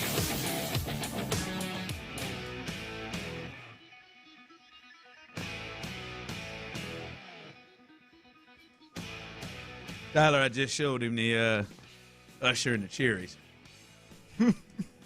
That's not a musical act, people. That is. He's out here. He is out here ending absolutely just ending relationships that don't give a damn. Are they black cherries or the? No, they're what are those other ones called? They're red. I prefer the black ones. I like them all. I love cherries. I like the cherry. Whatever them cherries that be in old fashions, that's the one I prefer. That's usually a black cherry. Yes, sir. Black cherry. Tasty. That's what I prefer. I'm not. I mean, I'm not much of a cherry guy. I could see that. Never have been. Any kind. Real quick, the leaderboard at the Masters. Roy McIlroy, 7 under. Patrick Reed behind him, 5 under. They're still on the course. Justin Rose, 5 under. Clark, Jason Day, excuse me, at 4 under. I hadn't seen Scotty Scheffler. Is this? I think Scotty's done. I think Scotty started. Remember, he started way before the leaders. I think he's done. I think he finished up, Bob. I'm not seeing him. That's what's going on at Augusta. Thank you. What is going on at Augusta? Brooks Koepka finished at 3 under. And 3 under for the day, 3 under for the tournament. I am, scrolling down here. Really, there's Scotty. Whew. What did he finish? He's +2 today, even for the tournament. I think that puts him. That's the first. I have to look that up. I think that's the first round that Scotty Scheffler in a long time has shot over par. Really? Yeah. Did I see that somewhere, Tyler? Even in the. If you did, I haven't seen it, but it wouldn't surprise me. It's very possible. That dude is usually pretty damn good with a club in his hand. He is. He definitely is that. All right. We'll see. What is the cut line? I don't even know what it is at this point. We'll figure that out at some point. But we'll keep you abreast and updated on the Masters leaderboard as Rory is fighting to get his second straight green jacket, and he is in the lead, 2 strokes right now in the lead as he on the 9th hole. All right, the Astros, they are in Seattle, and obviously we're sitting here in early April, and there's a ton of baseball to play. And the Astros are 6-7, and they're game and a half out last 6-7. You're right, game and a half out behind the Rangers. So that it's still obviously early, and this ain't a massive series, right? This is not happening in September. But they got a 4-game series in Seattle. In Seattle, they're 4-9. They probably would like to pick it up, as they were picked to be the favorites of this division. But, Clint, they got swept in Colorado, obviously, and the thing you could target and look at, and not just in Colorado, but what has been the issue this year thus far, the offense is virtually the number 1 offense in baseball, even with them scoring one run. They lead in many categories. But, Clint, as good as their offense is as bad as their pitching is. And right now, the Astros – Team ERA 6.05. They are 29th in baseball. Only the Nationals at 6.06 are worse than them. So they're 29th in baseball. They lead the league in terms of earned runs given up with 76. They're 29th in the league, only to the Nationals when it's in terms of home runs given up, and they lead the league in baseball in terms of walks with 70. So this is a struggle piece, and we know Hunter Brown is injured, but he has still pitched a couple of games. I guess my thought to you is we knew people questioned and wondered if the Astros pitching would hold up, and it was a fair question. Behind Hunter Brown, we talked about it going into the season. Behind Hunter Brown, there wasn't a lot there that you could depend on or you felt great about. Are you surprised they've struggled this much? Including the bullpen, their entire staff. Those numbers are those numbers are much worse than I thought they were going to be. And I know it's early, but damn. Yeah, no. I mean, I'm surprised even with all the things that we knew coming into the season, and even with the injuries. Yeah, I'm surprised that it's been one of the worst in baseball, especially if you look and you say Lance McCullers has been pretty good. Yeah. Hey man, Tetsu Iamai has been pretty good. Hey, you look up and you go, hey, Burrows ain't been bad. He's been all right. I mean, the guys that you came into the season with, like, hey man, I don't know, starting rotation, man. I don't know what beyond Hunter Brown. I don't know what you're going to get. Sure, the wheels have come off of a couple of those guys a couple of times here or there, but for me, it's just again, I said it yesterday. It's Christian Javier, it's Brian Abreu. If you need two names, those are the two that I would point out. And then it's obviously to me the bullpen. The last 5 of the last 6 games that they've lost, we've seen the wheels come off of several guys in the bullpen, and not just wheels come off, like really bad. Like, I mean, almost unacceptable, the wheels coming off and not being able to throw strikes and not being able to get out of innings and not being able to stop the bleeding. So yeah, I think it's been significantly worse than I ever thought it would be. Yeah. No, I thought, boy, they're probably going to drop to like more middle of the pack. And again, they still have time to move past this, but these numbers are not. I mean, this is obviously not a great sample size, not the half the season or anything, but damn, like it is. And it's the Rockies and the A's, and not terrible offenses, but I didn't think the bullpen would be that bad. Yeah, right. Well, like there's like how many like if you take all starters and bullpen, how many arms do you go out there and you look and you're like, all right, when they pitch, like I don't feel terrible, or I don't feel like when they pitch, I'm all right. When they go in, I'm okay. We were watching that Rockies game, and they must have used every pitcher they damn near had. And you're sitting there thinking, I don't know about Christian Javier. Boy, we don't know. Blue ball, boy, once he started throwing several pitches, you're like, what's going on here? Abreu came in at the end. It was rough. They just, boy, and we went, and you can blame Joe Espada. I've seen that throughout the last couple of days, but damn, where does he go? Where does he go to feel confident? Yeah, I mean, look, I don't know where the blame needs to lie, because obviously injuries fall in there somewhere. But the thought that to go back to your question of like just is it worse than you thought? Like I did not think that we could start out with one of the hottest lineups in baseball, one of the hottest, I mean, run producing, average, slugging, OP. I mean, the whole thing was just nasty. Like I had no idea if we started like that would we pitch bad enough to make them sub 500. That's a tough pill. That's really, really bad. That's not just rough. That's really bad. Yeah, text line coming in. This all falls on Dana Brown. You can't blame Joe Espada for this because he doesn't have the pieces. No, this would be the thing that would get Dana in trouble. To me, this would be the thing that would get him in trouble because, I mean, he was very confident about how he felt about not only the depth in the rotation and starters they got, and I know you mentioned it before, he was very confident in that bullpen. Yeah. Oh, felt good about it, man. Really excited about it. Like, yeah, and that's the scary part. Is someone texted in, well, you don't have Hunter Brown and Josh Hader. The scary part is, yeah, those two would help, but I mean, you gotta get something from the other guys, right? Like it's the combination of you don't have guys going deep into games, and maybe that helps as the season continues, and then you have to fill more innings with your bullpen, and maybe you have to bring in guys that you wouldn't want to bring in. But like right now, I don't even know what would you say. All right, man, tonight Imai gets us through 6 innings.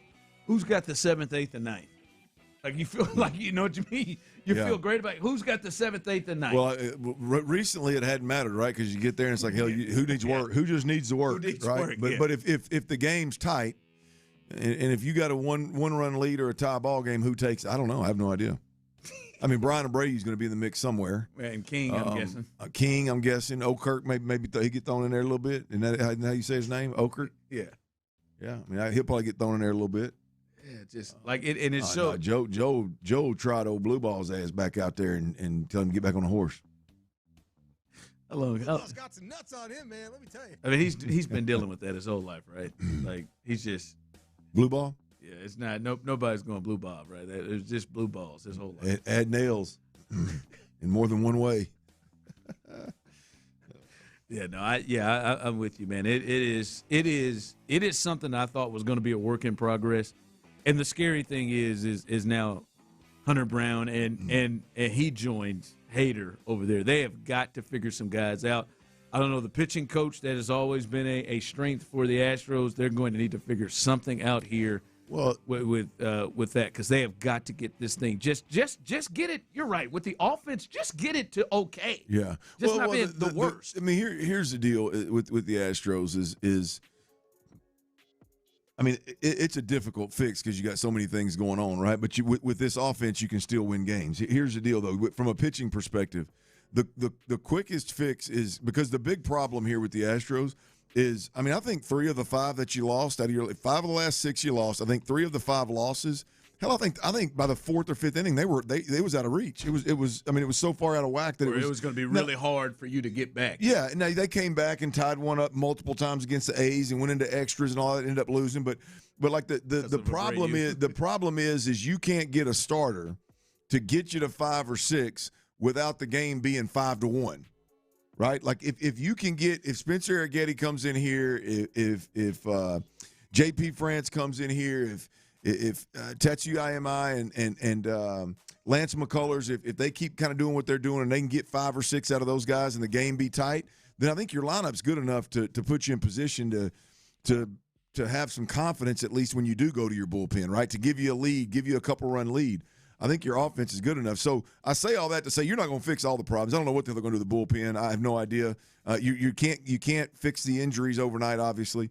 But what you can do is you can get some of these starters that are either are getting their first shot this season or have shown some promise to get you into 5 or 6 with only giving up a couple of runs and have the game in good hands right there when you turn it over. I think that would go a long way. Yeah, they had a game against the A's where they were down 10-1 by the 4th, and then they had the game that they came back and tried to get it was I think they were down 5-0 going into the 5th.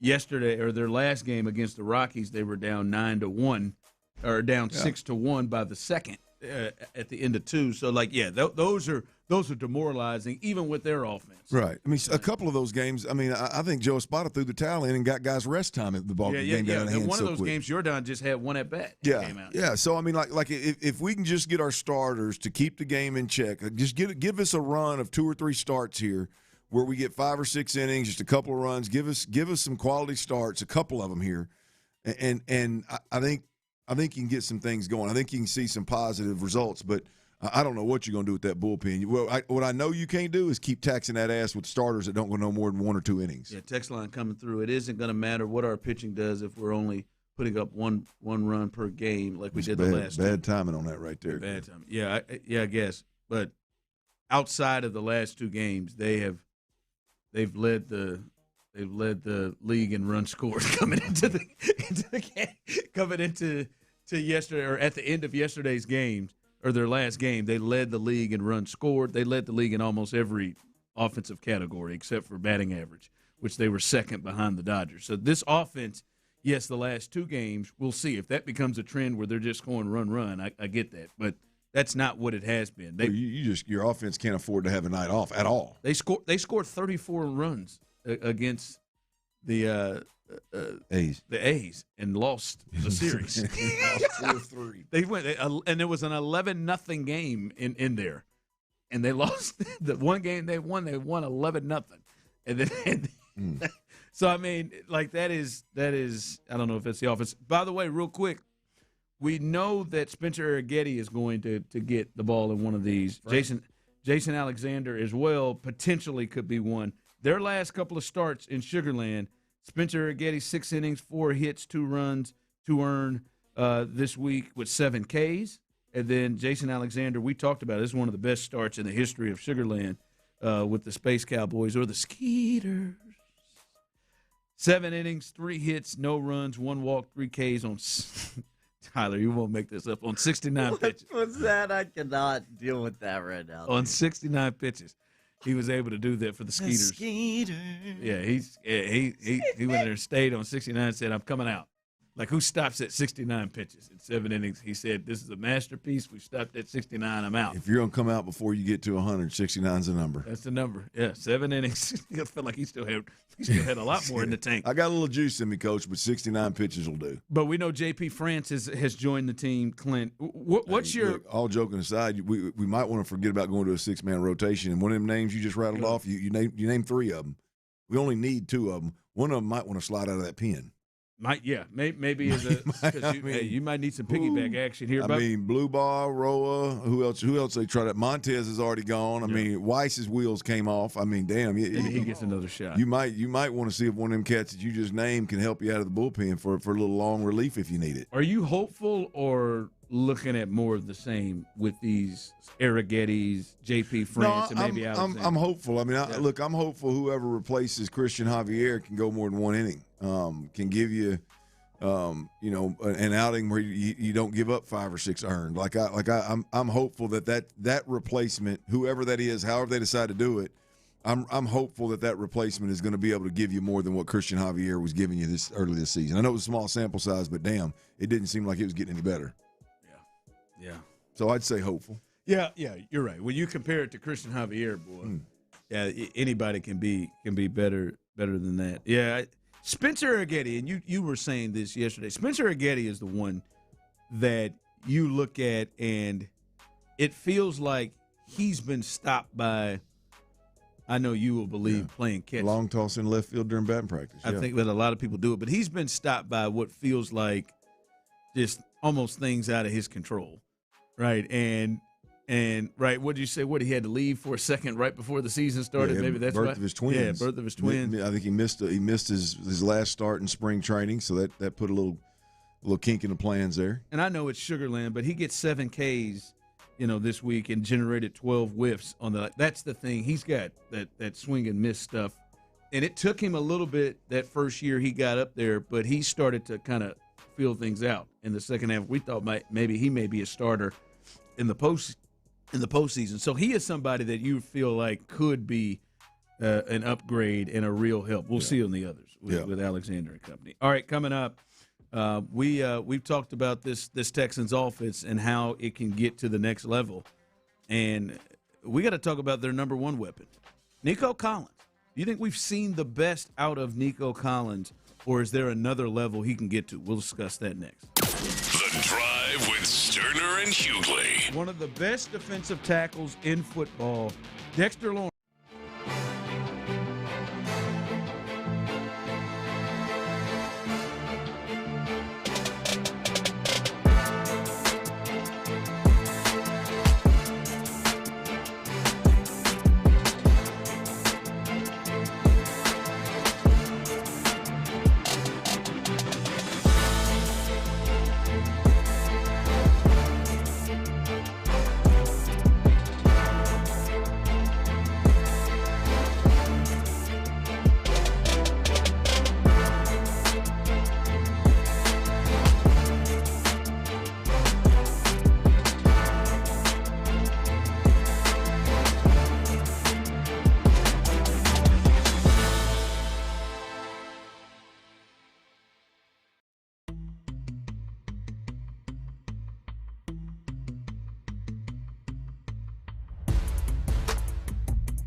injuries. Heard in an accident? Call Mokaram Injury Lawyers at 281-222-2222.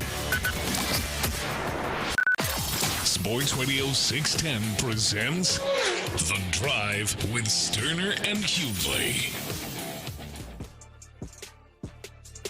Second down and 8 from the Houston 43-yard line. Stroud in the gun now with Woody to his right. Here's the snap to CJ. Four-man rush. He throws over the middle. Hits Nico. Left side 40. Breaks a tackle. 30, 20, 15, 10, 5.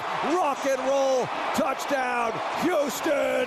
Fireworks early at NRG Stadium as Nico Collins takes it to the house. All right, that was Mark Vandermeer talking about Nico Collins. And listen, we understand if the Texans they got themselves one of the best receivers in football. He is a big time player, a weapon, and a weapon that, especially, and I know for you, Clint, not enough, but but at least on this team, they if they're trying to get it to anybody, they try to get it to they're going to get it to Nico Collins. Maybe not as much as you would want them to. And maybe that changes. But Nico Collins is somebody who will, if you look at him, we went through all the numbers of players outside of Nico. Nico in 15 games last year, 71 catches, over 1,100 yards and 6 touchdowns. So he's somebody that obviously gets more touches than anybody else. But I'm wondering, Clint, because this offense needs more firepower and is going to need more big play ability. And have it from the outside. And we've seen Nico become one of the best in the league, right? As you said, he's a top 10 receiver and a guy that is stealing or is a steal when it comes to how much he's getting paid compared to others right now. Do you think we've seen him peak?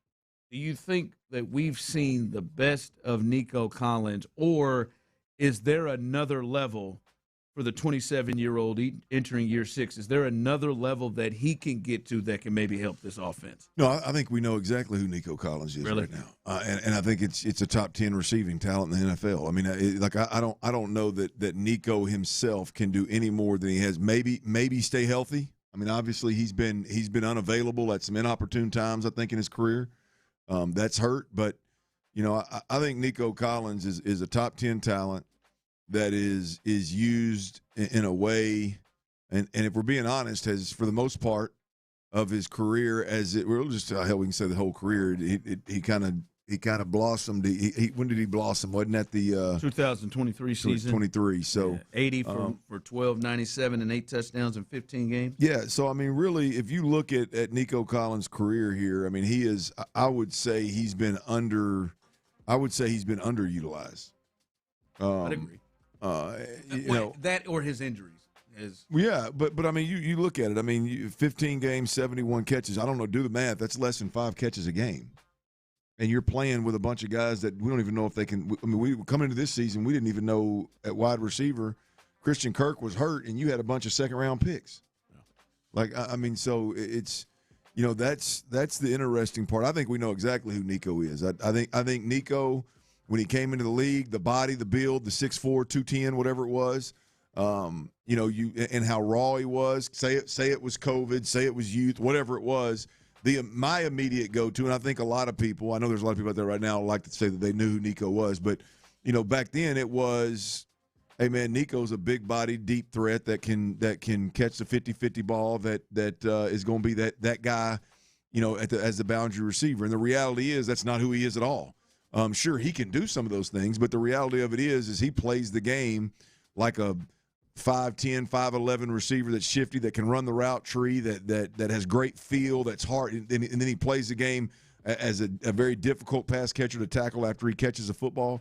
So I don't think Nico can show us anything more than he already has. I think we know exactly who it is. The key is kind of how do the Texans use him moving forward. Text line coming through. Nico is good, but often injured, and he doesn't have a good second or third receiver to make space for him. I don't think it's just that he doesn't have a good second or third receiver. I mean, he had Tank Dell. He had Stephon Diggs previous year, so he's had it. I'll say this, Clint. I don't think that he has peaked as a player. I think and I know what you said, and this kind of goes to it when you talked about he plays like a 10, 5, 11 player. I still think red zone stuff, there can be improvement on that. Like, I think there's another step and a level that he can get to with jump ball, contested ball catches. I remember the number he did on L'Jarius Sneed against the Titans earlier this year at home, where I think there's still some elements of that. So I don't know that we've seen the absolute best him as an individual player, but I do think his production may have peaked. Yeah, I do, because I wonder in this offense if we could see him be allowed to go to that next Well, level. I think that I agree with you.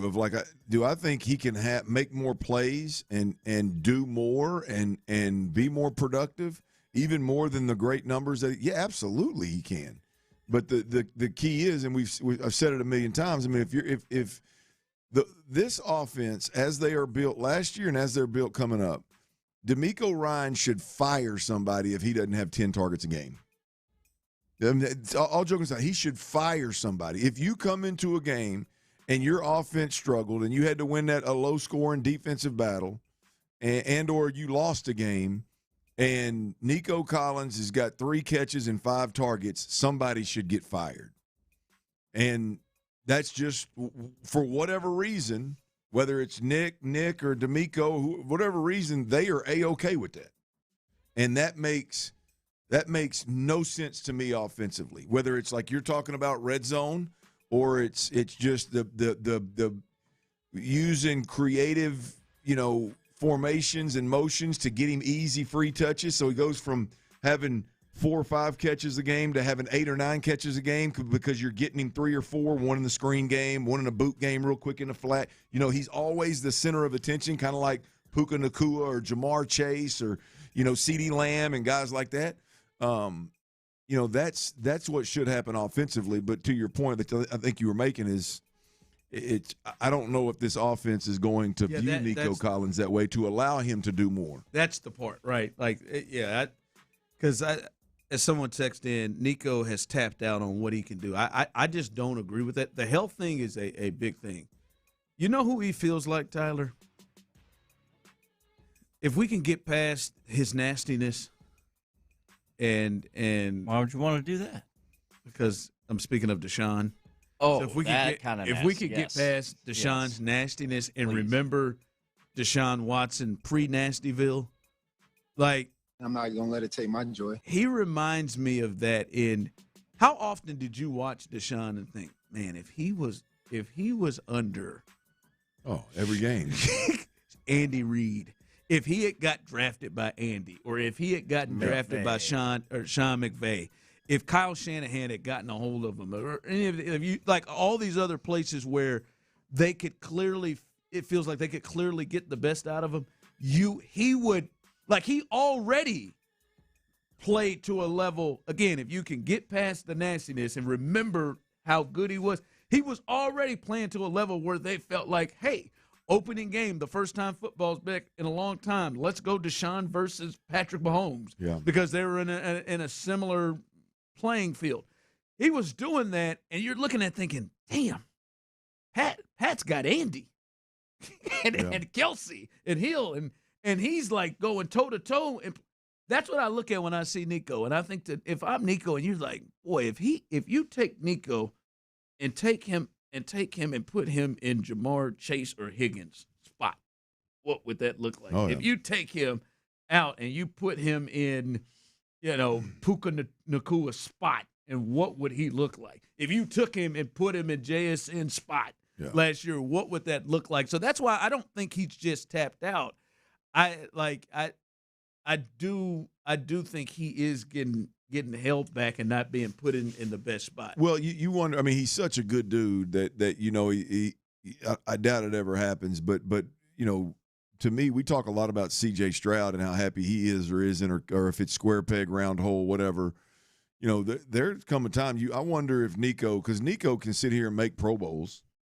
Nico can sit here and make Pro Bowls, but I mean, Nico could also choose to go somewhere where offensively they're going to feature him, and he's going to have, 8, 9, 10 targets a game, and maybe even 8, 9, 10 catches a game. That's that'll be interesting when it comes contract time for Nico too, of what he decides to do. Yeah. But no, that could be an element of how this offense can have more firepower is if he takes another step, right? Can he take a step of being, production-wise, Jackson Smith and Jigba that got them enough, or right. Puka that got them enough? I don't know if this offense will allow it, but that could be a space there. All right, coming up as we continue. Listen, the Astros had a tough series, but there is one player that, hey, man, we got to talk about. And this is not one of the frontline players you're thinking of. You gotta love what he has done to start the season. We'll discuss that coming up next. All right, y'all. Look, it's talking about the season, right? Hurricane season this year. We got real lucky, y'all. We didn't have. I don't think we had one power.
The Sports Radio 610 text line is energized by Base Power. Save money and switch today at basepowercompany.com/610. Sports Radio 610 presents The Drive with Stoerner and Hughley.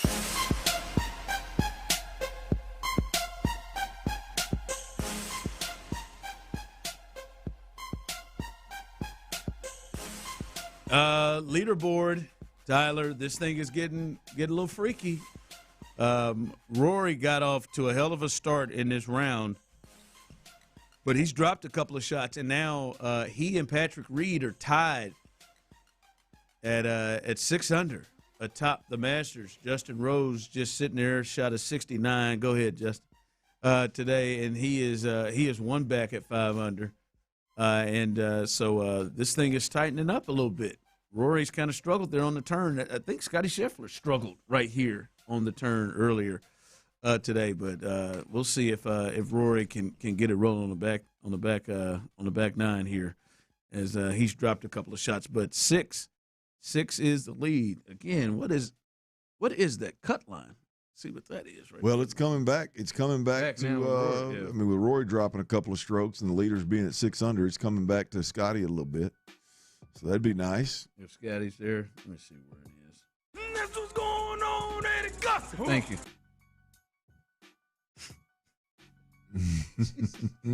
What's going on at Augusta? Thanks, Chris.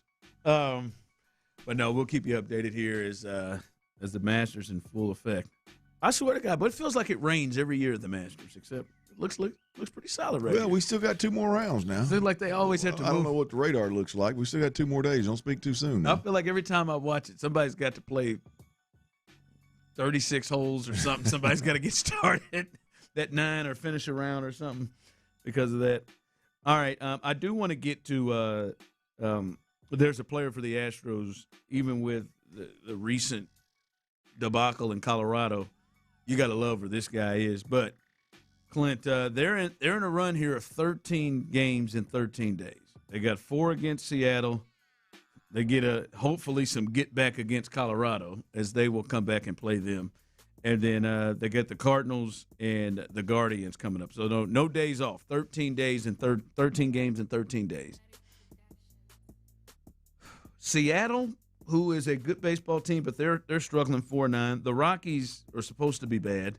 The Cardinals are all right, and Cleveland is those are okay teams. I don't think any of those teams at all are thought to be contenders, and except for Seattle coming into the season. So this should be a decent stretch after the Mariners series. Where do you see them going in that? What are you hoping early on in that 13-game stretch they come out of that with? I think they end up 8-5. I feel. I mean, look, losing the 5 of the last 6. I mean, it's been bad with some injuries and the pitching, but this team ain't that damn bad. You know, like I said, I think you get some good out of J.P. France. I think you get some good out of Spencer Arrighetti.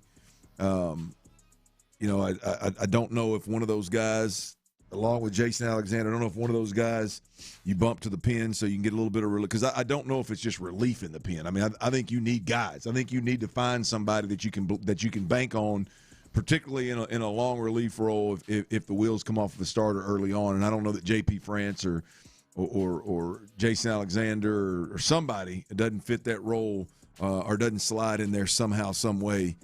J.P. France seems like the one, because I think we've seen him maybe in the playoffs or maybe late season or something, seen him in that role before. But I think they get a little relief there, and I think the starters, obviously with the exception of Hunter Brown not being there, I think the starters as a whole, 1 through 5, I think you get a solid couple of weeks here out of those guys. 8-5. Yeah, I like 8-5 right now. Yeah, they should give Colorado the business where they come back and play them. That is one. But this series right here, I know you would like to win it, but if they split it with Seattle and then go ahead and take care of business against these other teams, yeah, I'm with it. 8-5 is a pretty good run. 13 days, but their pitching's going to be tested, right? That means they're going to need guys to go deeper into games to protect their bullpen. They're going to need guys to push to 6 innings, to push a little bit more so they can protect their bullpen. See, this is the kind of thing, Tyler, in a stretch here where you play this many games in a row, where they're very fortunate to have had an off day after Christian Javier happened. Yeah. You know what I That mean? bullpen was And some of these others. But you stick some of those starts that they've had this year in the middle of 13 games in 13 days, and you got like that's what they have to try to avoid.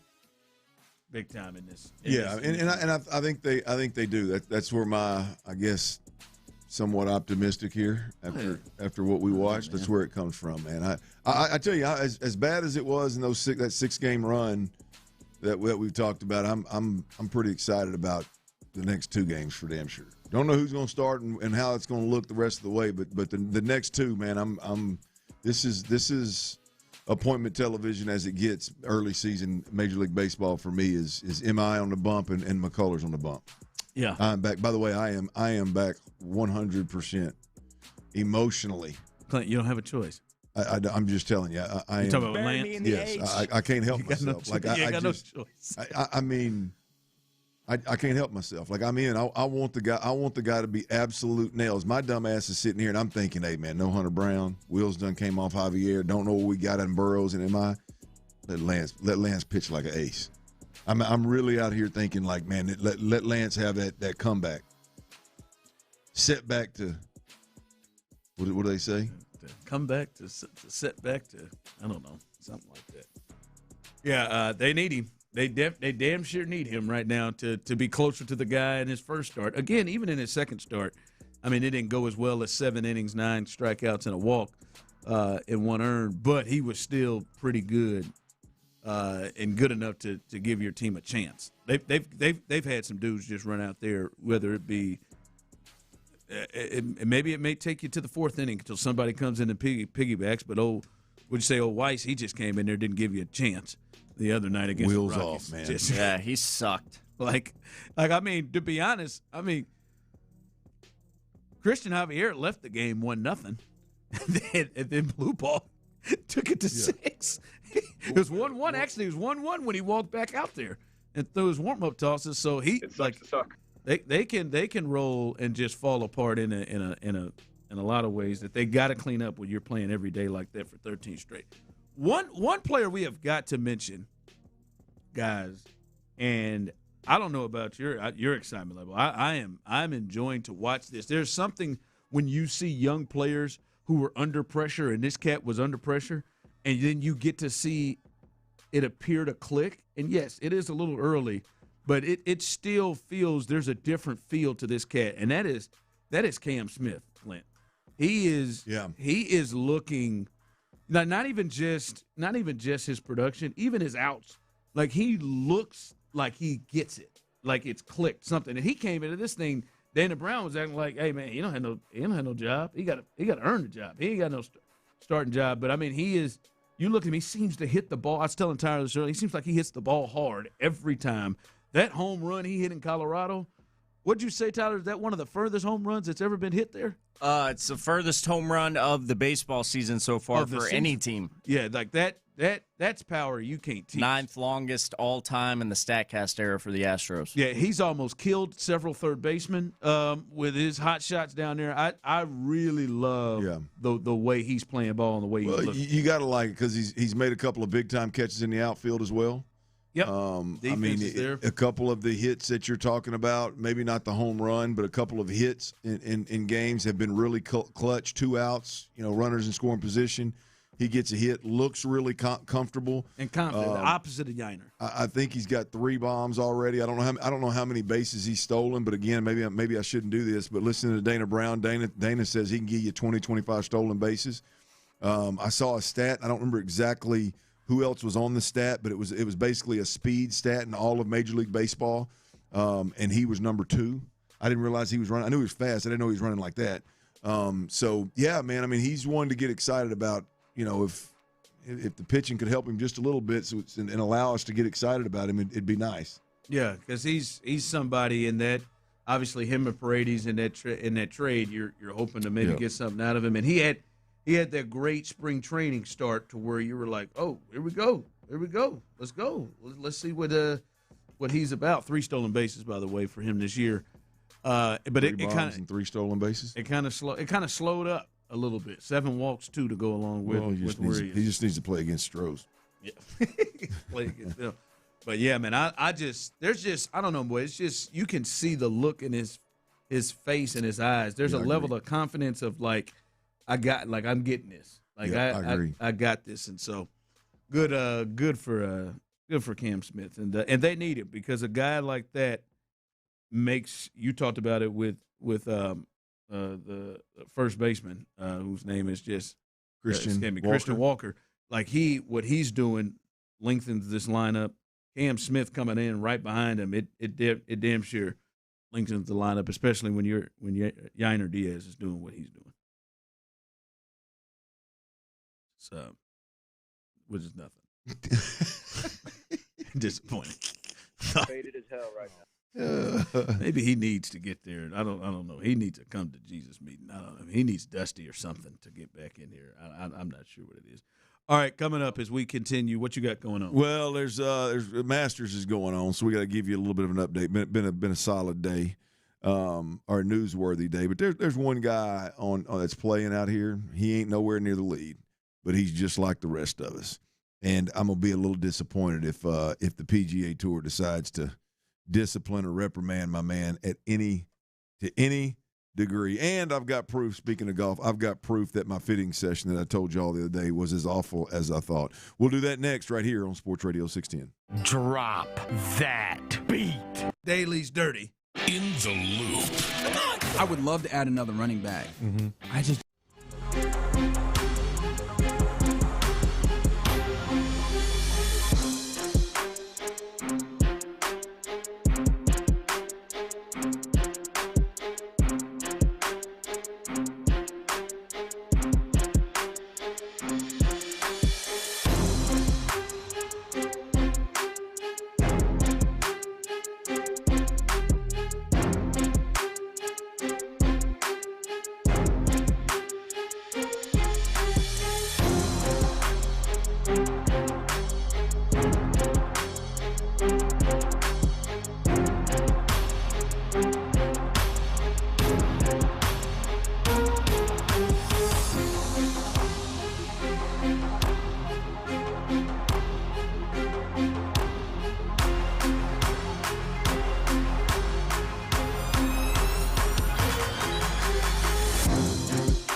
The Texans play here.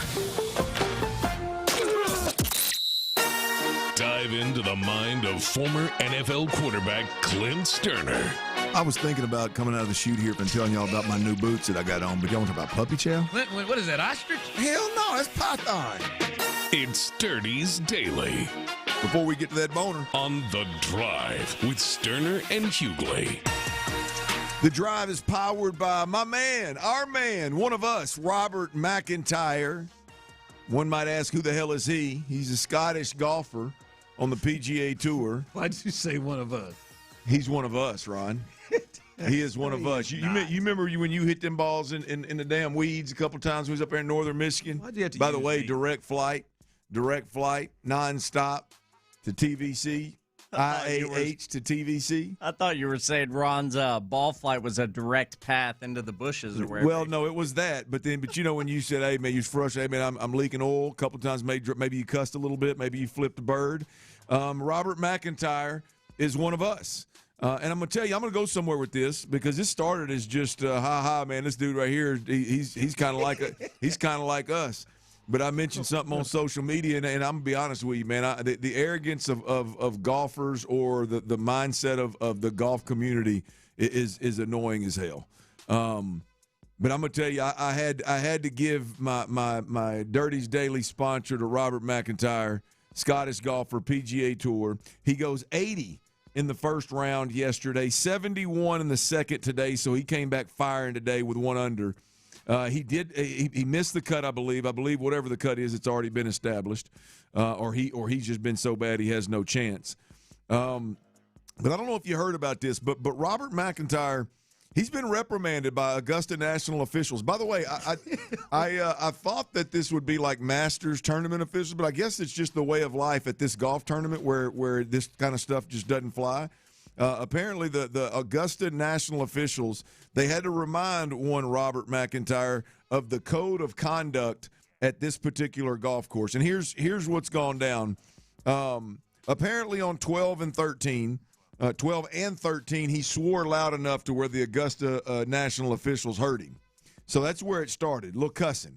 I think he said that. He hit a shot. It was bad. He said, "That's effing ish," is what he said. On one of them. I don't know what he said on 13, right? Then all of a sudden, he's on 15. Got a decently long shot, water right up around the front of the green, and he hits it short of the green, obviously. It hits the water. Camera flies over there. It's just ripples in the water. Ball's nowhere to be seen. Camera slides back over to old Robert McIntyre, and he just gives an old bird. He just gives the old bird. Yeah, I saw that. And the steal shot is really not good. It's being tossed around on social media. If you were watching it on TV, you'd have to rewind. It happened so fast, you have to rewind it to make sure it was a bird. But he had them little short stubby little Scottish fingers, little pale Scottish finger up there, that old middle bird just right there at that. We've all been there, Tyler. I've been there. I don't know just about every time I play. Absolutely. Absolutely. I mean, it happens, man. The swearing, the flipping the bird. That's golf. And then I certainly would have been reprimanded for my activities. No question. No, we all would. You throwing the club in the tree would have been reprimanded. You'd have been reprimanded by the treetops officials, much less Augusta National. Here comes the putter throw. Those guys just drove by in that damn cart. The guys that worked there just looked at us like that idiot. Well, I thought when the guys on the cart drove by, I was like, "Hey, stop, man!" Because they're going to notice what we're doing, and they're going to wonder what they're going to get us kicked up out of here. Nah, hey guys, can y'all help us? Well, he wasn't done. My man Robert McIntyre, one of us. Oh, he wasn't done. On 17, he hits a ball that actually landed on the green. Just did not hit the green where he wanted it to hit the green. So he decided he's going to take his iron, and he's just where his divot was. He's just going to hit it again. And, again, something that we've all done before. You hit a bad shot. You decide you take your driver, your wedge. Hell, I've seen it done with putters before. And you just bury it in the dirt, in the fairway. I've seen it. I'm telling you, Robert McIntyre is one of us. And, look, while I understand, after reading into this a little bit, I understand Augusta National officials. It's that course. I get it. There's a way of life on that course to where reprimanded means he was given a little talking to. He had to be reminded of the code of conduct. Cool. I get it, man. I get it. But all you golfers out there that want to come at me on social media about my man having a little class, you can kiss my ass. Every bit of it. Every bit of it. I mean, come on, man. There ain't a casual golfer. There's not a casual golfer out there that ain't shot the finger at a green or MF'd a bad shot or buried an iron in the damn dry in the fairway. I mean, look, if you've never done that, you suck. If you've never done that, you need to loosen up and have a little bit of fun because you ain't good enough at golf to not do it. So, and look, again, I understand it's Augusta National, right? But to hold these PGA Tour guys to such a standard where you don't want to hear them cuss, are you don't want to see them get frustrated and hit a club in the ground? Come on, man. I used to love it when Mike would pick up Tiger. And he would. Oh yeah. He would lose it and. Well, I mean, they've all done it. That's the thing. They all do it. It's how close they can get to these guys now, and how many mics there are, and how many cameras there are. Now it pops up. And now look, I'm not saying this fella didn't get a little frustrated and go overboard as he shot that 80. Think way of life. Trust me, I lived in Scotland for 3 months. I mean, the way of life in Scotland's a little different than around here. Flipping the old bird and cussing in public is a little different than maybe it is here. Maybe not so much now, but definitely back when I was over there. But Robert McIntyre, you got a new fan, my friend. You got a new fan. And here's what I'm going to say. The PGA Tour better not decide to do it. I did read one. They're going to do something. I did read one report where he could be facing. He didn't double it. He singled it. He singled it. The single bird is going to get and it. it was quick. It was very quick. Like they can't discipline him for that. Come on, man. Yes, they can. It's golf. Yes. Are you kidding me? Come on, man. Yes. This is a sport where punk ass Jim Nantz calls and says, "Oh, I think they may have violated a rule." I'm going to call it. I don't like it. I don't. Do y'all think he should be? Not Jim Nantz. I'm talking about my man right here, Robert. Well, no, I don't. But I understand. I understand the PGA Tour. I don't. In golf, they're gonna do. Leave it alone. Hell, you know what my man did today after his. This is the best part of my boy Robert McIntyre. One more reason why he's one of us. You know what he did today after his final round? What? Not making the cut. He's done.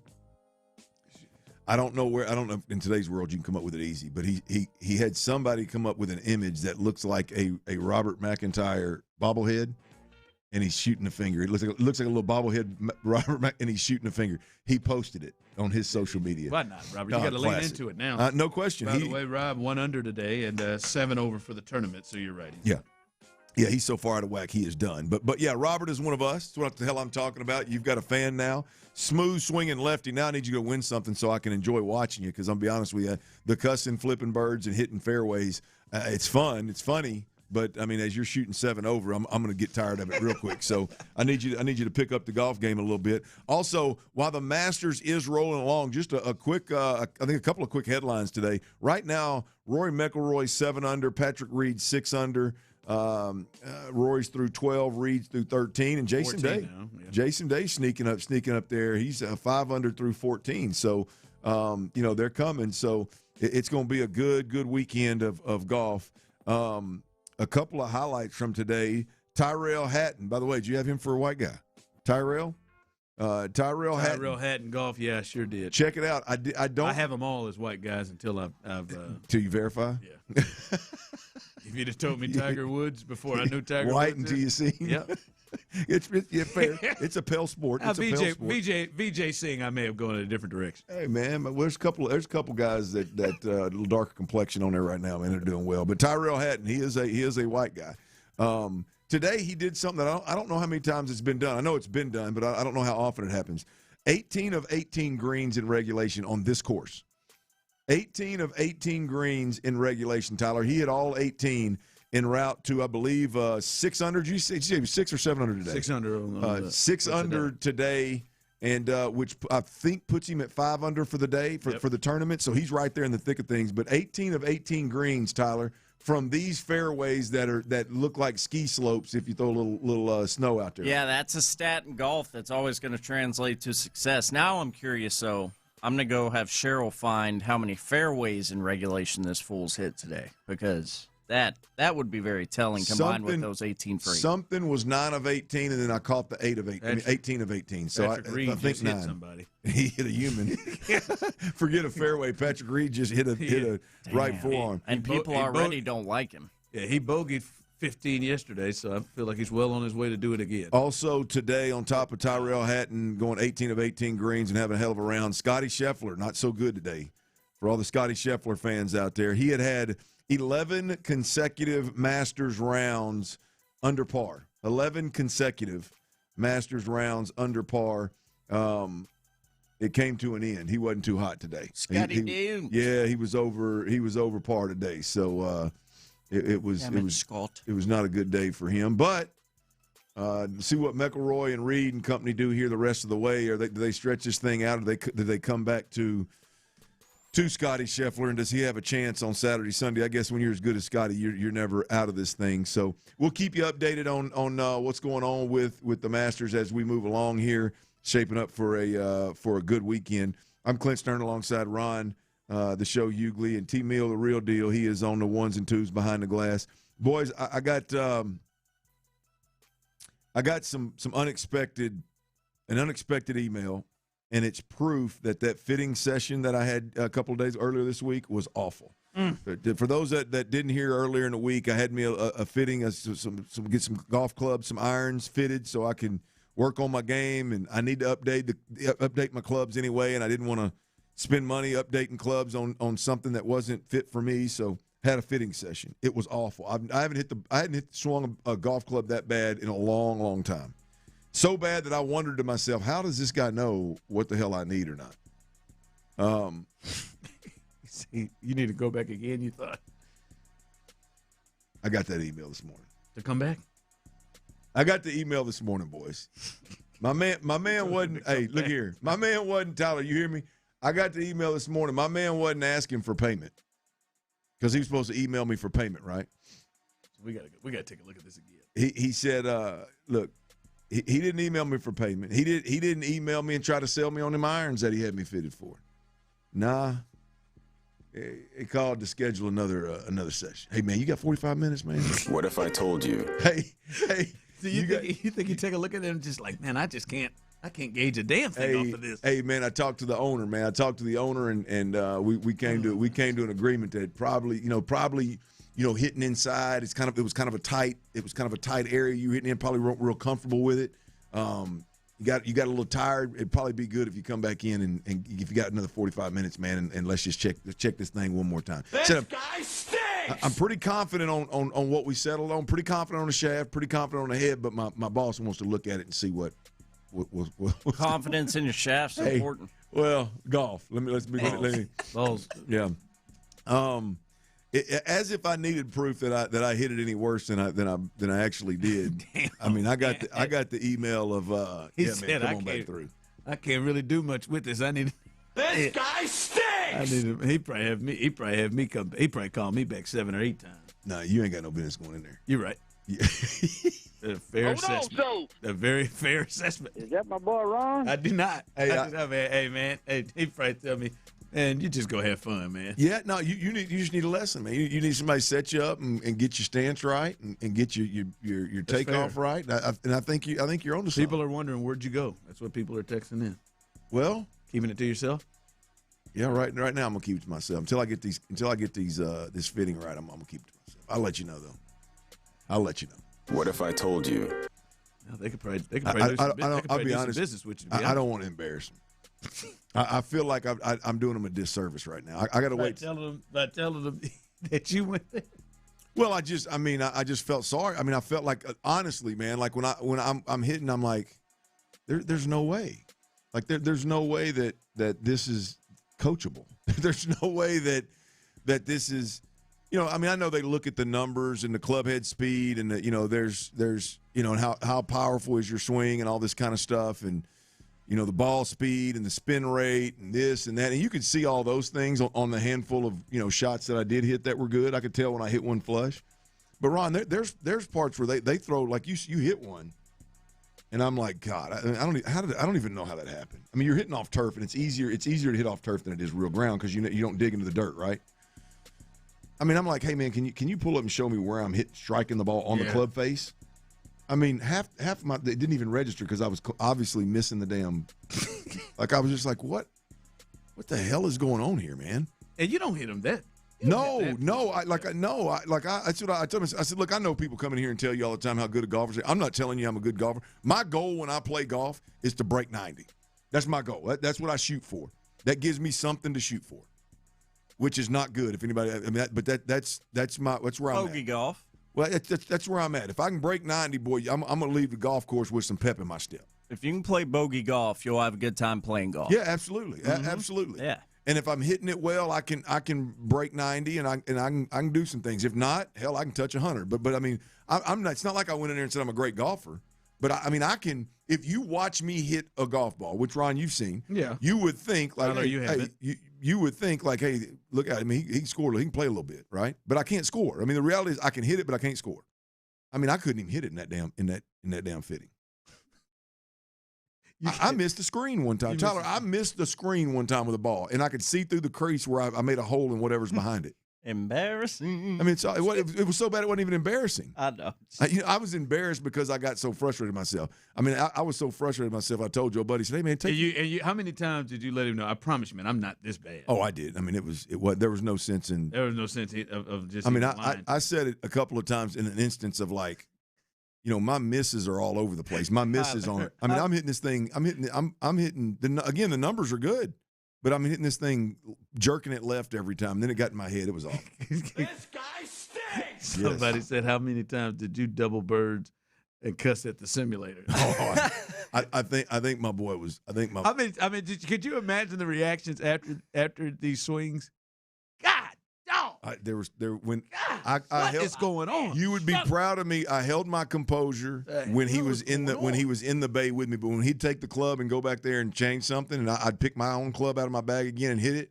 Doing some muttering under your breath. Oh yeah, you make sure nobody's in the store, And there's no question. I cussed a couple of times. I don't know if he appreciated that or not. I always try to watch my foul mouth around people that I don't know if they. Well, in a situation like that, the real comes out. Yeah, and that guy's got to know. The real comes out. It was hard for me to bite my tongue, boy. It was, but hey, I'm going. Your pastor could have been there. You'd have done it. Yeah, I'm going again. 45 minutes. He said you got 45 minutes. Yeah, I can find 45. Do you feel like it'll be improved? It can't be any worse. Doesn't sound like it's kind of like the Astros right now. Tyler's really feeling confident. It's kind of like the Astros pitching. Do you think the pitching's going to get any better for the Astros? With get Spencer again to come up for you. Yeah, I mean we're leaning into Jason Alexander, Spencer Arrighetti, and JP France. You think the pitch? Yeah, it's going to be better. Oui. Tyler's feeling really good about this mythical matchup that you guys are always have. Just even he don't feel that good. I promise he don't feel that good. I think he might even end up getting me. He don't feel that good. You went for he said White you Tiger was. I mean, no. All right, coming up, there's some just hot off the presses, some recent Astros news. We will let you know the latest about what's going on there as they've made some moves. Not real surprising, but we'll give you the info on that coming up next. All right, y'all, advanced hair restoration. If you're out there and you're dealing with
every weeknight baseball and basketball game with Area 45. Instant reaction, analysis, and your thoughts on the action immediately after the final buzzer or final out. It's H-Town Postgame, energized by Base Power on Houston's sports leader, Sports Radio 610.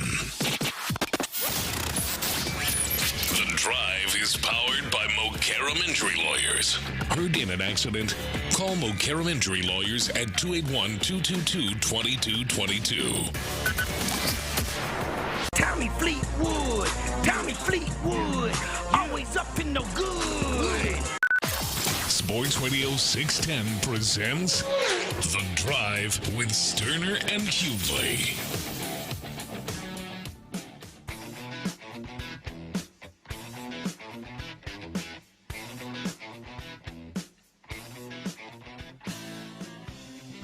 All right, welcome back as we are live right here on The Drive. We'll get to the Masters leaderboard here in a bit as it is getting tight. How about that? Old Tommy Fleetwood went in there and then got him an eagle to get himself one off the lead behind Rory. He was holding on at seven under. Tommy Fleetwood. Generally, your Tommy went in there and got after that thing. So we'll keep you updated there. Go, Tommy! Just Go, Tommy! just a second. But there is some Astros news that we want to alert you in, and no real surprise here. But it has finally been announced ahead of their matchup against the Mariners. But Christian Javier has a grade 2 right shoulder strain and is going to the IL, the Astros announced. That's what Hunter Brown has, right? Shoulder strain as well. So Christian Javier left the game after one inning throwing warm-up pitches.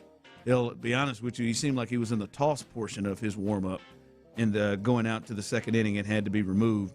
And it is a grade 2 right shoulder strain. He goes to the IL. And then Jake Myers, who had gotten injured probably about 10 minutes before he did, he has a grade 2 right oblique strain. I screwed it up. And is going to the IL. The Astros have announced. So Christian Javier and Jake Myers both going to the IL. Other news here for some of the other moves they need to make. Ronel Blanco went to the 60-day IL to open up a 40-man roster spot for J.P. France, who is joining the club, and he is called up in the absence of Christian Javier. Also, we talked about this yesterday. Taylor Trammell is also up as well, as he will replace Jake Myers. So Trammell and J.P. France, as we reported yesterday, they are going to go up there to Seattle, and Jake and Christian Javier, they are on the IL moving forward with those shoulder strain and an oblique strain. Clint. Yeah, look, the center field piece, I'm not real worried about. I think defense is heavily overrated, and you know, there's guys that have been just as good as Jake at the plate. So I'm looking forward to seeing them. J.P. France, I think is. I mean, hell, he can't be worse than Christian Javier is. So I think the starting rotation actually has a chance to get better with J.P. France, along with Spencer Arrighetti and whoever else they bring up. And so J.P. France is going to probably get the first run at it here. So, yeah, I mean, you know, Trammell, I don't know how much run he gets with already the, you know, Bryce Matthews and Loperfido, and obviously with Yordan Alvarez playing some left field. You know, so I don't know how much run he actually gets, but you know how they handle their center field spot and their left field spot. It's a turnstile, so we'll definitely see him at some point. But yeah, so to me, there's, you know, this is borderline a positive with J.P. France replacing Christian Javier, and let's keep it moving. Yeah. So there it is. Those guys will come up, and certainly we'll see J.P. France at some point in the rotation, and we'll see Taylor Trammell. I don't know that we probably won't get the starting lineups until maybe even after we're off the air, being that they're in Seattle tonight, West Coast baseball. But Well, we get the damn Rockets playing, tipping at 10, and the Astros on this West Coast run playing at 8:30, 9 o'clock. Man, damn, I can't. That's killing my old. That's how you start a weekend. I'm gonna tell you, man. I got my watch and my ring telling me protect your sleep, and then the Astros are first pitching late. It don't add up, Tyler. It don't jive. It don't work together, man. I'm talking over here talking to my technology. Shut the hell up, man. I got a game to watch. There you go. You talking to it? Well, I got to. It's over here telling me it's time to protect your sleep. Bedtime approaching. No, man. No, it ain't. Tip-off's approaching. We're moving towards the playoffs. I'm trying to forget about that, man. You keep reminding me. I came across this not too long ago. I just don't even know how this happens, Tyler and Clint. I know, Clint, you've seen this. I don't know if Tyler has seen this. I alerted Tyler of this. But obviously the Astros are going to take on the Mariners tonight, while Clint is going to have to force himself to stay awake. He's going to. That's Friday night. Yeah, and this is a big weekend for the Mariners because one of their favorite sons, one of the best players in the history of not only the organization of the Mariners but Seattle sports, Ichiro Suzuki, Hall of Famer, played forever. They put a statue up outside of the ballpark for him. Well deserved, absolutely. Just like when they put Altuve's up, when they put Altuve's up, it'll be well deserved. They unveiled this thing, and they had this the cover, and making the big unveiling of the cover. And they pull the cover up, and it's a nice statue. It's just the way that his batting stance is right before he swings. He does it every time. He would do that every time. Pull up on the arm of his jersey with the bat out, and the bat broke. The bat on the statue broke. Old bat was bent over, and Ken Griffey Jr. is a man like me. He just busted out laughing. He's standing Ichiro up. thought it was pretty funny too. Ichiro laughed too, but I mean, you got no choice. But how in the hell does that happen? How does the bat break? And then they got some joker on a ladder with the bat trying to repair it and pull it through, but the damn bat broke. I mean, somebody had to mess with it after completion. I mean, all he did was pull that old silk sheet off of there. It wasn't like somebody tied it to the bumper of a truck or something. Hell, it was bent almost all the way off. Yeah, what's this? Oh, Ichiro, man. Oh, Ichiro can't catch a break, man. I mean, that's your moment, man. Oh, he's smoking hot. It's kind of like Notre Dame being up by 40. And they had the confetti pop right in because they all had the confetti pop, and that damn bat's broken. I'd be hot. Could you imagine that if you're a fan and you're sitting there and you like the confetti pops, you're like waiting for the big moment, and you're like, wait, something's wrong. Wait a minute, that bat is limped over. What's going on here? That bat needs blue chew. Is there a joke? Yes. That bat absolutely. Needs Sean Pendergast to toss him one Yes. right there. Go to the men's clinic or something. I mean, that thing just went whoop. Oh, man. Oh, I'd have been pissed. I would have been smoking hot. Boy, my God. Oh, my God. Come on, Seattle. As some of my favorite texts from texters. Guys, Seattle, you got to be better. No question. You got to be better. Griffey's a jerk. He got up there. I guess Griffey get to do whatever he wanted to do. I bet they didn't break Griffey's. By the way, what is the pose for Altuve when his statue gets built? Getting picked off at second. I don't know. I'm just kidding. It's got to be It's got to be the leg kick. Yeah, it's got to be that high leg. The high leg kick. It's got to be. Good call, Clint. It's got to be the leg kick or him like twisting on both heels as he comes out of his shoes as he's swinging at it. Or like him just standing with his tongue like flickering out or something. He's always doing that. That's that may be too much for a statue. He's always doing that weird stuff with his tongue though. And I can't say nothing. I do too. I've ever noticed that. You haven't? What are you doing watching? And I've never noticed anything that you do with your tongue either. It's like for real. Like when he's out in the field a lot, when he's batting sometimes too, but he'll be out in the field and the camera will find him and he's standing there getting ready for the next pitch and he's just Somebody said him biting his nails. He was biting the hell out of him the other day. Yeah. I just hope. I'd bite my nails when Blue Ball was out there too. If I right now, don't disrespect. I feel like the leg kick is probably the best one I've heard. I just hope when they unveil that thing, the ankle doesn't fall off. Your shoe ain't dangling. The shoe's dangling. You can't lose any more height. That better not happen. That's terrible. You remember there have been some bad statues. Remember we said her that they made that small ass statue of Allen Iverson. Tiny. Yes. And then the Dwayne Wade one who looks like Trick Daddy. Bad. The teeth on that one were look like weird. Trick Daddy on a bender. That is Ronaldo's got to be the worst. Trick Daddy's a Miami guy too, isn't he? Yeah, Florida guy. That is great. It just happened to be Trick Daddy in a Wade jersey. Is what they made. Just put it outside. Just put it outside the arena. Yeah, really do a statue right if you're doing it. What is that? What's the soccer player? It's really Ronaldo? hard to screw his is awful, isn't it? I mean, it's really, you would think it's the really soccer player. It's Ronaldo. His is the worst maybe of all time. His Dwayne, mug on that statue Dwayne looks Wade's bad. pretty bad, man. I mean, I don't know how you screw that up. I mean, you have it mocked up, and if it don't look right, you trash it and start over. Yeah. When it's something like that, ain't but one of them. I don't think they did anything. And Dwayne got to look at it and just went with it. There ain't no way. just went with it, I guess. What would you do? No, guys, this isn't it. I would too. That's not me. That's going to be there forever. I would be like, is this a joke? Are y'all trying to be funny? All right, tonight is a really big night, not just for the Rockets at Toyota Center as they host the Timberwolves, but a big night around the league because it could determine the second round for the Rockets. We'll discuss that coming up next. All right, y'all. Look, it's let's be real with each other here. It's about to be 100 degrees out here in Texas, and I'm just wondering, man. Any of y'all out there ready to play a little golf? Yeah, and people get out there and play golf, and they're sweating right off the tee. And man, I'm telling you that's not something I want to do. That's why you need to think about going over down there into Traverse City, Michigan, with that cool air and those long Michigan days. Good thing is, Ron, not only is it cool air and long days, but getting there is a breeze. You fly.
Base Power. Save money and switch today at basepowercompany.com/610. Sports Radio 610 presents The Drive with Stoerner and Hughley.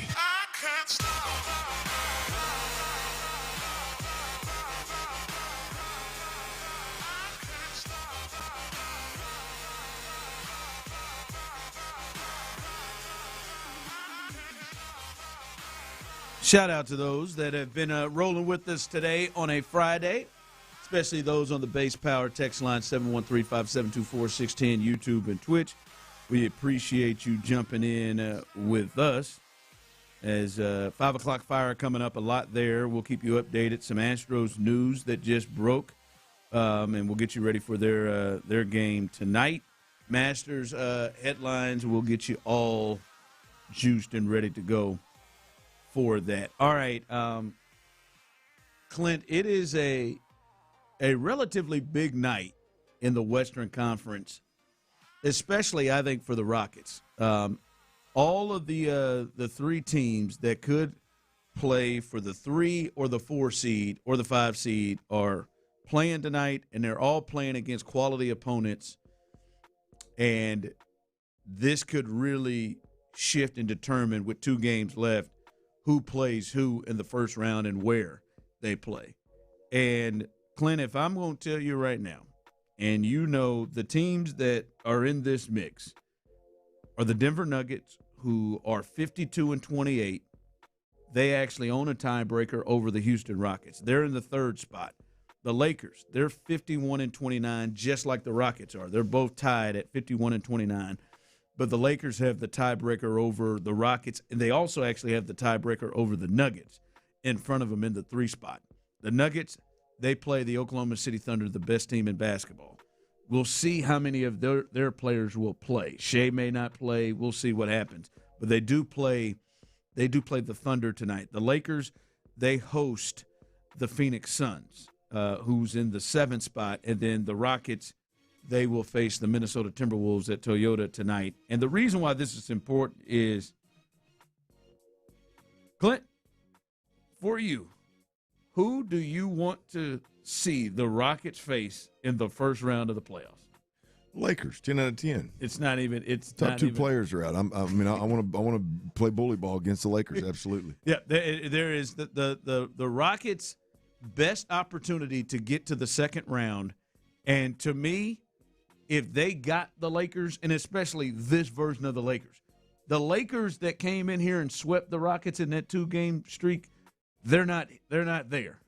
Right? Luka's not there. Austin Reeves is not there, and definitely Austin Reeves won't be. They're going to try with Luka, but he ain't going to be 100%.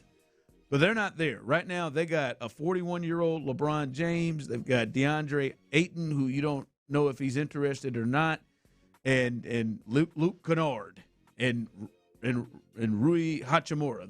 They don't have their team right now, and I would be shocked. I'd be shocked if the series went 6. Yeah. If the Rockets hosted the Lakers. Like, that is their chance. You can miss me all day with the, no, man, why you want to take the easy way out? Listen, Oklahoma City is waiting for you the next round. All right. So you know it'll get tough there, but I think it would be great experience for these young guys to get to play, win a playoff series, then go into the second round and get what that experience is like, even if they lose to the Thunder. But I do not like their chances against the Nuggets.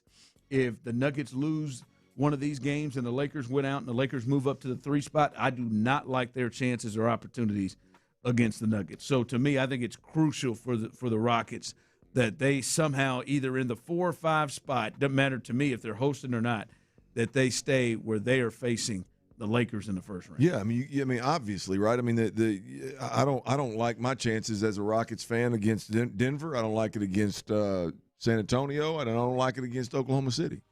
But I mean, here's the thing: the opportunity, like you said, we'll see how the chips fall. But the Rockets need to handle business.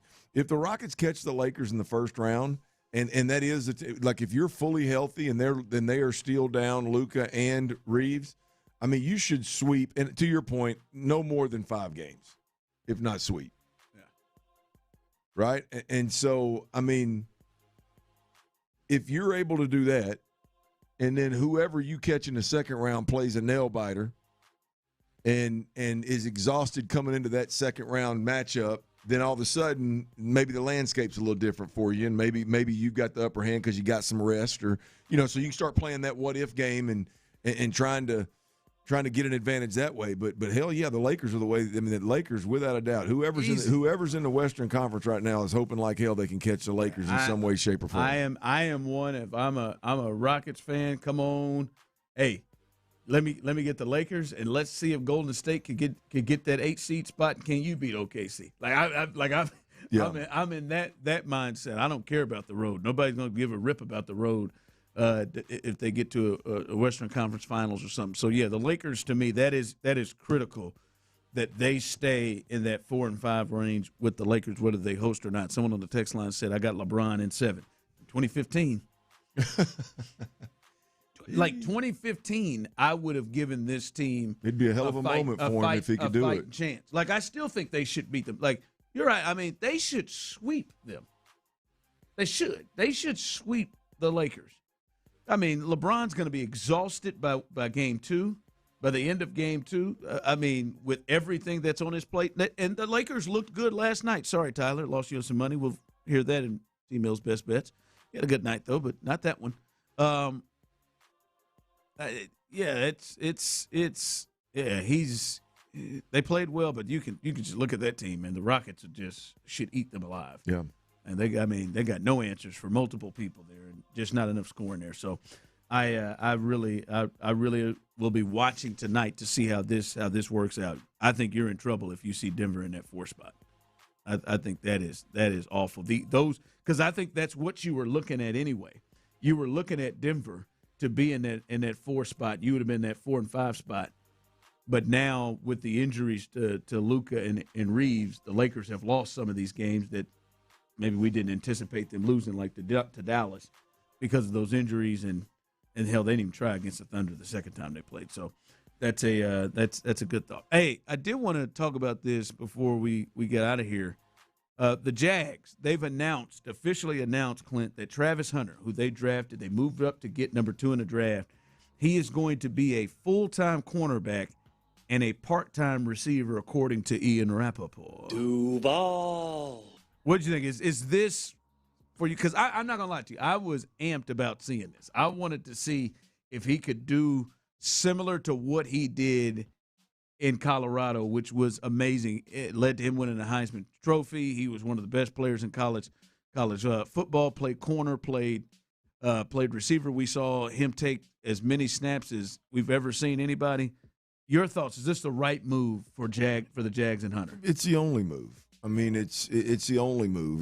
There's the only way that Travis Hunter was ever going to work was going to just play every snap like he did in college, to your point, or he was going to be a full-time DB and a part-time receiver. And so they've landed in what I think the only place that makes sense. Nobody's going to be a full-time both sides of the ball in the league. And the only way that it makes sense is to be a full-time starter on defense and a part-time player on offense. The crazy thing to me, Ron, is, I mean, I remember having this conversation the minute that it all came out that he was going to play offense and be a part-time defensive player. I was like, you got to be kidding me. That's silly. That don't even make sense. Yeah. But like, so the fact that they even tried it and that's what they tried to present to the public is silly. But then you got to listen to people all over TV and all over radio talk about how, oh, yeah, well, that should work. We'll see how that works. Man, no, it never made sense.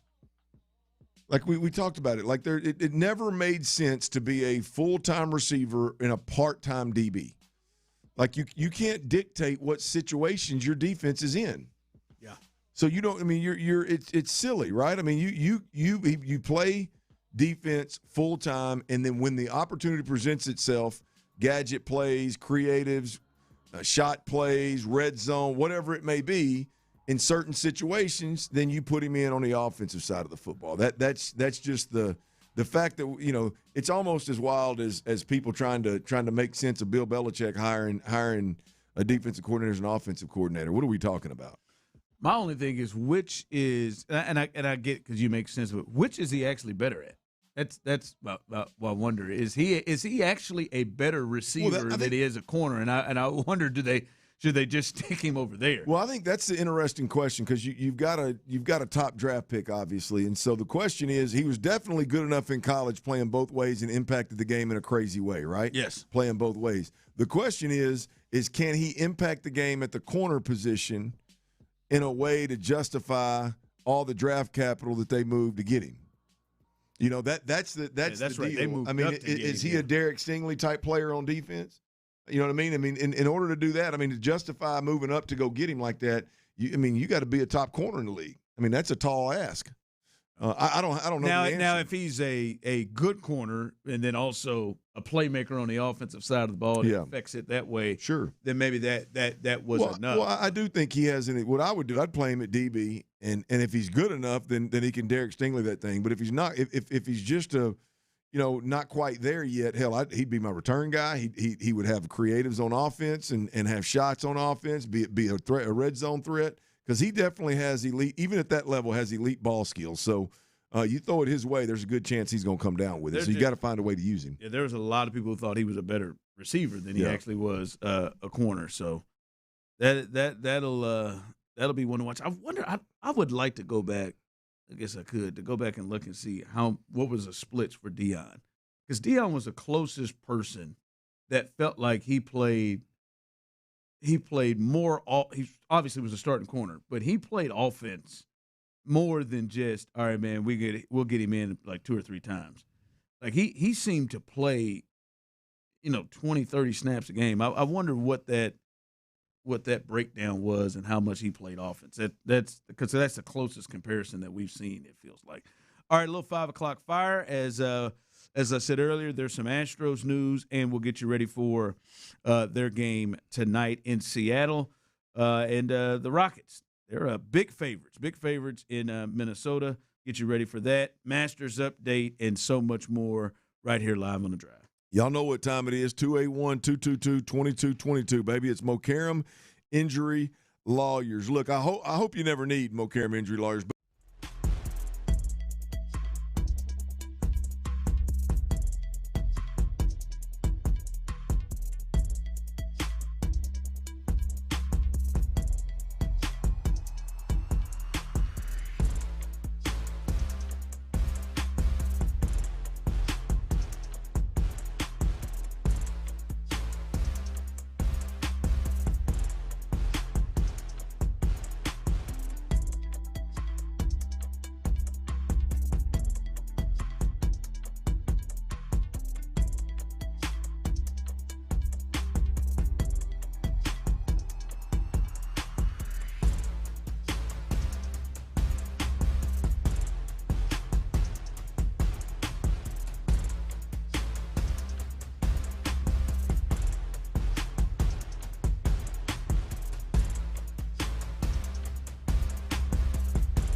From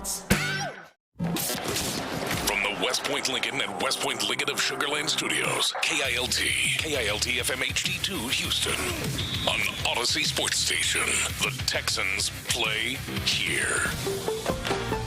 It's gonna start a fire! Sports Radio 610 presents The Drive with Stoerner and Hughley. It's the 5 o'clock fire. It is 5 o'clock. Congratulations. Hopefully you're off work. Luckily for you, old dirty show T-Mill, a.k.a. Psycho T. They're the same people, have the latest. And the latest is, it's a Friday, all right? It's a little rainy, but I think the sun's out now. It was a little rainy today, but go out there and enjoy yourself. I got Thunder games to go to afterwards. Shout out to Ronald Thornton Middle School. I got a little Thunder games to head out to afterwards. What are Thunder games? I don't know these games these middle school kids play out there. Is it a sport? I mean, obviously, like they're all coming. It's not even just a sport. Like almost like team relay games. All the kids get together and they got teams and they're. Oh, that'll be fun. Good. Yeah. Get out there and coach them up, man. I did want to give a shout out.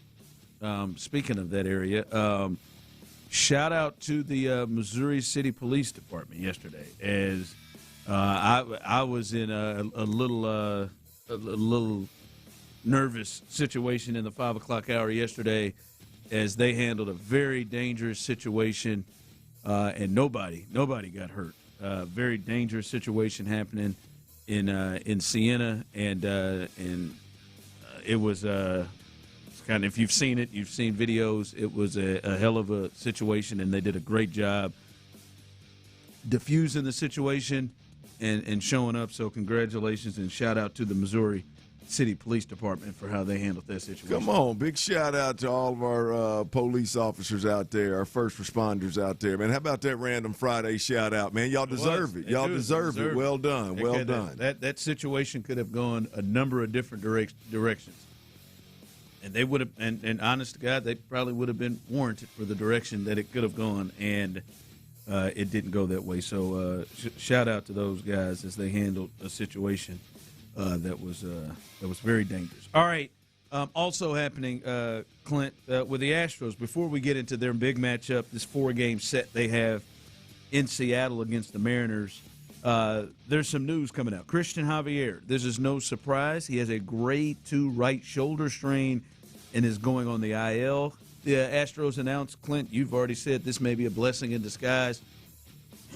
This forces some of those guys like Spencer Getty, maybe Alexander. We know J.P. France is going to get an opportunity. Forces those guys up here to maybe get something going. And I wonder, I'll be honest, I feel a little bit better now. I wonder how long this has been bothering him. I wonder how long is this the reason why, he is thrown the way he has, right? I could feel a lot better about Christian Javier as if he's been having a shoulder issue, and that has been a part of why maybe his velocity was down, maybe his pitches didn't have as much movement as we're used to. So hopefully that has been something that has been a part of his horrific start. But he is going to the IL, and then no surprise as well, Jake Myers, who was also injured in the second inning in that game against the Rockies. He goes to the IL with a grade 2 right oblique strain for the Astros. So they're going to be without a member of their starting rotation this year, and Christian Javier, and their starting center fielder, Jake Myers. Yeah, look, I don't know, to be honest with you, with maybe not Jake, but definitely Christian Javier. I mean, as you said, I feel like we probably got better. I mean, this is a blessing in disguise. I would be shocked if J.P. France, Spencer Getty, Jason Alexander. Hell, I'd be shocked if any of those three, when they get their opportunity, if they're worse than Christian Javier was for 2 starts and what appeared to be the beginning of a 3rd start. So I think we probably ended up getting better right there. Maybe not as high a ceiling, but definitely a little bit more dependable. And Jake Myers, the reality of it is Bryce Matthews right now is hotter than a firecracker. Just and I'm not talking about in one certain part of the game. I'm just talking about generally speaking, he is a hot prospect. And, I definitely welcome seeing more of him in center field. Lo Profito's been good in left field. Obviously, we'll see more Yordan Alvarez in left field, or at least I think that's the plan throughout the season. And they bring up Trammell, and so I'm sure we'll see multiple guys. But I'm excited to see Bryce in center field if that's what they choose to do with even Loperfido. I'd be excited to see him out there. Just want to see the young bats. Yeah. I mean, they're swinging it well. It's promising, and we're talking about an 8-9 hitter, so it's not a major ordeal. Whatever defense you do lose with Jake when you go to these other guys, I don't know that it's something that makes or breaks games for you. I know some folks will tell you different. I'm not a big believer in how the defense has to be great. Defense being a priority, so I'm all right with these. Unfortunately, I hope the guys get better, but I'm all right with these injuries and the replacements. Listen, we've done this show for a long time, so we know how we feel about the defense. My thing with the defense is, one, as you said earlier this week, the defense can't be the reason why they're losing some of these games, and that position is a very critical position in the outfield. Especially, does this prevent them from feeling uncomfortable with putting Yordan out there in left field more because of the ground Jake covers, and not putting a guy like Joey, who's not a natural center fielder, or Bryce is not a natural center fielder. So I think in certain positions, shortstop, we see the difference at catcher from Maldonado to Yainer Diaz, and center field is another one of those positions where it's a little bit important. So we'll see. Hopefully, it doesn't factor in big time, but that is something to watch. Right? The reality of it is, Ron, they don't have much of a choice. You know what I mean? Well, they don't have a choice now. Yeah. And I mean, I'll be honest with you. I mean that may be where Trammell fits in better as more of a true center fielder and better defensively. I don't know. That may make sense, but. I mean, at the end of the day, I don't know that they've got the – maybe they think they do. I don't know that they've got the luxury of, hey, man, we're going to do something different with Yordan than what we planned originally because Jake isn't in center. Kind of like I don't believe they got the luxury of just resting one of these big bats, one of these infielders that can't play and keep them out of the lineup every other game, load manage these guys kind of deal. I don't know if you've got the luxury to do those kind of things. To finish off the rest of that Ronel Blanco, he went to the 60-day IL to open up a 40-man roster spot for J.P. France, who is getting called up. He'll be in Seattle tonight with the big league club. He's coming up there for Javier, and then Taylor Trammell, as you just mentioned. He's also up to replace Jake Meyer. So that is the rest of what is happening in terms of the moves for the Astros. 5 o'clock fire. All right, the Astros will play the Mariners tonight. Imai, he gets the ball, making his third start, and Clint, this is becoming even more important and even more of a big deal because of the injuries. You've just lost 2 starters out of the rotation here in the last, week with Chandler Rome and also Christian Javier now. And yes, they probably wanted to take their time with him, but they really need him to kind of step up. You talked about it. Him and Lance, we know are going to be in the rotation. Him and Lance and Burrows, they really need those guys to step up and at least give them average starting pitching kind of value the way they go. Well, I mean, if you can just chew up innings, man, if we can just whoever it is, I'm excited to watch Imai, and I'm excited to watch McCullers, more Burrows, but I mean, whoever it is moving forward, if we can just get starting pitching to give you, beyond 3 innings and the wheels coming off, then you get a little bit of relief with the bullpen. I don't know what the answers in the bullpen are going to be, but these starters, where I'm talking about, I think it could be a blessing in disguise, is beyond MI and Burrows. The guys that we're talking about them calling up, and the Lance McCullers, you hope at least what we've seen is to date we'll see more of moving forward. But those guys, the ceiling may not be as high as a Christian Javier. But, boy, you sure hope that there's the ability to chew through some innings. And that's been a problem for this starting rotation. So maybe with some of these new arms and new faces in there, maybe they can at least accomplish that. Yeah, we'll see. This will be – the lineups are not out yet. They're playing in Seattle. So we'll see there. But he's the story. And what kind of pitching they get. They're playing 13 games in 13 days. They need some of these starters to go because they have been crushing their bullpen. Right now, their bullpen's coming in before the 5th. Well, that's the other part of this is any of the arms that we've thrown out there that we're talking about that we know are healthy and can go. I wonder if one of those guys is pulled up to be a relief pitcher and not a starting pitcher. I mean, I think the one that would make more sense than any is J.P. France, and I think he's probably going to be the next one to get a start. yeah, but, he's probably going to be in the rotation. I do wonder kind of how that works itself out as those guys get healthy and get back in the big leagues. Do any of them have that bullpen relief arm versus a starter? So, we'll see. All right, big one tonight. Big 4-game set in Seattle for the Astros. 5 o'clock fire. Masters, the Masters update, and the update is Rory McIlroy is going off here. He started off hot, and now Clint, he's starting to roll here on the back part of the back nine. Did you see that shot that he just hit? Good God! Yeah, he birdied 15, and then he just followed that up on a long par 3 at 16 that he sucked it back. I mean, it's got to be within 5 feet of the pin. Yeah, I don't know exactly, but it's got to be. It's tight. It's a. I mean, it's right there. If me and you was playing, I'd go ahead and tell you to pick it up. So we'll see if he can finish it. But boy, McIlroy's turning it on here. And I would certainly pick it up. Yes, sir. Here is the leaderboard right now. Rory has a 2-shot lead over Patrick Reed, who is coming on late as well. He is 7 under for the tournament. Tommy Fleetwood. Burns coming back here. Burns has had a good start here late. Sam Burns, who started the day tied with Rory McIlroy at 5 under. He is now at 6 under. And Patrick Reed had a chance to get one shot of the lead, but missed this putt here. Justin Rose at 5. Shane Lowry is starting to make a move as well. The projected cut line, Clint, is at 4 over. 4 over right now. So, guys like Bryson DeChambeau should be safe at 3 over.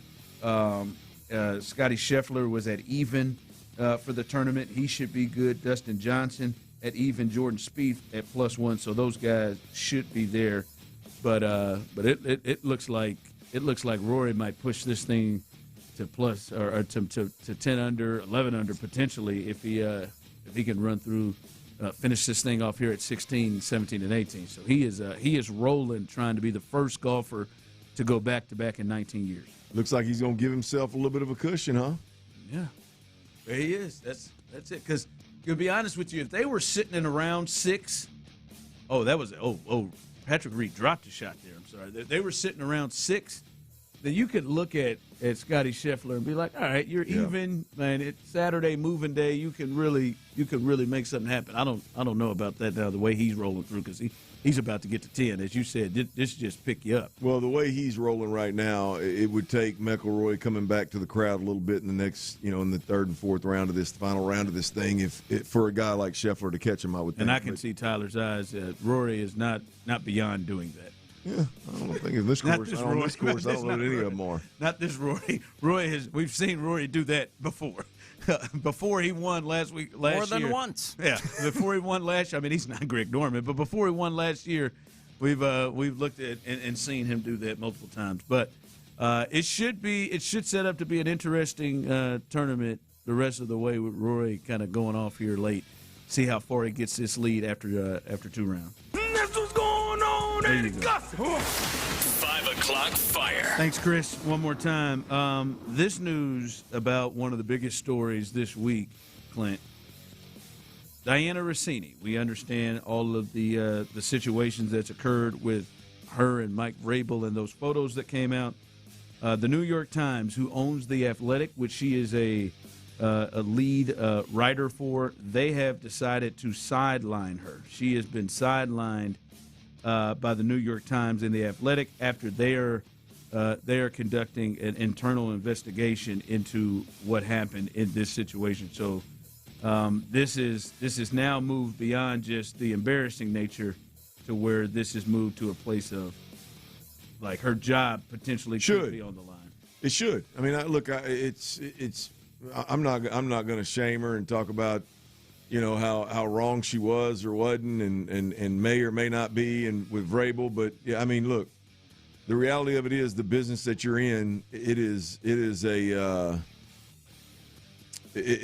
rough look for her to be involved with somebody she's covering and somebody that could be potentially leaking news to her about players. And their exact comments were, we're told the publication is investigating the situation and reviewing her coverage of teams, and that Rossini won't be reporting for the outlet while the probe is underway. Well, I mean that's the thing, man. Is it ends up going, instead. I'm sure there's going to be nothing from a reporting perspective that she's doing any different than anybody else. But if she's getting information because she's involved with somebody that's been a head coach of two different organizations, that was who was he with between the two organizations? Wasn't he?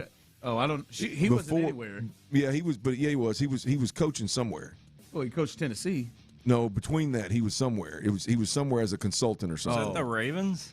I don't know. I don't remember who it was. I don't even remember. It may have been college, but I know he was somewhere. I just don't remember exactly where it was. But it was no. Anyway, point being is, I mean, good gosh, that the stuff that you do as a reporter is reporter stuff until you're getting that information because you're involved with somebody. Cleveland Browns, they're right. Coaching and personal consultant for the Browns. Mike Vrabel. Yeah, so it's unfortunate, man. That's a bad look, man. No, it's definitely a bad look. Like that at the very least, from a professional perspective, looks out of pocket. Well, I mean, and the only, here's the thing is if they were both single and then you just come out and say, hey, look, we hadn't told anybody, but we're dating and this is a serious thing and we're together. Okay, cool. Let's keep it moving. But they're both married. You know what I mean? It's like there's but even from I mean, so it not only does it lack professionalism, it's the worst of the worst. So unfortunate, man. She's got to be feeling awful about all these things that are rolling out of her comments she made about her husband over the years that people are just pulling out now. Whew, that I believe were jokes, but damn. He thought they were a joke until about 2 days ago. Again, as I said the other day, rough sleeps. All right, coming up as we continue T-Mill's best bets, as he had a good night. Got a good night yesterday. The Lakers game kind of threw him off just a bit with Steph not playing, but he still got all the others. 3 for 4, 75%. Got himself into the green yesterday, and he's going to try to get a couple of more today as he's going to try to finish this Friday off in a good way. So T-Mill's best bets coming up. And listen, the Astros got a big series coming up, and their pitching is in a space. They just put Christian Javier on the IR, their second pitcher out of the rotation on the IL in a matter of days. Their pitching has struggled. Are you surprised that their pitching has been this bad? Even though we knew it was going to be a question mark, are you surprised that it's been this bad? We'll discuss that also coming up next. All right, something else that's bad is if you've got allergy, sinus.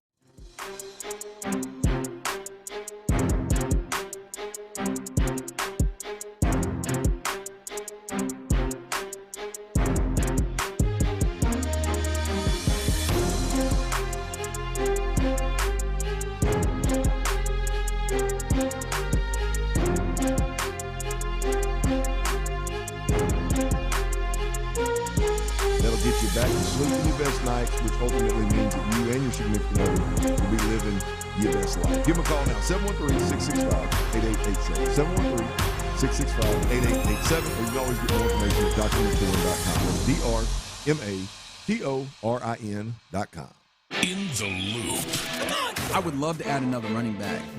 I just don't know, especially relatively, if that's where I'd want to use that draft capital. Yeah. I think that you can get a running back 3 that fills out your running back room and helps you in a place that's not as valuable as theirs. It's Reggie Atatula and John Lopez, localizing your lunch break 10 to 2 every day on Sports Radio 610. The biggest golf tournament of the year is here, and now you can trade the tournament on Kalshi. Scotty is trading at 14% to win it all. That means a $100 trade pays out $673 if he wins it all. On Kalshi, you're trading against peers in a live market, meaning there's no house, and as the odds move, you can buy in and out of your position all tournament long. For a limited time, download the Kalshi app and use code FAN to get $10 when you trade 10. Kalshi. Kalshi. Trade on anything. There's a new flavor in town. The Jalapeno Ranch Club at Chick-fil-A. With that juicy Chick-fil-A original spicy or grilled chicken, a buttermilk ranch bun, candied bacon, pepper jack cheese, and jalapeno ranch sauce. It's got big ranch vibes with a little heat.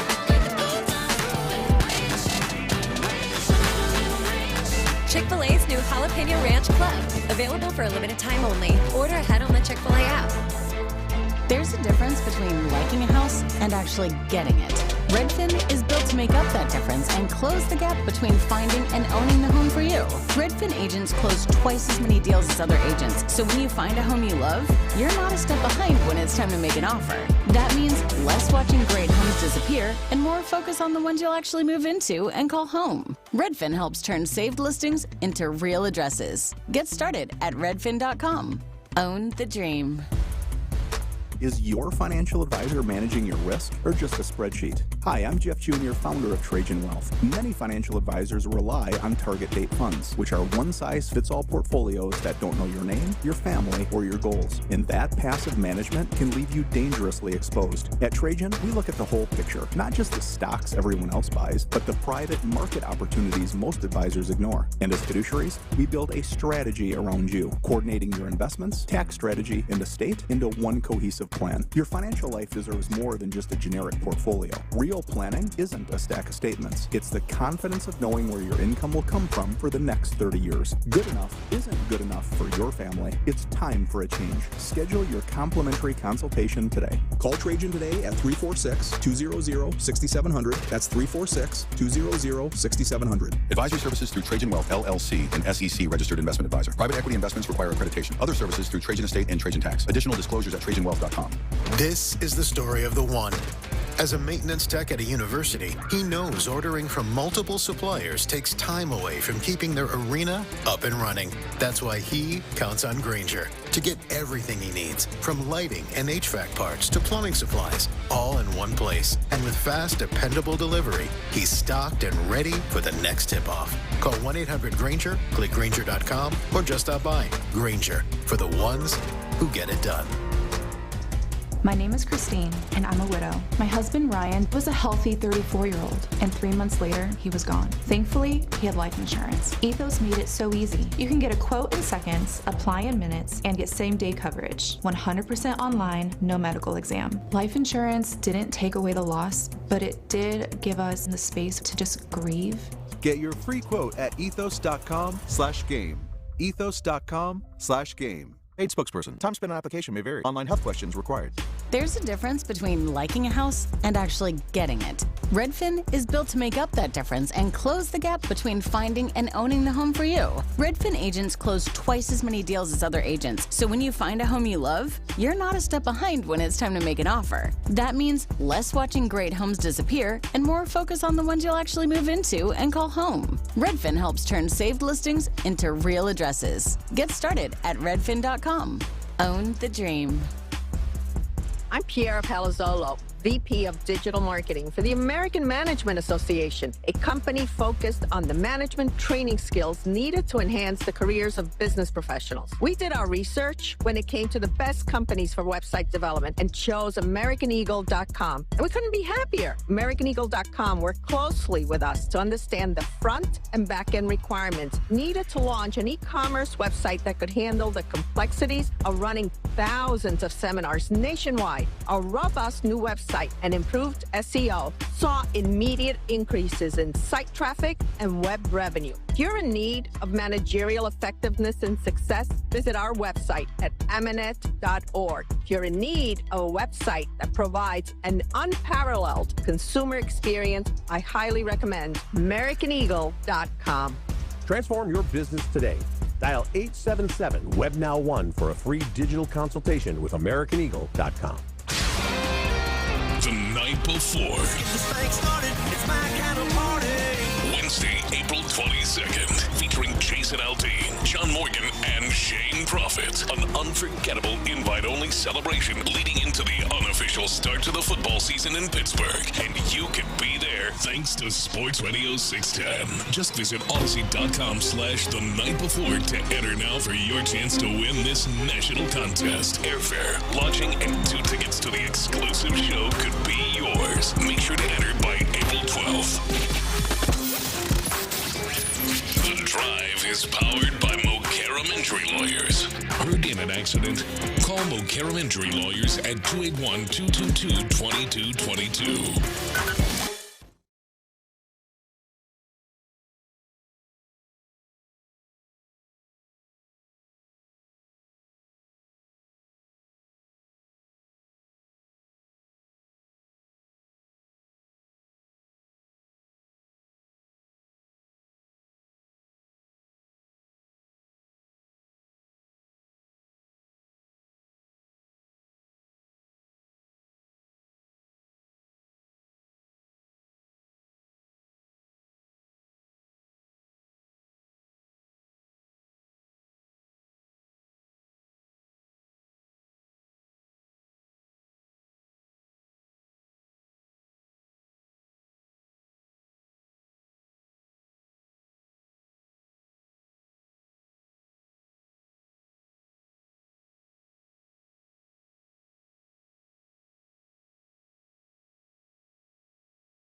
Rockets as they close down the regular season. The fact that they're actually running an offense. I'll credit Udoka for changing the strategy over the course of these last few games and becoming more of a respectable NBA offense and utilizing the guys you have available. Houston's sports leader, Sports Radio 610. From the attorney Steve Lee Traffic Desk 713, call Lee. Your traffic report is sponsored by USPS Ground Advantage. I-10 the Katy Freeway westbound at Kirkwood. It's an accident blocking a right lane and a right shoulder. I'm Laura Reynolds, Sports Radio 610. Pump up the volume. Business moves fast. Pump up the volume. When you ship with USPS Ground Advantage, you can keep up with confidence. Visit USPS.com/Ground Advantage to learn more.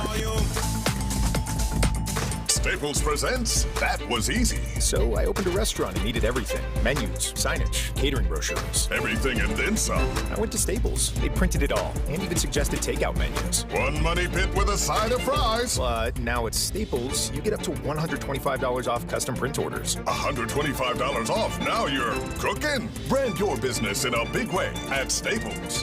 That was easy. Shop Staples in-store, online, or in the app by 4/18 to unlock. Exclusions apply. Visit staples.com/print for details. There's a difference between liking a house and actually getting it. Redfin is built to make up that difference and close the gap between finding and owning the home for you. Redfin agents close twice as many deals as other agents, so when you find a home you love, you're not a step behind when it's time to make an offer. That means less watching great homes disappear and more focus on the ones you'll actually move into and call home. Redfin helps turn saved listings into real addresses. Get started at redfin.com. Own the dream. The average car payment in America is now nearly $800 a month, and many auto loans stretch longer than 6 years. That means millions of drivers are paying for vehicles long after they're ready for something new.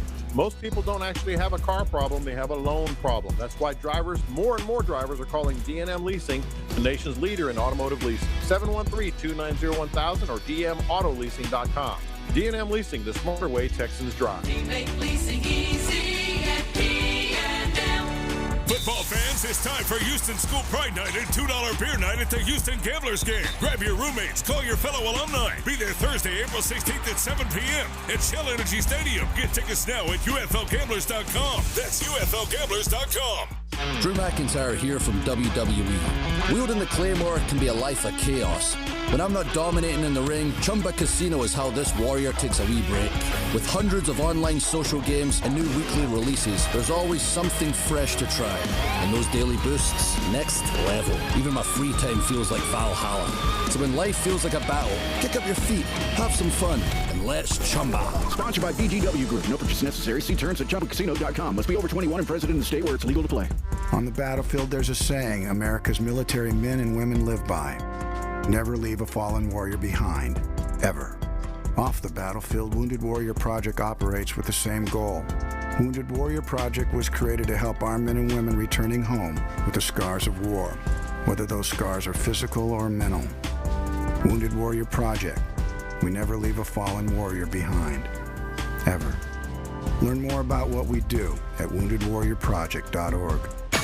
The Sports Radio 610 text line is energized by Base Power. Save money and switch today.